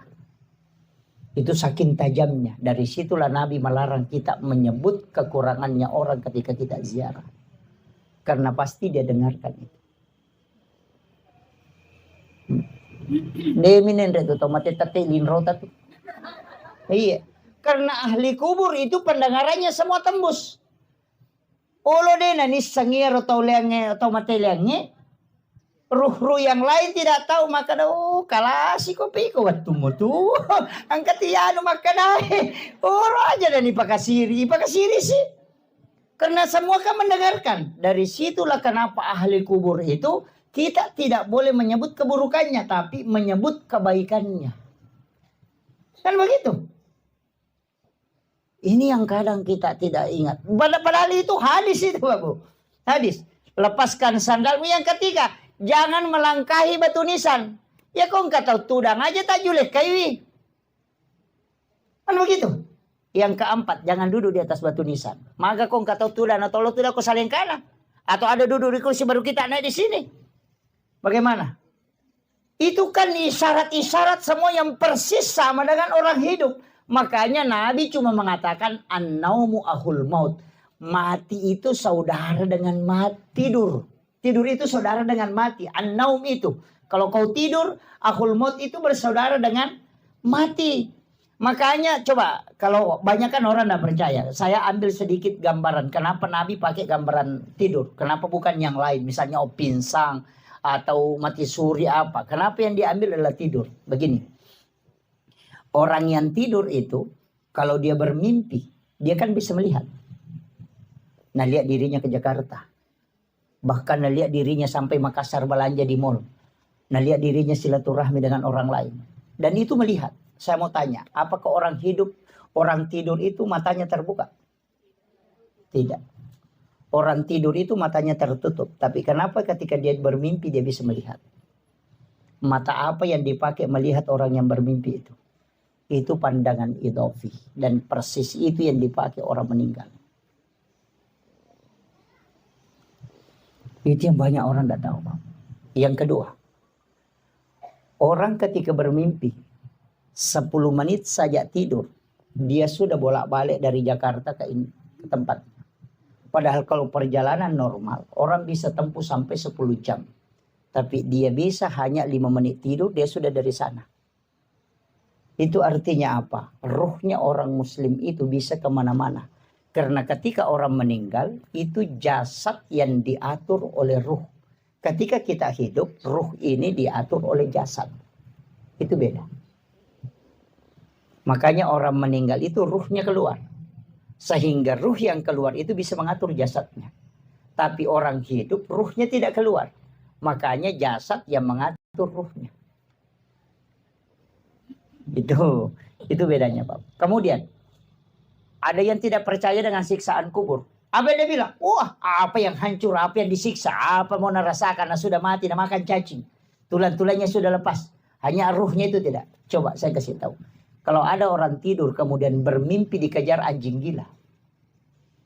Atau dipukuli. Ketika dia bangun badannya sakit.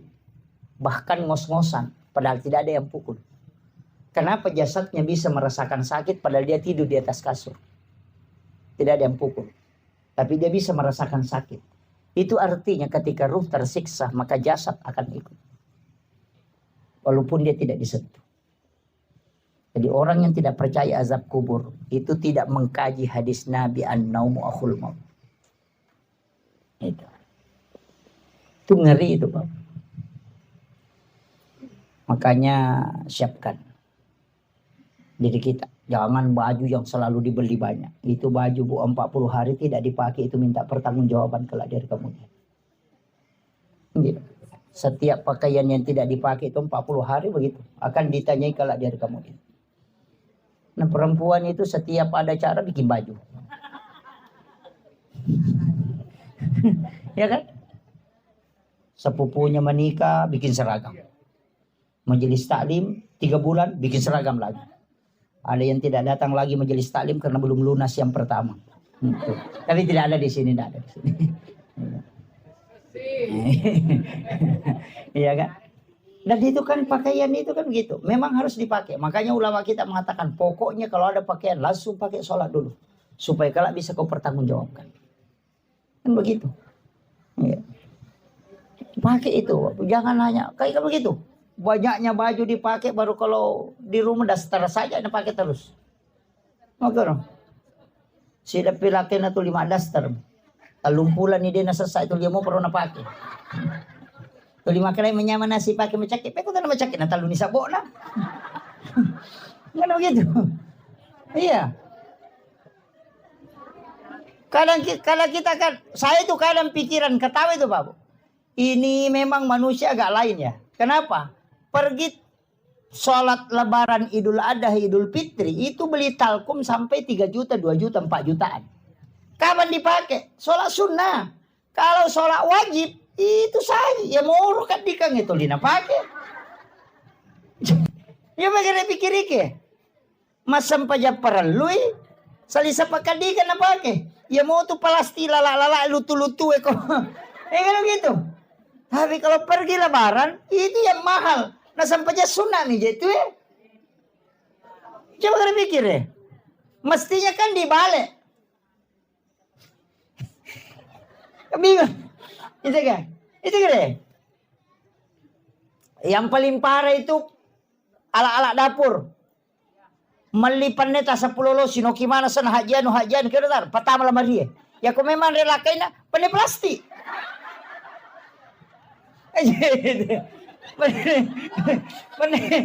Pandai plastik tu. Iya.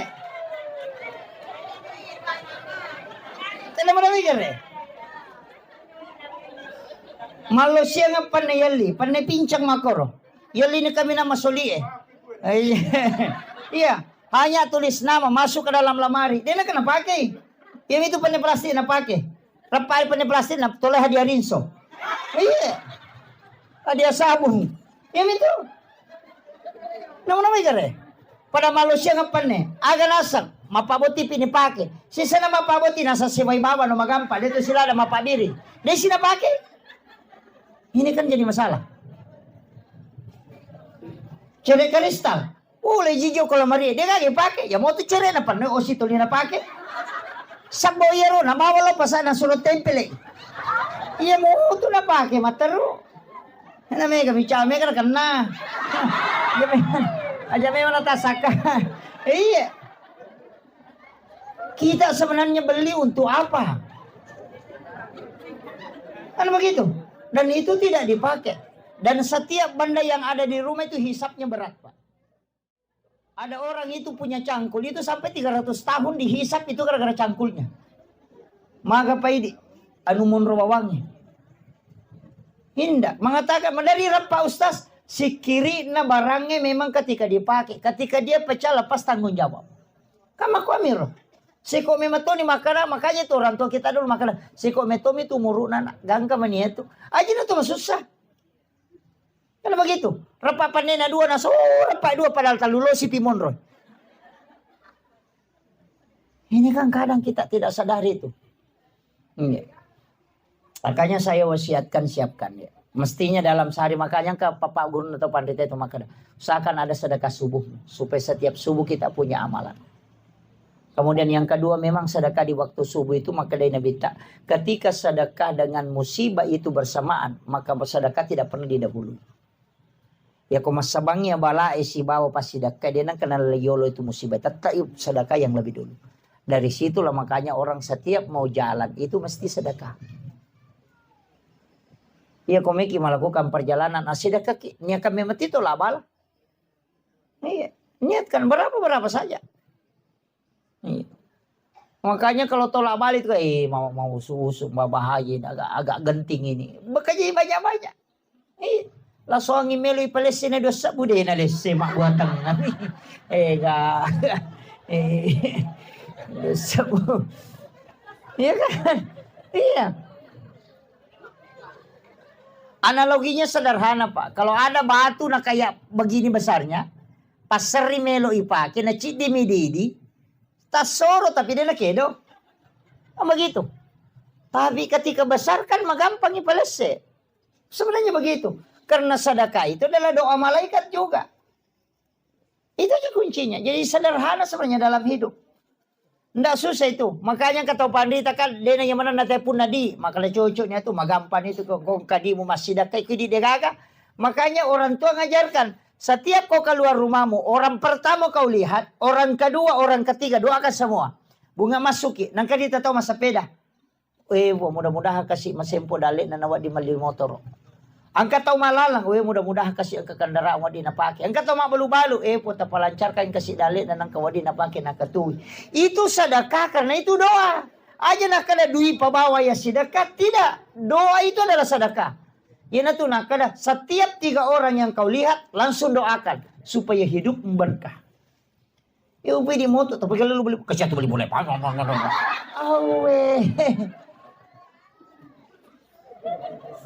Ini kan jadi masalah.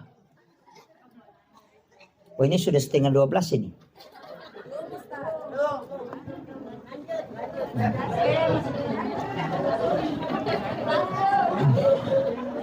Saya kasih kunci begini Pak Bu. Dalam hidup ini kan sebenarnya tidak banyak kunci-kunci itu. Istilahnya ada kunci dalam kehidupan. Ya kotak ketan ini ya tak buka itu liangnya. Agak mudah. Yang pertama sering saya sampaikan itu. Kunci pertama dalam amalia yang pertama itu jangan pernah tinggalkan istighfar. Karena istighfar ini kan yang menutup semua kesalahan kita. Itu ditutupi. Bukan dihapus ya. Itu ditutup. Yang menghapus itu cuma 2. Sholat. Kemudian yang kedua adalah Allahumma innaka afuwun karim. Itu kan Ramadan. Makanya kalau Ramadan itu dibaca Allahumma innaka afuwun karim tuhibbul afwa fa'fu anna. Karena al-afu itu kan menghapus. Kalau istighfar itu menutup. Jadi orang yang membaca astagfirullahaladzim itu dosanya ditutup. Supaya dia tidak memberi dampak. Kalau mau dihapus itu dalam sholat. Makanya sholat sunat taubat itu yang paling bagus. Karena di situ ada Rabbi ghafirli warhamni wajaburni warfa'ni warsukni wahdini wa'afini wa'fu anni. Makanya orang yang ketika masuk waktu sholat itu berat perasaannya. Orang yang sering sholat itu pasti berat. Kayak ada beban. Tapi ketika sudah sholat langsung ringan. Itu karena memang dosa-dosa itu dilepas. Makanya disebut al-afu. Jadi istighfar ini jangan tinggalkan. Cuma ada ulama kita itu membagi begini. Kalau umurmu masih muda, umur 10 sampai 30, istighfarmu yang mau kasih banyak. Salawatnya tidak usah banyak. Kalau misalnya istighfarmu 1000, cukup salawat itu 200 atau 300. Kalau umur 30 ke bawah. Tapi yang 40 ke atas, 50-an ke atas, perbanyak sholawatmu. Kurangi istighfar. Kenapa? Karena istighfar itu membuka pintu rezeki. Untuk orang yang masih muda, berdoalah supaya semua pintu-pintu rezekimu dibukakan. Sedangkan usia yang ke atas itu, sholawat itu isinya adalah berkah. Makanya kau baca sebanyak sholawat supaya anak-anakmu diberkahi, rezekimu diberkahi, kehidupanmu diberkahi. Kan gitu. Kalau masih muda dan banyak sholawat, apa mau diberkahin? Belum ada itu. Istrimu belum ada. Nah, begitu. Makanya ulama mengatakan presentasinya itu rubah. Kalau 30 ke bawah, perbanyak istighfarmu. Kalau misalnya istighfarmu 10.000, ya sholawat 5.000. Begitu maksudnya. Tapi ketika 40 ke atas, ya perbanyak sholawatmu. Supaya semua yang kau miliki ini dapatkan keberkahan. Anak-anakmu diberkahi hidupnya. Keluargamu diberkahi. Perbanyak sholawat. Dan nanti kau mudah menghadapi sakarat. Itu kalau yang 2 ini kan sholawat dengan istighfar. Kemudian yang ketiga tadi itu sedekah. Karena ini yang tidak akan pernah berhenti mengalir pahalanya. Seakan ada sedekah kita setiap hari. Makanya orang yang paling dicintai oleh Allah dan malaikat itu sebenarnya orang yang ketika mau tidur itu bersedekah. Makanya baca Al-Fatihah 4 kali kan. Itu kalau mau ambil itu. Yang pertama ila khadratin Nabi Mustafa sallallahu alaihi wasallam Muhammadin wal jamilan bil mursalin wasyuhada wassalihin wal malaikatil muqarrabin Al-Fatihah. Sudah itu seluruh muslim dan muslimat, mukmin wal mukminat al ahya'i minhum Al-Fatihah. Kemudian yang ketiga kepada ibu, bapak, kemudian ila masyaihina wa masyaihina guruku dan para guru-guruku Al-Fatihah. Kemudian yang terakhir ala nafsi wa ruhi wa jasadi, kemudian wa ala ahli wa ahli baitihi sinna keluarga tak kiringan Fatihah napa kimatindro. Makanya 4 kali. 1 untuk Rasul dan para nabi dan para malaikat, 1 untuk muslim muslimat al hayai min hulal yang hidup maupun yang mati, kemudian yang ketiga para guru-guru dan kedua orang tua, kemudian yang 4 untuk diri kita dan ahli-ahli keluarga kita. Kirimkan Fatihah. Itu paling enak, apalagi kalau ya Allah semua umat muslim yang sakit sembuhkan ya Allah. Yang punya dosa ya Allah ampuni, yang ada kesalahannya sama aku ya Allah aku sudah maafkan dia ya Allah. Oh itu orang yang sungguh luar biasa. Ketika dia tidur, dia dalam keadaan tidur seperti wali Allah. Itu kuncinya. Ya upi di kota tidur. Ya anu nak puja kang. Isi garigi isi nadega. Iya. Nah itu kau mampat di hati. Pada itu kagak. Ya kau mampat di hati. Tahu na mo Thomas me minasa. Ya ada parerir. Ni kata aku tanya. Iya. Karena hati na itu malah salah. Iya. Ndak dem itu na tenang. Iya. Nama gampang iris sangin padiati yan ang katomita dece na to masusa padiati itu kata malio to yan na cicil mi itu natanati ke suruh wajah kan begitu yan na ita dece na to masusa padiati itu iya benar kan tidak ada kaitannya dengan kita justru dia misukru ya alhamdulillah ang kana tuwa di pembantu ko kan begitu tapi na cicil mi aja ini penting. Kemudian itu tadi sedekah, kemudian yang ketiga sholat. Jangan pernah tinggalkan. Terutama perempuan ini ada jeda yang kadang dia lupakan. Misalnya begini Bu, kita jam duhur masuk misalnya jam 12 lewat 15. Kita memasak di dapur atau mencuci atau apa. Tiba-tiba masuk waktu duhur jam 12 lewat. Kita belum karena masih kerja. Cuci piring apa siapkan makanan. Sampai jam 1 belum selesai. Kemudian tiba-tiba kita haid. Tadi kan mendapati waktu duhur. Kita belum sholat duhur kemudian haid. Kita mau sholat tidak bisa. Tapi kita sudah ketinggalan 1 sholat. Maka itu dosa besar. Bagaimana cara menutupi sholat ini? Ketika berhenti haid mesti diqadai. Ini yang harus ditahu. Makanya perempuan itu diminta untuk tidak menunda sholat. Makanya ada perempuan itu disuruh sholat di rumahnya.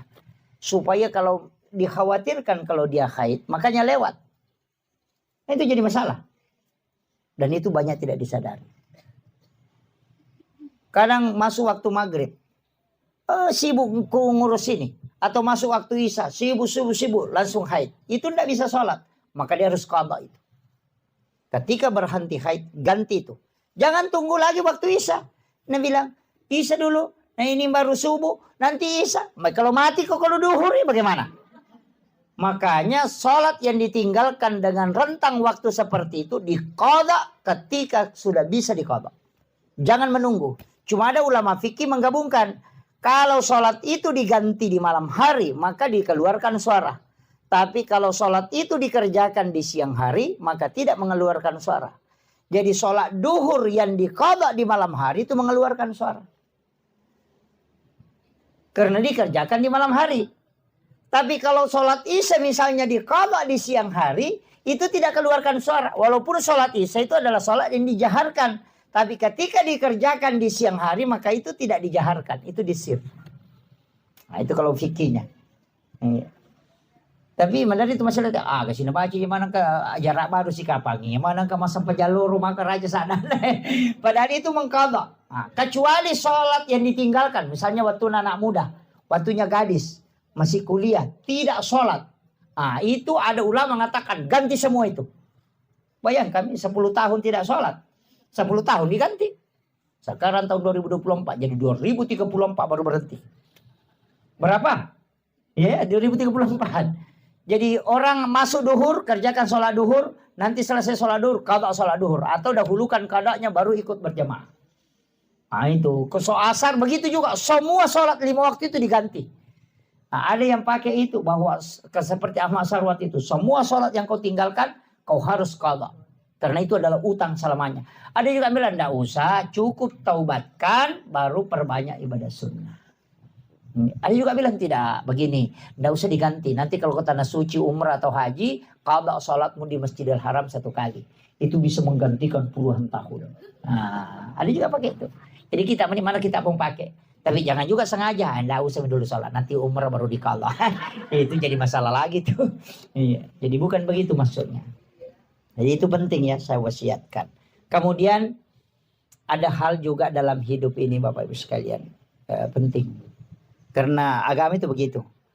Ada wajibnya, ada sunnahnya, ada adabnya, ada kaifiatnya, ada hikmah. Ada hikmah. Orang-orang dulu ini syarat dengan ilmu hikmah. Orang-orang tua kita dulu. Karena dia sudah khatam di bab-bab ngaji ini sudah. Tauhidnya sudah bagus. Cuma kadang pikirnya yang amburadul. Makanya banyak orang-orang dulu itu, orang-orang tua kita, mata reka tapi dia sempajang. Kan banyak. Karena dia memang diajarkan pertama adalah tauhid. Kenali dulu Tuhanmu, belum sampai ke situ mati gurunya. Anda sholat media, Anda bilang yang penting bisa tembus sudah selesai. Padahal itu fikih pokok. Kemudian ada dalam kaidah agama juga disebut dengan ilmu hikmah banyak. Dan ini yang sering saya concern, kenapa? Supaya ilmu ini orang tahu bahwa memang ilmu itu ada. Dan ulama dulu, tapi itu bukan ukuran paten. Saya kasih tahu begini Pak Bu. Kita di hikmah itu dikasih ilmu ini kan bukan ilmu pasti. Artinya ilmu kebanyakan. Seperti begini. Ketika anak pertama adalah perempuan, maka yang pertama meninggal itu adalah ibunya. Ketika anak pertama adalah laki-laki, maka yang pertama meninggal itu adalah bapaknya. Itu di hikmah itu. Tapi itu tidak semua. Iya, jadi itu tidak semua, tapi itu kebanyakan 90 sekian persen itu dipastikan.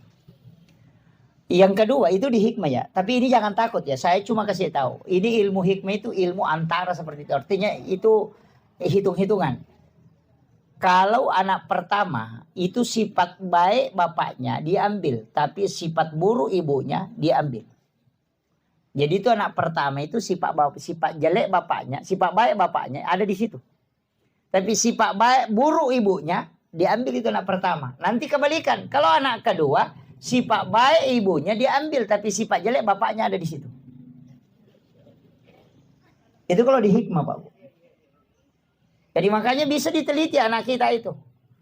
Makanya nanti kalau anak ketiga dilihat raut mukanya. Kalau dia lebih cenderung mengikuti wajah bapaknya, maka sifat baik bapaknya diambil, sifat buruk ibunya akan melekat ke situ. Itu kecenderungannya begitu. Jadi itu ilmu hikmah. Dan itu bukan ilmu pasti. Tapi ulama-ulama kita itu kasih kasih pesan bahwa kalau jangan mau sifatnya memang mamanya ngambil ini. Begitu. Jadi itu supaya kita bisa baca, oh ini yang bisa saya perbaiki.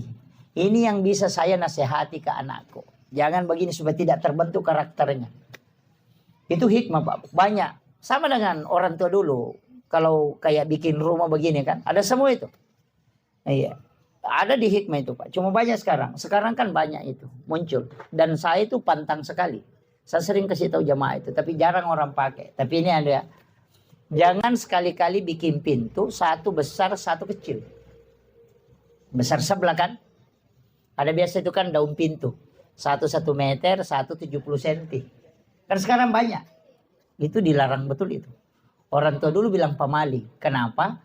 Karena pasti salah satu dari situ ada yang selingkuh nanti. Kalau pintu kiri yang kecil, itu nanti istrinya yang selingkuh. Kalau pintu kanannya yang kecil, itu nanti suaminya yang selingkuh. Atau nanti di situ ada yang menikah. Itu yang kalau hikmah itu. Tapi itu tidak paten. Tapi kebanyakan itu pasti dialami itu. Makanya orang tua dulu itu ukur. Biar mau bikin jendela itu dia ukur. Dari matanya dia tarik ke telinga baru dia tarik begini. Baru dia nanti buka tarik begini baru dia bilang ini begini ukurannya. Kenapa? Dia bilang itu jendela saya simpan di mataku. Kalau ada pencuri pegang, pasti saya bangun. Itu karena kolek kan. Itu ilmu hikmah sama itu Pak Bu. Itu ilmu orang tua dulu. Biar dimanapun bilang ada orang mau masuk rumah ini. Karena dia yang bikin ukuran rumahnya. Kan gitu. Iya. Jadi mulai dari penempatan pintu ada yang bagi 9. Kemudian kalau di sini ada nanti anaknya bisa jadi ulama. Kalau di sini pintunya itu bisa dipakai untuk cari rezeki. Ada semua itu udah tahu itu. Ilmu hitung-hitungan. Bahkan orang menikah itu biasa dia tahu namanya. Oh nanti bertengkar terus ini. Bahkan ada yang sampai merubah namanya. Saya bilang jangan. Itu rumah jangan rubah namanya. Itu ilmu ada dari dulu. Ada memang kitabnya khusus. Sampai nama-nama itu ada. Makanya saya sering ceramah itu kalau ada namanya Wati itu pasti keras wataknya. Itu sebenarnya dari ilmu hikmah itu. Sukmawati, Rahmawati, Fatmawati, pandana kemana gitu.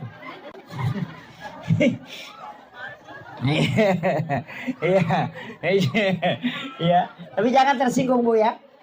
Tapi ada bagusnya itu hati Pak. Tapi suaminya pasti tunduk. Tidak ada suami yang bisa. Cuma ada penyakitnya itu biasa. Itu sakit perut tembus dengan punggung. Kenapa? Karena itu lebih besar suaranya daripada suara suaminya. Itu dosa wanita yang lebih besar suaranya daripada suara suami. Itu akan kena sakit perut tembus ke punggungnya itu. Dan itu yang biasa lari ke kista, lari ke ini. Itu dosanya itu berat. Itu di dunia sudah dapat itu. Itu tidak boleh. Kecuali rakyat tamataru. Nah itu. Ya. Ini yang saya sampaikan. Kemudian saya wasiatkan terakhir penutup.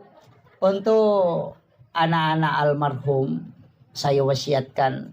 Sebenarnya kalau sedekah yang paling bagus itu. Memang orang tua yang disedekahkan. Atas namanya memang. Niatkan saja. Tidak usah disebut. Dibawa sedekah ini untuk orang tuaku almarhum ini. Kita dapatkan 2 pahala. Yang pertama pahala birrul walidain. Yang kedua kita dapat pahala kebaikan karena melakukan kebaikan untuk orang tua. Makanya orang Arab itu kebanyakan dia bikin wakaf untuk orang tuanya. Karena pasti dia mengatakan saya sudah dapat 2. 1 birrul walidain, 1 dapat ini. Pahalanya. Karena setiap orang melakukan kebaikan untuk orang lain itu kembali juga ke dia. Itu tidak rugi. Makanya yang paling bagus itu sedekah untuk orang tua yang memang diniatkan untuk dia. Bukan untuk kita. Sama aja kalau ada anak-anak kita, ada gurunya kita bilang ini kiai gurunya ini. Saya mau kalau anakku nanti seperti itu. Suruh anak itu sedekah di hari Jumat. Dia niatkan pahalanya untuk gurunya. Jangan untuk dia. Sedekahi untuk gurunya. Supaya barakah ilmunya bisa diambil. Iya. Makanya orang dulu itu kalau orang ada ulama itu biasa kiai sepuh itu. Biasa dia panggil ke rumahnya. Biar dia minum air putihnya. Karena nanti larinya ke anaknya itu dapat barakahnya. Itu kuncinya. Saya kira ini yang penting saya wasiatkan. Mudah-mudahan ada berkah yang bisa kita dapatkan. Tidak banyak yang saya bisa kasih. Tapi kunci dari semua kehidupan. Kalau kita tidak bisa melakukan semuanya tadi. 1. Jangan dendam. Itu aja. Siapa yang paling lembut kalbunya, paling lembut hatinya kepada orang lain. Itu yang paling mudah masuk surga. Itu aja kuncinya. Iya. InsyaAllah. Akhirul kalam wallahul muwaffiq ila aqwamit thoriq. Nasrun minallahi wa fathun qarib wa basyiril mu'minin. Mari kita sama-sama berdoa kepada Allah Subhanahu wa taala. Bil khusus kita doakan Bapak almarhum Haji Rusdi bin Lampanu. Ila hadhihi kulli niyatin shalihah khutratin nabiyil mustafa sallallahu alaihi sayyidina Muhammadin wa khususan ila ruhi almarhum Haji Rusdi bin Lampanu. Syekhulillahi lahumul fatihah. A'udzubillahi minasyaitonir rajim. Alhamdulillahi rabbil alamin arrahmanir rahim. Iyyaka na'budu wa iyyaka nasta'in. Allahumma ighfir lahu warhamhu wa'afihi wa'fu anhu. Ya Allah ya Azizun ya Ghafur. Kepada almarhum Haji Rusdi bin Lampanu, ya Allah luaskanlah kuburnya dengan nur cahaya-Mu ya Allah. Ampunilah segala dosa dan kehilafannya ya Allah. Lipat gandakanlah amalan kebajikannya ya Allah. Sempurnakanlah amalannya belum sempurna ya Allah. Ijabah semua amaliyah yang dilakukan ahli waris, anak-anak keluarga kepada almarhum ya Allah. Ya Allah ya Azizun ya Ghafur. Pada almarhum ya Allah, tempatkan ya di tempat-Mu yang tinggi yang ila rafiqil a'la ya Rabb. Jadikan kuburannya sebagian dari taman-taman surga-Mu ya Allah. dan pertemukan ia dengan syafaat Rasulmu Muhammad sallallahu alaihi wasallam. Kepada keluarga yang ditinggalkan ya Rabb, berikan kekuatan iman dan ketabahan ya Allah. Seliputi hatinya dengan keberkahan ya Rabb. Jangan Engkau menolak segala ijabah doa yang telah Dia peruntukkan kepadamu ya Rabb. Kami yang hadir di tempat ini ya Allah, kami turut untuk mendoakan almarhum ya Allah. Kami mohon kepadamu ya Rabb, jangan Engkau mencabut nyawa kami kecuali dalam keadaan beriman ya Allah. Kami tahu ibadah kami masih jauh dari kesempurnaan ya Rabb. Kami tahu kami banyak hilaf dan dosa ya Rabb. Kami tahu ibadah kami belum sempurna ya Allah. Kami tahu salat kami belum khusyuk ya Rabb. Begitu banyak dosa dan kehilafan yang kami lakukan ya Allah. Anak-anak kami, keluarga kami ya Rabb, tuntun ke jalan yang Engkau ridhai ya Allah. Anak-anak kami, keluarga kami ya Allah, tuntun ke jalan yang Engkau ridhai ya Rabb. Mudahkan langkahnya masuk ke dalam rumah-Mu ya Allah. Jangan Engkau membuat dia tergelincir dalam kemaksiatan dan dosa ya Allah. Ya Allah ya Azizun ya Ghafur, apa yang telah disedekahkan berupa makanan oleh Ashafibul Bait, jadikanlah barakah dalam hidupnya ya Allah. Jadikanlah barakah kepada almarhum ya Allah. Seluruh pahala yang diniatkan untuk almarhum, jadikan ia syafaat di sisinya ya Allah. Rabbana zalamna anfusana wa illam taghfir lana wa tarhamna lanakunanna minal khasirin. Allahumma ghafiratuka awsi'a min sunubana wa rahmatuka arja indana min amalina. Rabbana atina fid dunya hasanah wa fil akhirati hasanah wa qina adzabannar wa qina azabannar wa qina azabannar. Wa sallallahu ala sayyidina Muhammadin walhamdulillahi rabbil alamin. Bi barakatil Fatihah. A'udzu billahi minasyaitonir rajim. Iyyaka na'budu wa iyyaka nasta'in. Shiratal mustaqim. Shiratal ladzina ala kulli hal ala kulli hal ala kulli hal ilahi anta maksudi wa ridhaka anta matlubi wa atini mahabbataka wa ma'rifataka ya Rabb.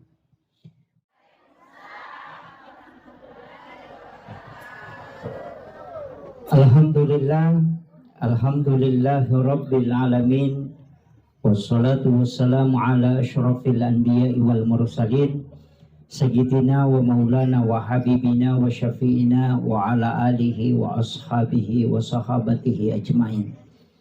Allahumma salli ala sayyidina Muhammadin salatan tuballighuna biha kullal maqsud. Ya Jawadu ya Ma'bud, ya Rahimu ya Wadud, birahmatika ya Arhamar Rahimin. Faqad qala Allah Ta'ala bi kitabihil karim wa huwa asdaqul qa'ilin. A'udzu billahi minasyaitonir rajim. Bismillahirrahmanirrahim. Tabarakalladzi biyadihil mulku wa huwa ala kulli syai'in qadir. Alladzi khalaqal mauta wal hayata liyabluwakum ayyukum ahsanu amala wa huwal azizul ghafur. Sadaqallahul azim wa nahnu ala dzalika minas syahidin wasyakirin. Wala haula wala quwwata illa billahi wa huwal aliyyil azim. Hadirin wal hadirat ikhwanu fillah, sidang jamaah Tazkiratul Maut yang insyaallah dirahmati dan dimuliakan oleh Allah Subhanahu wa taala. Pertama, saya mengajak kepada seluruh hadirin, mari kita bersama-sama menghadiahkan pahala suratul Fatihah kepada almarhum Bapak Haji Rusdi bin Lampadong. Memagi-magi kita berharap syafaat suratul Fatihah menjadi asbab beliau diberikan keselamatan, elingi atajangan ridalah kuburuna insyaallah. Ila hazihi niyah kulli niyatin sholih ila khutratin nabiyil mustafa sallallahu ala sayyidina Muhammadin wa khususan ila almarhum Haji Rusdi bin Lampadong Syekhul lillahi lahumul Fatihah. A'udzu billahi minasyaitonir rajim. Bismillahirrahmanirrahim. Alhamdulillahi rabbil alamin arrahmanir rahim maliki yaumiddin. Iyyaka na'budu wa iyyaka nasta'in. Ihdinas siratal mustaqim. Siratal ladzina an'amta 'alaihim ghairil maghdubi 'alaihim waladdallin. Amin amin ya rabbal alamin. Terima kasih Bapak Ibu sekalian. Saya pakai bahasa Indonesia atau bahasa Bugis?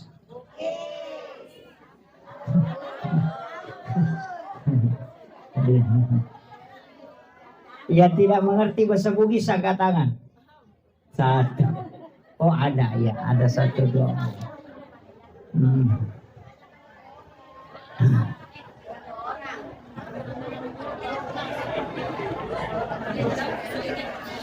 Ya. Oh iya.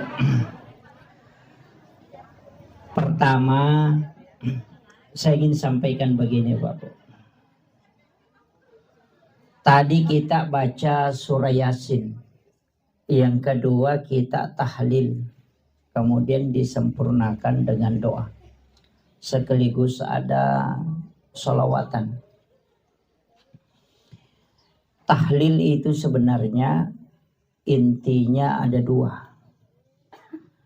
Yang pertama adalah doa. Yang kedua adalah kiriman pahala. Itu yang dua inti tahlil itu. Jadi doa kepada orang yang meninggal. Kemudian yang kedua adalah nilai pahala yang terdapat di dalam bacaan-bacaan tahlil itu kita niatkan untuk almarhum. Sebenarnya setiap orang yang meninggal itu yang tertutup hanya usianya. Ini saya harus perjelas ini supaya kita paham. Setiap orang yang meninggal yang tertutup itu adalah usianya, umurnya yang tertutup. Tapi kitab catatan amal, tempat dicatatnya segala kebaikan orang yang meninggal dan maupun hidup, itu tidak tertutup. Hatta yaumil qiyamah. Kecuali dunia ini sudah kiamat. Alam kubur itu bukan alam akhirat. Ini yang harus kita tahu betul. Supaya nanti kaitannya nyambung dengan kenapa ada amalan-amalan. Jadi alam kubur itu bukan alam akhirat. Alam akhirat itu nanti selesai dunia kiamat. Jadi kama pilino napang kayasang alam akhirat. Selama dunia ini tidak kiamat, maka itu alam akhirat itu belum. Makanya nanti di akhirat baru tidak bisa orang mendapatkan kiriman pahala dari dunia. Karena sudah tidak ada. Selama orang itu masih di alam kubur, maka itu kiriman pahala itu akan masuk. Makanya orang yang meninggal itu ketika meninggalkan anak yang mendoakan, itu dipastikan akan sampai. Karena dalam Islam ada namanya syafaat pahala. Syafaat pahala itu adalah kebaikan yang dilakukan oleh anak kita atau murid-murid kita yang kemudian didapatkan oleh orang yang punya anak itu sendiri. Jadi ya kau angka anak, bahkan Rasulullah mengatakan siapa yang meninggalkan 2 atau 3 anak perempuan ahli ibadah, maka ibu bapaknya tidak disentuh api neraka. Itu. Jadi ajak tak kadaya pana salama atau wena reko alena maka sibiang tidak. Ada orang tua tidak banyak pahalanya, tidak banyak amalnya, tapi anaknya itu selalu melakukan kebaikan. Maka orang tua akan mendapatkan namanya syafaat pahala bonus. Kecuali ada ulama yang mengatakan bahwa berdasarkan hadis Rasulullah setiap bayi yang lahir itu tergadai. Jadi kongkan anak jaji itu mah keteni. Tahu gadai kan? Tahu gadai? Gadai itu kan kalau kita gadaikan kebun, kita ambil hasilnya atau tidak? Nah, tidak. Itulah yang menjadi alasan Ahmad bin Hanbal mengatakan anak yang tidak diakikah. Ini. Anak yang tidak diakikah itu orang tuanya tidak akan mendapatkan syafaat pahala karena anaknya masih tergadai. Karena Rasulullah mengatakan, lepaskan gadaian anakmu dengan akikahnya. Nah, dari situlah kenapa setiap bayi yang lahir walaupun tidak sampai 7 hari akikah, supaya kita miliki nanti kalau di hari kemudian. Nah, bahkan jika ada orang keguguran, nah janin itu sudah berbentuk manusia, cuma tidak ditahu jenis kelaminnya apa laki-laki atau perempuan, maka kita diminta untuk memberi nama laki-laki, bukan nama perempuan. Kalau belum ditahu jenis kelaminnya, kecuali ketika kita sudah tahu, boleh diberi nama perempuan kalau memang perempuan, kasih nama laki-laki kalau laki-laki. Tapi ketika anak itu belum diketahui jenis kelaminnya, kasih nama laki-laki. Ini anak kita meninggal maupun hidup, setiap dia sholat bersedekah, walaupun dia tidak niatkan untuk orang tuanya, maka pasti orang tuanya selalu dapat pahala. Itu bonus dari kebaikan yang dilakukan oleh anak-anaknya. Yana tu nasang itu matata, maka dah semakin banyak anak itu semakin banyak rezeki. Bukan rezeki dunia saja yang dimaksud, tapi rezeki akhirat. Nah, supaya anak-anakmu nanti menjadi asbab kau bisa masuk ke dalam surga. Karena pahalamu itu lebih banyak dikasih dari anak. Nah, makanya saya tidak pernah sepakat itu perkataan dokter, maka ada 2 anak cukup. Yang KB itu. Agak kucik dikiru, cik digimpi, agak miterno. Jadi masalah. Nah, ini penting dulu saya wasiatkan. Walaupun sumber pahala itu kan 4. Yang pertama kita langsung yang melakukan. Ini amalan tak sendiri, langsung. Yang kedua amalan yang karena kita mengajarkan ilmu. Guru mengaji, makanya pasang anak kita yang kecil, usahakan yang mengajarkan membaca suratul Fatihah, menghafal, itu kita. Jangan gurunya. Ini penting. Usahakan anak kita, kalau ada anak kecil atau cucu, kita bapaknya yang ajari dia membaca suratul Fatihah. Pokoknya usahakan dia hafal. Nanti bagaimana tajwidnya persoalan belakang. Yang penting dia sudah hafal dulu. Kenapa? Setiap dia baca Fatihah kita dapat pahala. Kan gitu. Karena kita yang mengajarkan. Orang tua yang rugi betul itu yang tidak mengajari anaknya baca Fatihah. Nanti kalau sholat, bonus pahala aja dia dapat. Nah, ini penting saya sampaikan ini supaya kita tahu. Apalagi yang mengajari mengaji. Makanya madrasah pertama anak itu sebenarnya adalah ibu. Ini penting ini. Kalau gurunya ngajarkan ya gurunya dapat, kita dapat bonusnya aja. Kan gitu. Kemudian yang kedua ada pahala yang kita lakukan sekali tapi pahalanya berkesinambungan. Itulah amal jariah. Yang kayak sedekah. Sekali saja kita lakukan. Sama dengan tadi mengajarkan ilmu. Itu sekali kita lakukan tapi nanti bertambah terus. Makanya guru sekolah itu adalah orang yang paling bersyukur nanti dari kemudian. Yang penting dia ikhlas. Karena dia ajari anaknya satu ini, nanti muridnya jadi guru. Itu muridnya punya guru murid 100. Nanti dia ajari lagi. Kemudian dari 100 ini ada lagi jadi guru. Nanti dia ajari lagi. Itu nanti ada orang kata Rasulullah kaget melihat amalnya. Karena dia tidak pernah lakukan tapi kok banyak sekali.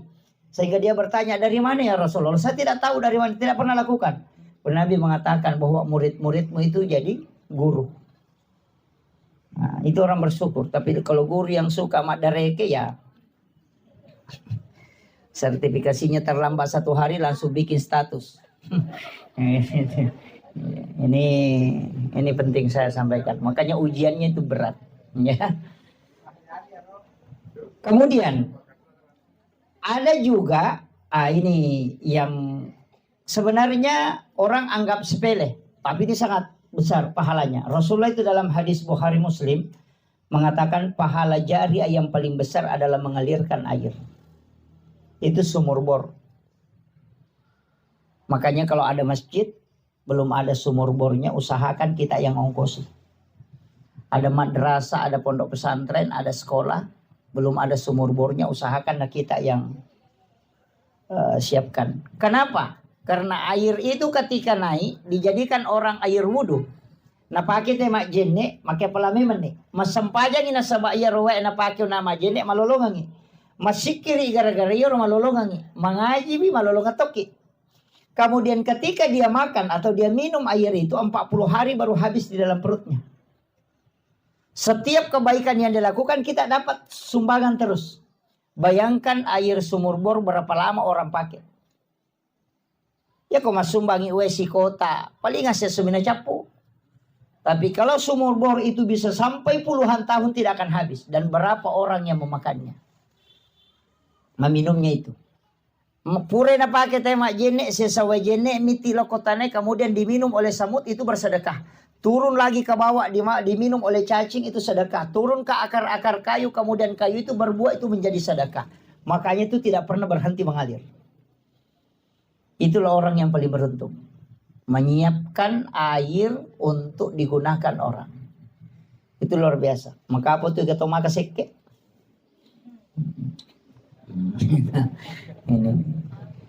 Karena begini Pak Bu. Amal itu kan dicari. Sekali berbuat sepanjang masa kita dapat. Atau sekali berbuat itu bisa dipertanyakan. Sekali berbuat kita dapat pahalanya. Tapi tidak akan bertambah. Mana itu? Baca Quran. Bapak ibu meninggal tidak mungkin bertambah. Kalau bapak ibu sholat 1000 rakaat kemudian meninggal, yang dicatat itu 1000 rakaat. Yang dinilai itu yang 1000 rakaat. Tidak pernah akan bertambah. Jangan tunggu bilang ke 1500. Tidak ada itu. Kenapa? Karena kita sudah meninggal. Tidak ada tambahan. Atau umrah. Umrah itu sekali dikerjakan, itu pahalanya didapat, itu pun kalau sah. Kalau diterima, kan gitu. Resikonya kan besar. Bayar 30 juta, persiapkan waktu begitu besar, perjuangannya besar, kalau tidak diterima kan stres. Itu dan resiko tidak diterimanya besar. Itu ya. Jadi makanya, kan ada hadis. Man akalal haram lantuk balu salat wa dua arba'ina yawman mania. Siapa yang makan makanan haram, 40 hari 40 malam salatnya tidak diterima. Kalau dia makan makanan haram baru berangkat umrah, itu 40 hari. Itu sudah pulang belum diterima itu. Jadi masalah. Makanya hati-hati. Atau la yakhillu lil muslimin an yahjura akhahu fawqa salasa layalin. Siapa yang tidak baku ngomong lebih dari 3 hari, maka Nabi tidak mengakuinya. Baru kita berangkat umrah, baru ada tetangga baku bombe. Jangan sampai, jangan. Sia-sia itu. Datang ke situ mengatakan labbaik Allahumma labbaik. Lalu mengatakan la labbaik lak. Tidak ada yang panggil kau ke sini. Itu kan jadi masalah. Makanya saya bilang resikonya besar. Iya.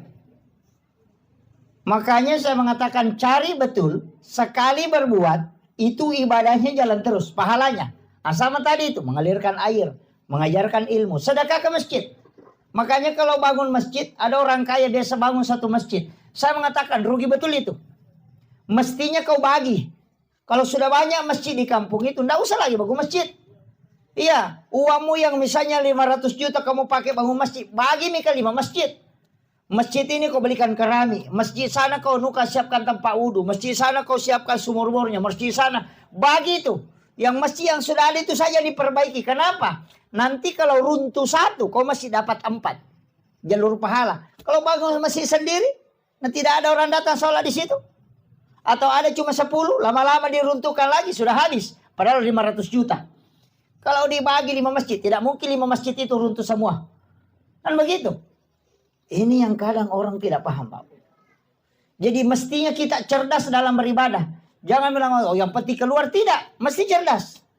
Makanya di mana kita singgah sholat, simpan sedekah di situ. Kalau satu di masjid tempati bersedekah, nah diruntuh kami itu masjid, mau ke apa?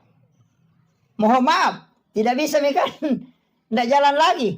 Kecuali di situ jadi timbunan, ya ada lagi bagiannya. Tapi kalau nak kasih keluar, selesai persoalan. Rugi maki. Coba kalau 10 masjid kita tempati sedekah. Pokoknya sumber semen. Setiap satu masjid 5 sak semen. Pasti melekat di situ. Nah Nabi kan mengatakan, man bana masjidan fi dunya lillahi ta'ala banallahu lahu baitan fil jannah. Siapa yang membangun masjid di dunia karena Allah, pasti dibangunkan masjid di akhir, dibangunkan istana di dalam surga.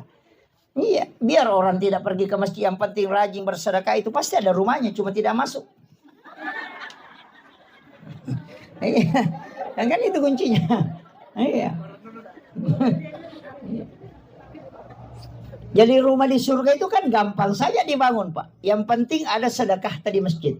Karena setiap orang yang beribadah di dalamnya kita dapat. Kayaknya kan begitu. Makanya kalau orang bangun masjid, dia bangun tanpa wudhu, ya bersumbah dia menyebaki sedekah di situ. Orang bangun beli karpet, sedekah di situ. Orang beli keramik, sedekah di situ.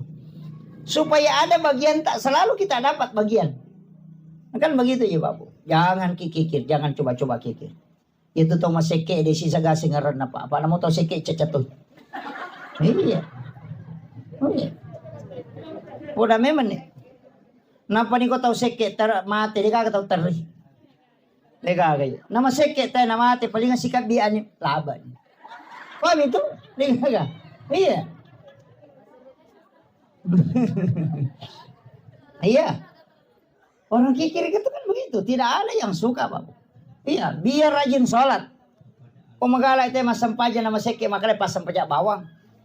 Iya kan? Apa biasa pasang pajak bawang? Pasang pajak lasuna. Bawang kan lasuna. Kenapa disebut bawang? Karena itu bawang merah, bukan bawang putih ya. Itu bawang merah. Itu bawang merah, itu tidak ada isinya. Mulai dari luar kulit sampai tengahnya. Makanya disebut orang yang beribadah tidak ada isinya. Makanya pakai pasang pajak bawang. Ya nang katumaka na bawang baja, ustas bawang. Iya. Tahu matoa bawang. Iya. Artinya tidak ada isinya. Makanya dan orang yang dermawan itu Pak yang selalu dikenang. Tak bayangkan nih. Ya kau tahu seke mati, orang kikir itu meninggal, orang pergi ziarah kubur, dia baca namanya di batu nisan. Itu tulang-tulangnya sudah hancur, masih napa mau patewo tahu sepasike na tua. Ini pada tulang-tulang sudah hancur. Itu saking tidak baiknya. Iya. Dan itu sering saya ingatkan, kita ini hidup tidak usah terlalu ini. Dalam hidup ini kan berat sebenarnya kalau kita tidak punya amal, karena kita mau ke sana semua. Iya. Anak-anak yang kita tinggalkan kita memang butuh wasiat untuk dia. Meninggalkan harta juga itu penting. Supaya dia tidak jadi mengemis ke orang lain.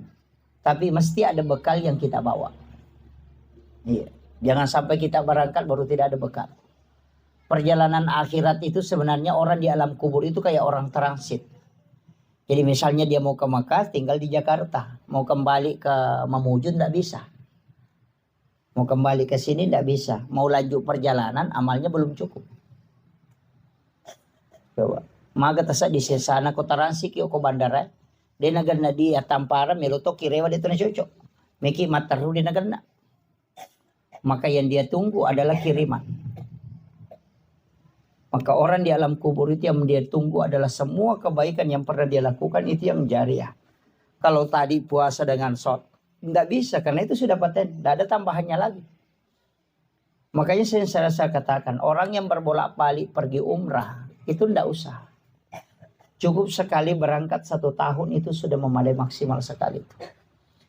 Uang yang kau mau jadikan umrah misalnya 2 kali 1 tahun, simpan itu yang 1 kali kau jadikan pembangunan untuk masjid, jadikan pembangunan untuk madrasah, untuk pondok pesantren. 30 juta itu tidak sedikit. Kalau kau berangkat pakai uang 30 juta itu sendiri kau nikmati.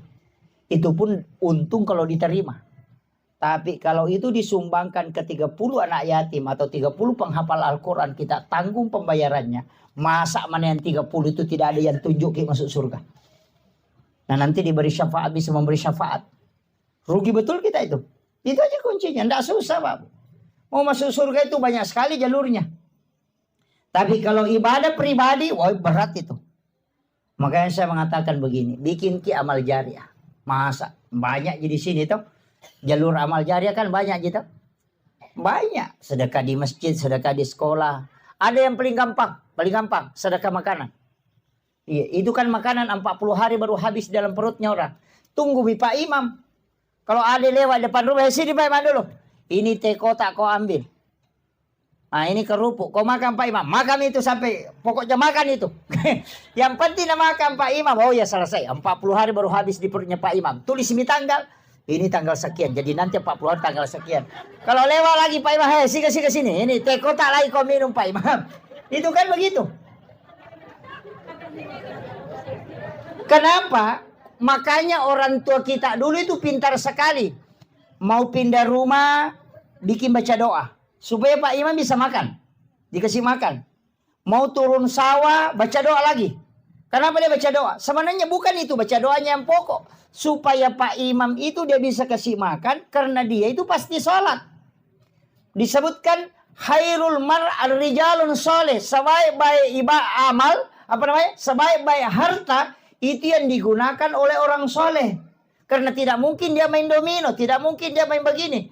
Ya kan begitu? Tidak mungkin dia pakai pergi main judi, tidak mungkin dia pakai pokoknya tidak mungkin. Karena dia orang soleh. Tapi kalau bukan orang soleh bisa saja dipakai untuk yang lain. Walaupun kita tidak dapat dosanya. Tapi kita tidak dapat barakahnya. Tambahan pahalanya. Kan begitu. Makanya orang tua dulu itu pasti Pak Imam petugas SARA yang dipanggil baca doa. Kenapa? Karena kalau dia pasti tidak mungkin melakukan kejahatan. Kan itu aja. Nah baca doa itu kan 3. Yang pertama makanannya. Yang kedua doanya. Yang ketiga amplop. Iya. Kenapa? Itu kan ulama dulu semua ada semua pakai dalil itu, Pak Bu. Tidak. Jangan anggap bahwa apa yang dilakukan orang tua kita dulu itu tidak ada dalilnya. Yang pertama baca doa. Doa itu kepada orang. Itu kita dianjurkan. Supaya malaikat yang mendoakan hal yang sama. Dan itu perintahnya. Meminta orang mendoakan kita. Rasulullah ketika sahabat mau melaksanakan ibadah haji. Itu minta supaya didoakan. Kurang apa doanya Nabi. Tapi kenapa dia masih titip doa? Kan gitu. Yang kedua. Ini yang kedua. Kenapa disiapkan makanan? Karena kalau doanya tidak diterima, kalau dia makan 40 hari tidak berhenti itu dapat pahala. Kan gitu. Karena tidak selamanya doa diterima. Kalau bertengkar sama istrinya Pak Imam baru pergi baca doa, tidak diterima doanya. Terhijab itu. Makanya disuruh makan. Makanan itu bukan untuk orang meninggal, tapi untuk orang yang hidup. Cuma pahala makanan itu nanti pahalanya ke orang meninggal. Makanya kalau ada imam baca doa dan tidak makan, datek telinganya. Kan gitu, kecuali dia puasa. Kemudian yang ketiga, kenapa pakai amplop? Tadi itu yang dipakai khairul mal ar-rijalun soleh, sebaik-baik harta yang digunakan oleh orang soleh. Makanya kalau doanya tidak diterima, makanannya pun tidak dapat berkahnya. Nanti kalau Pak Imam pulang saya kasih uang, dia belikan sarung kemudian dia pakai sholat, maka saya akan dapat selamanya. Itu kuncinya. Makanya orang tua dulu itu sudah pakai 3 metode. Kalau gagal yang pertama masih ada yang kedua. Kalau gagal yang kedua masih ada yang ketiga. Kan begitu. Ini yang dilakukan turun-temurun. Tapi sekarang ada yang menyalahkan. Karena dasar yang mengerjakan juga tidak paham. Datang yang menyalahkan juga tidak tahu. Nabi bilang tidak boleh. Nabi bilang saya juga memang tidak tahu. Berhenti kan begitu. Makanya penting saya sampaikan. Tidak ada hubungannya itu makanan dengan orang meninggal, Pak Bu. Yang ada hubungannya itu doa dengan makanan yang kita makan, pahalanya diniatkan untuk orang meninggal. Sama seperti ini. Semua orang yang datang ke sini, bahkan 40 orang kata Nabi, 40 orang di kalangan umatku, itu berdoa, itu setara dengan 1 waliullah. Coba. Makanya 40 orang berdoa itu, setara dengan 1 waliullah. Nah kita lebih 100 di sini, Bapak. Tadi tahlilan kemudian doa, masa? Pasti ada yang diterima doanya. Itu aja kuncinya. Makanya saya itu kalau lihat jamaah, cuma 7 orang ini. Waduh, berdoa. Doa. Makanya Imam Syafi'i itu mengatakan, sholat Jumat itu nanti sah ketika 40 jamaah yang mukim di situ. Karena memang itu setara dengan 1 waliullah. Kecuali di kampung itu memang tidak cukup 40 orang. Tidak masalah. Kan gitu. Ini pentingnya berdoa berjamaah ya. Cuma kadang juga berdoa berjamaah bukan berdoa berjamaah, cuma sama-sama berdoa. Ini minta ini, minta ini, minta ini. Gabung. Ada juga imam tidak jelas caranya berdoa. Kayak gitu muasang. Ya. Karena assalamualaikum warahmatullahi wabarakatuh. Subhanallah. Subhanallah. Alhamdulillah. Mendu. Allahu Akbar. Bar. Kayak gitu nasang. Iya. Berdoa habis baru dia bilang doa bersama. Bagaimana doa bersama tidak itu apung bilang. Ada juga cuma ujungnya jelas enal maut. Iya, ada juga jamaah pintar ujungnya saja ambil amin. Imaki rumahmu gimpe deh. Kan jadi masalah. Iya, mesti kan jelas itu. Karena kita mau mengaminkan. Nggak usah, yang umum aja. Allahumma ghafir lil muslimina wal muslimat wal mu'minina wal mu'minat al ahya'i minhum wal amwat. Iya. Allahumma ghafiratuka auzi'a min sunubi wa rahmatuka arja indi min amali. Doa itu. Allahumma antas salam wa minkas salam wa alaika yaudus salam fahina rabbana bis salam. Kasih jelasan. Bagaimana kita mau mengaminkan dan tidak ditahu? Kan begitu. Ini pentingnya sebenarnya agama. Nah memang kita Pak, karena rata-rata kadang sekolah imam ini kan tidak ada. Ya dilihat saja jamaah ini yang paling rajin ke masjid ini yang ada bacanya itu nih. Itu nah, kan begitu. Karena banyaknya masjid, nah sedikit orang yang paham betul hukum-hukum ini. Iya. Ini berat ini, tidak mudah itu. Kemudian untuk almarhum saya ingin sampaikan kepada keluarga besar untuk almarhum Haji Rusdi bin Lampadong ini, saya minta kita bikinkan wakaf, walaupun sedikit. Yang paling aman sebenarnya itu wakaf yang pasti dipakai sejadah imam, pasti dipakai. Ada itu sejadah yang tebal, pakai gabus. Beli itu bawa ke masjid. Simpan di tempat imam. Karena tidak ada masjid, tidak ada imamnya. Kalau jamaahnya boleh tidak ada, tapi imam pasti ada. Jadi setiap waktu pasti dia pakai. Kan begitu. Itu yang paling gampang. Dan itu enggak ini. Kalau Al-Quran sekarang kan orang sudah jarang pakai Quran ketika mengaji. Kalau kebanyakan pakai HP. Kan sudah berat itu. Kecuali di pondok pesantren anak-anak yang menghafal Quran itu ya bisa. Kalau Al-Quran itu ya sekarang ini yang paling banyak dipakai justru buku Yasin dibanding Al-Quran. Kalau Al-Quran ya dia mengaji sendiri pakai HP, sudah pakai Android. Jadi kalau orang wakaf Quran itu sudah agak berat. Ada juga yang wakaf tasbih ya, cocoknya kalau orang sering berzikir, kalau tidak gitu. Kan tidak semua orang bisa berzikir dengan pakai tasbih itu. Tapi itu tasbih, kalau kita sering pakai tasbih, kalau lepas tasbih berhenti juga berzikir itu. Karena kayak agak malas. Nanti pegang tasbihnya lagi baru jalan itu. Tapi ada juga yang jalan tasbihnya tapi cerita juga. Tapi tidak ada di sini, tidak ada. Iya. Kuncinya kan begitu, Bapak. Usahakan ada amal jariah. Makanya yang hari di sini saya kasih tahu, sebelum kita meninggal harus ada wakaf yang kita punya. Harus ada wakaf, walaupun sedikit. Jangan harap keluarga kita. Istilahnya istilah orang Bugis bilang begini. Orang sopem pakai, orang sida pakai. Iya kau wija-wijamu murandonga buta ciwaliko. Iya kau tauliangi murandonga buta rapak. Itu bahasa. Ketika anakmu yang kau harapkan itu masih buta sebelah.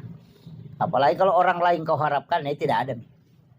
Kenapa? Anakmu saja itu bisa melupakan kamu. Iya. Kita coba kare, anak tata kiri lojo panda masih makule. Ya minata lipo ko capu idina. Iya. Mana satu ki Saya ingin tanya, yang punya anak disalokolahkan di luar, pernahkah dia menelpon bertanya, "Mak, saya mau ki, sudah mak itu kemakan apa?" Tidak pernah. Mana satu ki, palai ko mati. Ina rona masuk tomatota maka de ko bija-bija muronno buta ciwali. Dia mimpi maka ada buta ciwali, pak kamu pas syafaat pahala lolongan ketika dia sholat kita dapat pahala. Dia itu sampai maka ada buta ciwali. Angka mau pa, ya kau tahu leangnya? Buta rapat. Palai ko bali bola tamnya tarano ngapa jain. Dia mina magala mi cawa ko tuli bawangin Andre ya ko paja ni bawa Andre paja. Seandainya kita tahu bagaimana cepatnya orang melupakan kita ketika kita meninggal, kita tidak akan perhatikan orang lain. Hari ini mungkin dia menangis, besok tidak akan menangis. Kadang kita mengatakan, wih patapul ini piaso nama tena yano, karena memang kita tidak ingat. Ini selama kita masih hidup. Upoda memang, jangan menunggu dibawakan, jangan. Siapkan memang untuk sebelum kita meninggal. Itu kuncinya Pak. Iya. Maka dana puji ka laki kumagano, indah Pak. Masa giko mati, masa gede nak bayi. Iya. Jamu tak pasti puluh lada itu lawangnya bayi mondre itu matu paki. Iya. Tatanay laki teh. Kundi teman tepa. Rewa ni matu, tanay rakyat ako dito matapa. Kumakalaki din ako tustas. Rewa ni gare tanay gare makalapa. Kira-kira mabay na kumate ka. Palinga makarami taramirita. Yan itu jawaban na. Yan itu jawaban na. Iya. Tuki lagi madari miro mabay na palay kumate. Iya. Artinya kita siapkan memang. Ini bekal untuk kita. Karena kalau kita ini tajam ina kiringan, tidak. Nggak usah kita ukur anak kita. Anak takai ukur mabela. Saya mau ukur yang ada di sini. Saya mau tanya. Akasyaga tasyariki buruk na tomatot dalam 1 tahun. Palingan hanya 2 kali. Ini lagi mapahang agama. Manasa mapahang agama. Dan masih kadang dekat dengan orang tua dalam pendidikan. Kedua misyarai lalan nasi tahu. Apalagi bijak. Ini kadang kita tidak sadari Pak Bu. Karena harta kadang melalaikan kita. Karena urusan dunia melalaikan. Itu yang berat. Makanya siapkan. Mesti ada wakaf tak. Acila kapa tu di masapa na padegaga ya punai. Kan begitu. Masa angka darah yeling kagalu yeling. Angka darah kalapa sawit. 50 hektar. Atau hektaran. Angka gaga ya cinayan redenian renasaba ipasipulong ang idi untuk pakangkangka. Nigay naman ang may anata. Mate ki matu nalagay idi ichala. Namun apa ya? Ini kata Bang Karo, siapa yang rugi? Kan ini penting Pak Bu. Ya nadeta nama-nama ya man rasa gitu. Tidak ada bekal tak? Nggih. Angka gage Cina kimande doria, maka soli doria. Siya doria 200 sabu, soli paga. Padahal si di juta di na perikantong. Iya. Kan begitu. Kenapa? Karena dia mau mengumpulkan uang untuk beli sesuatu. Ini kan namanya anak-anak. Tapi anak ini apakah pernah mengingat kita untuk ke depannya? Maka siapkan bekal untuk dirimu dengan wakaf. Persiapkan anakmu dengan baik dengan wasiat. Itu aja kuncinya. Ini yang penting saya wasiatkan Pak Bu. Jangan sampai kita lalai. Karena umur ini kan pasti. Kinroki melolo deta mati. Iya tatu mau pasti mati. Ya ini matoa yang manasani dia mungkin mati maloloki. Pasti mati matawag. Makanya aja ta machigaw. Iyo pwede maloloy 2 mo pagkamungkin. Ako dito malite malolo mati matawag. 2 mo pa itajan. Pwede matawag. Kinri may lolo. Pasti di man eh. Dan setiap kehidupan dalam sehari-hari itu selalu turun. Penglihatan mulai berkurang. Pendengaran. Kadang fisik. Ya kumalasa ki. Dia na naman lundra. Andre mendre. Kolino man eh. Dia na pada konana malasa. Ang kami itu perubahan matu. Sudah sakit pasti ada lagi gerakan lain dia tahu. Karena itu memang sakitnya untuk menambah. Istilah untuk mata tariolo, isapoy basi. Kan begitu. Iya kota mata din isapo. Itu ipamole man kan begitu. Ini kadang kita tidak sadari Pak. Itu saya selalu wasiatkan itu. Makanya persiapkan diri sebaik mungkin. Usahakan ada bekal yang kita bawa. Maka dia guru tak. Ya kong kawak kapak mo na. Napura ni mo wasiatkan anakmu. Mati santangi ko. Karena kau sudah simpang bekal. Kenapa orang banyak menyimpang uang di bank untuk saldo di rekening? Itu karena berpikir suatu hari kita akan pakai. Tapi kenapa amal tidak dibikinkan saldo juga? Itu penting. Asal sabi na napatami mi bangi. Mati ki matu malagay temo di gaga. Makanya mo kumakanja ibija-bija. Tapi ako masalah ni de gaga. Mahirap. Palagi ko magaya ni de na nalo kikiburu. Mahirap. Natiro ba na sukur kiburu na malapit sa rina. Kupanya amin ang sila. De gaga. Iya. Ini penting saya usiatkan. Karena kita kan jarang sekali siarah. Makanya pesantren saya itu di Sidrap. Saya memang kasih ultimatum ke anak. Setiap hari Jumat pagi ziarah. Ziarah kubur. Datangi makamnya para ulama yang ada di situ yang dekat. Bisa kau jangkau. Itu biasakan. Karena ini yang hilang. Nabi itu setiap malam Jumat itu ke pekuburan. Untuk ziarah. Cuma kita tidak bisa ikuti itu. Karena jam 11 malam nanti subuh baru mau pulang. Angka kebarani macurir. Curi. Iya. Ikutin itu. Jam 11 malam Jumat baru pergi ziarah sendirian, nanti subuh baru pulang. Ada yang coba biar Pak Imam takut. Iya. Tapi kenapa kita ziarah di malam Jumat? Itu karena ruhnya orang muslim yang telah wafat itu dikembalikan ke kuburnya pada malam Jumat. Itu sampai hari Jumat masih ada. Makanya itu kenapa sunnahnya ziarah itu di hari Jumat. Kan gitu. Dan pasti orang bertambah imannya Pak kalau karena pergi ziarah malam Jumat sendiri lagi di kuburan. Kalau dia dengarkan bunyi jangkrik, dengarkan bunyi cacing, kemudian hembusan angin dia kena ke badannya, pasti akan asam. Makoto matu komate kak. Pasti dia bilang, makoto matu komate kak. Kamanang wija-wija kau boleh menurut di mayaku. Makanya bagaimana perasaannya orang tua kita ketika diziarahi. Sama dengan orang tua yang selalu di SMS, kemudian kita datang langsung kepadanya. Itu persis sama. Dengan doa di rumah, sama ziarah ke kubur. Karena orang meninggal itu tidak buta Pak Bu. Tidak. Dia justru lebih tajam pendengarannya, lebih terang penglihatannya. Makanya kalau kita ziarah kubur itu persis ziarah orang hidup. Kalau kita ke rumahnya orang, pertama ihlan alaik, buka sandalmu. Jangan kau pakai sandal masuk ke dalam rumahnya orang. Ketika ziarah kubur, pertama buka sandalmu. Jangan pakai sandal masuk ke makam. Kecuali memang tidak aman. Karena banyak durinya. Yang kedua ucapkan salam. Kita ke rumahnya orang, yang kedua itu ucapkan salam. Itu persis sama. Ucapkan salam. Cuma salamnya beda. Satu assalamualaikum warahmatullahi wabarakatuh. Satu assalamualaikum ya ahlal kubur. Tapi apakah mereka mendengar? Orang hidup bisa tidak mendengar karena mungkin dia di dalam. Tapi orang ahli kubur itu mendengar. Apa kata Rasulullah? 40 langkah kau tinggalkan tempat pemakaman. Itu bunyi sandalmu masih didengarkan oleh orang yang meninggal. Angka kataulino Pak 40 ni jongkana jewi salina nak kali ngamopi sandala degaga. Tapi orang meninggal bisa. Itu saking tajamnya. Dari situlah Nabi melarang kita menyebut kekurangannya orang ketika kita ziarah. Karena pasti dia dengarkan itu. Deminen itu tomate tete linrota tuh. Iya. Karena ahli kubur itu pendengarannya semua tembus. Olo deh nani sangir atau lenge atau mate lenge.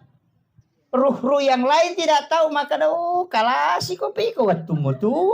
Angkat iano maka dai. Oro aja dan ipakasiri sih.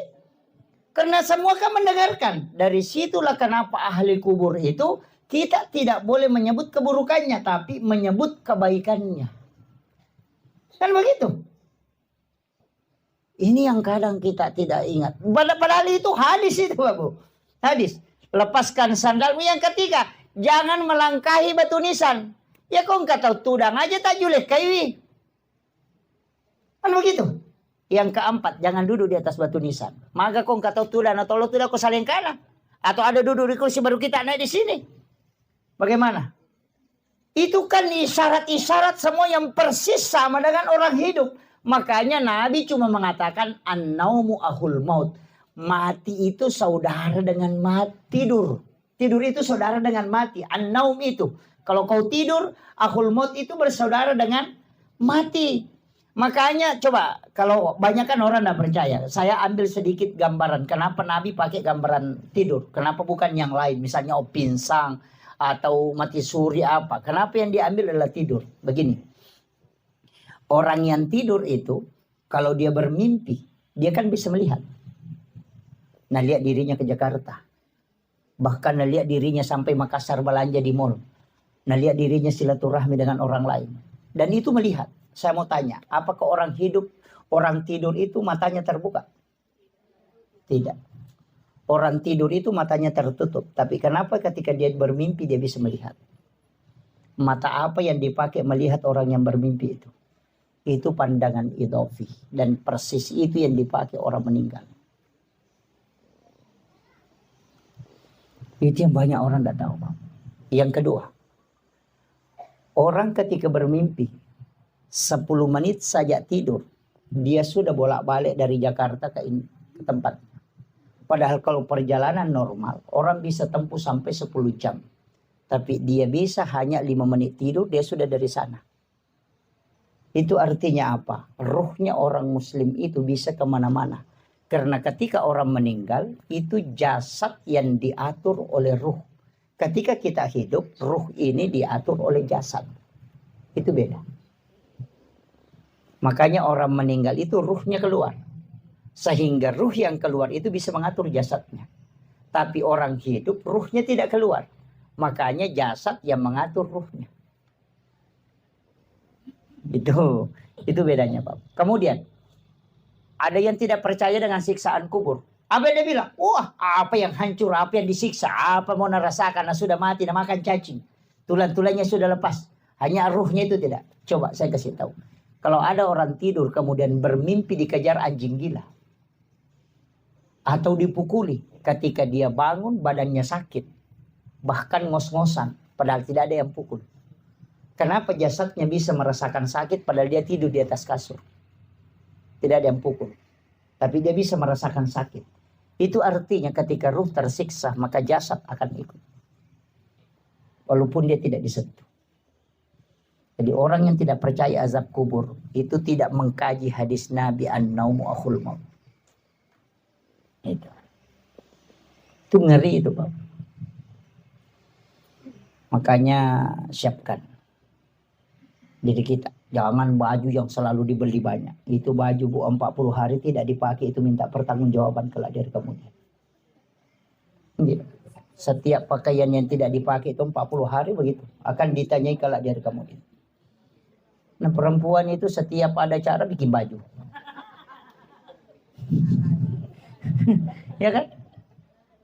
Sepupunya menikah bikin seragam. Majelis taklim 3 bulan bikin seragam lagi. Ada yang tidak datang lagi majelis taklim karena belum lunas yang pertama. Tapi tidak ada di sini, tidak ada di sini. Iya kan? Dan itu kan pakaian itu kan begitu. Memang harus dipakai. Makanya ulama kita mengatakan pokoknya kalau ada pakaian langsung pakai sholat dulu. Supaya kelak bisa kau pertanggungjawabkan. Kan begitu. Ya. Pakai itu. Jangan hanya kayak begitu. Banyaknya baju dipakai baru kalau di rumah daster saja dipakai terus. Makanya. Sila pilakin na to 5 daster. Talumpulan ni din na selesai itu dia mau pernah pakai. Tuh 5 kali menyaman nasi pakai macakit. Peko na macakit na talo ni sabo na. Enggak begitu. Iya. Kadang kita kan, saya itu kadang pikiran ketawa itu Pak. Ini memang manusia agak lain ya. Kenapa? Pergi sholat lebaran Idul Adha, Idul Fitri itu beli talkum sampai 3 juta, 2 juta, 4 jutaan. Kapan dipakai? Sholat sunnah. Kalau sholat wajib itu saya ya mau kan dikang itu lina pakai. Ya bagaimana pikir ke?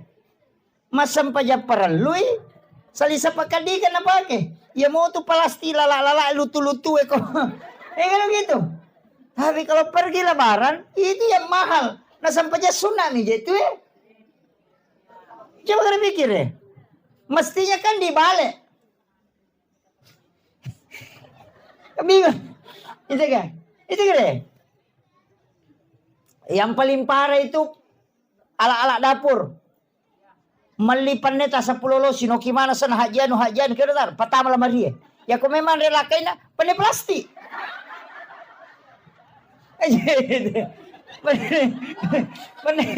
Pane plastik itu. Iya. Tena mana mikir deh. Malaysia nga panay yali, panay pincang makoro. Yali na kami na masuli eh. Iya, hanya tulis nama masuk ke dalam lamari. Dia nak kena pakai. Yang itu panay plastik na pakai. Rapai panay plastik na toleh hadiah rinso. Iya. Hadiah sabun. Yang itu. Nama-nama ikare. Pada Malaysia nga panay. Aga nasak. Mapaboti pinipake. Sisa na mapaboti nasa siway baba no magampa. Dito sila na mapadiri. Dia sinapake. Ini kan jadi masalah. Cere kristal. Ule jijo kalau Maria dia kagak pakai. Ya mau tuh cere na pernah osi tuli na pakai. Saboyero na mawalo pasana sulut tempele. Iya mau tuh na pakai mataru. Na mega bicara mega kena. Aja memang natasaka. Iya. Kita sebenarnya beli untuk apa? Kan begitu. Dan itu tidak dipakai. Dan setiap benda yang ada di rumah itu hisapnya berat, Pak. Ada orang itu punya cangkul, itu sampai 300 tahun dihisap itu gara-gara cangkulnya. Maka Pak ini, anu mun rawangnya. Hindak, mengatakan, dari Pak Ustaz, si kiri na barangnya memang ketika dipakai, ketika dia pecah lepas tanggung jawab. Kama ku amiro. Si ko mematoni makanya itu orang tua kita dulu makana. Si ko metomi itu muruna gangka mania itu. Aja na itu susah. Karena begitu. Rapa panena dua na so rapa dua padahal talulo si Pimonroy. Ini kan kadang kita tidak sadari itu. Makanya saya wasiatkan siapkan ya. Mestinya dalam sehari, makanya ke Bapak Guru atau Pandita itu makanya usahakan ada sedekah subuh supaya setiap subuh kita punya amalan. Kemudian yang kedua memang sedekah di waktu subuh itu maka dari Nabi tak ketika sedekah dengan musibah itu bersamaan maka bersedekah tidak pernah didahului. Ya kau masabangnya bala isi bawa pas sedekah dia nak kenal yolo itu musibah tetap sedekah yang lebih dulu. Dari situlah makanya orang setiap mau jalan itu mesti sedekah. Iya komiki melakukan perjalanan sedekah niatkan memang itu lah bala. Iya niatkan berapa saja. Iya. Makanya kalau tolak balik tuh mau usuk bahaya agak genting ini. Bekerja banyak-banyak. Langsung ngimelu Palestina dosa bude na lesse mak buatan kami. Dosa bu. Iya kan? Iya. Analoginya sederhana Pak. Kalau ada batu na kayak begini besarnya, pas seri melo ipake na cidi mididi. Tasoro tapi dia nakedo. Begitu. Tapi ketika besar kan magampang ipalese. Sebenarnya begitu. Karena sedekah itu adalah doa malaikat juga. Itu aja kuncinya. Jadi sederhana sebenarnya dalam hidup. Nggak susah itu. Makanya kata pandita kan dia yang mana nanti pun nadi. Makanya cocoknya itu magampan itu kong kadimu masih sedekah itu dia gaga. Makanya orang tua ngajarkan. Setiap kau keluar rumahmu, orang pertama kau lihat, orang kedua, orang ketiga, doakan semua. Bunga masuki, nangka dia tahu masa peda. Mudah-mudahan kasih masempo dalik na nawat di mali motor. Angkat tahu malalang, mudah-mudahan kasih angka kendaraan wadi na pakai. Angkat tahu mak balu-balu, puta palancarkan kasih dalik na nangka wadi na pakai na katui. Itu sedekah karena itu doa. Aja nak kada duit pabawa ya sedekah, tidak. Doa itu adalah sedekah. Yana tuh nak kada setiap 3 orang yang kau lihat langsung doakan supaya hidup berkah. Ya ubi di motor tapi kalau lu beli kasih beli boleh. Awe.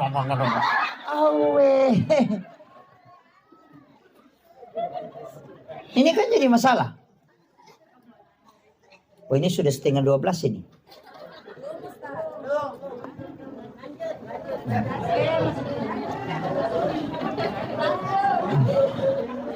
Saya kasih kunci begini Pak Bu. Dalam hidup ini kan sebenarnya tidak banyak kunci-kunci itu.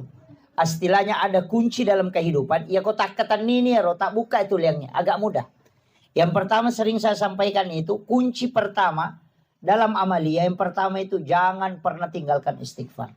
Karena istighfar ini kan yang menutup semua kesalahan kita. Itu ditutup. Bukan dihapus ya. Itu ditutup. Yang menghapus itu cuma 2. Sholat. Kemudian yang kedua adalah Allahumma innaka afuwun karim. Itu kan Ramadan. Makanya kalau Ramadan itu dibaca Allahumma innaka afuwun karim tuhibbul afwa fa'fu anna. Karena al-afu itu kan menghapus. Kalau istighfar itu menutup. Jadi orang yang membaca astagfirullahaladzim itu dosanya ditutup. Supaya dia tidak memberi dampak. Nah, kalau mau dihapus itu dalam sholat. Makanya sholat sunat taubat itu yang paling bagus. Karena di situ ada Rabbi ghafirli warhamni wajaburni warfa'ni warzuqni wahdini wa'afini wa'fu anni. Makanya orang yang ketika masuk waktu sholat itu berat perasaannya. Orang yang sering sholat itu pasti berat. Kayak ada beban. Tapi ketika sudah sholat langsung ringan. Itu karena memang dosa-dosa itu dilepas. Makanya disebut al-afu. Jadi istighfar ini jangan tinggalkan. Cuma ada ulama kita itu membagi begini. Kalau umurmu masih muda, umur 10 sampai 30, istighfarmu yang mau kasih banyak. Salawatnya tidak usah banyak. Kalau misalnya istighfarmu 1000, cukup salawat itu 200 atau 300. Kalau umur 30 ke bawah.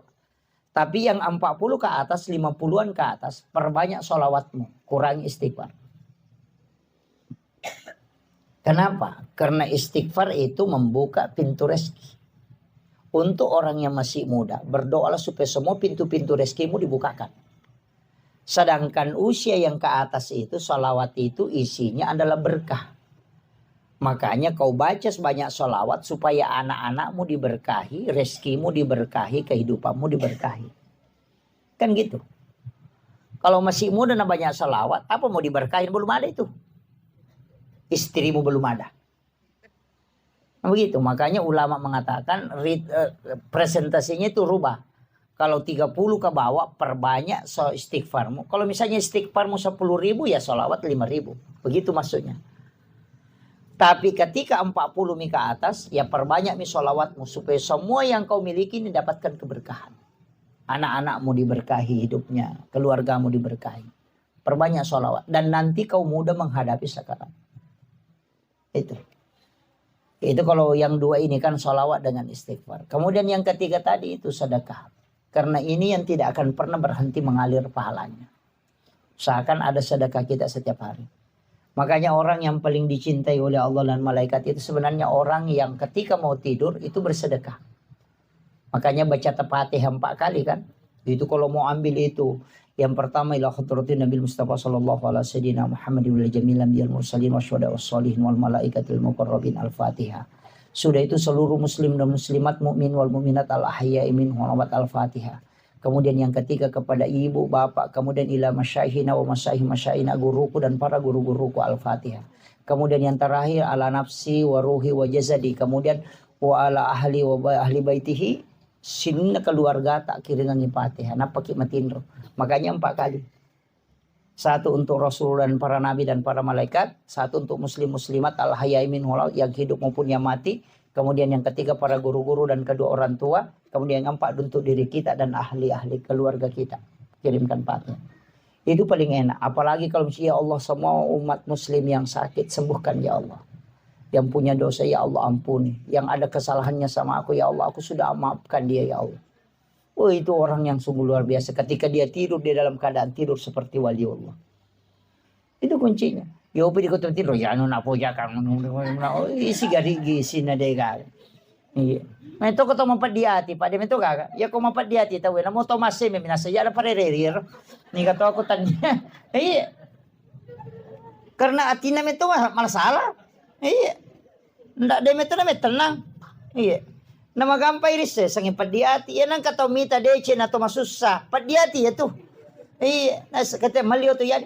Nagchichil mo ito. Natanati ko suro wajay. Ano begitu? Yan na ita deche na to masusa. Padiati ito. Iya benar. Kan tidak ada kaitannya dengan kita. Justru ada misukro ya alhamdulillah. Ang kanatuwa di pabantu ko. Kan begitu. Tapi nagchichil mo ini penting. Kemudian itu tadi sedekah. Kemudian yang ketiga sholat. Jangan pernah tinggalkan. Terutama perempuan ini ada jeda yang kadang dia lupakan. Misalnya begini Bu. Kita jam duhur masuk misalnya jam 12:15. Kita memasak di dapur atau mencuci atau apa.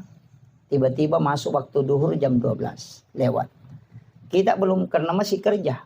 Cuci piring, apa, siapkan makanan. Sampai jam 1 belum selesai. Kemudian tiba-tiba kita haid. Tadi kan mendapati waktu duhur. Kita belum sholat duhur, kemudian haid. Kita mau sholat tidak bisa. Tapi kita sudah ketinggalan 1 sholat. Maka itu dosa besar. Bagaimana cara menutupi sholat ini? Ketika berhenti haid, mesti diqadai. Ini yang harus ditahu. Makanya perempuan itu diminta untuk tidak menunda sholat. Makanya ada perempuan itu disuruh sholat di rumahnya. Supaya kalau dikhawatirkan kalau dia haid, makanya lewat. Itu jadi masalah. Dan itu banyak tidak disadari. Kadang masuk waktu maghrib. Sibuk ngurus ini. Atau masuk waktu isya. Sibuk. Langsung haid. Itu tidak bisa sholat. Maka dia harus qada itu. Ketika berhenti haid, ganti itu. Jangan tunggu lagi waktu isya. Nah bilang, isya dulu. Nah ini baru subuh, nanti isya. Kalau mati kok kalau duhur ya bagaimana? Makanya sholat yang ditinggalkan dengan rentang waktu seperti itu diqadha ketika sudah bisa diqadha. Jangan menunggu. Cuma ada ulama fikih menggabungkan. Kalau sholat itu diganti di malam hari, maka dikeluarkan suara. Tapi kalau sholat itu dikerjakan di siang hari, maka tidak mengeluarkan suara. Jadi sholat duhur yang diqadha di malam hari itu mengeluarkan suara. Karena dikerjakan di malam hari. Tapi kalau sholat isya misalnya diqadha di siang hari, itu tidak keluarkan suara. Walaupun sholat isya itu adalah sholat yang dijaharkan. Tapi ketika dikerjakan di siang hari, maka itu tidak dijaharkan. Itu disir. Nah, itu kalau fikihnya. Tapi madari itu masalah kasih baca mana ke jarak baru si kapangi, mana ke masa pejalur rumah ke raja sana. Padahal itu mengqadha. Nah, kecuali sholat yang ditinggalkan, misalnya waktu anak muda, waktunya gadis, masih kuliah, tidak sholat. Nah, itu ada ulama mengatakan ganti semua itu. Bayangkan 10 tahun tidak sholat, 10 tahun diganti. Sekarang tahun 2024, jadi 2034 baru berhenti. Berapa? Ya, 2034. Jadi orang masuk duhur, kerjakan sholat duhur, nanti selesai sholat duhur, qadha sholat duhur. Atau dahulukan qadhanya baru ikut berjamaah. Nah itu, ke asar begitu juga, semua sholat 5 waktu itu diganti. Nah, ada yang pakai itu, bahwa seperti Ahmad Sarwat itu, semua sholat yang kau tinggalkan, kau harus qadha. Karena itu adalah utang selamanya. Ada juga bilang, tidak usah, cukup taubatkan, baru perbanyak ibadah sunnah. Ada juga bilang tidak, begini, tidak usah diganti. Nanti kalau ke tanah suci, umrah atau haji, qadha sholatmu di Masjidil Haram 1 kali. Itu bisa menggantikan puluhan tahun. Nah, ada juga pakai itu. Jadi kita mana kita pun pakai. Tapi jangan juga sengaja, tidak usah dulu sholat. Nanti umrah baru diqadha. Itu jadi masalah lagi tuh. Iya. Jadi bukan begitu maksudnya. Jadi itu penting ya, saya wasiatkan. Kemudian ada hal juga dalam hidup ini Bapak Ibu sekalian. Penting. Karena agama itu begitu.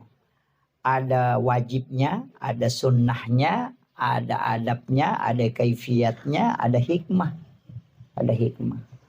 Orang-orang dulu ini syarat dengan ilmu hikmah. Orang-orang tua kita dulu. Karena dia sudah khatam di bab-bab ngaji ini sudah. Tauhidnya sudah bagus. Cuma kadang fikihnya yang amburadul. Makanya banyak orang-orang dulu itu, orang-orang tua kita, mata reka tapi dia sempajang. Kan banyak. Karena dia memang diajarkan pertama adalah tauhid. Kenali dulu Tuhanmu, belum sampai ke situ mati gurunya. Anda sholat media, Anda bilang yang penting bisa tembus sudah selesai. Padahal itu fikih pokok. Kemudian ada dalam kaidah agama juga disebut dengan ilmu hikmah banyak. Dan ini yang sering saya concern, kenapa? Supaya ilmu ini orang tahu bahwa memang ilmu itu ada. Dan ulama dulu, tapi itu bukan ukuran paten. Saya kasih tahu begini Pak Bu. Kita di hikmah itu dikasih ilmu ini kan bukan ilmu pasti. Artinya ilmu kebanyakan. Seperti begini. Ketika anak pertama adalah perempuan, maka yang pertama meninggal itu adalah ibunya. Ketika anak pertama adalah laki-laki, maka yang pertama meninggal itu adalah bapaknya. Itu di hikmah itu. Tapi itu tidak semua. Iya, jadi itu tidak semua, tapi itu kebanyakan 90 sekian persen itu dipastikan. Yang kedua itu di hikmah ya, tapi ini jangan takut ya, saya cuma kasih tahu. Ini ilmu hikmah itu ilmu antara seperti itu, artinya itu hitung-hitungan. Kalau anak pertama itu sifat baik bapaknya diambil, tapi sifat buruk ibunya diambil. Jadi itu anak pertama itu sifat jelek bapaknya, sifat baik bapaknya ada di situ. Tapi sifat baik buruk ibunya diambil itu anak pertama. Nanti kebalikan. Kalau anak kedua sifat baik ibunya diambil, tapi sifat jelek bapaknya ada di situ. Itu kalau di hikmah Pak Bu. Jadi makanya bisa diteliti anak kita itu. Makanya nanti kalau anak ketiga dilihat raut mukanya. Kalau dia lebih cenderung mengikuti wajah bapaknya, maka sifat baik bapaknya diambil, sifat buruk ibunya akan melekat ke situ. Itu kecenderungannya begitu. Jadi itu ilmu hikmah. Dan itu bukan ilmu pasti. Tapi ulama-ulama kita itu kasih kasih pesan. Bahwa kalau jangan mau sifatnya memang mamanya ngambil ini. Begitu. Jadi itu supaya kita bisa baca. Oh ini yang bisa saya perbaiki. Ini yang bisa saya nasihati ke anakku. Jangan begini supaya tidak terbentuk karakternya. Itu hikmah Pak. Banyak. Sama dengan orang tua dulu. Kalau kayak bikin rumah begini kan. Ada semua itu. Iya. Ada di hikmah itu Pak. Cuma banyak sekarang. Sekarang kan banyak itu muncul. Dan saya itu pantang sekali. Saya sering kasih tahu jamaah itu. Tapi jarang orang pakai. Tapi ini ada. Jangan sekali-kali bikin pintu. Satu besar, satu kecil. Besar sebelah kan. Ada biasa itu kan daun pintu. 1 meter, 70 cm. Kan sekarang banyak. Itu dilarang betul itu. Orang tua dulu bilang pamali. Kenapa? Karena pasti salah satu dari situ ada yang selingkuh nanti. Kalau pintu kiri yang kecil, itu nanti istrinya yang selingkuh. Kalau pintu kanannya yang kecil, itu nanti suaminya yang selingkuh. Atau nanti di situ ada yang menikah. Itu yang kalau hikmah itu. Tapi itu tidak paten. Tapi kebanyakan itu pasti dialami itu. Makanya orang tua dulu itu ukur. Biar mau bikin jendela itu dia ukur. Dari matanya dia tarik ke telinga baru dia tarik begini. Baru dia nanti buka tarik begini baru dia bilang ini begini ukurannya. Kenapa? Dia bilang itu jendela saya simpan di mataku. Kalau ada pencuri pegang pasti saya bangun. Itu karena kolek kan. Itu ilmu hikmah sama itu Pak Bu. Itu ilmu orang tua dulu. Biar dimanapun dia bilang ada orang mau masuk rumah ini. Karena dia yang bikin ukuran rumahnya. Kan gitu. Iya, jadi mulai dari penempatan pintu ada yang bagi 9, kemudian kalau di sini ada nanti anaknya bisa jadi ulama. Kalau di sini pintunya itu bisa dipakai untuk cari rezeki. Ada semua itu udah tahu itu. Ilmu hitung-hitungan. Bahkan orang menikah itu biasa dia tahu namanya. Oh ini nanti bertengkar terus ini. Bahkan ada yang sampai merubah namanya. Saya bilang jangan. Itu rumah jangan rubah namanya. Itu ilmu ada dari dulu. Ada memang kitabnya khusus. Sampai nama-nama itu ada. Makanya saya sering ceramah itu kalau ada namanya Wati itu pasti keras watanya. Itu sebenarnya dari ilmu hikmah itu. Sukmawati, Rahmawati, Fatmawati, pandana kemana gitu.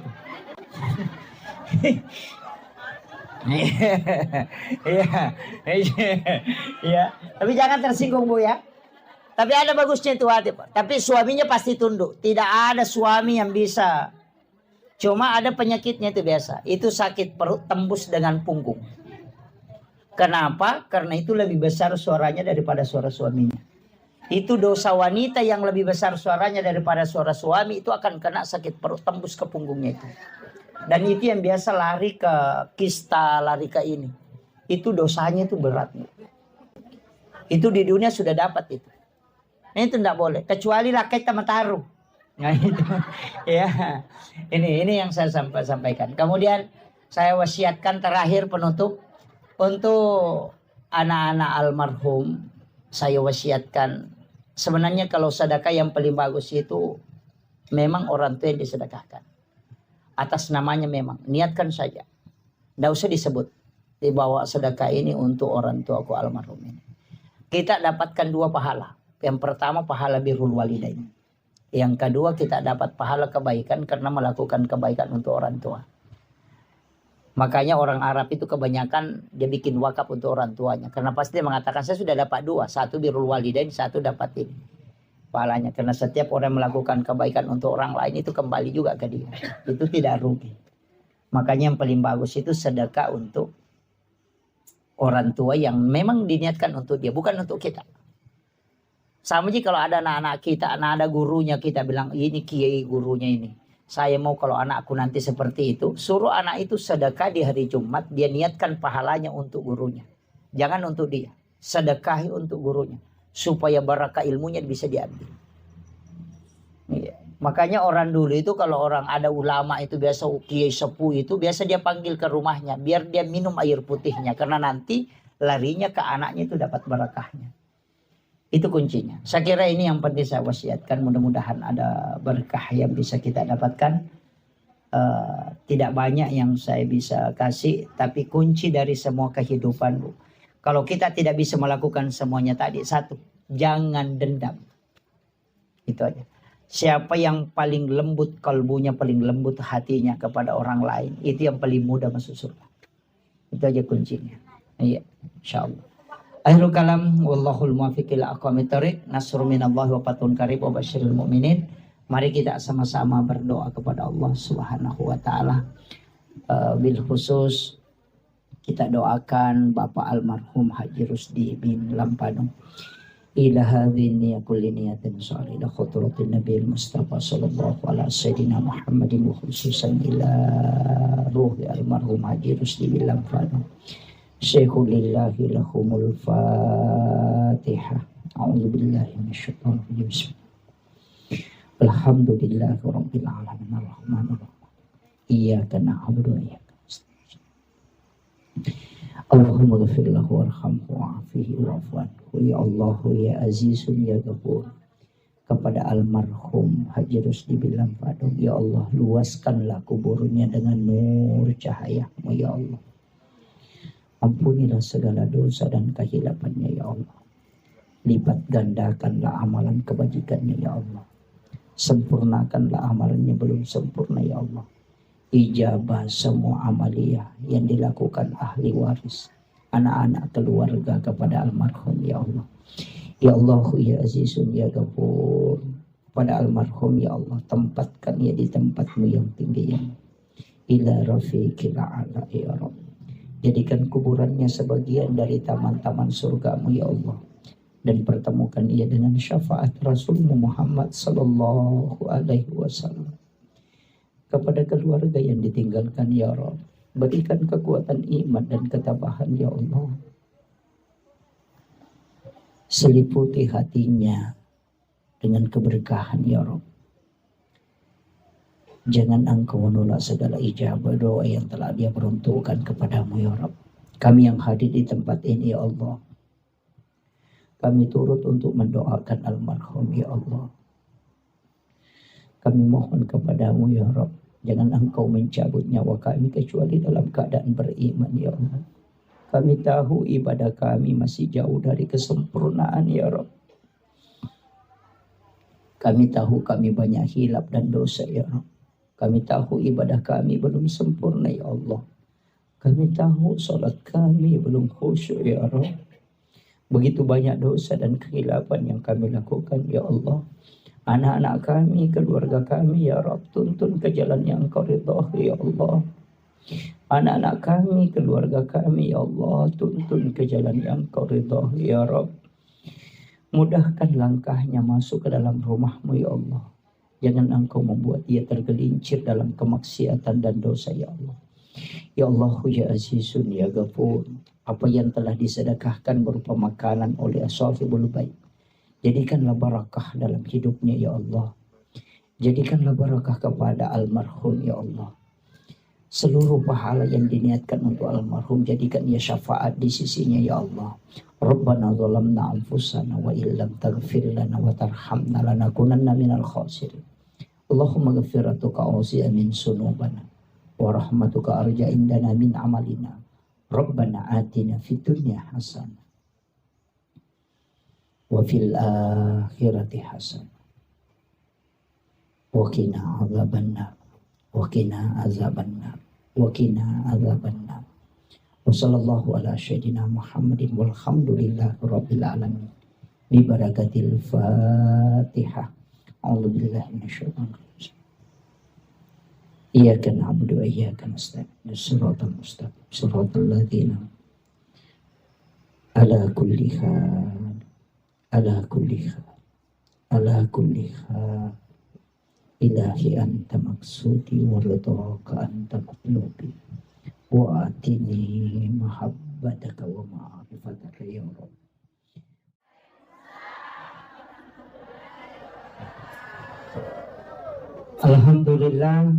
Alhamdulillahi rabbil alamin. Wassalatu wassalamu ala asyrafil anbiya'i wal mursalin sayyidina wa maulana wa habibina wa syafi'ina wa ala alihi wa ashabihi wa sahabatihi ajma'in. Allahumma salli ala sayyidina Muhammadin salatan tuballighuna biha kullal maqsud. Ya Jawadu ya Ma'bud, ya Rahimu ya Wadud, birahmatika ya Arhamar Rahimin. Faqad qala Allah Ta'ala bi kitabihil karim wa huwa asdaqul qailin. A'udzu billahi minasyaitonir rajim. Bismillahirrahmanirrahim. Tabarakalladzi biyadihil mulku wa huwa ala kulli syai'in qadir. Alladzi khalaqal mauta wal hayata liyabluwakum ayyukum ahsanu amala wa huwal azizul ghafur. Sadaqallahul azim wa nahnu ala dzalika minas syahidin wasyakirin. Wala haula wala quwata illa billahi wa huwal aliyyil azim. Hadirin wal hadirat ikhwanu fillah, sidang jamaah Tazkiratul Maut yang insyaallah dirahmati dan dimuliakan oleh Allah Subhanahu wa taala. Pertama, saya mengajak kepada seluruh hadirin, mari kita bersama-sama menghadiahkan pahala suratul Fatihah kepada almarhum Bapak Haji Rusdi bin Lampadong. Memagi-magi kita berharap syafaat suratul Fatihah menjadi asbab beliau diberikan keselamatan, elingi atajangang di dalam kuburuna insyaallah. Ila hazihi niyah kulli niyatin sholih ila khutratin Nabil Mustafa sallallahu ala sayyidina Muhammadin wa khususan ila almarhum Haji Rusdi bin Lampadong Syekhul lillahi lahumul Fatihah. A'udzu billahi minasyaitonir rajim. Bismillahirrahmanirrahim. Alhamdulillahi rabbil alamin arrahmanir rahim maliki yaumiddin. Iyyaka na'budu wa iyyaka nasta'in. Ihdinas siratal mustaqim. Suratul ladzina an'amta 'alaihim ghairil maghdubi 'alaihim waladdallin. Amin amin ya rabbal alamin. Terima kasih Bapak Ibu sekalian. Saya pakai bahasa Indonesia atau bahasa Bugis?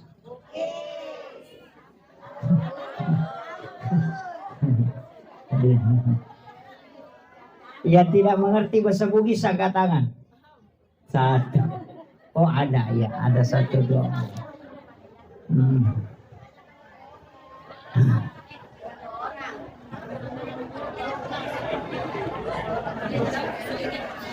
Yeah. Oh iya.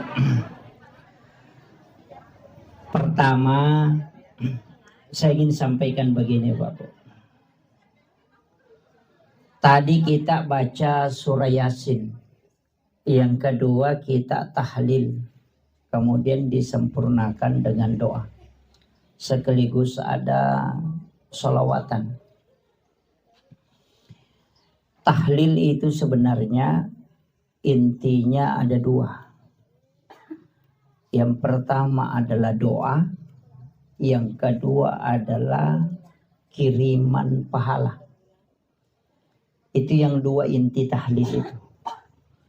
Jadi doa kepada orang yang meninggal. Kemudian yang kedua adalah nilai pahala yang terdapat di dalam bacaan-bacaan tahlil itu kita niatkan untuk almarhum. Sebenarnya setiap orang yang meninggal itu yang tertutup hanya usianya. Ini saya harus perjelas ini supaya kita paham. Setiap orang yang meninggal yang tertutup itu adalah usianya, umurnya yang tertutup. Tapi kitab catatan amal, tempat dicatatnya segala kebaikan orang yang meninggal dan maupun hidup, itu tidak tertutup. Hatta yaumil qiyamah. Kecuali dunia ini sudah kiamat. Alam kubur itu bukan alam akhirat. Ini yang harus kita tahu betul. Supaya nanti kaitannya nyambung dengan kenapa ada amalan-amalan. Jadi alam kubur itu bukan alam akhirat. Alam akhirat itu nanti selesai dunia kiamat. Jadi kama pilino napang kayasang alam akhirat. Selama dunia ini tidak kiamat, maka itu alam akhirat itu belum. Makanya nanti di akhirat baru tidak bisa orang mendapatkan kiriman pahala dari dunia karena sudah tidak ada. Selama orang itu masih di alam kubur, maka itu kiriman pahala itu akan masuk. Makanya orang yang meninggal itu ketika meninggalkan anak yang mendoakan, itu dipastikan akan sampai. Karena dalam Islam ada namanya syafaat pahala. Syafaat pahala itu adalah kebaikan yang dilakukan oleh anak kita atau murid-murid kita yang kemudian didapatkan oleh orang yang punya anak itu sendiri. Jadi ya kau angka anak, bahkan Rasulullah mengatakan siapa yang meninggalkan 2 atau 3 anak perempuan ahli ibadah, maka ibu bapaknya tidak disentuh api neraka. Itu. Jadi ajak tak kadaya pana salama atau wena reko alena maka siwiang tidak. Ada orang tua tidak banyak pahalanya, tidak banyak amalnya, tapi anaknya itu selalu melakukan kebaikan. Maka orang tua akan mendapatkan namanya syafaat pahala bonus. Kecuali ada ulama yang mengatakan bahwa berdasarkan hadis Rasulullah setiap bayi yang lahir itu tergadai. Jadi kongkan anak jaji itu mah keteni. Tahu gadai kan? Tahu gadai? Gadai itu kan kalau kita gadaikan kebun, kita ambil hasilnya atau tidak? Nah, tidak.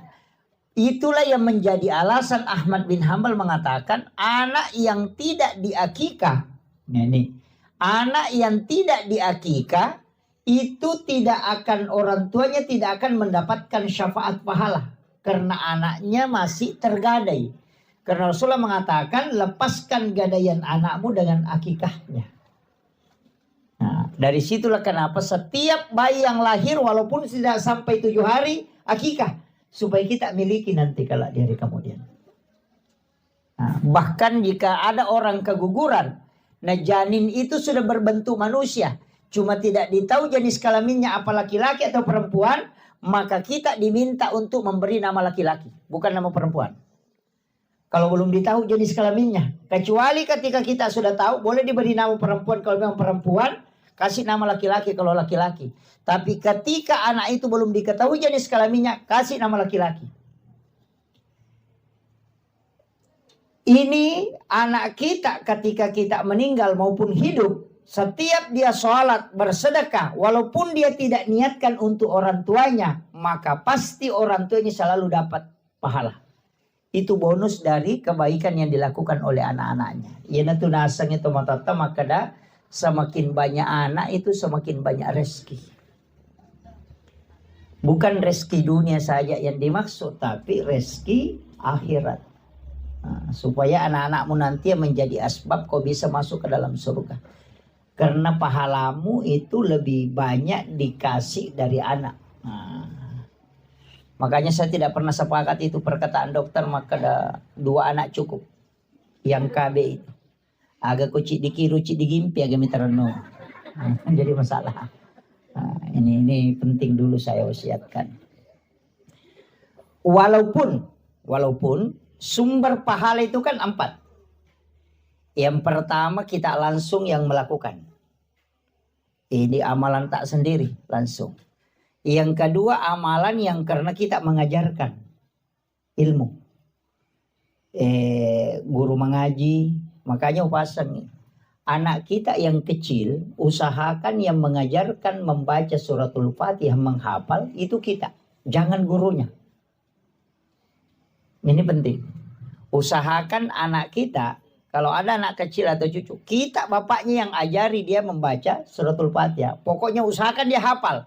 Nanti bagaimana tajwidnya persoalan belakang. Yang penting dia sudah hafal dulu. Kenapa?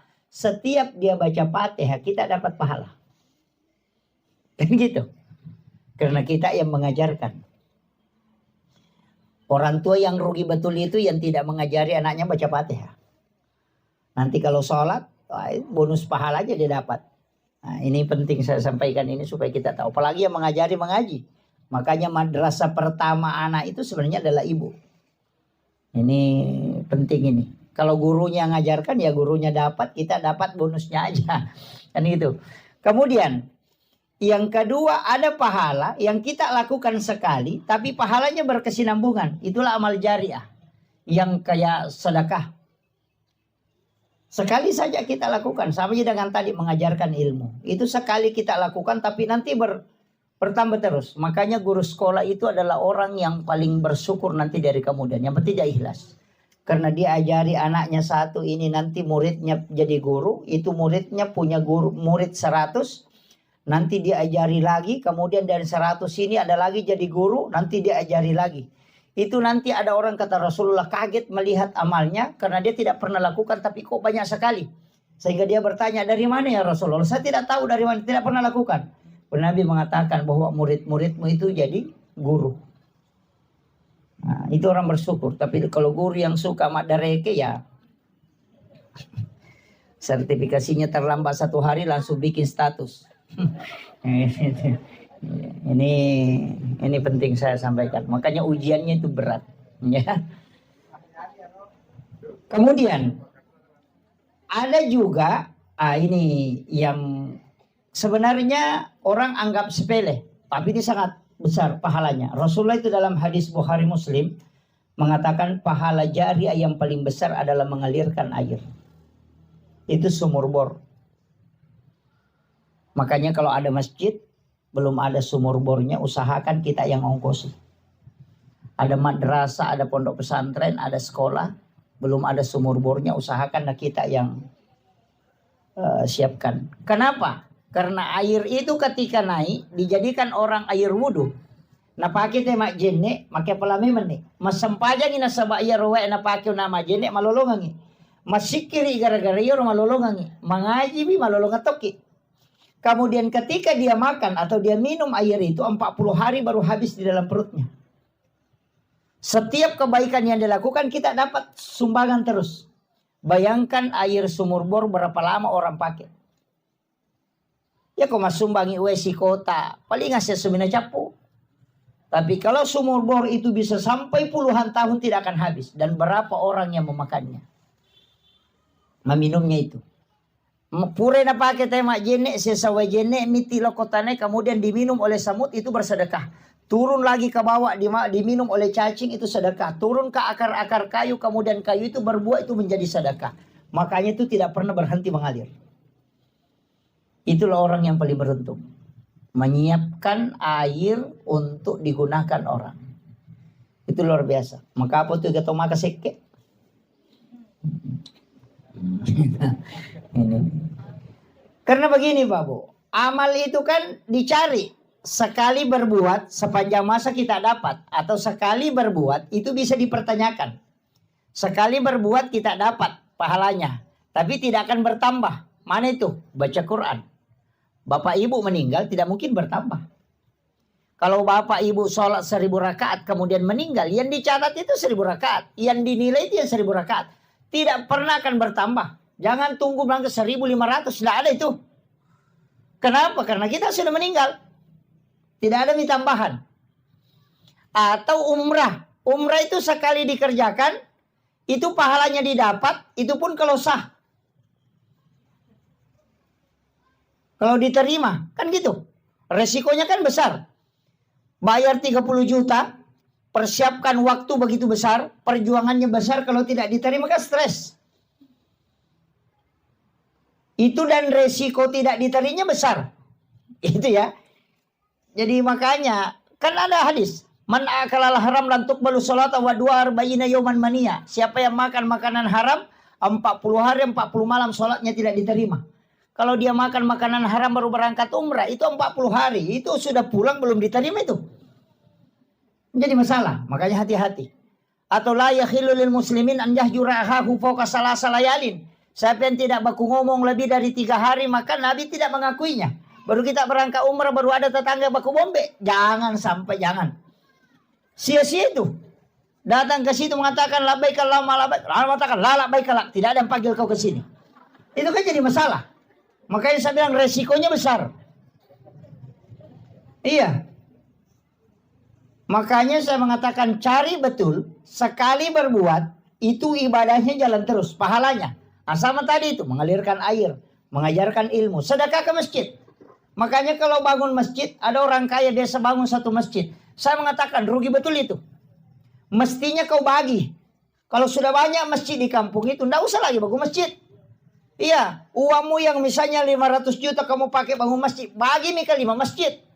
Masjid ini kau belikan keramik. Masjid sana kau nuka siapkan tempat wudhu. Masjid sana kau siapkan sumur bornya. Masjid sana. Bagi itu. Yang masjid yang sudah ada itu saja diperbaiki. Kenapa? Nanti kalau runtuh 1, kau masih dapat 4. jalur pahala. Kalau bangun masjid sendiri, nah tidak ada orang datang sholat di situ. Atau ada cuma 10, lama-lama diruntuhkan lagi, sudah habis. Padahal 500 juta. Kalau dibagi 5 masjid, tidak mungkin 5 masjid itu runtuh semua. Kan begitu. Ini yang kadang orang tidak paham, Pak. Jadi mestinya kita cerdas dalam beribadah. Jangan bilang, oh yang penting keluar. Tidak, mesti cerdas. Makanya di mana kita singgah sholat, simpan sedekah di situ. Kalau satu di masjid tempati bersedekah, nah diruntuhkan itu masjid, mau ke apa? Mohon maaf, tidak bisa kan? Tidak jalan lagi. Kecuali di situ jadi timbunan, ya ada lagi bagiannya. Tapi kalau nak kasih keluar, selesai persoalan. Rugi maki. Coba kalau 10 masjid kita tempati sedekah, pokoknya summa semen. Setiap satu masjid 5 sak semen. Pasti melekat di situ. Nah Nabi kan mengatakan, man bana masjidan fi dunya lillahi ta'ala banallahu lahu baitan fil jannah. Siapa yang membangun masjid di dunia karena Allah, pasti dibangunkan masjid di akhir, dibangunkan istana di dalam surga. Iya, biar orang tidak pergi ke masjid, yang penting rajin bersedekah, itu pasti ada rumahnya, cuma tidak masuk. Iya, kan itu kuncinya. Iya. Jadi rumah di surga itu kan gampang saja dibangun, Pak. Yang penting ada sedekah tadi masjid. Karena setiap orang yang beribadah di dalamnya kita dapat. Kayaknya kan begitu. Makanya kalau orang bangun masjid, bangun tempat wudhu, ya bersumbah dia menyebaki sedekah di situ. Orang bangun beli karpet, sedekah di situ. Orang beli keramik, sedekah di situ. Supaya ada bagian, tak selalu kita dapat bagian. Kan begitu ya Bapak. Jangan kikir, jangan coba-coba kikir. Itu tuh mas seke di sisa gasing ngaran apa? Apa namu tau seke cecatuh. Iya. Oh iya. Udah memang nih. Napa nih kau tahu seke mati dia kagak tahu terri. Dia kagak. Nama seke tahu nama mati paling sikap dia ani laban. Paham itu? Dia kagak. Iya. Iya. Orang kikir itu kan begitu. Tidak ada yang suka, Pak. Iya, biar rajin sholat. Magala itu mas sampaja nama seke makanya pas sampaja bawang. Iya kan? Apa ya pas sampaja bawang? Pas sampaja lasuna. Bawa kalah sunah. Kenapa disebut bawang? Karena itu bawang merah, bukan bawang putih ya. Itu bawang merah. Itu bawang merah, itu tidak ada isinya. Mulai dari luar kulit sampai tengahnya. Makanya disebut orang yang beribadah tidak ada isinya. Makanya pakai lepas sempajak bawang. Ya nang katu maka ada bawang. Baja. Ustaz bawang. Iya. Tahu matoa bawang. Iya. Artinya tidak ada isinya. Makanya. Dan orang yang dermawan itu Pak yang selalu dikenang. Tak bayangkan nih. Ya kau tahu seke mati, orang kikir itu meninggal, orang pergi ziarah kubur, dia baca namanya di batu nisan. Itu tulang-tulangnya sudah hancur, masih napa mau pakai tahu sepa seke na tua. Ini pada tulang-tulang sudah hancur. Itu saking tidak baiknya. Iya. Dan itu sering saya ingatkan, kita ini hidup tidak usah terlalu ini. Dalam hidup ini kan berat sebenarnya kalau kita tidak punya amal. Karena kita mau ke sana semua. Iya. Anak-anak yang kita tinggalkan, kita memang butuh wasiat untuk dia. Meninggalkan harta juga itu penting. Supaya dia tidak jadi mengemis ke orang lain. Tapi mesti ada bekal yang kita bawa. Iya. Jangan sampai kita berangkat baru tidak ada bekal. Perjalanan akhirat itu sebenarnya orang di alam kubur itu kayak orang transit. Jadi misalnya dia mau ke Makkah tinggal di Jakarta. Mau kembali ke Mamuju tidak bisa. Mau kembali ke sini tidak bisa. Mau lanjut perjalanan amalnya belum cukup. Coba. Maga tasa di sana kota Ransi ko bandara. Dia nagana dia tampara meloto kirewa dia tuna cocok. Meki mataru dia nagana. Maka yang dia tunggu adalah kiriman. Maka orang di alam kubur itu yang dia tunggu adalah semua kebaikan yang pernah dia lakukan itu yang jariah. Kalau tadi puasa dengan shot, tidak bisa karena itu sudah paten, tidak ada tambahannya lagi. Makanya saya katakan orang yang berbolak-balik pergi umrah itu tidak usah. Cukup sekali berangkat 1 tahun itu sudah memadai maksimal sekali. Uang yang kau mau jadikan umrah misalnya 2 kali 1 tahun, simpan itu yang 1 kali kau jadikan pembangunan untuk masjid, jadikan pembangunan untuk madrasah, untuk pondok pesantren. 30 juta itu tidak sedikit. Kalau kau berangkat pakai uang 30 juta itu sendiri kau nikmati. Itu pun untung kalau diterima. Tapi kalau itu disumbangkan ke 30 anak yatim atau 30 penghafal Al-Quran, kita tanggung pembayarannya. Masa mana yang 30 itu tidak ada yang tunjuk masuk surga. Nah nanti diberi syafaat, bisa memberi syafaat. Rugi betul kita itu. Itu aja kuncinya, tidak susah Pak. Mau masuk surga itu banyak sekali jalurnya. Tapi kalau ibadah pribadi, wah berat itu. Makanya saya mengatakan begini, bikin amal jariah. Masa banyak di sini tuh. Jalur amal jariah kan banyak gitu. Banyak. Sedekah di masjid, sedekah di sekolah. Ada yang paling gampang sedekah makanan. Iya, itu kan makanan 40 hari baru habis dalam perutnya orang. Tunggu Pak Imam. Kalau ada lewat depan rumah, sini Pak Imam dulu. Ini teh kotak kau ambil. Nah ini kerupuk, kau makan Pak Imam. Makan itu sampai, pokoknya makan itu. Yang penting makan Pak Imam. Oh ya selesai, 40 hari baru habis di perutnya Pak Imam. Tulis ini tanggal. Ini tanggal sekian, jadi nanti 40 hari tanggal sekian. Kalau lewat lagi Pak Imam, hei sini. Ini teh kotak lagi kau minum Pak Imam. Itu kan begitu. Kenapa? Makanya orang tua kita dulu itu pintar sekali. Mau pindah rumah, bikin baca doa. Supaya Pak Imam bisa makan. Dikasih makan. Mau turun sawah, baca doa lagi. Kenapa dia baca doa? Sebenarnya bukan itu baca doanya yang pokok. Supaya Pak Imam itu dia bisa kasih makan. Karena dia itu pasti sholat. Disebutkan khairul mar'al rijalun soleh. Sebaik-baik amal. Sebaik-baik harta. Itu yang digunakan oleh orang soleh. Karena tidak mungkin dia main domino. Tidak mungkin dia main begini. Ya kan begitu. Tidak mungkin dia pergi main judi. Tidak mungkin dia pakai pokoknya tidak mungkin. Karena dia orang soleh. Tapi kalau bukan orang soleh bisa saja dipakai untuk yang lain. Walaupun kita tidak dapat dosanya. Tapi kita tidak dapat barakahnya. Tambahan pahalanya. Kan begitu. Makanya orang tua dulu itu pasti Pak Imam petugas SARA yang dipanggil baca doa. Kenapa? Karena kalau dia pasti tidak mungkin melakukan kejahatan. Kan itu aja. Nah baca doa itu kan 3. Yang pertama makanannya. Yang kedua doanya. Yang ketiga amplop. Iya. Kenapa? Itu kan ulama dulu semua ada semua pakai dalil itu Pak Bu. Tidak. Jangan anggap bahwa apa yang dilakukan orang tua kita dulu itu tidak ada dalilnya. Yang pertama baca doa. Doa itu kepada orang. Itu kita dianjurkan. Supaya malaikat yang mendoakan hal yang sama. Dan itu perintahnya. Meminta orang mendoakan kita. Rasulullah ketika sahabat mau melaksanakan ibadah haji. Itu minta supaya didoakan. Kurang apa doanya Nabi. Tapi kenapa dia masih titip doa? Kan gitu. Yang kedua, ini yang kedua. Kenapa disiapkan makanan? Karena kalau doanya tidak diterima, kalau dia makan 40 hari tidak berhenti itu dapat pahala. Kan gitu. Karena tidak selamanya doa diterima. Kalau bertengkar sama istrinya Pak Imam baru pergi baca doa, tidak diterima doanya. Terhijab itu. Makanya disuruh makan. Makanan itu bukan untuk orang meninggal, tapi untuk orang yang hidup. Cuma pahala makanan itu nanti pahalanya ke orang meninggal. Makanya kalau ada imam baca doa dan tidak makan, datek telinganya. Kan gitu. Kecuali dia puasa. Kemudian yang ketiga, kenapa pakai amplop? Tadi itu yang dipakai khairul mal ar-rijalun soleh. Sebaik-baik harta yang digunakan oleh orang soleh. Makanya kalau doanya tidak diterima, makanannya pun tidak dapat berkahnya. Nanti kalau Pak Imam pulang saya kasih uang, dia belikan sarung kemudian dia pakai sholat, maka saya akan dapat selamanya. Itu kuncinya. Makanya orang tua dulu itu sudah pakai 3 metode. Kalau gagal yang pertama masih ada yang kedua. Kalau gagal yang kedua masih ada yang ketiga. Kan begitu. Ini yang dilakukan turun-temurun. Tapi sekarang ada yang menyalahkan. Karena dasar yang mengerjakan juga tidak paham. Datang yang menyalahkan juga tidak tahu. Nabi bilang tidak boleh. Nabi bilang saya juga memang tidak tahu. Berhenti kan begitu.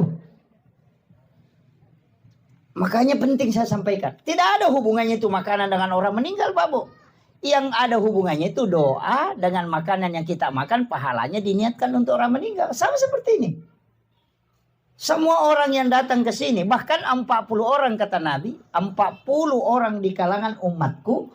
itu berdoa itu setara dengan satu waliullah. Coba. Makanya 40 orang berdoa itu setara dengan satu waliullah. Nah kita lebih 100 di sini Babu. Tadi tahlilan kemudian doa. Masa? Pasti ada yang diterima doanya. Itu aja kuncinya. Makanya saya itu kalau lihat jamaah cuma 7 orang ini. Waduh berdoa. Doa. Makanya Imam Syafi'i itu mengatakan sholat Jumat itu nanti sah ketika 40 jamaah yang mukim di situ. Karena memang itu setara dengan satu waliullah. Kecuali di kampung itu memang tidak cukup 40 orang. Tidak masalah. Kan gitu. Ini pentingnya berdoa berjamaah ya. Cuma kadang juga berdoa berjamaah bukan berdoa berjamaah. Cuma sama-sama berdoa. Ini minta ini, minta ini, minta ini. Gabung. Ada juga imam tidak jelas caranya berdoa. Kayak gitu muasang. Ya. Karena assalamualaikum subhanallah. Subhanallah. Alhamdulillah. Allahu Akbar. Kayak gitu. Iya. Berdoa baru dia bilang doa bersama. Bagaimana doa bersama? Tidak itu apa bilang. Ada juga cuma ujungnya jelas enal maut. Iya. Ada juga jamaah pintar ujungnya saja ambil. Amin. Imaki rumahmu gimpe deh kagak. Jadi masalah. Iya. Mesti kan jelas itu. Karena kita mau mengaminkan. Tidak usah. Yang umum aja. Allahumma ghafir lil muslimina wal muslimat wal mu'minina wal mu'minat al ahya'i minhum wal amwat. Iya. Allahumma ghafiratuka auzi'a min sunubi wa rahmatuka arja indi min amali. Doa itu. Allahumma antas salam wa minkas salam wa alaika yaudus salam fahina rabbana bis salam. Kasih jelasan. Bagaimana kita mau mengaminkan dan tidak ditahu? Kan begitu. Ini pentingnya sebenarnya agama. Nah memang kita Pak, karena rata-rata kadang sekolah imam ini kan tidak ada. Ya dilihat saja jamaah ini yang paling rajin ke masjid ini yang ada bacanya itu nih. Itu nah, kan begitu. Karena banyaknya masjid, nah sedikit orang yang paham betul hukum-hukum ini. Iya. Ini berat ini, tidak mudah itu. Kemudian untuk almarhum saya ingin sampaikan kepada keluarga besar untuk almarhum Haji Rusdi bin Lampadong ini, saya minta kita bikinkan wakaf, walaupun sedikit. Yang paling aman sebenarnya itu wakaf yang pasti dipakai sajadah imam, pasti dipakai. Ada itu sajadah yang tebal, pakai gabus, beli itu bawa ke masjid, simpan di tempat imam, karena tidak ada masjid tidak ada imamnya. Kalau jamaahnya boleh tidak ada, tapi imam pasti ada. Jadi setiap waktu pasti dia pakai. Kan begitu. Itu yang paling gampang. Dan itu enggak ini. Kalau Al-Quran sekarang kan orang sudah jarang pakai Quran ketika mengaji. Kalau kebanyakan pakai HP. Kan sudah berat itu. Kecuali di pondok pesantren anak-anak yang menghafal Quran itu ya bisa. Kalau Al-Quran itu ya sekarang ini yang paling banyak dipakai justru buku Yasin. Dibanding Al-Quran. Kalau Al-Quran ya dia mengaji sendiri pakai HP. Sudah pakai Android. Jadi kalau orang wakaf Quran itu sudah agak berat. Ada juga yang wakaf tasbih. Ya cocok nih kalau orang sering berzikir. Kalau tidak. Gitu. Kan tidak semua orang bisa berzikir dengan pakai tasbih itu. Tapi itu tasbih. Kalau kita sering pakai tasbih. Kalau lepas tasbih berhenti juga berzikir itu. Karena kayak agak malas. Nanti pegang tasbihnya lagi baru jalan itu. Tapi ada juga yang jalan tasbihnya tapi cerita juga. Tapi tidak ada di sini, tidak ada. Iya. Kuncinya kan begitu, Bapak. Usahakan ada amal jariah. Makanya yang hari di sini saya kasih tahu, sebelum kita meninggal harus ada wakaf yang kita punya. Harus ada wakaf, walaupun sedikit. Jangan harap keluarga kita. Istilah orang Bugis bilang begini. Orang sopem pakai, orang tidak pakai. Iya kau wija-wijamu murano nggak buta ciwali ko. Iya kau tauliangi murano nggak buta rapak ko. Itu bahasa. Ketika anakmu yang kau harapkan itu masih buta sebelah. Apalagi kalau orang lain kau harapkan, tidak ada. Kenapa? Anakmu saja itu bisa melupakan kamu. Iya. Ta coba kare, anak tata kiri lojo panda masih makuliah. Ya minata lipo ko capu idina. Iya. Mana satu ki Saya ingin tanya, yang punya anak disalokolahkan di luar, pernahkah dia menelpon bertanya, mak saya mau ki, sudah mau itu ke makan apa? Tidak pernah. Mana satu ki, palai ko mati. Ina rona masuk tomato no nggak buta ciwali. Dia mimpi maka ada buta ciwali, pak kamu pas syafaat pahala lolongan ketika dia sholat kita dapat pahala. Dia itu sampai maka ada buta ciwali. Angkamu pa, ya kau tahu leangnya? Buta rapat. Palai ko beli bola tapi terano ngapa jain. Dia mina magala mi cawa ko tuli bawangin Andre ya ku pajan ni bawa Andre pajan. Seandainya kita tahu bagaimana cepatnya orang melupakan kita ketika kita meninggal, kita tidak akan perhatikan orang lain. Hari ini mungkin dia menangis, besok tidak akan menangis. Kadang kita mengatakan, wih patapul ini piaso nama tena yano, karena memang kita tidak ingat. Ini selama kita masih hidup. Upoda memang, jangan menunggu dibawakan, jangan. Siapkan memang untuk sebelum kita meninggal. Itu kuncinya Pak. Iya. Maka dana puji ka laki ku magano indah Pak. Masa gi ko mati, masa gi dia nak bayi. Iya. Jamu ta pasi pulula da itu lawange bayi mon rem itu matu paki. Iya. Tatanay laki teh. Kudi ta matapa. Rewa ni matu tanay laki ta kudi ta matapa. Kumakalaki din ako tustas. Rewa ni gare tanay gare makalapa. Kira-kira mak bayi ni ki ko mati ka. Palinga makalami termiri ta. Ini itu jawabannya. Iya, itu jawabannya.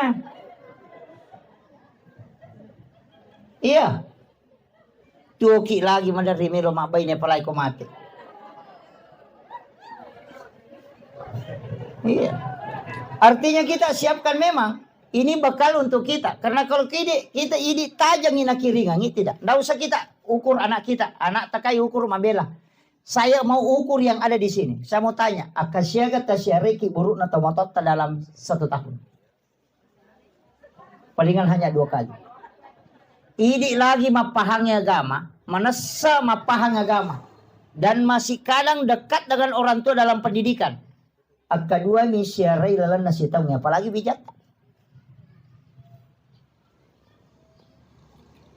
Ini kadang kita tidak sadari Pak Bu.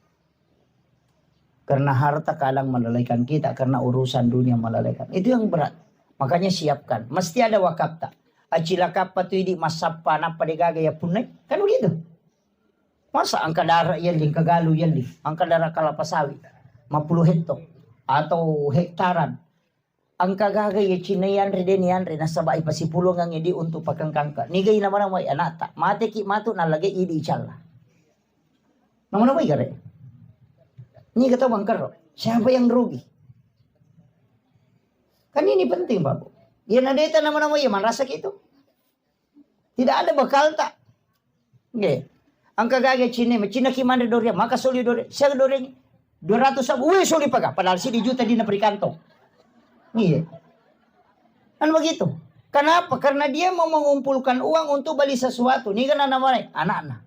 Tapi anak ini apakah pernah mengingat kita untuk ke depannya? Maka siapkan bekal untuk dirimu dengan wakaf, persiapkan anakmu dengan baik dengan wasiat. Itu aja kuncinya. Ini yang penting saya wasiatkan Pak Bu. Jangan sampai kita lalai.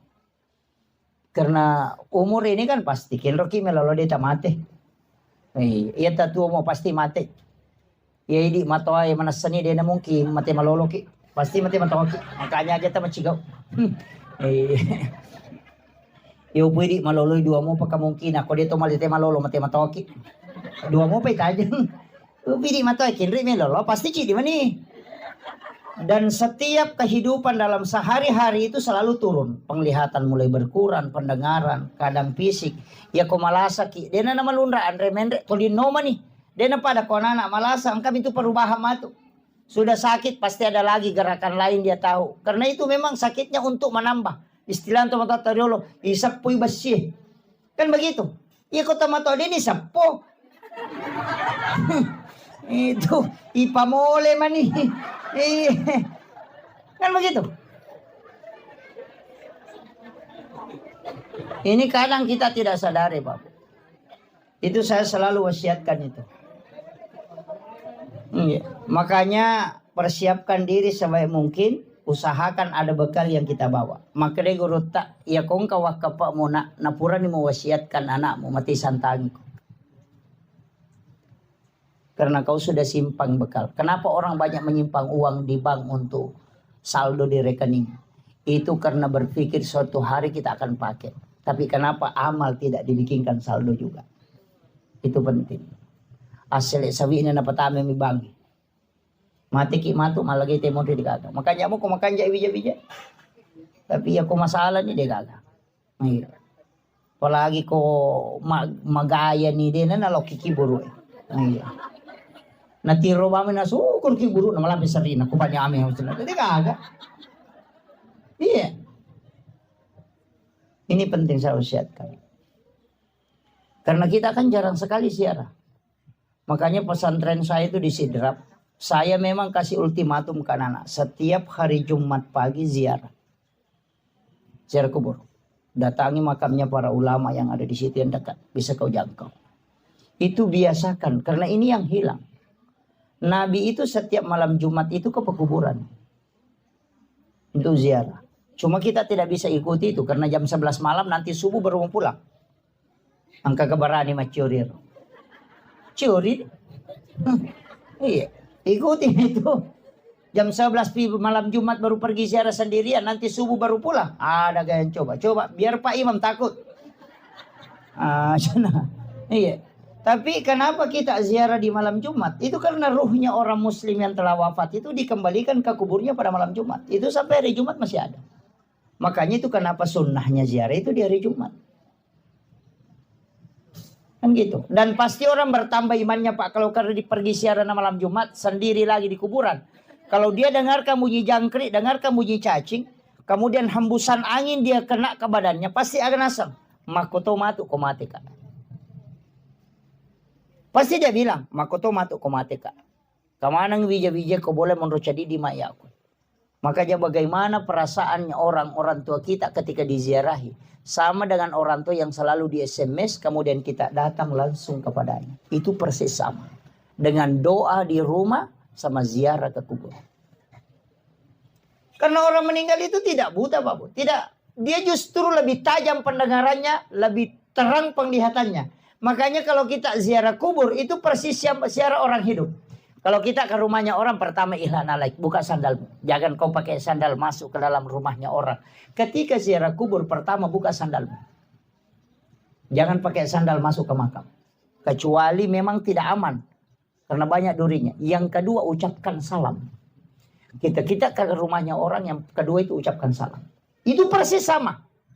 Ucapkan salam. Cuma salamnya beda. Satu, assalamualaikum warahmatullahi wabarakatuh. Satu, assalamualaikum ya ahlal kubur. Tapi apakah mereka mendengar? Orang hidup bisa tidak mendengar karena mungkin dia di dalam. Tapi orang ahli kubur itu mendengar. Apa kata Rasulullah? 40 langkah kau tinggalkan tempat pemakaman. Itu bunyi sandalmu masih didengarkan oleh orang yang meninggal. Angka kataulino Pak Patapulo ni jongkana jewi salina nakalinga mopi yang sandala. Degaga. Tapi orang meninggal bisa. Itu saking tajamnya. Dari situlah Nabi melarang kita menyebut kekurangannya orang ketika kita ziarah. Karena pasti dia dengarkan itu. Deminen itu otomatis tatilin rota tuh. Iya. Karena ahli kubur itu pendengarannya semua tembus. Olo dena ni sangir atau lenge atau mateliangnya. Ruh-ruh yang lain tidak tahu maka kalasi kopi ko waktu mutu angkat iano makanai aja dan ipakasiri sih karena semua kan mendengarkan. Dari situlah kenapa ahli kubur itu kita tidak boleh menyebut keburukannya tapi menyebut kebaikannya, kan begitu. Ini yang kadang kita tidak ingat. Padahal itu hadis itu Bu.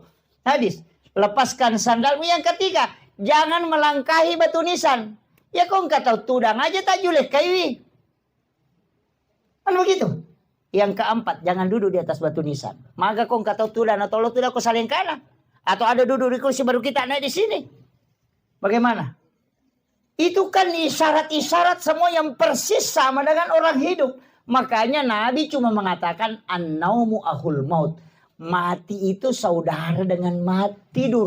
Tidur itu saudara dengan mati. An-naum itu. Kalau kau tidur, akhul maut itu bersaudara dengan mati. Makanya coba, kalau banyak kan orang tidak percaya. Saya ambil sedikit gambaran. Kenapa Nabi pakai gambaran tidur? Kenapa bukan yang lain? Misalnya pinsang atau mati suri apa. Kenapa yang diambil adalah tidur? Begini. Orang yang tidur itu, kalau dia bermimpi, dia kan bisa melihat. Nah, lihat dirinya ke Jakarta. Bahkan lihat dirinya sampai Makassar belanja di mall. Nah, lihat dirinya silaturahmi dengan orang lain. Dan itu melihat. Saya mau tanya, apakah orang hidup, orang tidur itu matanya terbuka? Tidak.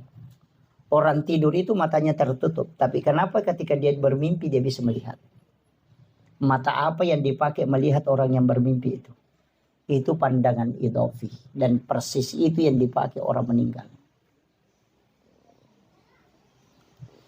Itu yang banyak orang tidak tahu. Yang kedua, orang ketika bermimpi 10 menit saja tidur, dia sudah bolak-balik dari Jakarta ke tempat. Padahal kalau perjalanan normal, orang bisa tempuh sampai 10 jam. Tapi dia bisa hanya 5 menit tidur, dia sudah dari sana. Itu artinya apa? Ruhnya orang muslim itu bisa kemana-mana. Karena ketika orang meninggal, itu jasad yang diatur oleh ruh. Ketika kita hidup, ruh ini diatur oleh jasad. Itu beda. Makanya orang meninggal itu ruhnya keluar. Sehingga ruh yang keluar itu bisa mengatur jasadnya. Tapi orang hidup, ruhnya tidak keluar. Makanya jasad yang mengatur ruhnya. Itu bedanya, Pak. Kemudian, ada yang tidak percaya dengan siksaan kubur. Apa yang dia bilang? Wah, apa yang hancur, apa yang disiksa, apa mau merasakan, sudah mati, makan cacing. Tulang-tulangnya sudah lepas. Hanya ruhnya itu tidak. Coba saya kasih tahu. Kalau ada orang tidur kemudian bermimpi dikejar anjing gila. Atau dipukuli. Ketika dia bangun badannya sakit. Bahkan ngos-ngosan. Padahal tidak ada yang pukul. Kenapa jasadnya bisa merasakan sakit padahal dia tidur di atas kasur? Tidak ada yang pukul. Tapi dia bisa merasakan sakit. Itu artinya ketika ruh tersiksa, maka jasad akan ikut. Walaupun dia tidak disentuh. Jadi orang yang tidak percaya azab kubur, itu tidak mengkaji hadis Nabi an-naumu akhul maut. Itu ngeri itu, Pak. Makanya siapkan diri kita. Jangan baju yang selalu dibeli banyak. Itu baju 40 hari tidak dipakai. Itu minta pertanggungjawaban kelak dari kemudian. Setiap pakaian yang tidak dipakai itu 40 hari begitu. Akan ditanyai kelak dari kemudian. Nah, perempuan itu setiap ada cara bikin baju. Ya kan? Sepupunya menikah bikin seragam.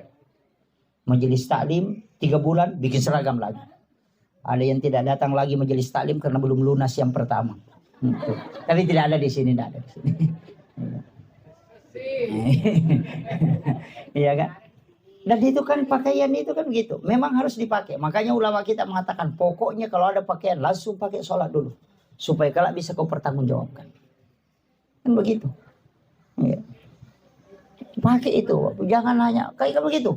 Banyaknya baju dipakai baru kalau di rumah daster saja dipakai terus. Makanya sila pilakin na to 5 daster. Talumpulan ni din na sa ito liya mo pero napake. To 5 kali menyaman nasi pakai macakit. Pero kung na macakit na talo ni sabo na. Ano gitu. Iya. Kadang kita kan, saya itu kadang pikiran ketawa itu Pak. Ini memang manusia agak lain ya. Kenapa? Pergi sholat lebaran Idul Adha, Idul Fitri, itu beli talkum sampai 3 juta, 2 juta, 4 jutaan. Kapan dipakai? Sholat sunnah. Kalau sholat wajib, itu saja. Ya mau kan dikang itu lina pakai. Ya bagaimana pikir ke? Masam paja perlui, salisa pakadikan na pakai. Ya mau tu palasti lala lutu-lutu eko. Kalau gitu. Tapi kalau pergi lebaran, itu yang mahal. Nah sampainya sunnah nih gitu ya. Coba kalian pikir ya. Mestinya kan dibalik. Bingung. Itu kan? Itu kan deh. Yang paling parah itu ala-ala dapur. Melipan neta 10 lo sino gimana sana hajian kira tar pertama lama dia. Ya kau memang relakaina pandai plastik.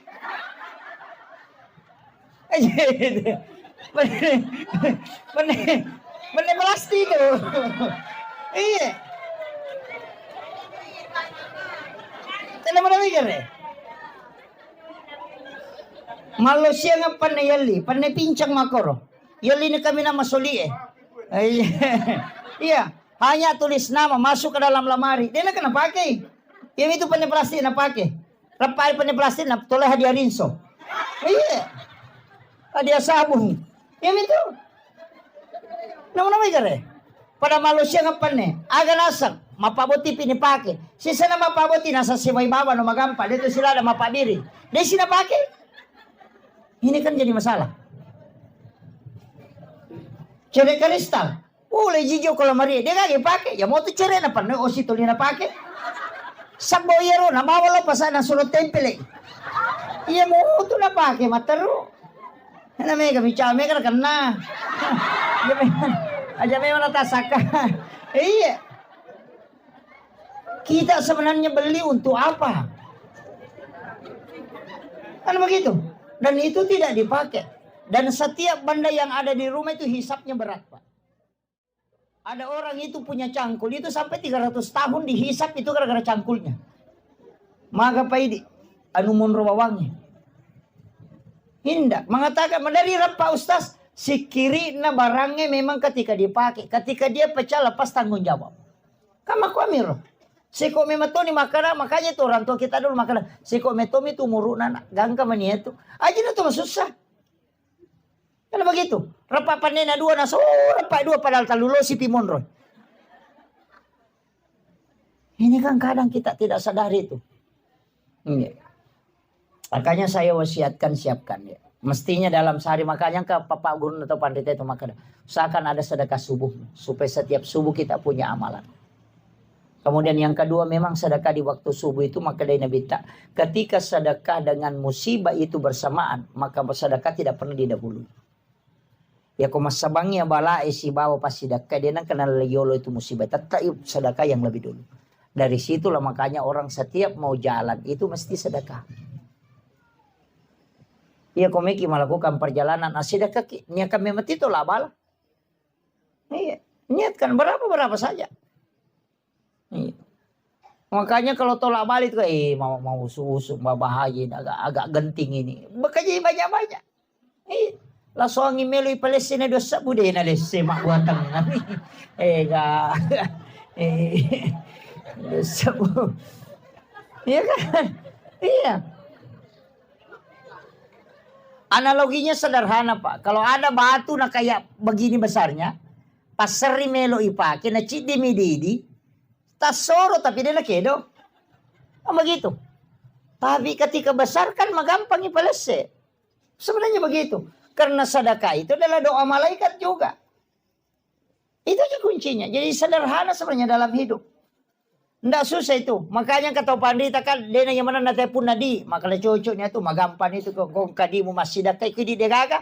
Makanya orang tua ngajarkan. Setiap kau keluar rumahmu, orang pertama kau lihat, orang kedua, orang ketiga, doakan semua.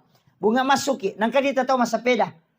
Mudah-mudahan kasih masempo dalik na nawat di mali motor.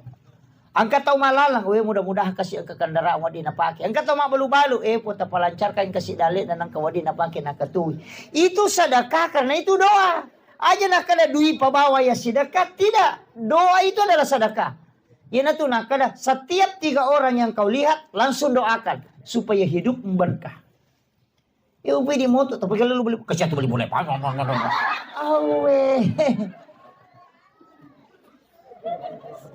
Ini kan jadi masalah. Oh ini sudah setengah 12 ini.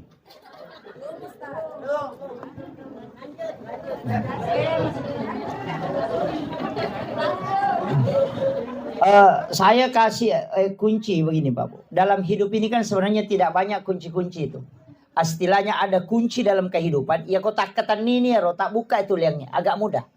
Yang pertama sering saya sampaikan itu, kunci pertama dalam amalia, yang pertama itu jangan pernah tinggalkan istighfar. Karena istighfar ini kan yang menutup semua kesalahan kita. Itu ditutupi, bukan dihapus ya. Itu ditutup. Yang menghapus itu cuma dua, sholat. Kemudian yang kedua adalah Allahumma innaka afuwun karim. Itu kan Ramadan. Makanya kalau Ramadan itu dibaca Allahumma innaka afuwun karim tuhibbul afwa fa'fu anna. Karena al-afu itu kan menghapus. Kalau istighfar itu menutup. Jadi orang yang membaca astagfirullahaladzim itu dosanya ditutup. Supaya dia tidak memberi dampak. Nah, kalau mau dihapus itu dalam sholat. Makanya sholat sunat taubat itu yang paling bagus. Karena di situ ada Rabbi ghafirli warhamni wajaburni warfa'ni warzuqni wahdini wa'afini wa'fu anni. Makanya orang yang ketika masuk waktu sholat itu berat perasaannya. Orang yang sering sholat itu pasti berat, kayak ada beban. Tapi ketika sudah sholat langsung ringan. Itu karena memang dosa-dosa itu dilepas. Makanya disebut al-afu. Jadi istighfar ini jangan tinggalkan. Cuma ada ulama kita itu membagi begini. Kalau umurmu masih muda, umur 10 sampai 30, istighfarmu yang mau kasih banyak. Sholawatnya tidak usah banyak. Kalau misalnya istighfarmu 1000, cukup sholawat itu 200 atau 300. Kalau umur 30 ke bawah. Tapi yang 40 ke atas, 50-an ke atas, perbanyak sholawatmu. Kurangi istighfar. Kenapa? Karena istighfar itu membuka pintu rezeki. Untuk orang yang masih muda, berdoalah supaya semua pintu-pintu rezekimu dibukakan. Sedangkan usia yang ke atas itu, sholawat itu isinya adalah berkah. Makanya kau baca sebanyak sholawat supaya anak-anakmu diberkahi, rezekimu diberkahi, kehidupanmu diberkahi. Kan gitu. Kalau masih muda dan banyak sholawat, apa mau diberkahin? Belum ada itu. Istrimu belum ada.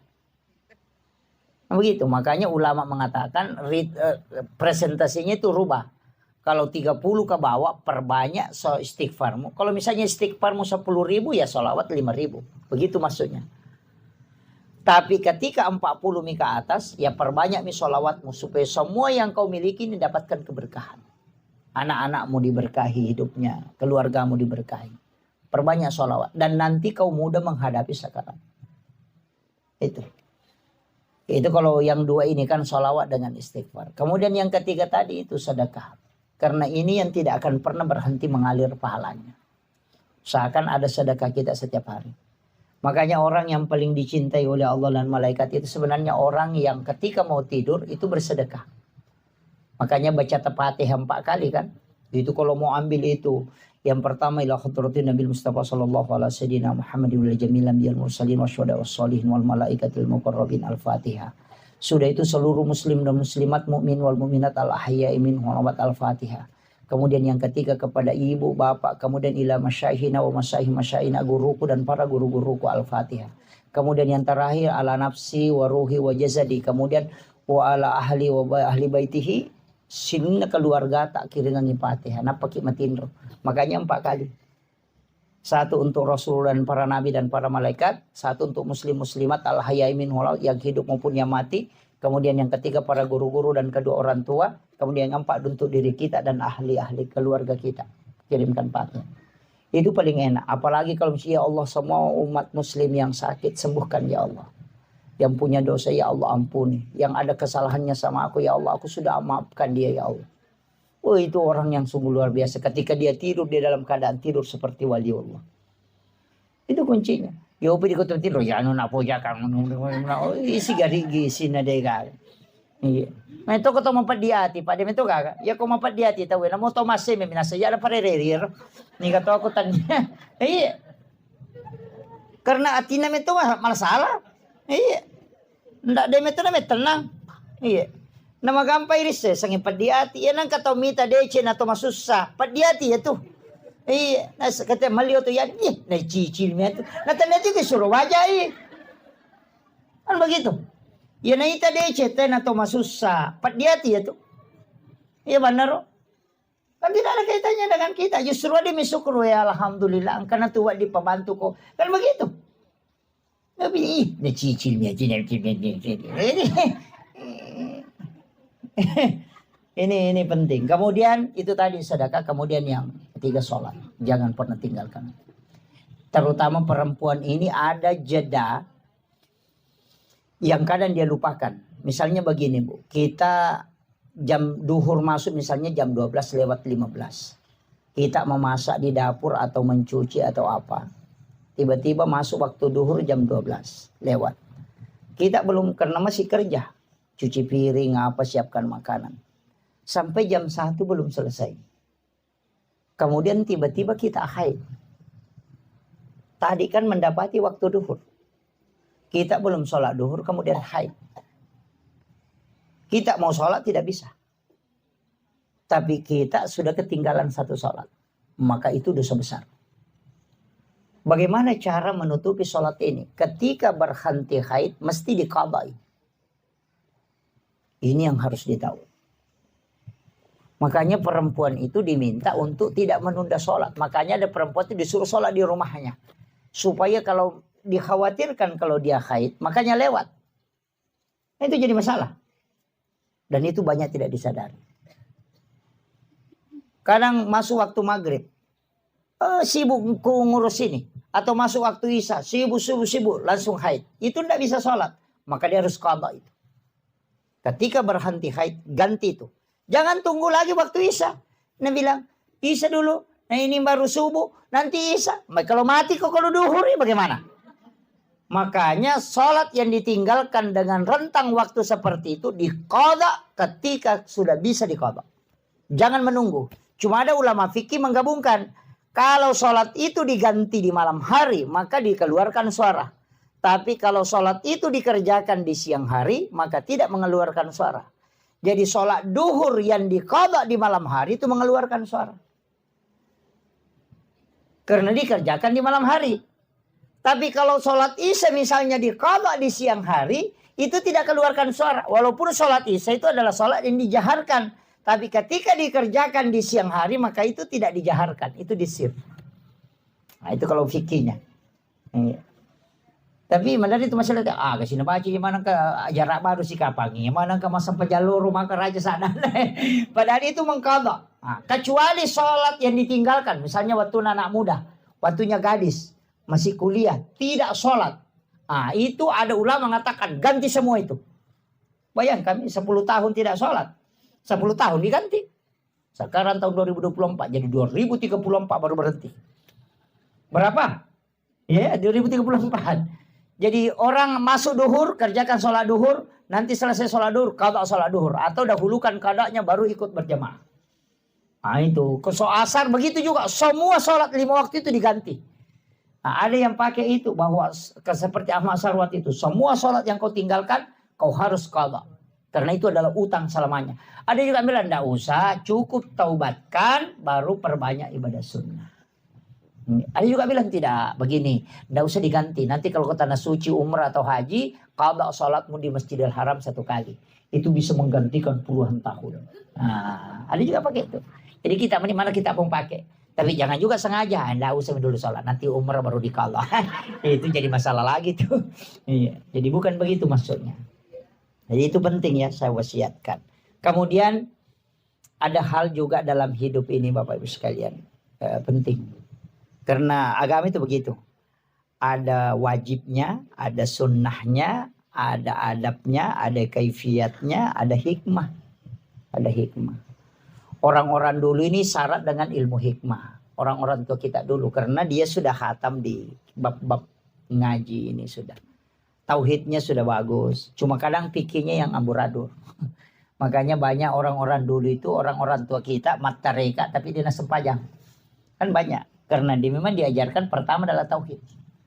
Kenali dulu Tuhanmu, belum sampai ke situ, mati gurunya.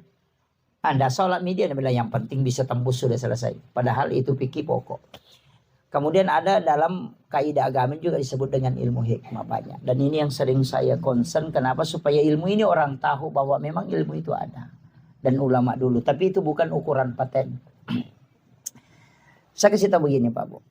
Kita di hikmah itu dikasih ilmu ini kan bukan ilmu pasti. Artinya ilmu kebanyakan. Seperti begini.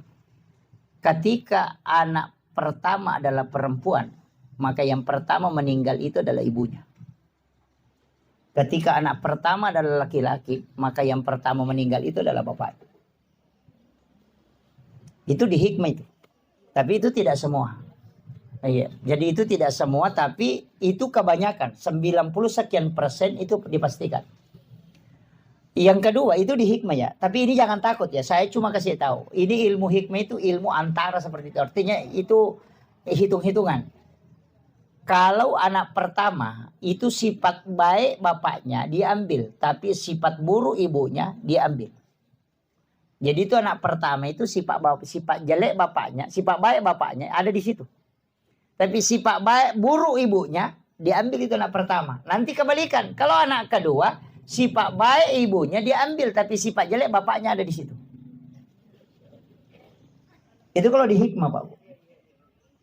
Jadi makanya bisa diteliti anak kita itu. Makanya nanti kalau anak ketiga dilihat raut mukanya. Kalau dia lebih cenderung mengikuti wajah bapaknya, maka sifat baik bapaknya diambil, sifat buruk ibunya akan melekat ke situ. Itu kecenderungannya begitu. Jadi itu ilmu hikmah. Dan itu bukan ilmu pasti. Tapi ulama-ulama kita itu kasih kasih pesan. Bahwa kalau jangan sifatnya memang mamanya ngambil ini. Begitu. Jadi itu supaya kita bisa baca, oh ini yang bisa saya perbaiki. Ini yang bisa saya nasihati ke anakku. Jangan begini supaya tidak terbentuk karakternya. Itu hikmah Pak. Banyak. Sama dengan orang tua dulu. Kalau kayak bikin rumah begini kan. Ada semua itu. Iya. Ada di hikmah itu Pak. Cuma banyak sekarang. Sekarang kan banyak itu. Muncul. Dan saya itu pantang sekali. Saya sering kasih tahu jamaah itu. Tapi jarang orang pakai. Tapi ini ada. Jangan sekali-kali bikin pintu. Satu besar, satu kecil. Besar sebelah kan. Ada biasa itu kan daun pintu. 1 meter, 70 senti. Kan sekarang banyak. Itu dilarang betul itu. Orang tua dulu bilang pamali. Kenapa? Karena pasti salah satu dari situ ada yang selingkuh nanti. Kalau pintu kiri yang kecil, itu nanti istrinya yang selingkuh. Kalau pintu kanannya yang kecil, itu nanti suaminya yang selingkuh. Atau nanti di situ ada yang menikah.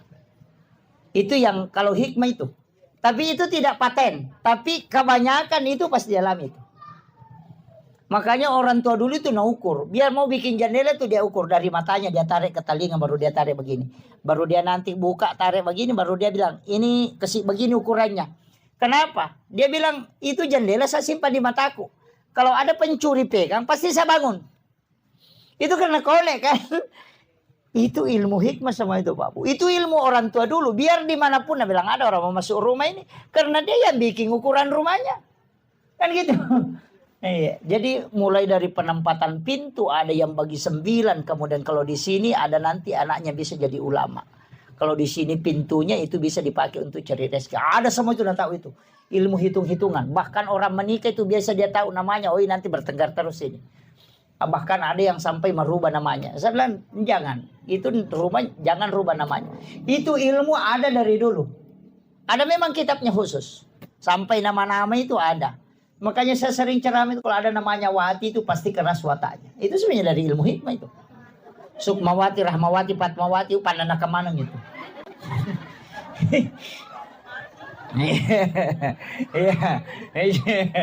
Iya. Tapi jangan tersinggung Bu ya. Tapi ada bagusnya itu hati Pak. Tapi suaminya pasti tunduk. Tidak ada suami yang bisa. Cuma ada penyakitnya itu biasa. Itu sakit perut tembus dengan punggung. Kenapa? Karena itu lebih besar suaranya daripada suara suaminya. Itu dosa wanita yang lebih besar suaranya daripada suara suami. Itu akan kena sakit perut tembus ke punggungnya itu. Dan itu yang biasa lari ke kista, lari ke ini.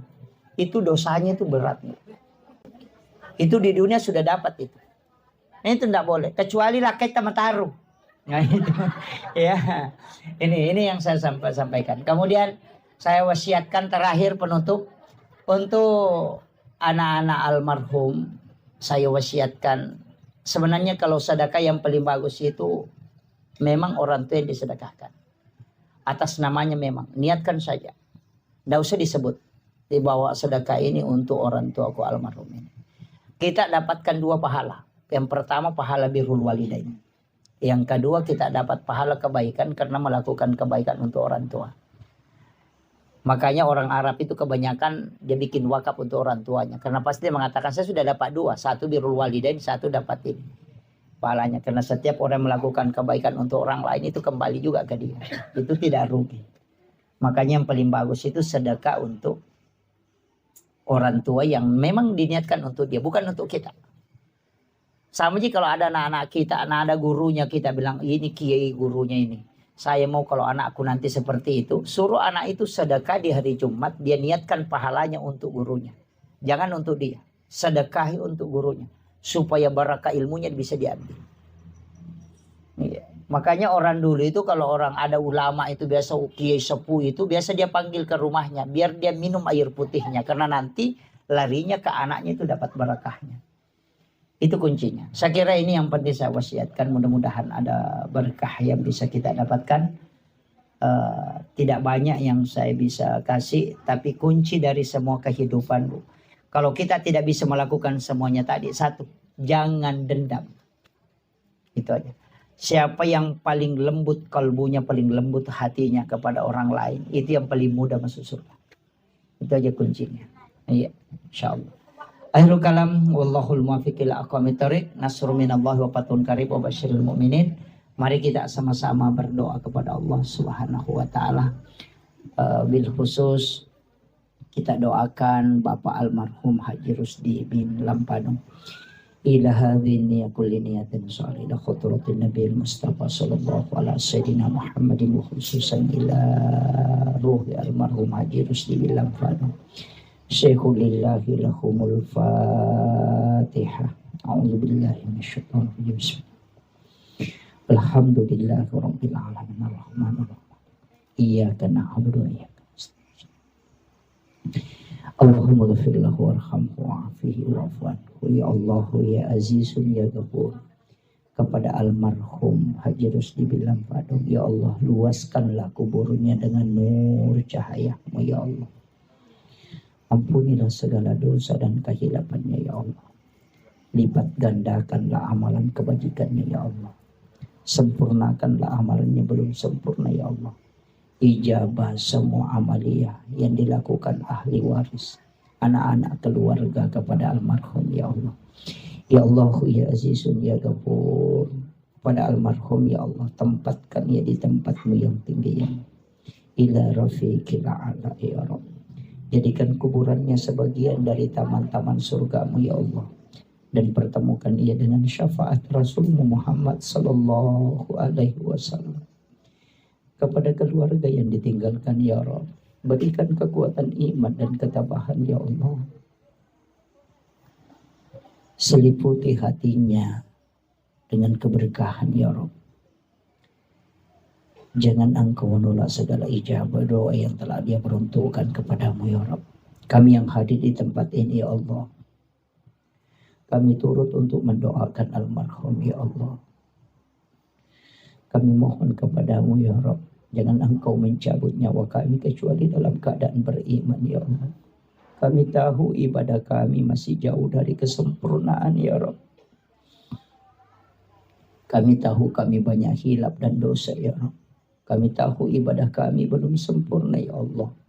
Kami tahu salat kami belum khusyuk ya Rabb. Begitu banyak dosa dan kehilafan yang kami lakukan ya Allah. Anak-anak kami, keluarga kami ya Rabb, tuntun ke jalan yang Engkau ridhai ya Allah. Anak-anak kami, keluarga kami ya Allah, tuntun ke jalan yang Engkau ridhai ya Rabb. Mudahkan langkahnya masuk ke dalam rumah-Mu ya Allah. Jangan Engkau membuat dia tergelincir dalam kemaksiatan dan dosa ya Allah. Ya Allah ya Azizun ya Ghafur. Apa yang telah disedekahkan berupa makanan oleh Ashafibul Bait, jadikanlah barakah dalam hidupnya ya Allah. Jadikanlah barakah kepada almarhum ya Allah. Seluruh pahala yang diniatkan untuk almarhum, jadikan ia syafaat di sisinya ya Allah. Rabbana zalamna anfusana wa illam taghfir lana wa tarhamna lanakunanna minal khasirin. Allahumma ghafiratuka awsi'a min sunubana wa rahmatuka arja indana min amalina. Rabbana atina fid dunya hasanah wa fil akhirati hasanah wa qina azabannar wa qina azabannar. wa qina adzabannar. Wa sallallahu ala sayyidina Muhammadin walhamdulillahi rabbil alamin. Bi barakatil Fatihah. A'udzu billahi minasyaitonir rajim. Iyyaka na'budu wa iyyaka nasta'in. Shiratal mustaqim. Shiratal ladzina ala kulli hal. Ala kulli hal. Ala kulli hal. Ilahi anta maksudi wa ridhaka anta matlubi. Wa atini mahabbataka wa ma'rifataka ya Rabb.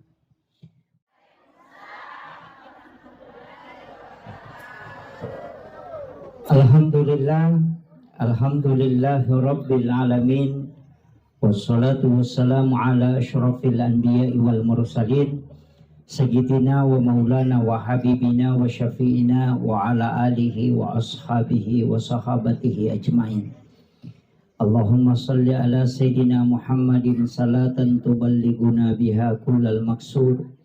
Ya Jawadu ya Ma'bud, ya Rahimu ya Wadud, birahmatika ya Arhamar Rahimin.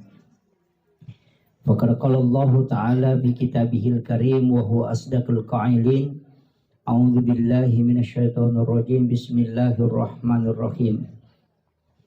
Tabarakalladzi biyadihil mulku wa huwa ala kulli syai'in qadir. Alladzi khalaqal mauta wal hayata liyabluwakum ayyukum ahsanu amala wa huwal azizul ghafur. Sadaqallahul azim wa nahnu ala dzalika minas syahidin wasyakirin. Wala haula wala quwwata illa billahi wa huwal aliyyil azim. Hadirin wal hadirat ikhwanu fillah, sidang jamaah Tazkiratul Maut yang insyaallah dirahmati dan dimuliakan oleh Allah Subhanahu wa taala. Pertama, saya mengajak kepada seluruh hadirin, mari kita bersama-sama menghadiahkan pahala suratul Fatihah kepada almarhum Bapak Haji Rusdi bin Lampadong. Memagi-magi kita berharap syafaat suratul Fatihah menjadi asbab beliau diberikan keselamatan, elingi atajangang ridalah kuburuna insyaallah. Ila hazihi niyah kulli niyatin sholih ila khutratin nabiyil mustafa sallallahu ala sayyidina Muhammadin wa khususan ila almarhum Haji Rusdi bin Lampadong Syekhul lillahi lahumul Fatihah. A'udzu billahi minasyaitonir rajim. Bismillahirrahmanirrahim. Alhamdulillahi rabbil alamin arrahmanir rahim maliki yaumiddin. Iyyaka na'budu wa iyyaka nasta'in. Ihdinas siratal mustaqim. Siratal ladzina an'amta 'alaihim ghairil maghdubi 'alaihim waladdallin. Amin amin ya rabbal alamin. Terima kasih Bapak Ibu sekalian. Saya pakai bahasa Indonesia atau bahasa Bugis?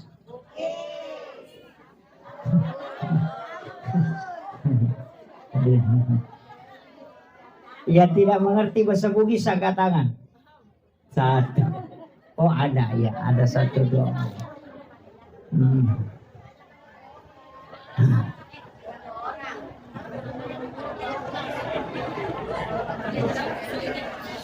Yeah. Oh iya. Pertama, saya ingin sampaikan begini Bapak. Tadi kita baca surah Yasin. Yang kedua kita tahlil. Kemudian disempurnakan dengan doa. Sekaligus ada sholawatan. Tahlil itu sebenarnya intinya ada dua. Yang pertama adalah doa, yang kedua adalah kiriman pahala. Itu yang dua inti tahlil itu. Jadi doa kepada orang yang meninggal. Kemudian yang kedua adalah nilai pahala yang terdapat di dalam bacaan-bacaan tahlil itu kita niatkan untuk almarhum. Sebenarnya setiap orang yang meninggal itu yang tertutup hanya usianya. Ini saya harus perjelas ini supaya kita paham. Setiap orang yang meninggal yang tertutup itu adalah usianya, umurnya yang tertutup. Tapi kitab catatan amal, tempat dicatatnya segala kebaikan orang yang meninggal dan maupun hidup, itu tidak tertutup. Hatta yaumil qiyamah. Kecuali dunia ini sudah kiamat. Alam kubur itu bukan alam akhirat. Ini yang harus kita tahu betul. Supaya nanti kaitannya nyambung dengan kenapa ada amalan-amalan. Jadi alam kubur itu bukan alam akhirat. Alam akhirat itu nanti selesai dunia kiamat. Jadi kama pilino napang kayasang alam akhirat. Selama dunia ini tidak kiamat, maka itu alam akhirat itu belum. Makanya nanti di akhirat baru tidak bisa orang mendapatkan kiriman pahala dari dunia karena sudah tidak ada. Selama orang itu masih di alam kubur, maka itu kiriman pahala itu akan masuk. Makanya orang yang meninggal itu ketika meninggalkan anak yang mendoakan, itu dipastikan akan sampai. Karena dalam Islam ada namanya syafaat pahala. Syafaat pahala itu adalah kebaikan yang dilakukan oleh anak kita atau murid-murid kita yang kemudian didapatkan oleh orang yang punya anak itu sendiri. Jadi ya kau angka anak, bahkan Rasulullah mengatakan siapa yang meninggalkan 2 atau 3 anak perempuan ahli ibadah, maka ibu bapaknya tidak disentuh api neraka. Itu. Jadi ajak tak kadaya pana salama atau wena reko alena maka sibiang tidak. Ada orang tua tidak banyak pahalanya, tidak banyak amalnya, tapi anaknya itu selalu melakukan kebaikan. Maka orang tua akan mendapatkan namanya syafaat pahala bonus. Kecuali ada ulama yang mengatakan bahwa berdasarkan hadis Rasulullah setiap bayi yang lahir itu tergadai. Jadi kongkan anak jaji itu mah keteni. Tahu gadai kan? Tahu gadai?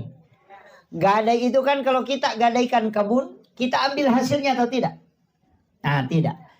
Itulah yang menjadi alasan Ahmad bin Hanbal mengatakan anak yang tidak diakikah. Ini. Anak yang tidak diakikah itu tidak akan, orang tuanya tidak akan mendapatkan syafaat pahala. Karena anaknya masih tergadai. Karena Rasulullah mengatakan lepaskan gadaian anakmu dengan akikahnya. Nah, dari situlah kenapa setiap bayi yang lahir walaupun tidak sampai 7 hari akikah. Supaya kita miliki nanti kalau di hari kemudian. Nah, bahkan jika ada orang keguguran. Nah janin itu sudah berbentuk manusia. Cuma tidak ditahu jenis kelaminnya apa laki-laki atau perempuan. Maka kita diminta untuk memberi nama laki-laki, bukan nama perempuan. Kalau belum ditahu jenis kelaminnya. Kecuali ketika kita sudah tahu, boleh diberi nama perempuan kalau memang perempuan, kasih nama laki-laki kalau laki-laki. Tapi ketika anak itu belum diketahui jenis kelaminnya, kasih nama laki-laki. Ini anak kita ketika kita meninggal maupun hidup. Setiap dia sholat, bersedekah, walaupun dia tidak niatkan untuk orang tuanya, maka pasti orang tuanya selalu dapat pahala. Itu bonus dari kebaikan yang dilakukan oleh anak-anaknya. Yana tu nasangnya tomatata maka dah semakin banyak anak itu semakin banyak rezeki. Bukan rezeki dunia saja yang dimaksud, tapi rezeki akhirat. Nah, supaya anak-anakmu nanti menjadi asbab kau bisa masuk ke dalam surga. Karena pahalamu itu lebih banyak dikasih dari anak. Nah, makanya saya tidak pernah sepakat itu perkataan dokter maka ada 2 anak cukup. Yang KB itu. Agak kucik dikirucik digimpi agak miterno. Jadi masalah. Nah, ini penting dulu saya wasiatkan. Walaupun sumber pahala itu kan 4. Yang pertama kita langsung yang melakukan. Ini amalan tak sendiri langsung. Yang kedua amalan yang karena kita mengajarkan ilmu. Guru mengaji, makanya upasan nih. anak kita yang kecil, usahakan yang mengajarkan membaca suratul Fatihah, menghafal, itu kita. Jangan gurunya. Ini penting. Usahakan anak kita, kalau ada anak kecil atau cucu, kita bapaknya yang ajari dia membaca suratul Fatihah. Pokoknya usahakan dia hafal.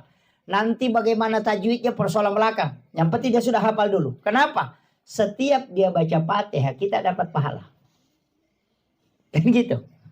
Karena kita yang mengajarkan. Orang tua yang rugi betul itu yang tidak mengajari anaknya baca Fatihah. Nanti kalau sholat, bonus pahala aja dia dapat. Nah, ini penting saya sampaikan ini supaya kita tahu. Apalagi yang mengajari mengaji. Makanya madrasah pertama anak itu sebenarnya adalah ibu. Ini penting ini. Kalau gurunya ngajarkan ya gurunya dapat, kita dapat bonusnya aja. Kan gitu. Kemudian yang kedua, ada pahala yang kita lakukan sekali, tapi pahalanya berkesinambungan. Itulah amal jariah. Yang kayak sedekah.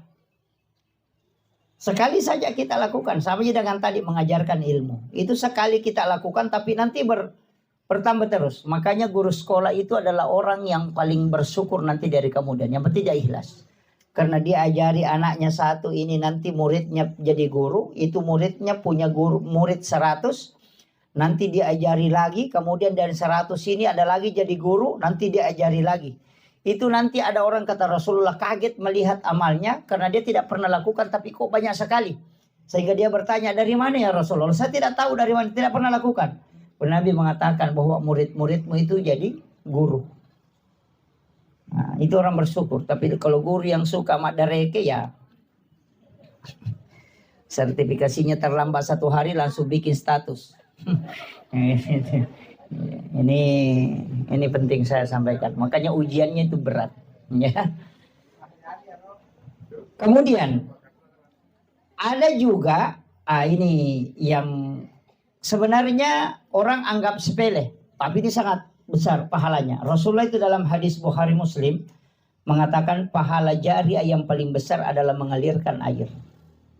Itu sumur bor. Makanya kalau ada masjid, belum ada sumur bornya, usahakan kita yang ongkosi. Ada madrasah, ada pondok pesantren, ada sekolah, belum ada sumur bornya, usahakan kita yang siapkan. Kenapa? Karena air itu ketika naik, dijadikan orang air wudhu. Na pakai tema jenne, makai pelame mene. Masampajang ina sabak iya rowe na pakai nama jenne malolongangi. Masikiri gara-gara iya malolongangi. Mengaji bi malolongatoki. Kemudian ketika dia makan atau dia minum air itu 40 hari baru habis di dalam perutnya. Setiap kebaikan yang dilakukan kita dapat sumbangan terus. Bayangkan air sumur bor berapa lama orang pakai. Ya kok mas sumbangi wesi kota, paling ngasih semina capu. Tapi kalau sumur bor itu bisa sampai puluhan tahun tidak akan habis. Dan berapa orang yang memakannya, meminumnya itu. Pure na pakai tema jene sesawa jene miti lokotane kemudian diminum oleh samut itu bersedekah. Turun lagi ke bawah diminum oleh cacing itu sedekah. Turun ke akar-akar kayu kemudian kayu itu berbuah itu menjadi sedekah. Makanya itu tidak pernah berhenti mengalir. Itulah orang yang paling beruntung. Menyiapkan air untuk digunakan orang. Itu luar biasa. Maka apa tuh kata maka seke? Ini. Karena begini Pak Bu, amal itu kan dicari. Sekali berbuat sepanjang masa kita dapat, atau sekali berbuat itu bisa dipertanyakan. Sekali berbuat kita dapat pahalanya, tapi tidak akan bertambah. Mana itu? Baca Quran. Bapak ibu meninggal tidak mungkin bertambah. Kalau bapak ibu sholat 1000 rakaat kemudian meninggal, yang dicatat itu 1000 rakaat, yang dinilai itu yang 1000 rakaat. Tidak pernah akan bertambah. Jangan tunggu bilang ke 1500. Tidak ada itu. Kenapa? Karena kita sudah meninggal. Tidak ada tambahan. Atau umrah. Umrah itu sekali dikerjakan. Itu pahalanya didapat. Itu pun kalau sah. Kalau diterima. Kan gitu. Resikonya kan besar. Bayar 30 juta. Persiapkan waktu begitu besar. Perjuangannya besar. Kalau tidak diterima kan stres. Itu dan resiko tidak diterimanya besar. Itu ya. Jadi makanya kan ada hadis, man akalal haram lan tuqbalu sholata wa dua arba'ina yawman mania. Siapa yang makan makanan haram 40 hari 40 malam sholatnya tidak diterima. Kalau dia makan makanan haram baru berangkat umrah itu 40 hari, itu sudah pulang belum diterima itu. Jadi masalah, makanya hati-hati. Atau la yakhillu lil muslimin an yahjura akhahu fawqa salasa layalin. Siapa yang tidak baku ngomong lebih dari 3 hari maka Nabi tidak mengakuinya. Baru kita berangkat umrah baru ada tetangga baku bombe. Jangan sampai, jangan. Sia-sia itu. Datang ke situ mengatakan labbaik Allahumma labbaik. Lalu mengatakan la labbaik lak. Tidak ada yang panggil kau ke sini. Itu kan jadi masalah. Makanya saya bilang resikonya besar. Iya. Makanya saya mengatakan cari betul. Sekali berbuat itu ibadahnya jalan terus. Pahalanya. Nah, sama tadi itu mengalirkan air, mengajarkan ilmu, sedekah ke masjid. Makanya kalau bangun masjid, ada orang kaya biasa bangun satu masjid. Saya mengatakan rugi betul itu. Mestinya kau bagi. Kalau sudah banyak masjid di kampung itu, enggak usah lagi bangun masjid. Iya, uangmu yang misalnya 500 juta kamu pakai bangun masjid, bagi ke 5 masjid. Masjid ini kau belikan keramik, masjid sana kau siapkan tempat wudhu, masjid sana kau siapkan sumur-sumurnya, masjid sana bagi itu. Yang masjid yang sudah ada itu saja diperbaiki. Kenapa? Nanti kalau runtuh satu, kau masih dapat 4 jalur pahala. Kalau bangun masjid sendiri, nanti tidak ada orang datang sholat di situ. Atau ada cuma 10, lama-lama diruntuhkan lagi, sudah habis. Padahal 500 juta. Kalau dibagi 5 masjid, tidak mungkin 5 masjid itu runtuh semua. Kan begitu. Ini yang kadang orang tidak paham, Pak. Jadi mestinya kita cerdas dalam beribadah. Jangan bilang, oh yang penting keluar. Tidak, mesti cerdas. Makanya di mana kita singgah sholat, simpan sedekah di situ. Kalau satu di masjid tempati bersedekah, nah diruntuh kami itu masjid, mau ke apa? Mohon maaf, tidak bisa kan? Tidak jalan lagi. Kecuali di situ jadi timbunan, ya ada lagi bagiannya. Tapi kalau nak kasih keluar, selesai persoalan. Rugi maki. Coba kalau 10 masjid kita tempati sedekah, pokoknya summa semen. Setiap satu masjid 5 sak semen. Pasti melekat di situ. Nah Nabi kan mengatakan mambana masjidan fi dunya lillahi ta'ala banallahu lahu baitan fil jannah. Siapa yang membangun masjid di dunia karena Allah pasti dibangunkan masjid di akhir, dibangunkan istana di dalam surga. Iya, biar orang tidak pergi ke masjid, yang penting rajin bersedekah itu pasti ada rumahnya, cuma tidak masuk. Iya, kan itu kuncinya. Iya. Jadi rumah di surga itu kan gampang saja dibangun, Pak. Yang penting ada sedekah tadi masjid. Karena setiap orang yang beribadah di dalamnya kita dapat. Kayaknya kan begitu. Makanya kalau orang bangun masjid, dia bangun tempat wudhu, ya bersumbah dia menyebaki sedekah di situ. Orang bangun beli karpet, sedekah di situ. Orang beli keramik, sedekah di situ. Supaya ada bagian, tak selalu kita dapat bagian. Kan begitu ya, Bapak. Jangan kikir, jangan coba-coba kikir. Itu tong maseke di sisa gasing ngaran apa? Apa namo tong seke cecatoy. Iya. Oh iya. Udah memang nih. Napa nih kau tahu seke mati dia kagak tahu teri. Lega kayak. Nama seke tayo na mati paling sikap dia ani laban. Paham itu? Lega. Iya. Iya. Orang kikir itu kan begitu. Tidak ada yang suka, Bapak. Iya, biar rajin sholat. Magala itu masam paja nama seke makanya pasang pajak bawang. Iya kan? Apa biasa pasang pajak bawang? Pasang pajak lasuna. Bawang kan lasuna. Kenapa disebut bawang? Karena itu bawang merah, bukan bawang putih ya. Itu bawang merah. Itu bawang merah, itu tidak ada isinya. Mulai dari luar kulit sampai tengahnya. Makanya disebut orang yang beribadah tidak ada isinya. Makanya pakai pasang pajak bawang. Ya nang katumak kada bawang baja, ustaz bawang. Iya. Tahu matoa bawang. Iya. Artinya tidak ada isinya. Makanya dan orang yang dermawan itu Pak yang selalu dikenang. Tabayangkan nih. Ya kau tahu seke mati, orang kikir itu meninggal, orang pergi ziarah kubur, dia baca namanya di batu nisan. Itu tulang-tulangnya sudah hancur, masih napa mau patewo tahu sepasike na tua. Ini pada tulang-tulang sudah hancur. Itu saking tidak baiknya. Iya. Dan itu sering saya ingatkan, Kita ini hidup, tidak usah terlalu ini.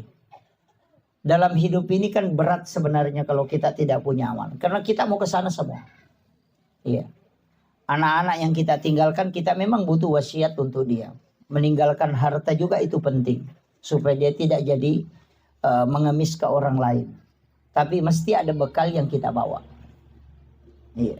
Jangan sampai kita berangkat baru tidak ada bekal. Perjalanan akhirat itu sebenarnya orang di alam kubur itu kayak orang transit. Jadi misalnya dia mau ke Makkah tinggal di Jakarta. Mau kembali ke Mamuju tidak bisa. Mau kembali ke sini tidak bisa. Mau lanjut perjalanan amalnya belum cukup. Coba. Maga tasa di sana kota Ransi ko bandara. Dia nagarna dia tampara meloto kirewa dia na cocok. Meki mataru dia nagarna. Maka yang dia tunggu adalah kiriman. Maka orang di alam kubur itu yang dia tunggu adalah semua kebaikan yang pernah dia lakukan itu yang jariah. Kalau tadi puasa dengan shot, tidak bisa karena itu sudah paten, tidak ada tambahannya lagi.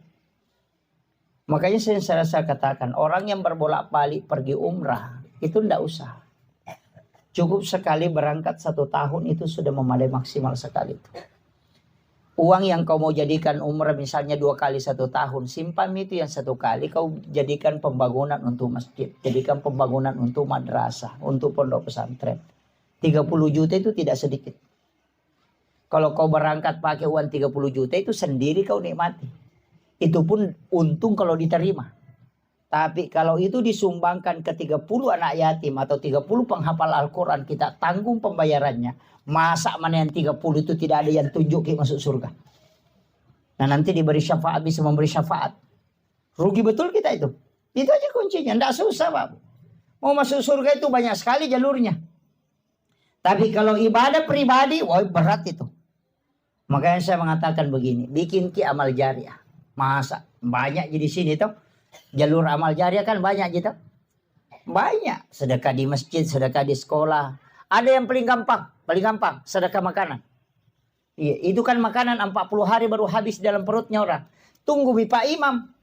Kalau ada lewat depan rumah, sini Pak Imam dulu. Ini teh kotak kau ambil.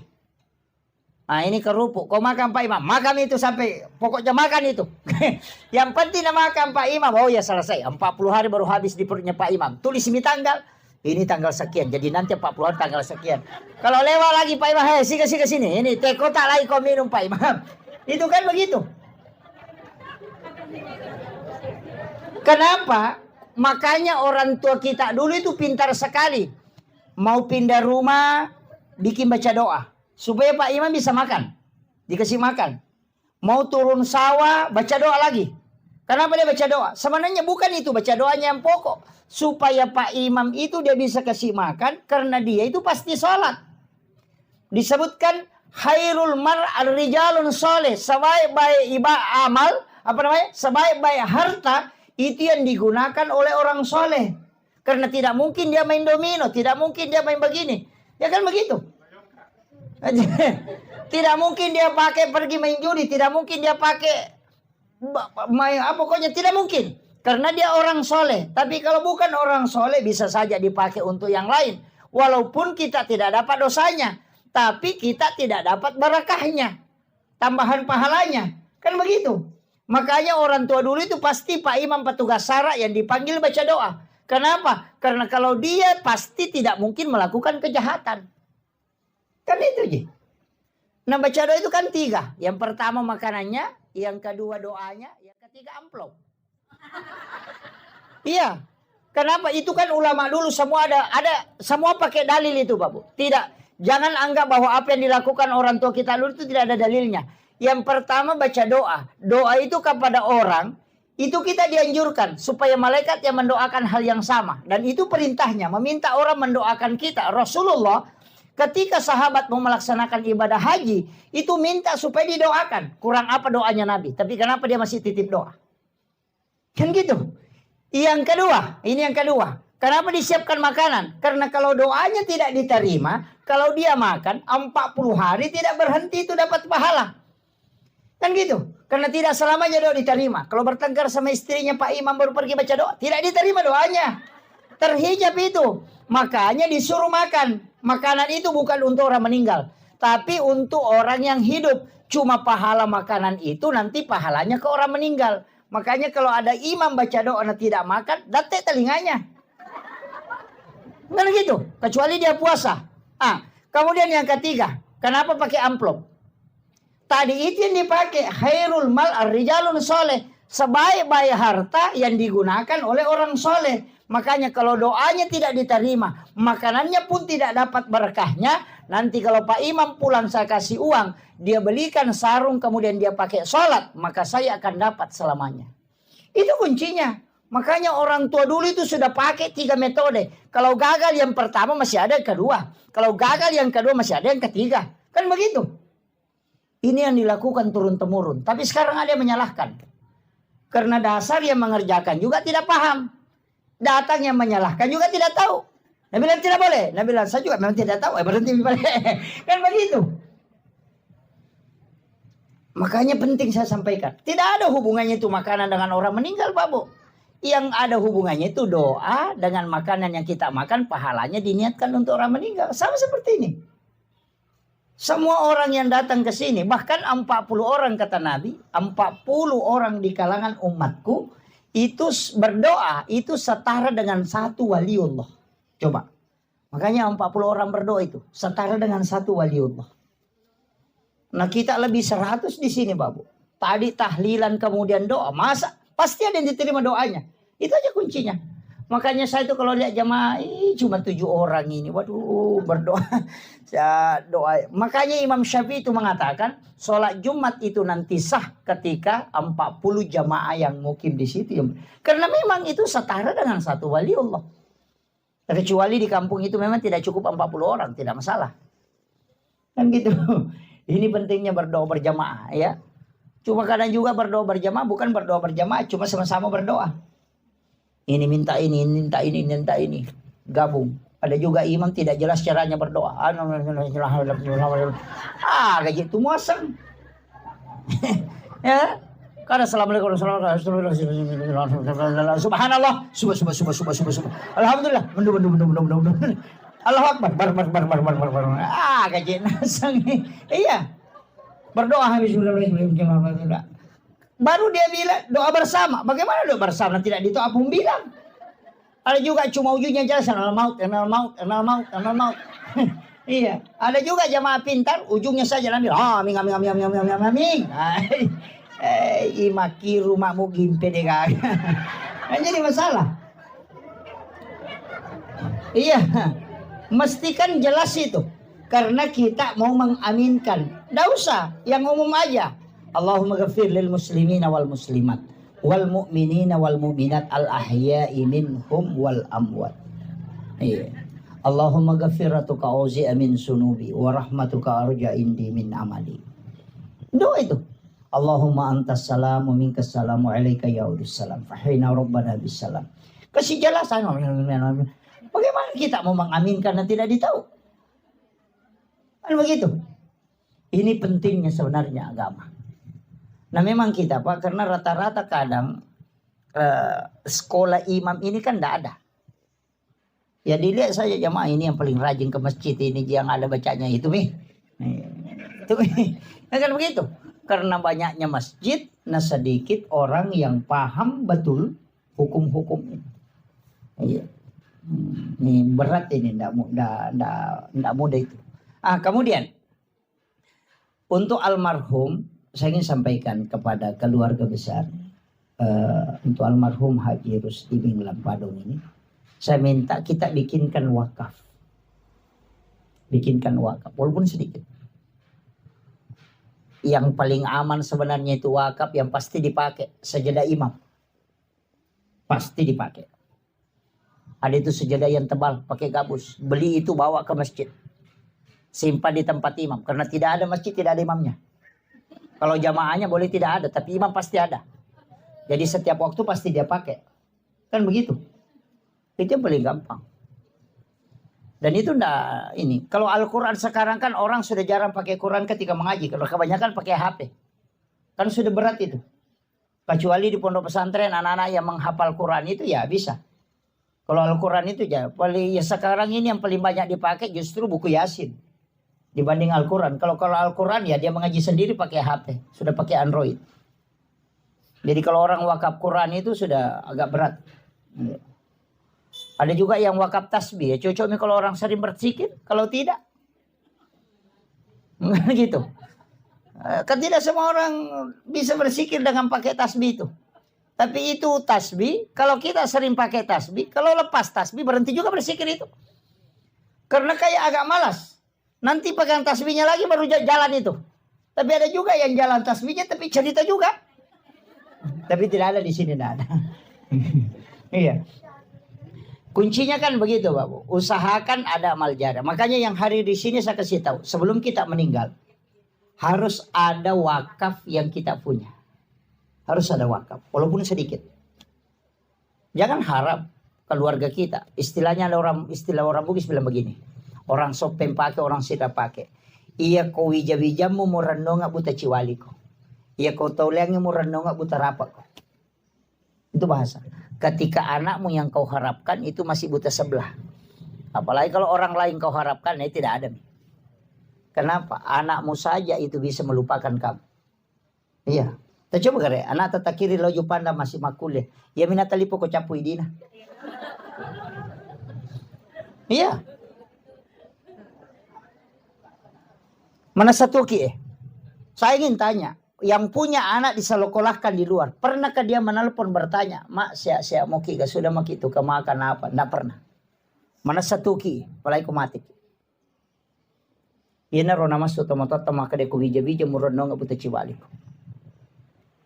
Ya mimpi maka ada buta ciwali, pak kamu pas syafaat pahala lolongan ketika dia sholat kita dapat pahala. Jadi itu sampai maka ada buta ciwali. Angka mau pa, ya kau tahu leangnya? Buta rapat. Palai ko beli bola tamnya terano ngapa jain. Ya mina magala mi cawa ko tuli bawangin Andre ya ku pajan ni bawa Andre pajan. Seandainya kita tahu bagaimana cepatnya orang melupakan kita ketika kita meninggal, kita tidak akan perhatikan orang lain. Hari ini mungkin dia menangis, besok tidak akan menangis. Kadang kita mengatakan, wih patapul ini piaso nama tena yanu, karena memang kita tidak ingat. Ini selama kita masih hidup. Upoda memang, jangan menunggu dibawakan, jangan. Siapkan memang untuk sebelum kita meninggal. Itu kuncinya Pak. Iya. Maka dana puji ka laki ko magano, indah Pak. Masa gi ko mati, masa gi dia nak bayi. Iya. Jamota pasi pulula ada itu lawangnya bayi monre itu matu paki. Iya. Tatanay lakit teh.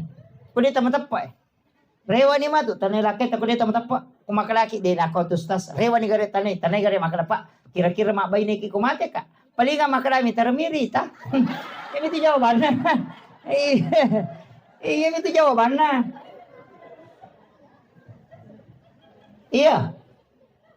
Tuki lagi madari miro mabay ni palay kumate. Iya. Artinya kita siapkan memang ini bekal untuk kita. Karena kalau kita ini tajam ina kiringan tidak. Tidak usah kita ukur anak kita. Anak takai ukur mabela. Saya mau ukur yang ada di sini. Saya mau tanya, akasyaga tasyariki buruk na tomatot dalam 1 tahun. Palingan hanya 2 kali. Ini lagi mapahang agama, manasa mapahang agama. Dan masih kadang dekat dengan orang tua dalam pendidikan. Kedua misyarai lalan nasi tahunya, apalagi bijak. Ini kadang kita tidak sadari Pak. Karena harta kadang melalaikan kita, karena urusan dunia melalaikan. Itu yang berat. Makanya siapkan. Mesti ada wakaf tak. Acila kapatu di masapa na padigaga ya punai. Kan begitu. Masa angka darah yang di kagalu yang di. Angka darah kalapasawi. 50 hektar. Atau hektaran. Angka gaga ya cinayan redenian re nasaba ipasipulong ang idi untuk pakangkangka. Nigay naman ang may anata. Mate ki matu na lagi idi chala. Naman ang may gare. Ni kata bangkar. Siapa yang rugi? Kan ini penting Pak. Yan adeta naman ang may manrasa gitu. Tidak ada bakal tak. Okay. Angka gaga cine ki man doria maka soli doria. Siya doria 200 sabu. Uy soli paga. Padahal si di juta di na perikantong. Iya. Kan begitu. Kenapa? Karena dia mau mengumpulkan uang untuk beli sesuatu. Ini kan namanya anak-anak. Tapi anak ini apakah pernah mengingat kita untuk ke depannya? Maka siapkan bekal untuk dirimu dengan wakaf, persiapkan anakmu dengan baik dengan wasiat. Itu aja kuncinya. Ini yang penting saya wasiatkan Pak Bu. Jangan sampai kita lalai. Karena umur ini kan pasti. Kinroki melolo dia mati. Iya tatu mau pasti mati. Ya ini matoa yang manasani dia na mungkin mati malolo ki. Pasti mati matoa ki. Makanya aja ta macigaw. Iyo pwede malolo dua mo pa kamungkin. Ako dito malite malolo mati matoa ki. Dua mo pa itajan. Pwede matoa kinri melolo pasti ci di mana. Dan setiap kehidupan dalam sehari-hari itu selalu turun. Penglihatan mulai berkurang, pendengaran, kadang fisik. Ya ko malasa ki. Dia na malundra andre mendre tolin noma nih. Dia na pada ko anak malasa angkam itu perubahan matu. Sudah sakit pasti ada lagi gerakan lain dia tahu. Karena itu memang sakitnya untuk menambah. Istilah untuk mata tariolo, isappoy basi. Kan begitu. Ya ko tamato din isappo. Itu ipamole man nih. Kan begitu. Ini kadang kita tidak sadari Pak. Itu saya selalu wasiatkan itu. Makanya persiapkan diri sebaik mungkin. Usahakan ada bekal yang kita bawa. Maka dia guru tak. Ya kong kawak kapak mo na napura ni mo wasiatkan anakmu mati santangi ko. Karena kau sudah simpang bekal. Kenapa orang banyak menyimpang uang di bank untuk saldo di rekening? Itu karena berpikir suatu hari kita akan pakai. Tapi kenapa amal tidak dibikinkan saldo juga? Itu penting. Asal sabi na napatami mi bank. Mati ki matu malagi temo di gaga. Makanya mo kumakan ja bija-bija. Tapi ako masalah ni de gaga. Mahirap. Palagi ko magaya ni de na naloki kiburu. Mahirap. Natiro ba na sukor kiburu na malapit sa rin. Ako pa niya amin. Hindi kaga. Iya. Ini penting saya usiatkan. Karena kita kan jarang sekali ziarah. Makanya pesantren saya itu di Sidrap. Saya memang kasih ultimatum ke anak. Setiap hari Jumat pagi ziarah. Ziarah kubur. Datangi makamnya para ulama yang ada di situ yang dekat. Bisa kau jangkau. Itu biasakan. Karena ini yang hilang. Nabi itu setiap malam Jumat itu ke pekuburan. Untuk ziarah. Cuma kita tidak bisa ikuti itu. Karena jam 11 malam nanti subuh baru mau pulang. Angka kebarani mah curi. Curi. Iya. Ikuti itu. Jam 11 malam Jumat baru pergi ziarah sendirian. Nanti subuh baru pulang. Ada gaya yang coba. Coba. Biar Pak Imam takut. Iya. Tapi kenapa kita ziarah di malam Jumat? Itu karena ruhnya orang muslim yang telah wafat itu dikembalikan ke kuburnya pada malam Jumat. Itu sampai hari Jumat masih ada. Makanya itu kenapa sunnahnya ziarah itu di hari Jumat. Kan gitu. Dan pasti orang bertambah imannya Pak. Kalau karena pergi ziarah malam Jumat sendiri lagi di kuburan. Kalau dia dengarkan bunyi jangkrik, dengarkan bunyi cacing. Kemudian hembusan angin dia kena ke badannya. Pasti akan asam. Makoto matu komate kak. Pasti dia bilang, makoto matu komate kak. Kamanang bija-bija kau boleh menurut di mayaku. Makanya bagaimana perasaannya orang tua kita ketika diziarahi. Sama dengan orang tua yang selalu di SMS, kemudian kita datang langsung kepadanya. Itu persis sama. Dengan doa di rumah, sama ziarah ke kubur. Karena orang meninggal itu tidak buta Pak Bu. Tidak. Dia justru lebih tajam pendengarannya, lebih terang penglihatannya. Makanya kalau kita ziarah kubur itu persis ziarah orang hidup. Kalau kita ke rumahnya orang pertama ihlan alaik, buka sandalmu. Jangan kau pakai sandal masuk ke dalam rumahnya orang. Ketika ziarah kubur pertama buka sandalmu. Jangan pakai sandal masuk ke makam. Kecuali memang tidak aman. Karena banyak durinya. Yang kedua ucapkan salam. Kita ke rumahnya orang yang kedua itu ucapkan salam. Itu persis sama. Ucapkan salam. Cuma salamnya beda. Satu assalamualaikum warahmatullahi wabarakatuh. Satu assalamualaikum ya ahlal kubur. Tapi apakah mereka mendengar? Orang hidup bisa tidak mendengar karena mungkin dia di dalam. Tapi orang ahli kubur itu mendengar.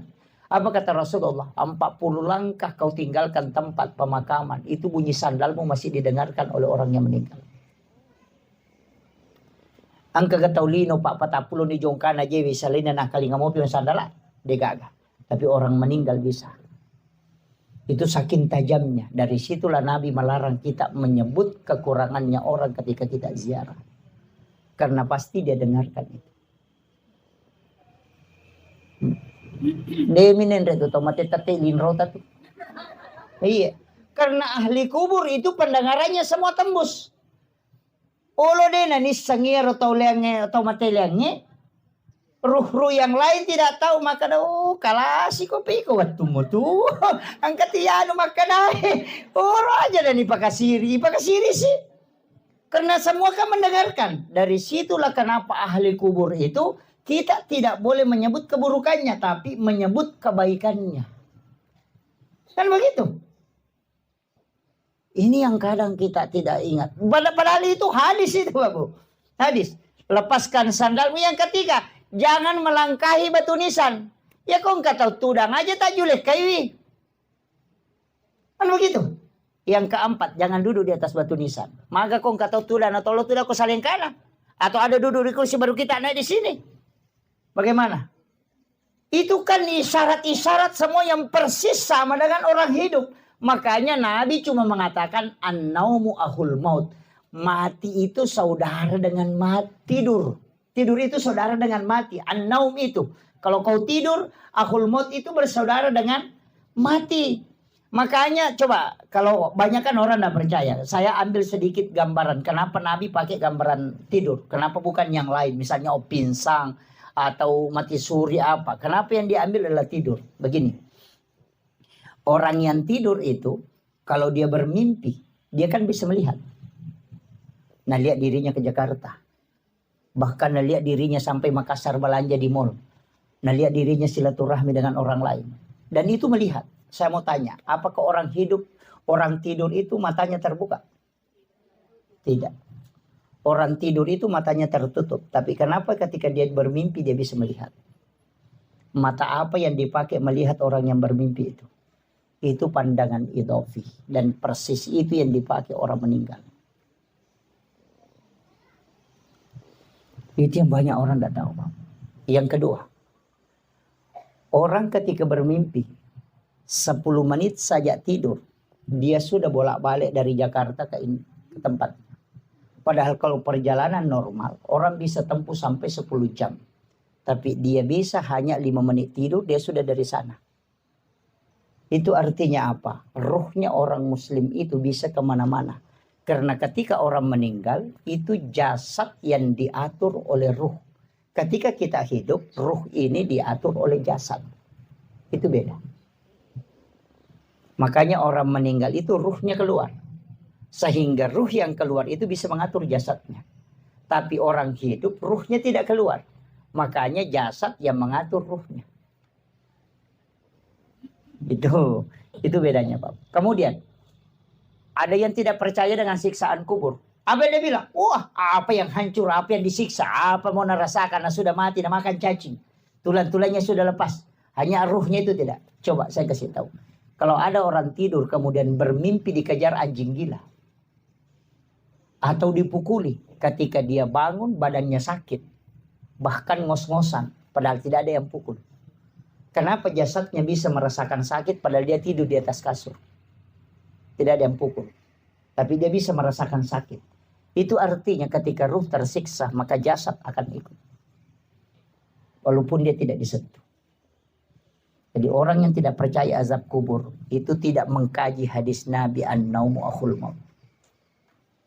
Itu ngeri itu, Pak.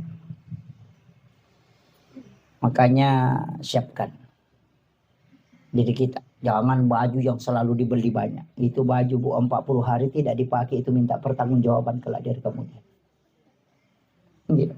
Setiap pakaian yang tidak dipakai itu 40 hari begitu. Akan ditanyai kelak dari kemudian.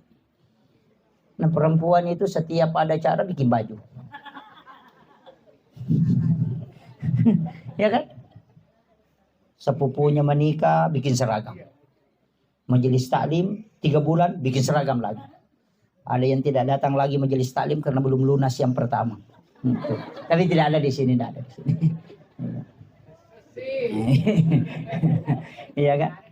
Dan itu kan pakaian itu kan begitu. Memang harus dipakai. Makanya ulama kita mengatakan pokoknya kalau ada pakaian langsung pakai sholat dulu.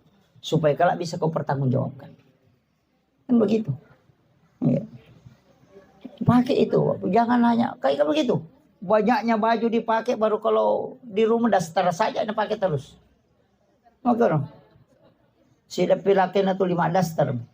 Talumpulan ni dia nasasa itu dia mau pernah pakai. Tuli makanay menyaman nasi pakai macakit. Peko na macakit na talo ni sabo na. Ngano gitu. Iya.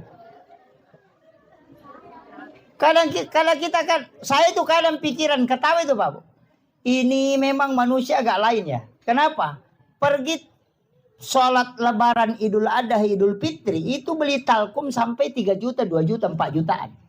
Kapan dipakai? Sholat sunnah. Kalau sholat wajib itu saja. Ya mau kan dikang itu lina pakai. Ya bagaimana pikir ke? Masam paja perlui. Salisa pakadikan na pakai. Ya mau tu palasti lala lutu-lutu eko. Kan gitu. Tapi kalau pergi lebaran itu yang mahal. Nah sampai aja sunnah nih itu ya. Coba kalian pikir ya. Mestinya kan dibalik. Bingung. Itu kan? Itu kan? Yang paling parah itu alat-alat dapur. Melipan neta 10 lo sino gimana sana hajian kira tar pertama lamari. Ya kau memang relakain pane plastik.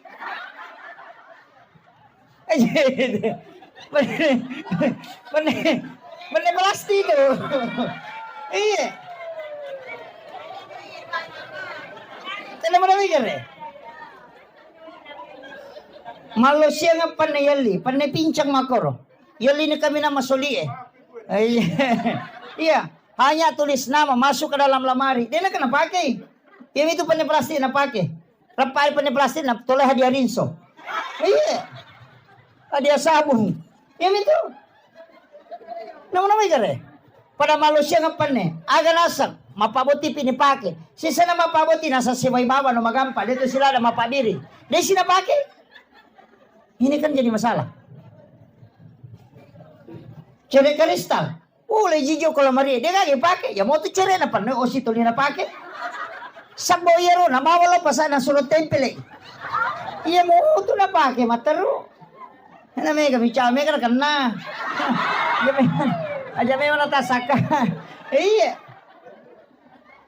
Kita sebenarnya beli untuk apa? Kan begitu. Dan itu tidak dipakai. Dan setiap benda yang ada di rumah itu hisapnya berat, Pak. Ada orang itu punya cangkul. Itu sampai 300 tahun dihisap itu gara-gara cangkulnya. Maka Pak Idi. Anu monro wawangnya. Hindak. Mengatakan, dari Pak Ustaz. Si kiri na barangnya memang ketika dipakai. Ketika dia pecah lepas tanggung jawab. Kama ku amiro. Siko mematoni makana, makanya itu orang tua kita dulu makana. Siko metomi itu murunan gangka mani itu. Aja itu susah. Karena begitu. Rapa panena dua naso, rapa dua padahal talulo si pimonro. Ini kan kadang kita tidak sadari itu. Makanya saya wasiatkan siapkan ya. Mestinya dalam sehari makanya ke Bapak Guru atau Pandita itu makanya. Usahakan ada sedekah subuh supaya setiap subuh kita punya amalan. Kemudian yang kedua memang sedekah di waktu subuh itu maka dari Nabi tak. Ketika sedekah dengan musibah itu bersamaan maka sedekah tidak pernah didahului. Ya kau masabangnya bala isi bawa pas sedekah dia nak kenal yolo itu musibah. Tetap sedekah yang lebih dulu. Dari situlah makanya orang setiap mau jalan itu mesti sedekah. Ya kau meki melakukan perjalanan sedekah niatkan memang itu lah bala. Iya, niatkan berapa saja. Iya. Makanya kalau tolak balik tuh mau usuk bahaya agak genting ini. Bekerja banyak-banyak. Lah soangi melu Palestina dosa bude na lesse mak buatang nami. Dosa bu. Iya kan? Iya. Analoginya sederhana Pak. Kalau ada batu na kayak begini besarnya, pas seri melu ipake na cidi mididi. Tasoro tapi dia nakedo. Begitu. Tapi ketika besar kan magampang ipalese. Sebenarnya begitu. Karena sedekah itu adalah doa malaikat juga.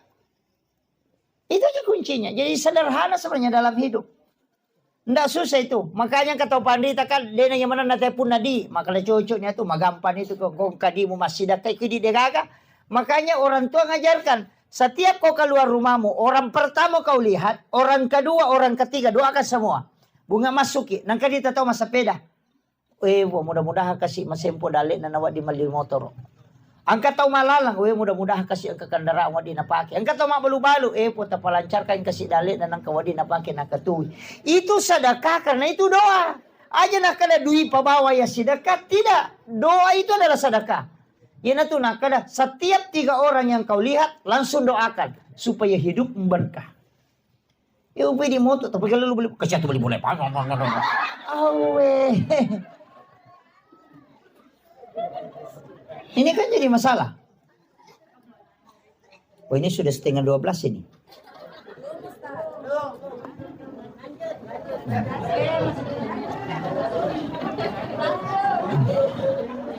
Saya kasih kunci begini Pak Bu. Dalam hidup ini kan sebenarnya tidak banyak kunci-kunci itu. Istilahnya ada kunci dalam kehidupan. Ya kotak ketan ini ya tak buka itu liangnya. Agak mudah. Yang pertama sering saya sampaikan itu. Kunci pertama. Dalam amalia yang pertama itu jangan pernah tinggalkan istighfar. Karena istighfar ini kan yang menutup semua kesalahan kita. Itu ditutup. Bukan dihapus ya. Itu ditutup. Yang menghapus itu cuma 2. Sholat. Kemudian yang kedua adalah Allahumma innaka afuwun karim. Itu kan Ramadan. Makanya kalau Ramadan itu dibaca Allahumma innaka afuwun karim tuhibbul afwa fa'fu anna. Karena al-afu itu kan menghapus. Kalau istighfar itu menutup. Jadi orang yang membaca astagfirullahaladzim itu dosanya ditutup. Supaya dia tidak memberi dampak. Nah, kalau mau dihapus itu dalam sholat. Makanya sholat sunat taubat itu yang paling bagus. Karena di situ ada Rabbi ghafirli warhamni wajaburni warfa'ni warzuqni wahdini wa'afini wa'fu anni. Makanya orang yang ketika masuk waktu sholat itu berat perasaannya. Orang yang sering sholat itu pasti berat. Kayak ada beban. Tapi ketika sudah sholat langsung ringan. Itu karena memang dosa-dosa itu dilepas. Makanya disebut al-afu. Jadi istighfar ini jangan tinggalkan. Cuma ada ulama kita itu membagi begini. Kalau umurmu masih muda, umur 10 sampai 30, istighfarmu yang mau kasih banyak. Salawatnya tidak usah banyak. Kalau misalnya istighfarmu 1000, cukup salawat itu 200 atau 300. Kalau umur 30 ke bawah. Tapi yang 40 ke atas, 50-an ke atas, perbanyak sholawatmu, kurangi istighfar. Kenapa? Karena istighfar itu membuka pintu rezeki. Untuk orang yang masih muda, berdoalah supaya semua pintu-pintu rezekimu dibukakan. Sedangkan usia yang ke atas itu, sholawat itu isinya adalah berkah. Makanya kau baca sebanyak sholawat supaya anak-anakmu diberkahi, rezekimu diberkahi, kehidupanmu diberkahi. Kan gitu. Kalau masih muda dan banyak sholawat, apa mau diberkahin? Belum ada itu. Istrimu belum ada. Begitu. Makanya ulama mengatakan presentasinya itu rubah. Kalau 30 ke bawah, perbanyak istighfarmu. Kalau misalnya istighfarmu 10.000, ya sholawat 5.000. Begitu maksudnya. Ketika 40 mi ke atas, ya perbanyak mi sholawatmu supaya semua yang kau miliki ini dapatkan keberkahan. Anak-anakmu diberkahi hidupnya, keluargamu diberkahi. Perbanyak sholawat. Dan nanti kau mudah menghadapi sakarat. Itu kalau yang 2 ini kan sholawat dengan istighfar. Kemudian yang ketiga tadi itu sedekah. Karena ini yang tidak akan pernah berhenti mengalir pahalanya. Seakan ada sedekah kita setiap hari. Makanya orang yang paling dicintai oleh Allah dan malaikat itu sebenarnya orang yang ketika mau tidur itu bersedekah. Makanya baca Al-Fatihah 4 kali kan. Itu kalau mau ambil itu. Yang pertama ila khadratin Nabi Mustafa sallallahu alaihi wasallam Muhammadin wal jamilan bil mursalin wasyuhada wassalihin wal malaikatil muqarrabin Al-Fatihah. Sudah itu seluruh muslim dan muslimat mukmin wal mukminat al-ahya'i minhum Al-Fatihah. Kemudian yang ketiga kepada ibu, bapak, kemudian ila masyaihina wa masyaihina guruku dan para guru-guruku Al-Fatihah. Kemudian yang terakhir ala nafsi wa ruhi wa jazadi. Kemudian wa ala ahli wa ahli baitihi. Sinina keluarga tak kiringan Fatihah. Napa kimatindro. Makanya 4 kali. 1 untuk Rasul dan para nabi dan para malaikat. 1 untuk muslim muslimat al-hayyai min hulal yang hidup maupun yang mati. Kemudian yang ketiga para guru-guru dan kedua orang tua. Kemudian yang keempat untuk diri kita dan ahli-ahli keluarga kita. Kirimkan pahala. Itu paling enak. Apalagi kalau ya Allah semua umat muslim yang sakit sembuhkan ya Allah. Yang punya dosa ya Allah ampuni. Yang ada kesalahannya sama aku ya Allah, aku sudah maafkan dia ya Allah. Oh itu orang yang sungguh luar biasa. Ketika dia tidur, dia dalam keadaan tidur seperti wali Allah. Itu kuncinya. Ya upi di kota tidur ya anu nak puja kang isi gari gisi na dega. Iya. Mento ko to mampat di ati, pa mento kaga. Ya ko mampat di ati tawe na mo to masse me minasa ya la parerir. Ni ka to ko tanya. Iya. Karena ati na mento masalah. Iya. Ndak de mento na tenang. Iya. Na magampay ris sang ipadiati yan ang katomita deche na to masusa. Padiati ito. Nasa kata maliw to yan. Nagchichil mo ito. Natanati ko suro wajah Ano begitu? Yan na ita deche na to masusa. Padiati ito. Iya benar. Kan tidak ada kaitannya dengan kita. Justru ada misukro ya alhamdulillah. Ang kanatuwa di pabantu ko. Kan begitu. Tapi nagchichil mo ini penting. Kemudian itu tadi sedekah. Kemudian yang ketiga sholat. Jangan pernah tinggalkan. Terutama perempuan ini ada jeda yang kadang dia lupakan. Misalnya begini Bu. Kita jam duhur masuk misalnya jam 12:15. Kita memasak di dapur atau mencuci atau apa. Tiba-tiba masuk waktu duhur jam 12 lewat. Kita belum karena masih kerja. Cuci piring apa siapkan makanan. Sampai jam 1 belum selesai. Kemudian tiba-tiba kita haid. Tadi kan mendapati waktu duhur. Kita belum sholat duhur kemudian haid. Kita mau sholat tidak bisa. Tapi kita sudah ketinggalan satu sholat. Maka itu dosa besar. Bagaimana cara menutupi sholat ini? Ketika berhenti haid mesti diqadai. Ini yang harus ditahu.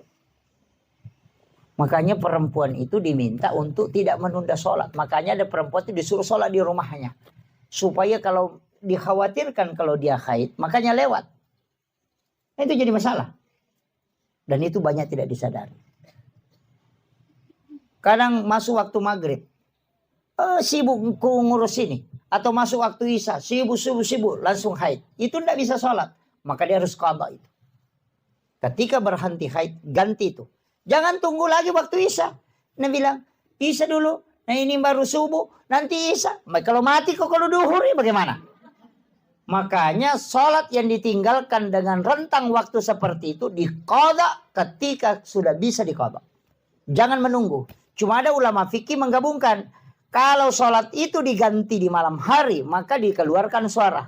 Tapi kalau sholat itu dikerjakan di siang hari, maka tidak mengeluarkan suara. Jadi sholat duhur yang diqadha di malam hari itu mengeluarkan suara. Karena dikerjakan di malam hari. Tapi kalau sholat isya misalnya diqadha di siang hari, itu tidak keluarkan suara. Walaupun sholat isya itu adalah sholat yang dijaharkan. Tapi ketika dikerjakan di siang hari, maka itu tidak dijaharkan. Itu disir. Nah itu kalau fikihnya. Tapi madari itu masalah kasi na baca mana ke jarak baru si kapangi mana ke masa pejalur rumah ke raja sana. Padahal itu mengqadha. Kecuali sholat yang ditinggalkan, misalnya waktu anak muda, waktunya gadis, masih kuliah, tidak sholat. Itu ada ulama mengatakan ganti semua itu. Bayangkan 10 tahun tidak sholat, 10 tahun diganti. Sekarang tahun 2024, jadi 2034 baru berhenti. Berapa? Ya, 2034. Jadi orang masuk duhur, kerjakan sholat duhur, nanti selesai sholat duhur, qadha sholat duhur. Atau dahulukan qadhanya baru ikut berjamaah. Itu. Ke asar begitu juga, semua sholat 5 waktu itu diganti. Ada yang pakai itu, bahwa seperti Ahmad Sarwat itu, semua sholat yang kau tinggalkan, kau harus qadha. Karena itu adalah utang selamanya. Ada juga bilang, tidak usah, cukup taubatkan, baru perbanyak ibadah sunnah. Ada juga bilang tidak, begini, tidak usah diganti. Nanti kalau ke tanah suci, umrah atau haji, qadha sholatmu di Masjidil Haram 1 kali. Itu bisa menggantikan puluhan tahun. Ada juga pakai itu. Jadi kita mana kita pun pakai. Tapi jangan juga sengaja, tidak usah dulu sholat. Nanti umrah baru diqadha. Itu jadi masalah lagi tuh. Iya. Jadi bukan begitu maksudnya. Jadi itu penting ya, saya wasiatkan. Kemudian ada hal juga dalam hidup ini Bapak Ibu sekalian, penting. Karena agama itu begitu. Ada wajibnya, ada sunnahnya, ada adabnya, ada kaifiatnya, ada hikmah. Ada hikmah. Orang-orang dulu ini syarat dengan ilmu hikmah. Orang-orang tua kita dulu. Karena dia sudah khatam di bab-bab ngaji ini sudah. Tauhidnya sudah bagus. Cuma kadang fikihnya yang amburadul. Makanya banyak orang-orang dulu itu, orang-orang tua kita, mata reka tapi dia sempajang. Kan banyak. Karena dia memang diajarkan pertama adalah tauhid. Kenali dulu Tuhanmu, belum sampai ke situ, mati gurunya. Anda sholat media, Anda bilang yang penting bisa tembus sudah selesai. Padahal itu fikih pokok. Kemudian ada dalam kaidah agama juga disebut dengan ilmu hikmah banyak. Dan ini yang sering saya concern, kenapa? Supaya ilmu ini orang tahu bahwa memang ilmu itu ada. Dan ulama dulu. Tapi itu bukan ukuran paten. Saya kasih tahu begini Pak Bu. Kita di hikmah itu dikasih ilmu ini kan bukan ilmu pasti. Artinya ilmu kebanyakan. Seperti begini. Ketika anak pertama adalah perempuan, maka yang pertama meninggal itu adalah ibunya. Ketika anak pertama adalah laki-laki, maka yang pertama meninggal itu adalah bapaknya. Itu di hikmah itu. Tapi itu tidak semua. Iya. Jadi itu tidak semua, tapi itu kebanyakan. 90 sekian persen itu dipastikan. Yang kedua itu di hikmah ya. Tapi ini jangan takut ya. Saya cuma kasih tahu. Ini ilmu hikmah itu ilmu antara seperti itu. Artinya itu hitung-hitungan. Kalau anak pertama itu sifat baik bapaknya diambil. Tapi sifat buruk ibunya diambil. Jadi itu anak pertama itu sifat jelek bapaknya. Sifat baik bapaknya ada di situ. Tapi sifat baik buruk ibunya diambil itu anak pertama. Nanti kebalikan. Kalau anak kedua sifat baik ibunya diambil. Tapi sifat jelek bapaknya ada di situ. Itu kalau di hikmah Pak Bu. Jadi makanya bisa diteliti anak kita itu. Makanya nanti kalau anak ketiga dilihat raut mukanya. Kalau dia lebih cenderung mengikuti wajah bapaknya, maka sifat baik bapaknya diambil, sifat buruk ibunya akan melekat ke situ. Itu kecenderungannya begitu. Jadi itu ilmu hikmah. Dan itu bukan ilmu pasti. Tapi ulama-ulama kita itu kasih kasih pesan. Bahwa kalau jangan sifatnya memang mamanya ngambil ini. Begitu. Jadi itu supaya kita bisa baca, oh ini yang bisa saya perbaiki. Ini yang bisa saya nasihati ke anakku. Jangan begini supaya tidak terbentuk karakternya. Itu hikmah Pak. Banyak. Sama dengan orang tua dulu. Kalau kayak bikin rumah begini kan. Ada semua itu. Iya. Ada di hikmah itu Pak. Cuma banyak sekarang. Sekarang kan banyak itu. Muncul. Dan saya itu pantang sekali. Saya sering kasih tahu jamaah itu. Tapi jarang orang pakai. Tapi ini ada. Jangan sekali-kali bikin pintu. Satu besar, satu kecil. Besar sebelah kan. Ada biasa itu kan daun pintu. 1 meter, 70 senti. Kan sekarang banyak. Itu dilarang betul itu. Orang tua dulu bilang pamali. Kenapa? Karena pasti salah satu dari situ ada yang selingkuh nanti. Kalau pintu kiri yang kecil, itu nanti istrinya yang selingkuh. Kalau pintu kanannya yang kecil, itu nanti suaminya yang selingkuh. Atau nanti di situ ada yang menikah. Itu yang kalau hikmah itu. Tapi itu tidak paten. Tapi kebanyakan itu pasti dialami itu. Makanya orang tua dulu itu ukur. Biar mau bikin jendela itu dia ukur. Dari matanya dia tarik ke telinga baru dia tarik begini. Baru dia nanti buka tarik begini baru dia bilang ini begini ukurannya. Kenapa? Dia bilang itu jendela saya simpan di mataku. Kalau ada pencuri pegang pasti saya bangun. Itu karena kolek kan. Itu ilmu hikmah sama itu Pak Bu. Itu ilmu orang tua dulu. Biar dimanapun dia bilang ada orang mau masuk rumah ini. Karena dia yang bikin ukuran rumahnya. Kan gitu. Iya. Jadi mulai dari penempatan pintu ada yang bagi 9. Kemudian kalau di sini ada nanti anaknya bisa jadi ulama. Kalau di sini pintunya itu bisa dipakai untuk cari rezeki. Ada semua itu dan tahu itu. Ilmu hitung-hitungan. Bahkan orang menikah itu biasa dia tahu namanya. Oh nanti bertengkar terus ini. Bahkan ada yang sampai merubah namanya. Saya bilang jangan. Itu rumah jangan rubah namanya. Itu ilmu ada dari dulu. Ada memang kitabnya khusus. Sampai nama-nama itu ada. Makanya saya sering ceramah itu kalau ada namanya Wati itu pasti keras wataknya. Itu sebenarnya dari ilmu hikmah itu. Sukmawati, Rahmawati, Fatmawati, panana kemana gitu. Iya, iya. Tapi jangan tersinggung Bu ya. Tapi ada bagusnya itu hati Pak. Tapi suaminya pasti tunduk. Tidak ada suami yang bisa. Cuma ada penyakitnya itu biasa. Itu sakit perut tembus dengan punggung. Kenapa? Karena itu lebih besar suaranya daripada suara suaminya. Itu dosa wanita yang lebih besar suaranya daripada suara suami. Itu akan kena sakit perut tembus ke punggungnya itu. Dan itu yang biasa lari ke kista, lari ke ini. Itu dosanya itu berat. Itu di dunia sudah dapat itu. Itu tidak boleh. Kecuali rakyat sama taruh. Nah itu. Ya. Ini yang saya sampaikan. Kemudian saya wasiatkan terakhir penutup. Untuk anak-anak almarhum. Saya wasiatkan. Sebenarnya kalau sedekah yang paling bagus itu. Memang orang tua yang disedekahkan. Atas namanya memang. Niatkan saja. Tidak usah disebut. Dibawa sedekah ini untuk orang tuaku almarhum ini. Kita dapatkan 2 pahala. Yang pertama pahala birrul walidain. Yang kedua kita dapat pahala kebaikan karena melakukan kebaikan untuk orang tua. Makanya orang Arab itu kebanyakan dia bikin wakaf untuk orang tuanya. Karena pasti dia mengatakan saya sudah dapat 2. 1 birrul walidain, 1 dapat ini. Pahalanya. Karena setiap orang melakukan kebaikan untuk orang lain itu kembali juga ke dia. Itu tidak rugi. Makanya yang paling bagus itu sedekah untuk orang tua yang memang diniatkan untuk dia. Bukan untuk kita. Sama aja kalau ada anak-anak kita, ada gurunya kita bilang ini kiai gurunya ini. Saya mau kalau anakku nanti seperti itu, suruh anak itu sedekah di hari Jumat, dia niatkan pahalanya untuk gurunya. Jangan untuk dia, sedekahi untuk gurunya. Supaya barakah ilmunya bisa diambil.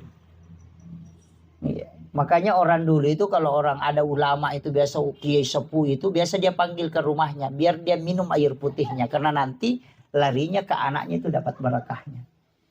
Itu kuncinya. Saya kira ini yang penting saya wasiatkan. Mudah-mudahan ada berkah yang bisa kita dapatkan. Tidak banyak yang saya bisa kasih. Tapi kunci dari semua kehidupan. Kalau kita tidak bisa melakukan semuanya tadi. 1. Jangan dendam. Itu aja. Siapa yang paling lembut kalbunya, paling lembut hatinya kepada orang lain. Itu yang paling mudah masuk surga. Itu aja kuncinya. Iya. InsyaAllah. Akhirul kalam wallahul muwaffiq ila aqwamit thoriq. Nasrun minallahi wa fathun qarib wa basyiril mu'minin. Mari kita sama-sama berdoa kepada Allah Subhanahu wa taala. Bil khusus kita doakan Bapak almarhum Haji Rusdi bin Lampadung. Ila hadhihi kulli niyatin shalih ila khutratin nabiyil mustafa sallallahu alaihi sayyidina Muhammadin wa khususan ila ruhi almarhum Haji Rusdi bin Lampadung. Syekhulillahi lahumul fatihah. A'udzubillahi minasyaitonir rajim. Alhamdulillahi rabbil alamin arrahmanir rahim. Iyyaka na'budu wa iyyaka nasta'in. Allahumma ighfir lahu warhamhu wa'afihi wa'fu anhu. Ya Allah ya Azizun ya Ghafur. Kepada almarhum Haji Rusdi bin Lampadung, ya Allah luaskanlah kuburnya dengan nur cahaya-Mu ya Allah. Ampunilah segala dosa dan kehilafannya ya Allah. Lipat gandakanlah amalan kebajikannya ya Allah. Sempurnakanlah amalannya belum sempurna ya Allah. Ijabah semua amaliyah yang dilakukan ahli waris, anak-anak keluarga kepada almarhum ya Allah. Ya Allah ya Azizun ya Ghafur. Pada almarhum ya Allah, tempatkan ya di tempat-Mu yang tinggi yang ila rafiqil a'la ya Rabb. Jadikan kuburannya sebagian dari taman-taman surga-Mu ya Allah. Dan pertemukan ia dengan syafaat Rasulmu Muhammad sallallahu alaihi wasallam. Kepada keluarga yang ditinggalkan ya Rabb, berikan kekuatan iman dan ketabahan ya Allah. Seliputi hatinya dengan keberkahan ya Rabb. Jangan Engkau menolak segala ijabah doa yang telah Dia peruntukkan kepada-Mu ya Rabb. Kami yang hadir di tempat ini ya Allah, kami turut untuk mendoakan almarhum ya Allah. Kami mohon kepada-Mu ya Rabb, jangan Engkau mencabut nyawa kami kecuali dalam keadaan beriman ya Allah. Kami tahu ibadah kami masih jauh dari kesempurnaan ya Rabb. Kami tahu kami banyak hilap dan dosa ya Rabb. Kami tahu ibadah kami belum sempurna ya Allah. Kami tahu salat kami belum khusyuk ya Rabb. Begitu banyak dosa dan kehilapan yang kami lakukan ya Allah. Anak-anak kami, keluarga kami ya Rabb, tuntun ke jalan yang Engkau ridhai ya Allah. Anak-anak kami, keluarga kami ya Allah, tuntun ke jalan yang Engkau ridhai ya Rabb. Mudahkan langkahnya masuk ke dalam rumah-Mu ya Allah. Jangan Engkau membuat dia tergelincir dalam kemaksiatan dan dosa ya Allah. Ya Allah ya Azizun ya Ghafur. Apa yang telah disedekahkan berupa makanan oleh Ashafibul Bait, jadikanlah barakah dalam hidupnya ya Allah. Jadikanlah barakah kepada almarhum ya Allah. Seluruh pahala yang diniatkan untuk almarhum, jadikan ia syafaat di sisinya ya Allah. Rabbana zalamna anfusana wa illam taghfir lana wa tarhamna lanakunanna minal khasirin. Allahumma ghafiratuka ausi'a min sunubana wa rahmatuka arja indana min amalina. Rabbana atina fid dunya hasanah wa fil akhirati hasanah wa qina adzabannar wa qina azabannar wa qina azabannar. Wa sallallahu ala sayyidina Muhammadin walhamdulillahi rabbil alamin. Bi barakatil Fatihah. A'udzu billahi minasyaitonir rajim. Iyyaka na'budu wa iyyaka nasta'in. Shiratal mustaqim. Shiratal ladzina ala kulli hal ala kulli hal ala kulli hal ilahi anta maksudi wa ridhaka anta matlubi wa atini mahabbataka wa ma'rifataka ya Rabb.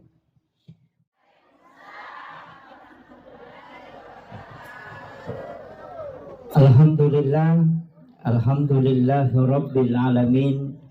Wassalatu wassalamu ala asyrafil anbiya'i wal mursalin sayyidina wa maulana wa habibina wa syafi'ina wa ala alihi wa ashabihi wa sahabatihi ajma'in.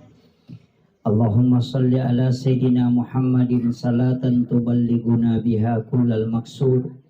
Ya Jawadu ya Ma'bud, ya Rahimu ya Wadud, birahmatika ya Arhamar Rahimin. Faqad qala Allah Ta'ala bi kitabihil karim wa huwa asdaqul qailin. A'udzu billahi minasyaitonir rajim. Bismillahirrahmanirrahim. Tabarakalladzi biyadihil mulku wa huwa ala kulli syai'in qadir. Alladzi khalaqal mauta wal hayata liyabluwakum ayyukum ahsanu amala wa huwal azizul ghafur. Sadaqallahul azim wa nahnu ala dzalika minas shahidin wasyakirin. Wala haula wala quwata illa billahi wa huwal aliyyil azim. Hadirin wal hadirat ikhwanu fillah, sidang jamaah Tazkiratul Maut yang insyaallah dirahmati dan dimuliakan oleh Allah Subhanahu wa taala. Pertama, saya mengajak kepada seluruh hadirin, mari kita bersama-sama menghadiahkan pahala suratul Fatihah kepada almarhum Bapak Haji Rusdi bin Lampadong. Memagi-magi kita berharap syafaat suratul Fatihah menjadi asbab beliau diberikan keselamatan, elingi atajangang ridalah kuburuna insyaallah. Ila hazihi niyah kulli niyatin sholih ila khutratin Nabil Mustafa sallallahu ala sayyidina Muhammadin wa khususan ila almarhum Haji Rusdi bin Lampadong Syekhul lillahi lahumul Fatihah. A'udzu billahi minasyaitonir rajim. Bismillahirrahmanirrahim. Alhamdulillahi rabbil alamin arrahmanir rahim maliki yaumiddin. Iyyaka na'budu wa iyyaka nasta'in. Ihdinas siratal mustaqim. Suratul ladzina an'amta 'alaihim ghairil maghdubi 'alaihim waladdallin. Amin amin ya rabbal alamin. Terima kasih Bapak Ibu sekalian. Saya pakai bahasa Indonesia atau bahasa Bugis?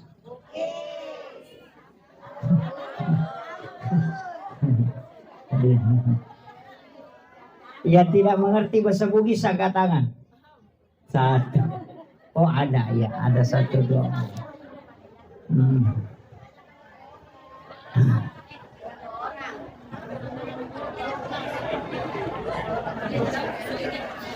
Ya.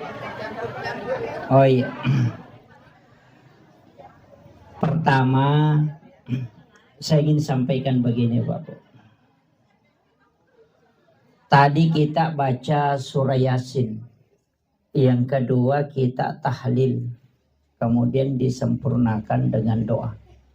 Sekaligus ada sholawatan. Tahlil itu sebenarnya intinya ada dua. Yang pertama adalah doa, yang kedua adalah kiriman pahala. Itu yang dua inti tahlil itu.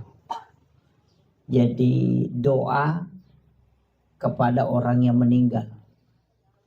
Kemudian yang kedua adalah nilai pahala yang terdapat di dalam bacaan-bacaan tahlil itu kita niatkan untuk almarhum. Sebenarnya setiap orang yang meninggal itu yang tertutup hanya usianya. Ini saya harus perjelas ini supaya kita paham. Setiap orang yang meninggal yang tertutup itu adalah usianya, umurnya yang tertutup. Tapi kitab catatan amal, tempat dicatatnya segala kebaikan orang yang meninggal dan maupun hidup, itu tidak tertutup. Hatta yaumil qiyamah. Kecuali dunia ini sudah kiamat. Alam kubur itu bukan alam akhirat. Ini yang harus kita tahu betul. Supaya nanti kaitannya nyambung dengan kenapa ada amalan-amalan. Jadi alam kubur itu bukan alam akhirat. Alam akhirat itu nanti selesai dunia kiamat. Jadi kama pilino napang kayasang alam akhirat. Selama dunia ini tidak kiamat, maka itu alam akhirat itu belum. Makanya nanti di akhirat baru tidak bisa orang mendapatkan kiriman pahala dari dunia karena sudah tidak ada. Selama orang itu masih di alam kubur, maka itu kiriman pahala itu akan masuk. Makanya orang yang meninggal itu ketika meninggalkan anak yang mendoakan, itu dipastikan akan sampai. Karena dalam Islam ada namanya syafaat pahala. Syafaat pahala itu adalah kebaikan yang dilakukan oleh anak kita atau murid-murid kita yang kemudian didapatkan oleh orang yang punya anak itu sendiri. Jadi ya kau angka anak, bahkan Rasulullah mengatakan siapa yang meninggalkan 2 atau 3 anak perempuan ahli ibadah, maka ibu bapaknya tidak disentuh api neraka. Itu. Jadi ajak tak kadaya pana salama atau wena reko alena maka siwiang tidak. Ada orang tua tidak banyak pahalanya, tidak banyak amalnya, tapi anaknya itu selalu melakukan kebaikan. Maka orang tua akan mendapatkan namanya syafaat pahala bonus. Kecuali ada ulama yang mengatakan bahwa berdasarkan hadis Rasulullah setiap bayi yang lahir itu tergadai. Jadi kongkan anak jaji itu mah keteni. Tahu gadai kan? Tahu gadai? Gadai itu kan kalau kita gadaikan kebun, kita ambil hasilnya atau tidak? Nah, tidak. Itulah yang menjadi alasan Ahmad bin Hanbal mengatakan anak yang tidak diakikah. Nah, ini. Anak yang tidak diakikah itu tidak akan, orang tuanya tidak akan mendapatkan syafaat pahala. Karena anaknya masih tergadai. Karena Rasulullah mengatakan lepaskan gadaian anakmu dengan akikahnya. Nah, dari situlah kenapa setiap bayi yang lahir walaupun tidak sampai 7 hari akikah. Supaya kita miliki nanti kalau di hari kemudian. Nah, bahkan jika ada orang keguguran. Nah janin itu sudah berbentuk manusia. Cuma tidak ditahu jenis kelaminnya apa laki-laki atau perempuan. Maka kita diminta untuk memberi nama laki-laki, bukan nama perempuan. Kalau belum ditahu jenis kelaminnya. Kecuali ketika kita sudah tahu, boleh diberi nama perempuan kalau memang perempuan. Kasih nama laki-laki kalau laki-laki. Tapi ketika anak itu belum diketahui jenis kelaminnya, kasih nama laki-laki. Ini anak kita ketika kita meninggal maupun hidup, setiap dia sholat, bersedekah, walaupun dia tidak niatkan untuk orang tuanya, maka pasti orang tuanya selalu dapat pahala. Itu bonus dari kebaikan yang dilakukan oleh anak-anaknya. Yana tu nasang itu matata, maka dah semakin banyak anak itu semakin banyak rezeki. Bukan rezeki dunia saja yang dimaksud, tapi rezeki akhirat. Nah, supaya anak-anakmu nanti menjadi asbab kau bisa masuk ke dalam surga. Karena pahalamu itu lebih banyak dikasih dari anak. Nah, makanya saya tidak pernah sepakat itu perkataan dokter, maka ada 2 anak cukup. Yang KB itu. Agak kucik dikirucik digimpi agak miterno. Jadi masalah. Nah, ini penting dulu saya wasiatkan. Walaupun sumber pahala itu kan 4. Yang pertama kita langsung yang melakukan. Ini amalan tak sendiri langsung. Yang kedua amalan yang karena kita mengajarkan ilmu. Guru mengaji, makanya upasang anak kita yang kecil usahakan yang mengajarkan membaca suratul Fatihah, menghafal itu kita, jangan gurunya. Ini penting. Usahakan anak kita, kalau ada anak kecil atau cucu, kita bapaknya yang ajari dia membaca suratul Fatihah. Pokoknya usahakan dia hafal. Nanti bagaimana tajwidnya persoalan belakang. Yang penting dia sudah hafal dulu. Kenapa? Setiap dia baca Fatihah kita dapat pahala. Kan gitu. Karena kita yang mengajarkan. Orang tua yang rugi betul itu yang tidak mengajari anaknya baca Fatihah. Nanti kalau sholat, bonus pahala aja dia dapat. Nah, ini penting saya sampaikan ini supaya kita tahu. Apalagi yang mengajari mengaji. Makanya madrasah pertama anak itu sebenarnya adalah ibu. Ini penting ini. Kalau gurunya ngajarkan ya gurunya dapat, kita dapat bonusnya aja. Kan gitu.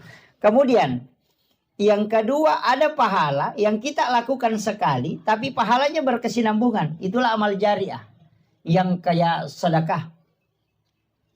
Sekali saja kita lakukan, sama dengan tadi mengajarkan ilmu. Itu sekali kita lakukan tapi nanti bertambah terus. Makanya guru sekolah itu adalah orang yang paling bersyukur nanti dari kemudian. Yang penting dia ikhlas. Karena dia ajari anaknya satu, ini nanti muridnya jadi guru. Itu muridnya punya guru murid 100. Nanti dia ajari lagi. Kemudian dari 100 ini ada lagi jadi guru. Nanti dia ajari lagi. Itu nanti ada orang kata Rasulullah kaget melihat amalnya karena dia tidak pernah lakukan tapi kok banyak sekali. Sehingga dia bertanya, dari mana ya Rasulullah? Saya tidak tahu dari mana, tidak pernah lakukan. Nabi mengatakan bahwa murid-muridmu itu jadi guru. Nah, itu orang bersyukur. Tapi kalau guru yang suka madareke ya sertifikasinya terlambat 1 hari langsung bikin status. Ini penting saya sampaikan. Makanya ujiannya itu berat, ya. Kemudian ada juga ini yang sebenarnya orang anggap sepele, tapi ini sangat besar pahalanya. Rasulullah itu dalam hadis Bukhari Muslim mengatakan pahala jariah yang paling besar adalah mengalirkan air. Itu sumur bor. Makanya kalau ada masjid belum ada sumur bornya, usahakan kita yang ongkosi. Ada madrasah, ada pondok pesantren, ada sekolah, belum ada sumur bornya, usahakan kita yang siapkan. Kenapa? Karena air itu ketika naik dijadikan orang air wudhu. Na pakai tema jenne, make pelami meni. Masampajang ina sabak ya rowe na pakai nama jenne malolongangi. Masikiri gara-gara yo malolongangi. Mengaji bi malolongatoki. Kemudian ketika dia makan atau dia minum air itu 40 hari baru habis di dalam perutnya. Setiap kebaikan yang dilakukan kita dapat sumbangan terus. Bayangkan air sumur bor berapa lama orang pakai. Ya kok mas sumbangi wesi kota. Paling ngasih sumina capu. Tapi kalau sumur bor itu bisa sampai puluhan tahun tidak akan habis. Dan berapa orang yang memakannya. Meminumnya itu. Pure na pakai tema jene sesawa jene miti lokotane kemudian diminum oleh samut itu bersedekah. Turun lagi ke bawah diminum oleh cacing itu sedekah. Turun ke akar-akar kayu kemudian kayu itu berbuah itu menjadi sedekah. Makanya itu tidak pernah berhenti mengalir. Itulah orang yang paling beruntung. Menyiapkan air untuk digunakan orang. Itu luar biasa. Maka apa tuh kata maka seke? Ini.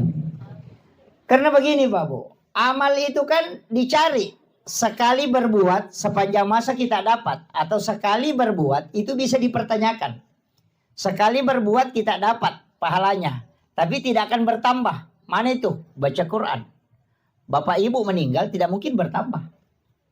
Kalau bapak ibu sholat 1000 rakaat kemudian meninggal, yang dicatat itu 1000 rakaat, yang dinilai itu yang 1000 rakaat. Tidak pernah akan bertambah. Jangan tunggu bilang ke 1500, tidak ada itu. Kenapa? Karena kita sudah meninggal. Tidak ada tambahan.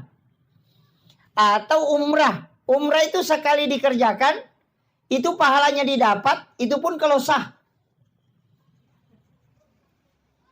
Kalau diterima, kan gitu. Resikonya kan besar. Bayar 30 juta, persiapkan waktu begitu besar, perjuangannya besar, kalau tidak diterima kan stres. Itu dan resiko tidak diterimanya besar. Itu ya. Jadi makanya kan ada hadis, man akalal haram lan tuqbalu sholata wa du'a arba'ina yawman mania. Siapa yang makan makanan haram 40 hari 40 malam sholatnya tidak diterima. Kalau dia makan makanan haram baru berangkat umrah itu 40 hari, itu sudah pulang belum diterima itu. Menjadi masalah, makanya hati-hati. Atau la yakhillu lil muslimin an yahjura akhahu fawqa salasa layalin. Siapa yang tidak baku ngomong lebih dari 3 hari maka Nabi tidak mengakuinya. Baru kita berangkat umrah, baru ada tetangga baku bombe. Jangan sampai, jangan. Sia-sia itu. Datang ke situ mengatakan labbaik Allahumma labbaik. Lalu mengatakan la labbaik lak. Tidak ada yang panggil kau ke sini. Itu kan jadi masalah. Makanya saya bilang resikonya besar. Iya. Makanya saya mengatakan cari betul. Sekali berbuat, itu ibadahnya jalan terus. Pahalanya. Nah, sama tadi itu. Mengalirkan air. Mengajarkan ilmu. Sedekah ke masjid. Makanya kalau bangun masjid, ada orang kaya biasa bangun satu masjid. Saya mengatakan rugi betul itu. Mestinya kau bagi. Kalau sudah banyak masjid di kampung itu, tidak usah lagi bangun masjid. Iya, uangmu yang misalnya 500 juta kamu pakai bangun masjid, bagi nih ke 5 masjid. Masjid ini kau belikan kerami. Masjid sana kau nuka siapkan tempat wudhu. Masjid sana kau siapkan sumur-sumurnya. Masjid sana, bagi itu. Yang masjid yang sudah ada itu saja diperbaiki. Kenapa? Nanti kalau runtuh satu, kau masih dapat 4 jalur pahala. Kalau bangun masjid sendiri, nah tidak ada orang datang sholat di situ. Atau ada cuma 10, lama-lama diruntuhkan lagi, sudah habis. Padahal 500 juta. Kalau dibagi 5 masjid, tidak mungkin 5 masjid itu runtuh semua. Kan begitu. Ini yang kadang orang tidak paham, Pak. Jadi mestinya kita cerdas dalam beribadah. Jangan bilang, oh yang penting keluar. Tidak, mesti cerdas. Makanya di mana kita singgah sholat, simpan sedekah di situ. Kalau satu di masjid tempati bersedekah, nah diruntuh kami itu masjid, mau ke apa? Mohon maaf, tidak bisa kan? Tidak jalan lagi.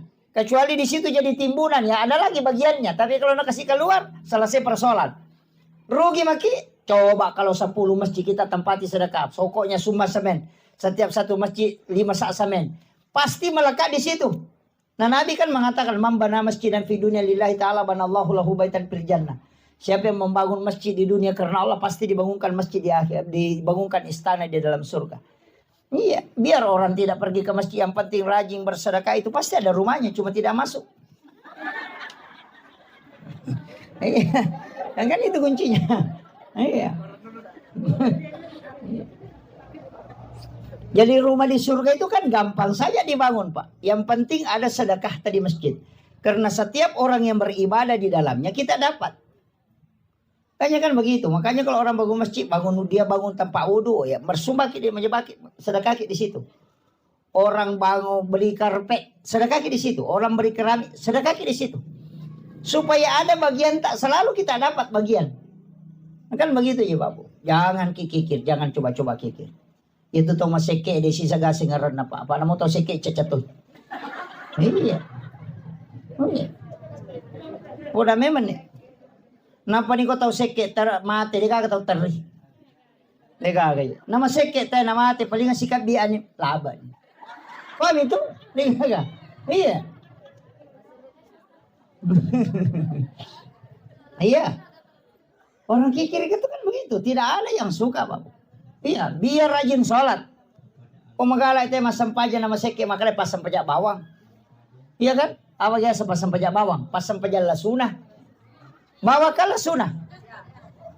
Kenapa disebut bawang? Karena itu bawang merah, bukan bawang putih ya. Itu bawang merah. Itu bawang merah, itu tidak ada isinya. Mulai dari luar kulit sampai tengahnya. Makanya disebut orang yang beribadah tidak ada isinya. Makanya pakai pasang pajak bawang. Ya nang katu makan bawang baja. Ustaz bawang. Iya. Tahu matoa bawang. Iya. Artinya tidak ada isinya. Makanya. Dan orang yang dermawan itu Pak yang selalu dikenang. Tak bayangkan nih. Iya kau tahu sekek mati. Orang kikir itu meninggal. Orang pergi ziarah kubur. Dia baca namanya di batu nisan. Itu tulang-tulangnya sudah hancur. Masih napa mau patah. Tahu sepa sekek na tua. Ini pada tulang-tulang sudah hancur. Itu saking tidak baiknya. Iya. Dan itu sering saya ingatkan. Kita ini hidup, tidak usah terlalu ini. Dalam hidup ini kan berat sebenarnya kalau kita tidak punya amal. Karena kita mau ke sana semua. Iya. Anak-anak yang kita tinggalkan, kita memang butuh wasiat untuk dia. Meninggalkan harta juga itu penting. Supaya dia tidak jadi mengemis ke orang lain. Tapi mesti ada bekal yang kita bawa. Iya. Jangan sampai kita berangkat baru tidak ada bekal. Perjalanan akhirat itu sebenarnya orang di alam kubur itu kayak orang transit. Jadi misalnya dia mau ke Makkah tinggal di Jakarta. Mau kembali ke Mamuju tidak bisa. Mau kembali ke sini tidak bisa. Mau lanjut perjalanan amalnya belum cukup. Coba. Maga tasa di sana kota Ransi ke bandara. Dia nagan na dia tampara melotok kirewa dia na cocok. Meki mataru dia nagan na. Maka yang dia tunggu adalah kiriman. Maka orang di alam kubur itu yang dia tunggu adalah semua kebaikan yang pernah dia lakukan itu yang jariah. Kalau tadi puasa dengan shot, tidak bisa karena itu sudah paten, tidak ada tambahannya lagi. Makanya saya katakan orang yang berbolak-balik pergi umrah itu tidak usah. Cukup sekali berangkat 1 tahun itu sudah memadai maksimal sekali. Uang yang kau mau jadikan umrah misalnya 2 kali 1 tahun. Simpan itu yang 1 kali kau jadikan pembangunan untuk masjid. Jadikan pembangunan untuk madrasah. Untuk pondok pesantren. 30 juta itu tidak sedikit. Kalau kau berangkat pakai uang 30 juta itu sendiri kau nikmati. Itu pun untung kalau diterima. Tapi kalau itu disumbangkan ke 30 anak yatim atau 30 penghafal Al-Quran, kita tanggung pembayarannya. Masa mana yang 30 itu tidak ada yang tunjuk masuk surga. Nah nanti diberi syafaat, bisa memberi syafaat. Rugi betul kita itu. Itu aja kuncinya, tidak susah Pak. Mau masuk surga itu banyak sekali jalurnya. Tapi kalau ibadah pribadi, wah berat itu. Makanya saya mengatakan begini, bikin ki amal jariah. Masa banyak jadi sini tuh. Jalur amal jariah kan banyak gitu. Banyak. Sedekah di masjid, sedekah di sekolah. Ada yang paling gampang, sedekah makanan. Iya, itu kan makanan 40 hari baru habis dalam perutnya orang. Tunggu Pak Imam. Kalau ada lewat depan rumah, sini Pak Imam dulu. Ini teh kotak kau ambil. Nah ini kerupuk, kau makan Pak Imam. Makan itu sampai, pokoknya makan itu. Yang penting makan Pak Imam. Oh ya selesai, 40 hari baru habis di perutnya Pak Imam. Tulis ini tanggal. Ini tanggal sekian, jadi nanti 40 hari tanggal sekian. Kalau lewat lagi Pak Imam, hei sini sini. Ini teh kotak lagi kau minum Pak Imam. Itu kan begitu. Kenapa? Makanya orang tua kita dulu itu pintar sekali. Mau pindah rumah, bikin baca doa. Supaya Pak Imam bisa makan. Dikasih makan. Mau turun sawah, baca doa lagi. Kenapa dia baca doa? Sebenarnya bukan itu baca doanya yang pokok. Supaya Pak Imam itu dia bisa kasih makan. Karena dia itu pasti sholat. Disebutkan khairul mar'ar rijalun soleh. Sebaik-baik amal. Sebaik-baik harta. Itu yang digunakan oleh orang soleh. Karena tidak mungkin dia main domino. Tidak mungkin dia main begini. Ya kan begitu. Tidak mungkin dia pakai pergi main judi. Tidak mungkin dia pakai pokoknya tidak mungkin. Karena dia orang soleh. Tapi kalau bukan orang soleh bisa saja dipakai untuk yang lain. Walaupun kita tidak dapat dosanya. tapi kita tidak dapat barakahnya, tambahan pahalanya. Kan begitu. Makanya orang tua dulu itu pasti Pak Imam petugas SARA yang dipanggil baca doa. Kenapa? Karena kalau dia pasti tidak mungkin melakukan kejahatan. Kan itu aja. Nah, baca doa itu kan 3. Yang pertama makanannya, yang kedua doanya, yang ketiga amplop. Iya. Kenapa? Itu kan ulama dulu semua ada semua pakai dalil itu, Pak Bu. Tidak. Jangan anggap bahwa apa yang dilakukan orang tua kita dulu itu tidak ada dalilnya. Yang pertama baca doa. Doa itu kepada orang, itu kita dianjurkan supaya malaikat yang mendoakan hal yang sama. Dan itu perintahnya, meminta orang mendoakan kita. Rasulullah ketika sahabat mau melaksanakan ibadah haji, itu minta supaya didoakan. Kurang apa doanya Nabi? Tapi kenapa dia masih titip doa? Kan gitu. Yang kedua, ini yang kedua. Kenapa disiapkan makanan? Karena kalau doanya tidak diterima, kalau dia makan 40 hari tidak berhenti itu dapat pahala. Kan gitu. Karena tidak selamanya doa diterima. Kalau bertengkar sama istrinya Pak Imam baru pergi baca doa, tidak diterima doanya. Terhijab itu. Makanya disuruh makan. Makanan itu bukan untuk orang meninggal, tapi untuk orang yang hidup. Cuma pahala makanan itu nanti pahalanya ke orang meninggal. Makanya kalau ada imam baca doa dan tidak makan, datek telinganya. Kan gitu. Kecuali dia puasa. Kemudian yang ketiga, kenapa pakai amplop? Tadi itu yang dipakai khairul mal ar-rijalun soleh. Sebaik-baik harta yang digunakan oleh orang soleh. Makanya kalau doanya tidak diterima, makanannya pun tidak dapat berkahnya. Nanti kalau Pak Imam pulang saya kasih uang, dia belikan sarung kemudian dia pakai sholat, maka saya akan dapat selamanya. Itu kuncinya.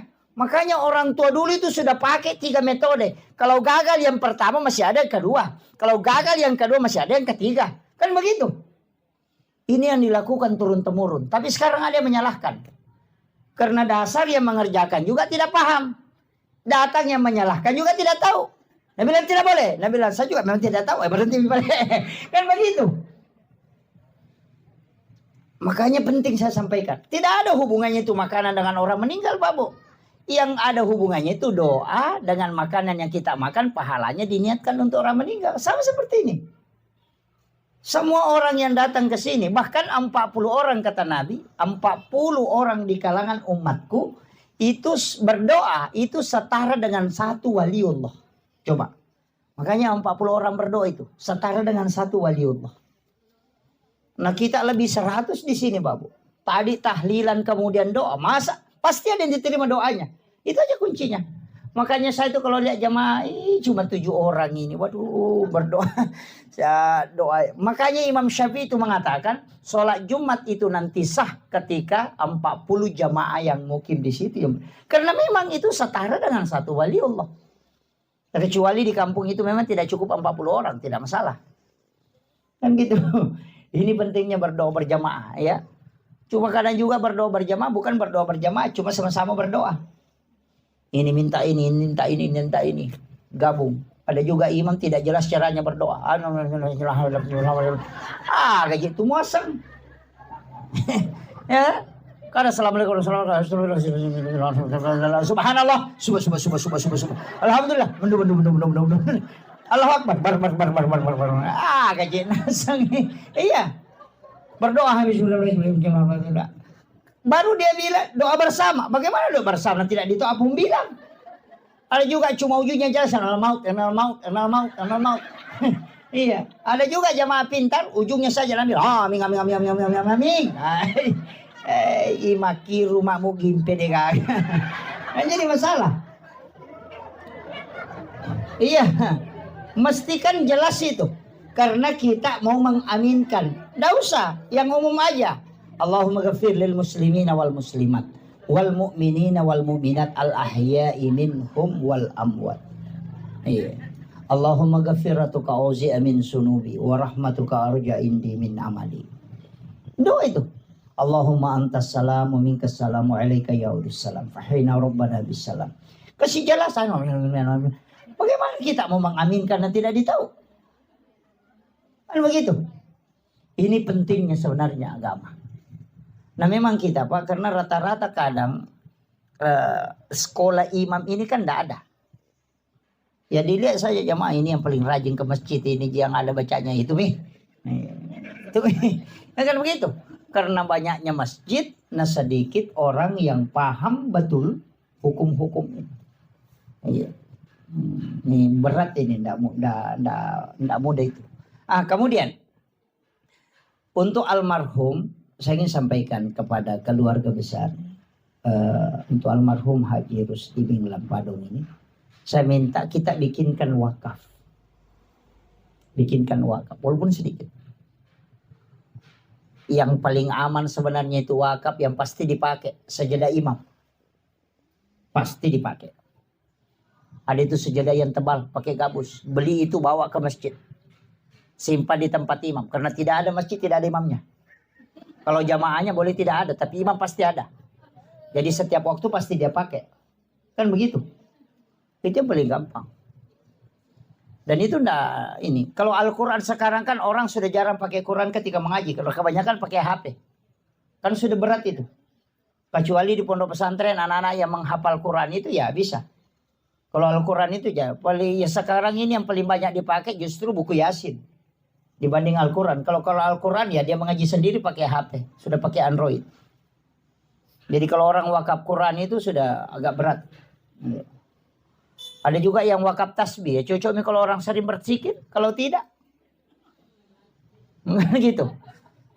Kan tidak semua orang bisa berzikir dengan pakai tasbih itu. Tapi itu tasbih. Kalau kita sering pakai tasbih. Kalau lepas tasbih berhenti juga berzikir itu. Karena kayak agak malas. Nanti pegang tasbihnya lagi baru jalan itu. Tapi ada juga yang jalan tasbihnya tapi cerita juga. Tapi tidak ada di sini, tidak ada. Iya. Kuncinya kan begitu, Bapak. Usahakan ada amal jariah. Makanya yang hari di sini saya kasih tahu, sebelum kita meninggal harus ada wakaf yang kita punya. Harus ada wakaf, walaupun sedikit. Jangan harap keluarga kita. Istilah orang Bugis bilang begini. Orang sopen pakai, orang tidak pakai. Iya kau wija-wijamu murandonga buta ciwali ko. Iya kau tauliangi murandonga buta rapak ko. Itu bahasa. Ketika anakmu yang kau harapkan itu masih buta sebelah. Apalagi kalau orang lain kau harapkan, tidak ada. Kenapa? Anakmu saja itu bisa melupakan kamu. Iya. Kita coba kare, anak tata kiri lojo panda masih makule. Ya minata lipo ko capu idina. Iya. Mana satu ki Saya ingin tanya. Yang punya anak disalokolahkan di luar. Pernahkah dia menelpon bertanya, Mak, saya mau ki, sudah mau ki itu kemakan apa? Tidak pernah. Mana satu ki, palai kumatik.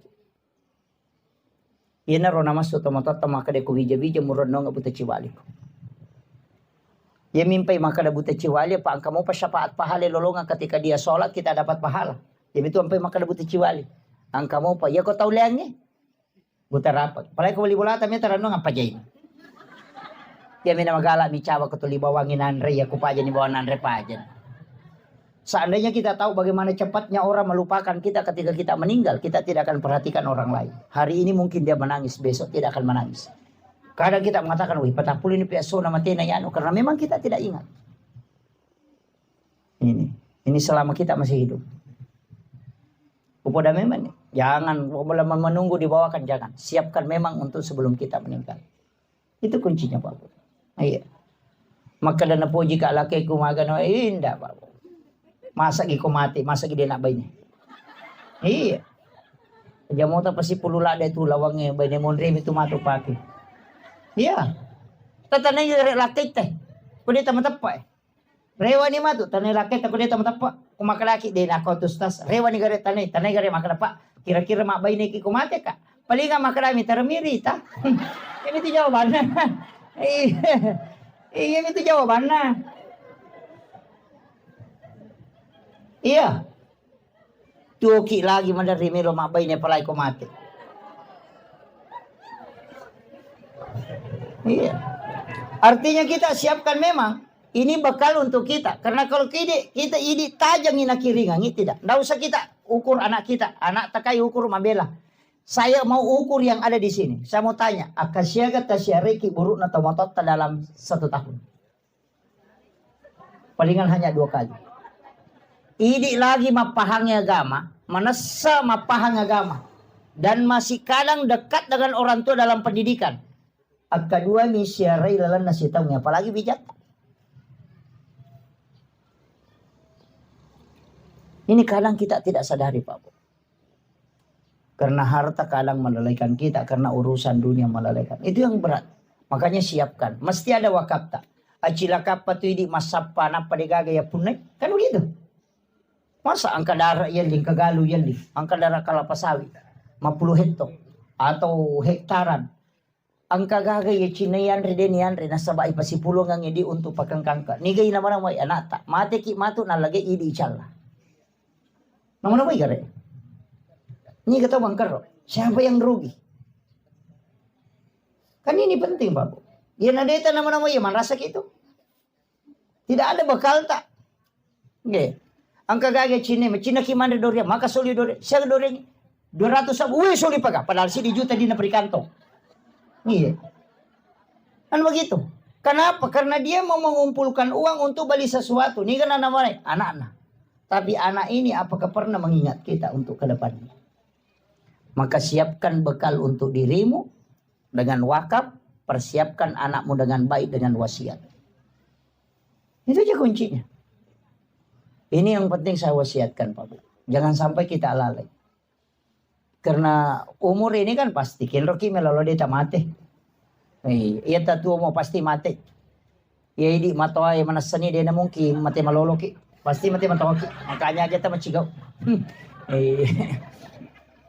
Iyo pwede maloloy dua mo pagkamungkin ako dito malite malolo mati matoki. Dua mo pa itajan. Pwede matoki rin lolo pasti di mana nih. Dan setiap kehidupan dalam sehari-hari itu selalu turun. Penglihatan mulai berkurang, pendengaran, kadang fisik. Ya ko malasa ki. Dia na malundra andre mendre tolino nih. Dia na pada ko anak malasa ang kami itu perubahan matu. Sudah sakit pasti ada lagi gerakan lain dia tahu. Karena itu memang sakitnya untuk menambah. Istilah untuk mata tariolo, isapoy basi. Kan begitu. Iko tamato din isapo. Itu ipamole man kan begitu. Ini kadang kita tidak sadari, Pak.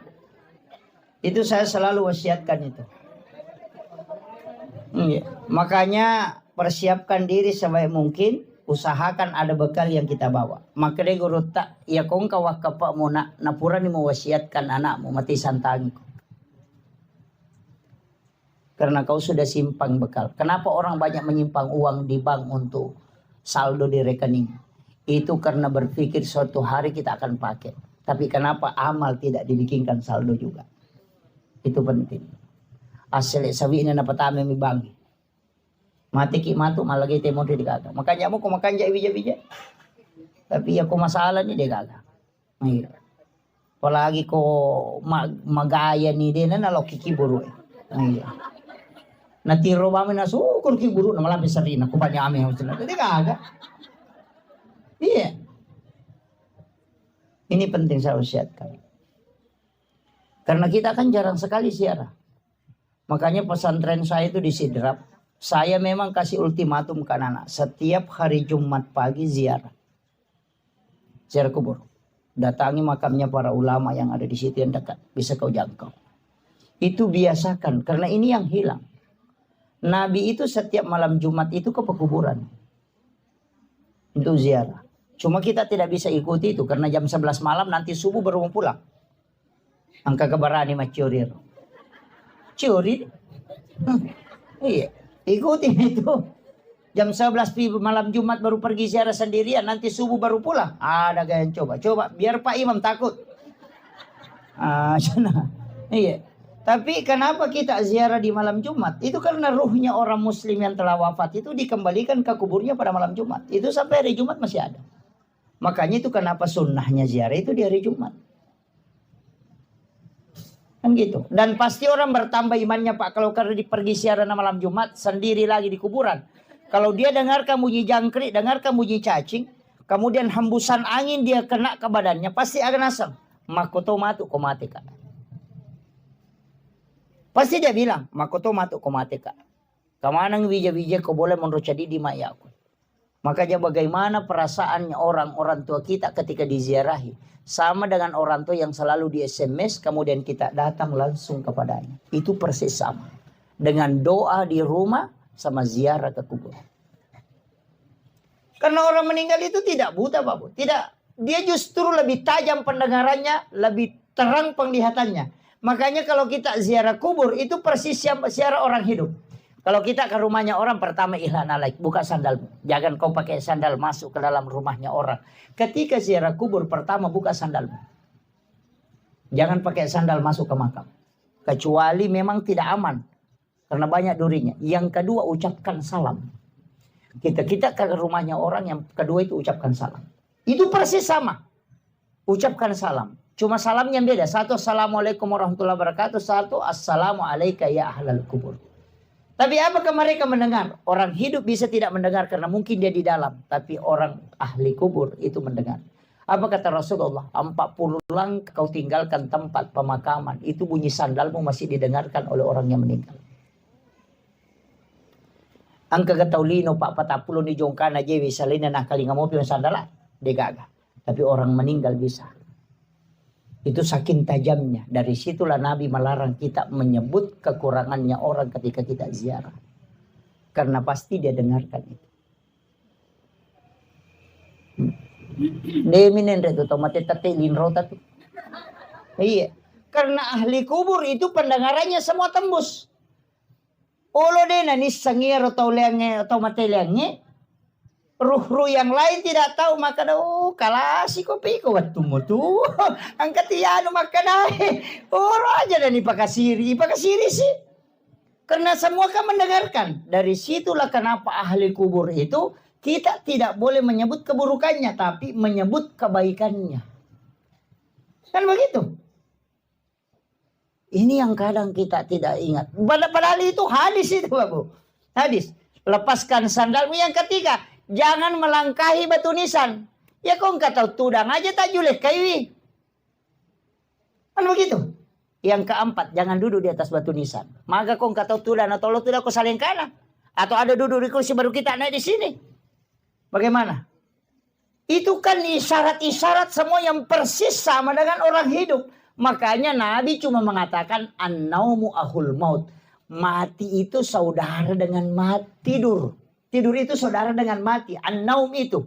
Kalau kau tidur, akhul maut itu bersaudara dengan mati. Makanya coba, kalau banyak kan orang tidak percaya. Saya ambil sedikit gambaran. Kenapa Nabi pakai gambaran tidur? Kenapa bukan yang lain? Misalnya pinsang atau mati suri apa. Kenapa yang diambil adalah tidur? Begini. Orang yang tidur itu, kalau dia bermimpi, dia kan bisa melihat. Nah, lihat dirinya ke Jakarta. Bahkan lihat dirinya sampai Makassar belanja di mall. Nah, lihat dirinya silaturahmi dengan orang lain. Dan itu melihat. Saya mau tanya, apakah orang tidur itu matanya terbuka? Tidak. Orang tidur itu matanya tertutup. Tapi kenapa ketika dia bermimpi dia bisa melihat? Mata apa yang dipakai melihat orang yang bermimpi itu? Itu pandangan idhofi. Dan persis itu yang dipakai orang meninggal. Itu yang banyak orang tidak tahu. Yang kedua, orang ketika bermimpi 10 menit saja tidur, dia sudah bolak-balik dari Jakarta ke tempat.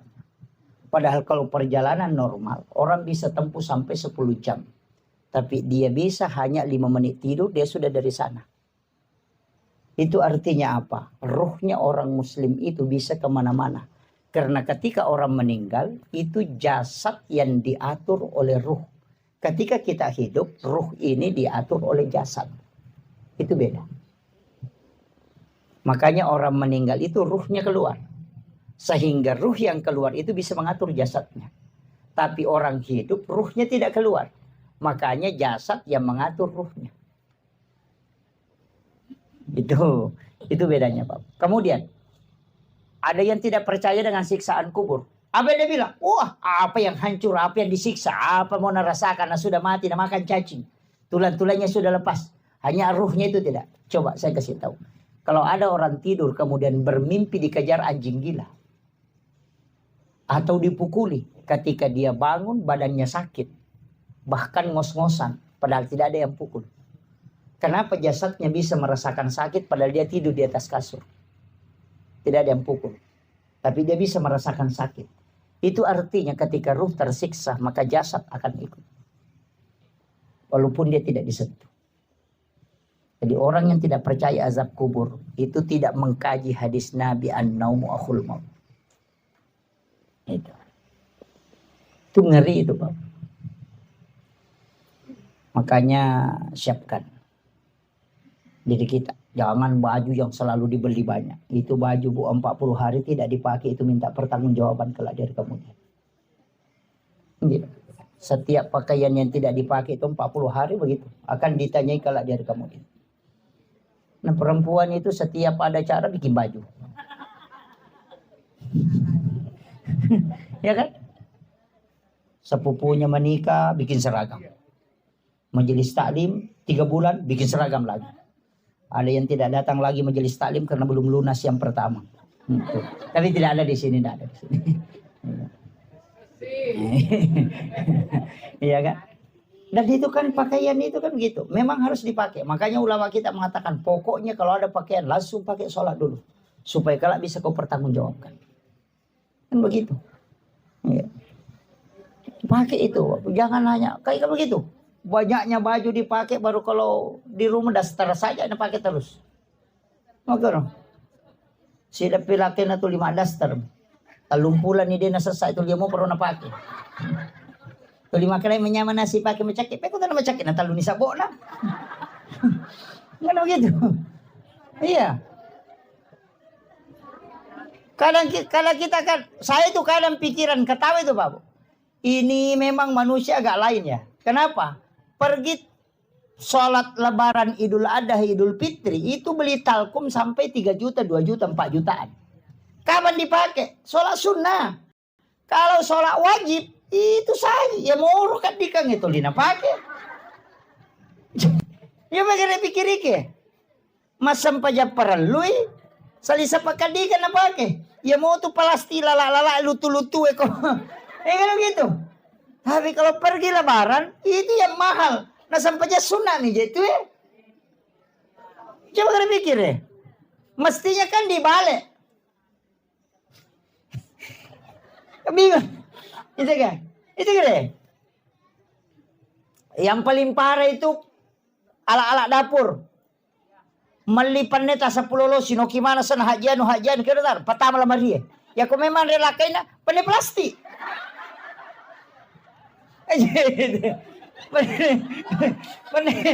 Pane plastik itu. Iya. Tena mana mikir deh. Malaysia nga pane yali, pane pincang makoro. Yali ni kami na masuli eh. Iya. Hanya tulis nama masuk ke dalam lamari. Dia nak kena pakai. Yang itu pane plastik na pakai. Rapai pane plastik na toleh hadiah rinso. Iya. Hadiah sabun. Yang itu. Nama-nama ikare. Pada Malaysia nga pane. Aga nasang. Mapaboti pinipake. Sisa na mapaboti nasa siway baba no magampa. Dito sila na mapadiri. Dia sila pakai. Ini kan jadi masalah. Cere kristal. Ule jijo kalau Maria dia kagak pakai. Ya mau tu cere na pan o si tuli na pakai. Sabo yero na mawala pa sana sulo tempele.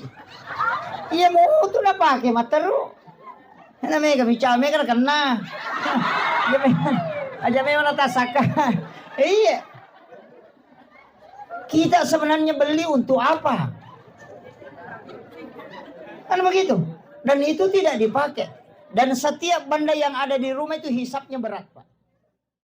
Ada orang itu punya cangkul itu sampai 300 tahun dihisap itu gara-gara cangkulnya. Maka Pak Idi, anu munro wawangnya. Hinda mengatakan dari Pak Ustaz, si kiri na barangnya memang ketika dipakai, ketika dia pecah lepas tanggung jawab. Kama kuamiro. Siko mematoni makana makanya itu orang tua kita dulu makana siko metomi itu muruna gangka mani itu. Aja itu susah. Kan begitu. Rapa panena 2 na so rapa 2 padahal talulo si pimonro. Ini kan kadang kita tidak sadar itu. Makanya saya wasiatkan siapkan ya. Mestinya dalam sehari, makanya ke Bapak Guru atau Pandita itu maka usahakan ada sedekah subuh supaya setiap subuh kita punya amalan. Kemudian yang kedua, memang sedekah di waktu subuh itu maka dari Nabi tak ketika sedekah dengan musibah itu bersamaan, maka sedekah tidak pernah didahului. Ya kumasabangnya bala isi bawa pas sedekah dia nang kenal yolo itu musibah, tetap sedekah yang lebih dulu. Dari situlah makanya orang setiap mau jalan itu mesti sedekah. Ia komiki melakukan perjalanan sedekah niatkan memang itu lah bala. Iya, niatkan berapa saja. Iya. Makanya kalau tolak balik tuh mau usuk bahaya agak genting ini. Bekerja banyak-banyak. Iya. Langsung ngimelu Palestina dosa budaya na les semak buatang nami.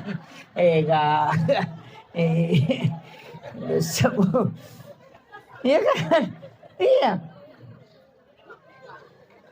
Analoginya sederhana Pak. Kalau ada batu na kayak begini besarnya, pas seri melo ipake na cidi mididi, tasoro tapi dia na kedo. Begitu. Tapi ketika besar kan magampang ipalese. Sebenarnya begitu. Karena sedekah itu adalah doa malaikat juga. Itu aja kuncinya. Jadi sederhana sebenarnya dalam hidup. Nggak susah itu. Makanya kata pandita kan dia yang mana nanti pun nadi. Makanya cocoknya itu magampan itu kau kadimu masih dakai kidi degaga. Makanya orang tua ngajarkan setiap kau keluar rumahmu, orang pertama kau lihat, orang kedua, orang ketiga doakan semua. Bunga masuki. Nang kadita tahu masa peda. Mudah-mudahan kasih masempo dalik na nawat di mali motor. Angkat tahu malalang, mudah-mudahan kasih angka kendaraan wadi napake. Angkat tahu mak balu-balu, puta palancarkan kasih dalik dan angka wadi napake nakatui. Itu sedekah karena itu doa. Aja nak kada duit pabawa ya sedekah, tidak. Doa itu adalah sedekah. Ya tu nak kada setiap 3 orang yang kau lihat langsung doakan supaya hidup berkah. Ya upi di motor, tapi kalau lu beli kecil tu beli boleh.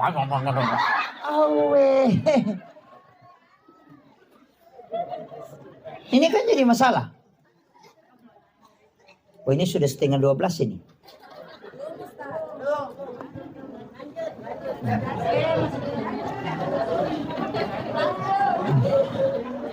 Saya kasih kunci begini Bapak. Dalam hidup ini kan sebenarnya tidak banyak kunci-kunci itu.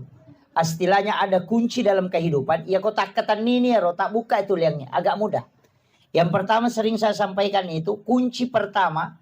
Dalam amalia yang pertama itu jangan pernah tinggalkan istighfar. Karena istighfar ini kan yang menutup semua kesalahan kita. Itu ditutupi. Bukan dihapus ya. Itu ditutup. Yang menghapus itu cuma 2. Sholat. Kemudian yang kedua adalah Allahumma innaka afuwun karim. Itu kan Ramadan. Makanya kalau Ramadan itu dibaca Allahumma innaka afuwun karim tuhibbul afwa fa'fu anna. Karena al-afu itu kan menghapus. Kalau istighfar itu menutup. Jadi orang yang membaca astagfirullahaladzim itu dosanya ditutup. Supaya dia tidak memberi dampak. Nah, kalau mau dihapus itu dalam sholat. Makanya sholat sunat taubat itu yang paling bagus. Karena di situ ada Rabbi ghafirli warhamni wajaburni warfa'ni warzuqni wahdini wa'afini wa'fu anni. Makanya orang yang ketika masuk waktu sholat itu berat perasaannya. Orang yang sering sholat itu pasti berat. Kayak ada beban. Tapi ketika sudah sholat langsung ringan. Itu karena memang dosa-dosa itu dilepas. Makanya disebut al-afu.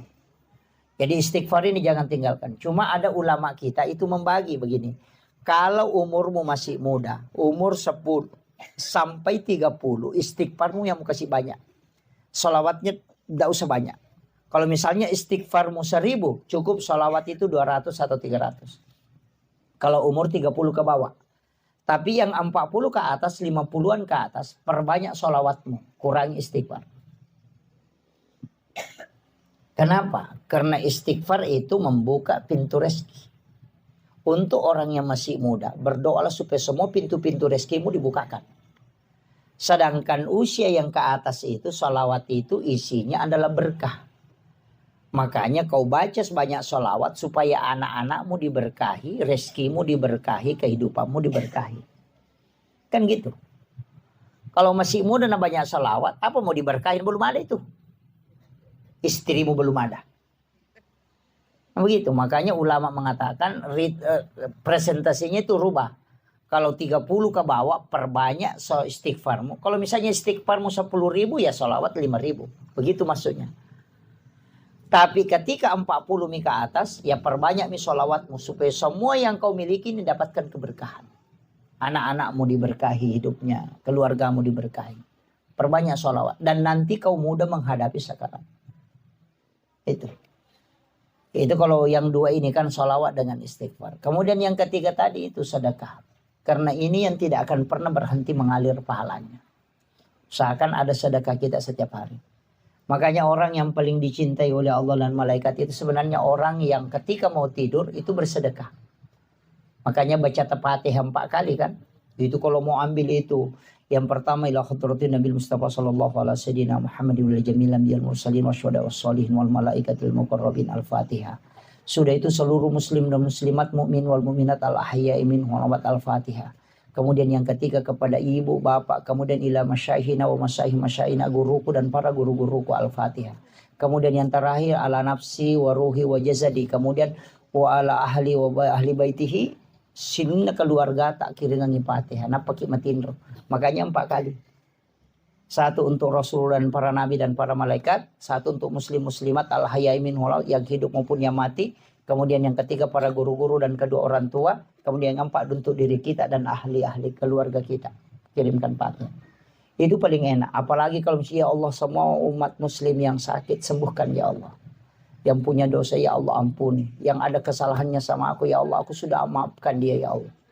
Oh itu orang yang sungguh luar biasa. Ketika dia tidur dia dalam keadaan tidur seperti wali Allah. Itu kuncinya. Ya upi di kota tidur ya anu napo ya kan isi gari gisi na dega. Iya. Nah itu kau mampat di hati, Pak. Dia itu kagak. Ya kau mampat di hati tahu. Namo to masih meminasa ya ada parerir. Nih kata aku tanya. Iya. Karena hati nama itu malah salah. Iya. Ndak dia itu nama tenang. Iya.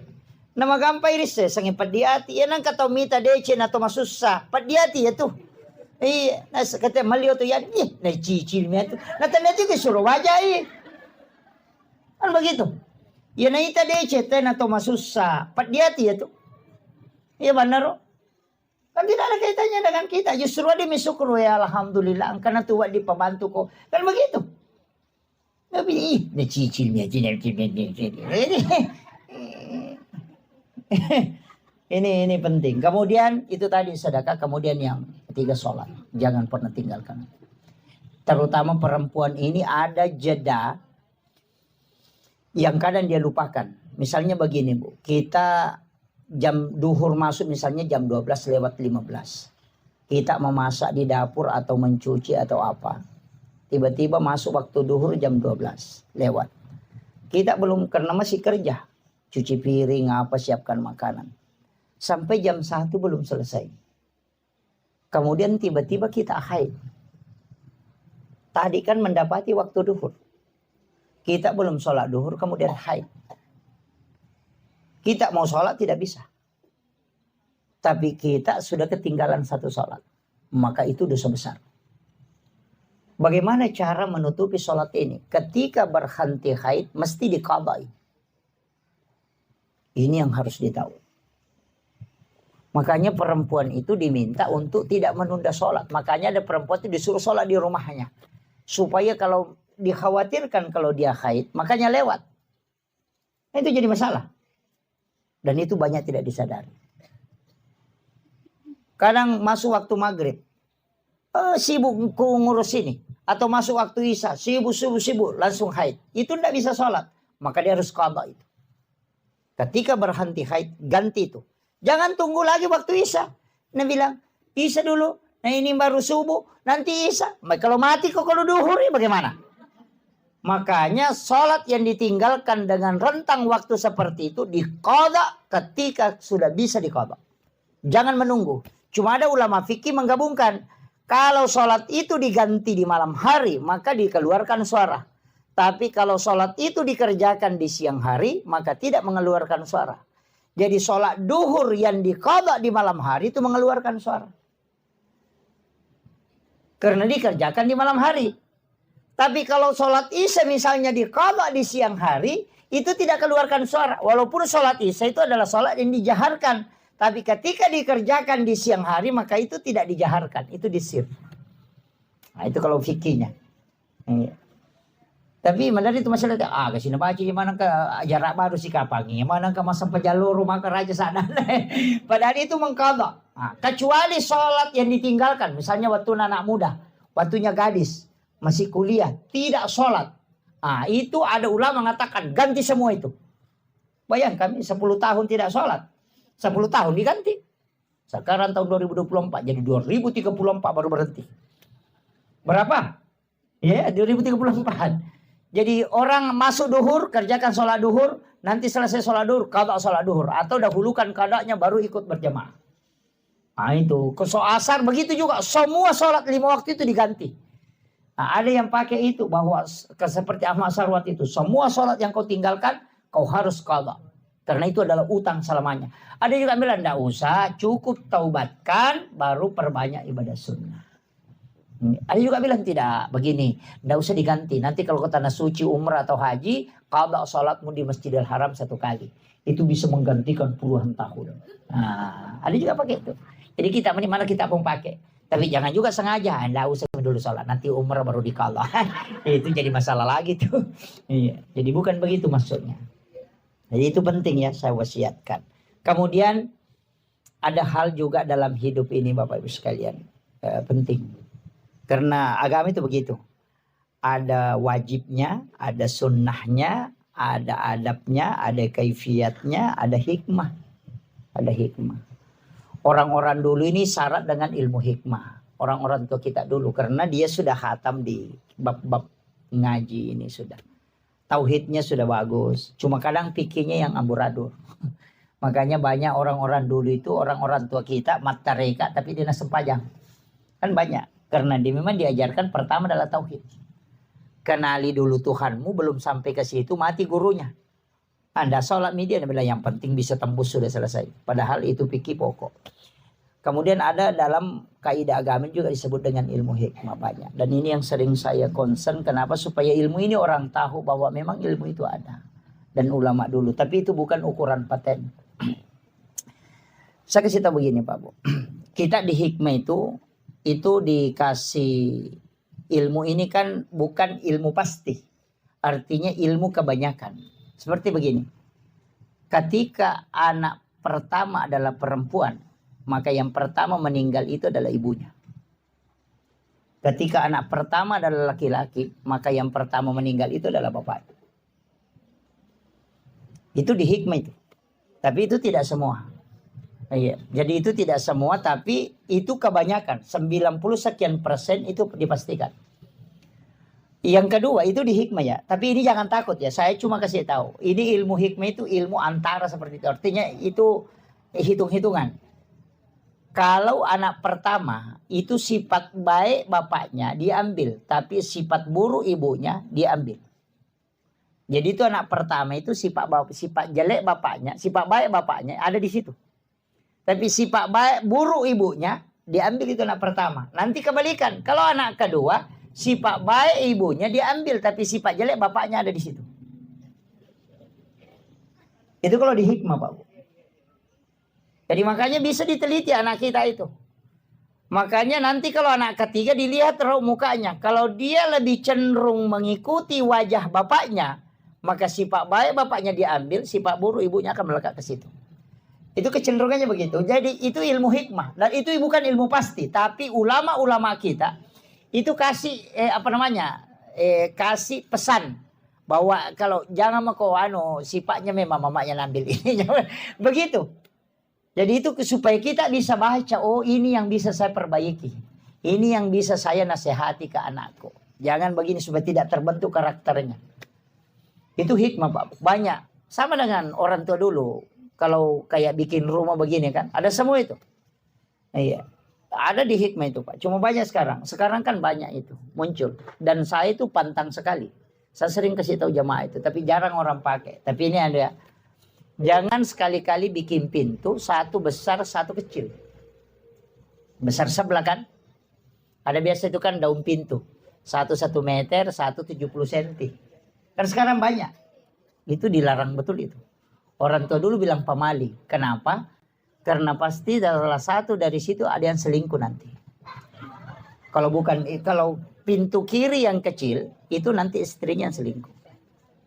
Kalau pintu kanannya yang kecil, itu nanti suaminya yang selingkuh. Atau nanti di situ ada yang menikah. Itu yang kalau hikmah itu. Tapi itu tidak paten. Tapi kebanyakan itu pasti dialami itu. Makanya orang tua dulu itu ukur. Biar mau bikin jendela itu dia ukur. Dari matanya dia tarik ke telinga, baru dia tarik begini. Baru dia nanti buka tarik begini, baru dia bilang, ini begini ukurannya. Kenapa? Dia bilang, itu jendela saya simpan di mataku. Kalau ada pencuri pegang, pasti saya bangun. Itu karena kolek kan. Itu ilmu hikmah sama itu Pak Bu. Itu ilmu orang tua dulu. Biar dimanapun dia bilang ada orang mau masuk rumah ini. Karena dia yang bikin ukuran rumahnya. Kan gitu. Iya, jadi mulai dari penempatan pintu ada yang bagi 9, kemudian kalau di sini ada nanti anaknya bisa jadi ulama. Kalau di sini pintunya itu bisa dipakai untuk cari rezeki. Ada semua itu udah tahu itu. Ilmu hitung-hitungan. Bahkan orang menikah itu biasa dia tahu namanya. Oh nanti bertengkar terus ini. Bahkan ada yang sampai merubah namanya. Saya bilang jangan. Itu rumah jangan rubah namanya. Itu ilmu ada dari dulu. Ada memang kitabnya khusus. Sampai nama-nama itu ada. Makanya saya sering ceramah itu kalau ada namanya Wati itu pasti keras wataknya. Itu sebenarnya dari ilmu hikmah itu. Sukmawati, Rahmawati, Patmawati, pandana kemana gitu.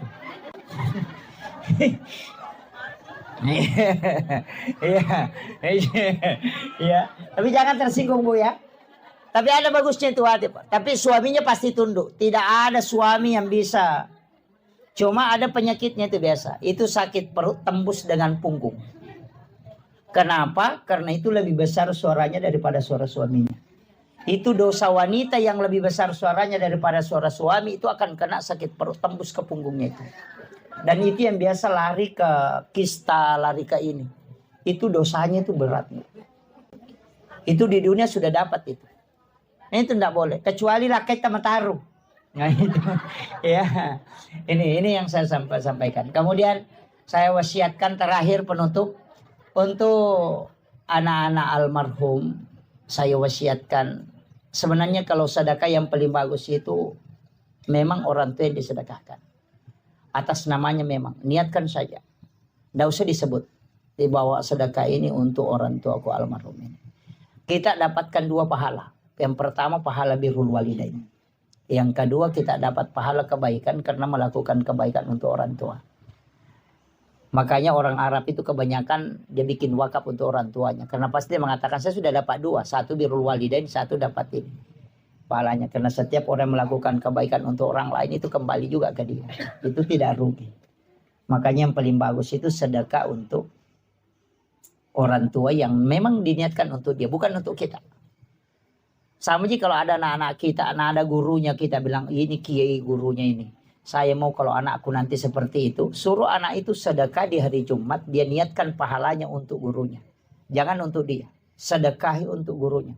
Supaya barakah ilmunya bisa diambil. Ya. Makanya orang dulu itu kalau orang ada ulama itu biasa kiai sepuh itu, biasa dia panggil ke rumahnya, biar dia minum air putihnya. Karena nanti larinya ke anaknya itu dapat barakahnya. Itu kuncinya. Saya kira ini yang penting saya wasiatkan. Mudah-mudahan ada berkah yang bisa kita dapatkan. Tidak banyak yang saya bisa kasih. Tapi kunci dari semua kehidupan Bu. Kalau kita tidak bisa melakukan semuanya tadi. 1. Jangan dendam. Itu aja. Siapa yang paling lembut kalbunya, paling lembut hatinya kepada orang lain. Itu yang paling mudah masuk surga. Itu aja kuncinya. Iya. InsyaAllah. Akhirul kalam wallahul muwaffiq ila aqwamit thoriq. Nasrun minallahi wa fathun qarib wa basyiril mu'minin. Mari kita sama-sama berdoa kepada Allah Subhanahu wa taala. Bil khusus kita doakan Bapak almarhum Haji Rusdi bin Lampanu. Ila hadhihi kulli niyatin shalihah khutratin nabiyil mustafa sallallahu alaihi sayyidina Muhammadin wa khususan ila ruhi almarhum Haji Rusdi bin Lampanu. Syekhulillahi lahumul fatihah. A'udzubillahi minasyaitonir rajim. Alhamdulillahi rabbil alamin arrahmanir rahim. Iyyaka na'budu wa iyyaka nasta'in. Allahumma ighfir lahu warhamhu wa'afihi wa'fu anhu. Ya Allah ya Azizun ya. Kepada almarhum Haji Rusdi bin Lampanu, ya Allah luaskanlah kuburnya dengan nur cahaya-Mu ya Allah. Ampunilah segala dosa dan kehilafannya ya Allah. Lipat gandakanlah amalan kebajikannya ya Allah. Sempurnakanlah amalannya belum sempurna ya Allah. Ijabah semua amaliyah yang dilakukan ahli waris, anak-anak keluarga kepada almarhum ya Allah. Ya Allah ya Azizun ya Ghafur, pada almarhum ya Allah, tempatkan ia di tempatmu yang tinggi yang ila rafiqil a'la ya Rabb. Jadikan kuburannya sebagian dari taman-taman surgamu ya Allah, dan pertemukan ia dengan syafaat Rasulmu Muhammad sallallahu alaihi wasallam. Kepada keluarga yang ditinggalkan ya Rabb, berikan kekuatan iman dan ketabahan ya Allah. Seliputi hatinya dengan keberkahan ya Rabb. Jangan Engkau menolak segala ijabah doa yang telah Dia peruntukkan kepadamu ya Rabb. Kami yang hadir di tempat ini ya Allah, kami turut untuk mendoakan almarhum ya Allah. Kami mohon kepadamu ya Rabb, jangan Engkau mencabut nyawa kami kecuali dalam keadaan beriman ya Allah. Kami tahu ibadah kami masih jauh dari kesempurnaan ya Rabb.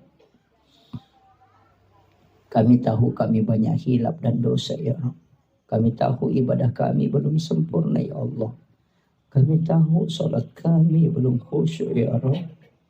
Begitu banyak dosa dan kehilafan yang kami lakukan ya Allah. Anak-anak kami, keluarga kami ya Rabb, tuntun ke jalan yang Engkau ridhai ya Allah. Anak-anak kami, keluarga kami ya Allah, tuntun ke jalan yang Engkau ridhai ya Rabb. Mudahkan langkahnya masuk ke dalam rumah-Mu ya Allah. Jangan Engkau membuat dia tergelincir dalam kemaksiatan dan dosa ya Allah.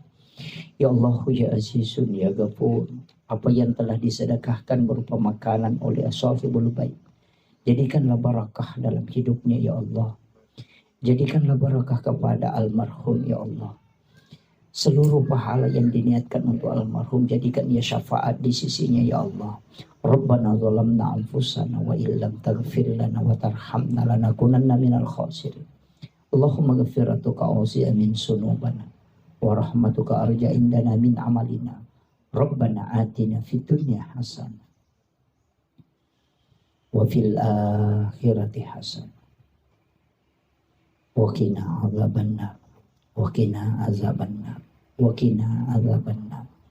Wa sallallahu ala sayyidina Muhammadin walhamdulillahi rabbil alamin. Bi barakatil Fatihah. A'udzu billahi minasyaitonir rajim. Iyyaka na'budu wa iyyaka nasta'in. Shiratal mustaqim. Shiratal ladzina ala kulli hal. Ala kulli hal. Ala kulli hal. Ilahi anta maksudi wa ridhaka anta maqlubi. Wa atini mahabbataka wa ma'rifataka ya Rabb.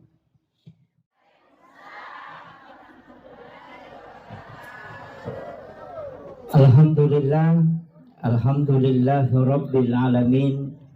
Wassalatu wassalamu ala asyrafil anbiya'i wal mursalin, sayyidina wa maulana wa habibina wa syafi'ina wa ala alihi wa ashabihi wa sahabatihi ajma'in. Allahumma salli ala sayyidina Muhammadin salatan tuballighuna biha kullal maqsud. Ya Jawadu ya Ma'bud, Ya Rahimu ya Wadud, birahmatika ya Arhamar Rahimin. Faqad qala Allah Ta'ala bi kitabihil karim wa huwa asdaqul qailin. A'udzu billahi minasyaitonir rajim. Bismillahirrahmanirrahim. Tabarakalladzi biyadihil mulku wa huwa ala kulli syai'in qadir. Alladzi khalaqal mauta wal hayata liyabluwakum ayyukum ahsanu amala wa huwal azizul ghafur. Sadaqallahul azim wa nahnu ala dzalika minas syahidin wasyakirin. Wala haula wala quwwata illa billahi wa huwal aliyyil azim. Hadirin wal hadirat ikhwanu fillah, sidang jamaah Tazkiratul Maut yang insyaallah dirahmati dan dimuliakan oleh Allah Subhanahu wa taala. Pertama, saya mengajak kepada seluruh hadirin, mari kita bersama-sama menghadiahkan pahala suratul Fatihah kepada almarhum Bapak Haji Rusdi bin Lampadong. Memagi-magi kita berharap syafaat suratul Fatihah menjadi asbab beliau diberikan keselamatan, elingi atajangang ridalah kuburuna insyaallah. Ila hazihi niyah kulli niyatin sholih ila khutratin Nabil Mustafa sallallahu ala sayyidina Muhammadin wa khususan ila almarhum Haji Rusdi bin Lampadong Syekhul lillahi lahumul Fatihah. A'udzu billahi minasyaitonir rajim. Bismillahirrahmanirrahim. Alhamdulillahi rabbil alamin arrahmanir rahim maliki yaumiddin. Iyyaka na'budu wa iyyaka nasta'in. Ihdinas siratal mustaqim. Siratal ladzina an'amta 'alaihim ghairil maghdubi 'alaihim waladdallin. Amin amin ya rabbal alamin. Terima kasih Bapak Ibu sekalian. Saya pakai bahasa Indonesia atau bahasa Bugis?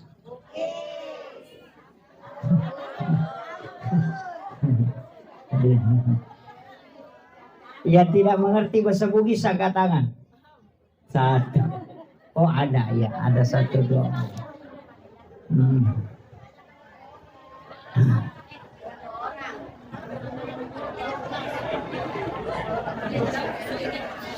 Yeah.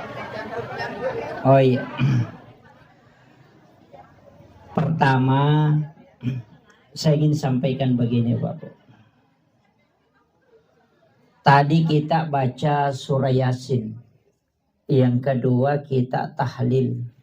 Kemudian disempurnakan dengan doa. Sekaligus ada sholawatan. Tahlil itu sebenarnya intinya ada dua. Yang pertama adalah doa. Yang kedua adalah kiriman pahala. Itu yang dua inti tahlil itu. Jadi doa kepada orang yang meninggal. Kemudian yang kedua adalah nilai pahala yang terdapat di dalam bacaan-bacaan tahlil itu kita niatkan untuk almarhum. Sebenarnya setiap orang yang meninggal itu yang tertutup hanya usianya. Ini saya harus perjelas ini supaya kita paham. Setiap orang yang meninggal yang tertutup itu adalah usianya, umurnya yang tertutup. Tapi kitab catatan amal, tempat dicatatnya segala kebaikan orang yang meninggal dan maupun hidup, itu tidak tertutup. Hatta yaumil qiyamah. Kecuali dunia ini sudah kiamat. Alam kubur itu bukan alam akhirat. Ini yang harus kita tahu betul. Supaya nanti kaitannya nyambung dengan kenapa ada amalan-amalan. Jadi alam kubur itu bukan alam akhirat. Alam akhirat itu nanti selesai dunia kiamat. Jadi kama pilino napang kayasang alam akhirat. Selama dunia ini tidak kiamat, maka itu alam akhirat itu belum. Makanya nanti di akhirat baru tidak bisa orang mendapatkan kiriman pahala dari dunia. Karena sudah tidak ada. Selama orang itu masih di alam kubur, maka itu kiriman pahala itu akan masuk. Makanya orang yang meninggal itu ketika meninggalkan anak yang mendoakan, itu dipastikan akan sampai. Karena dalam Islam ada namanya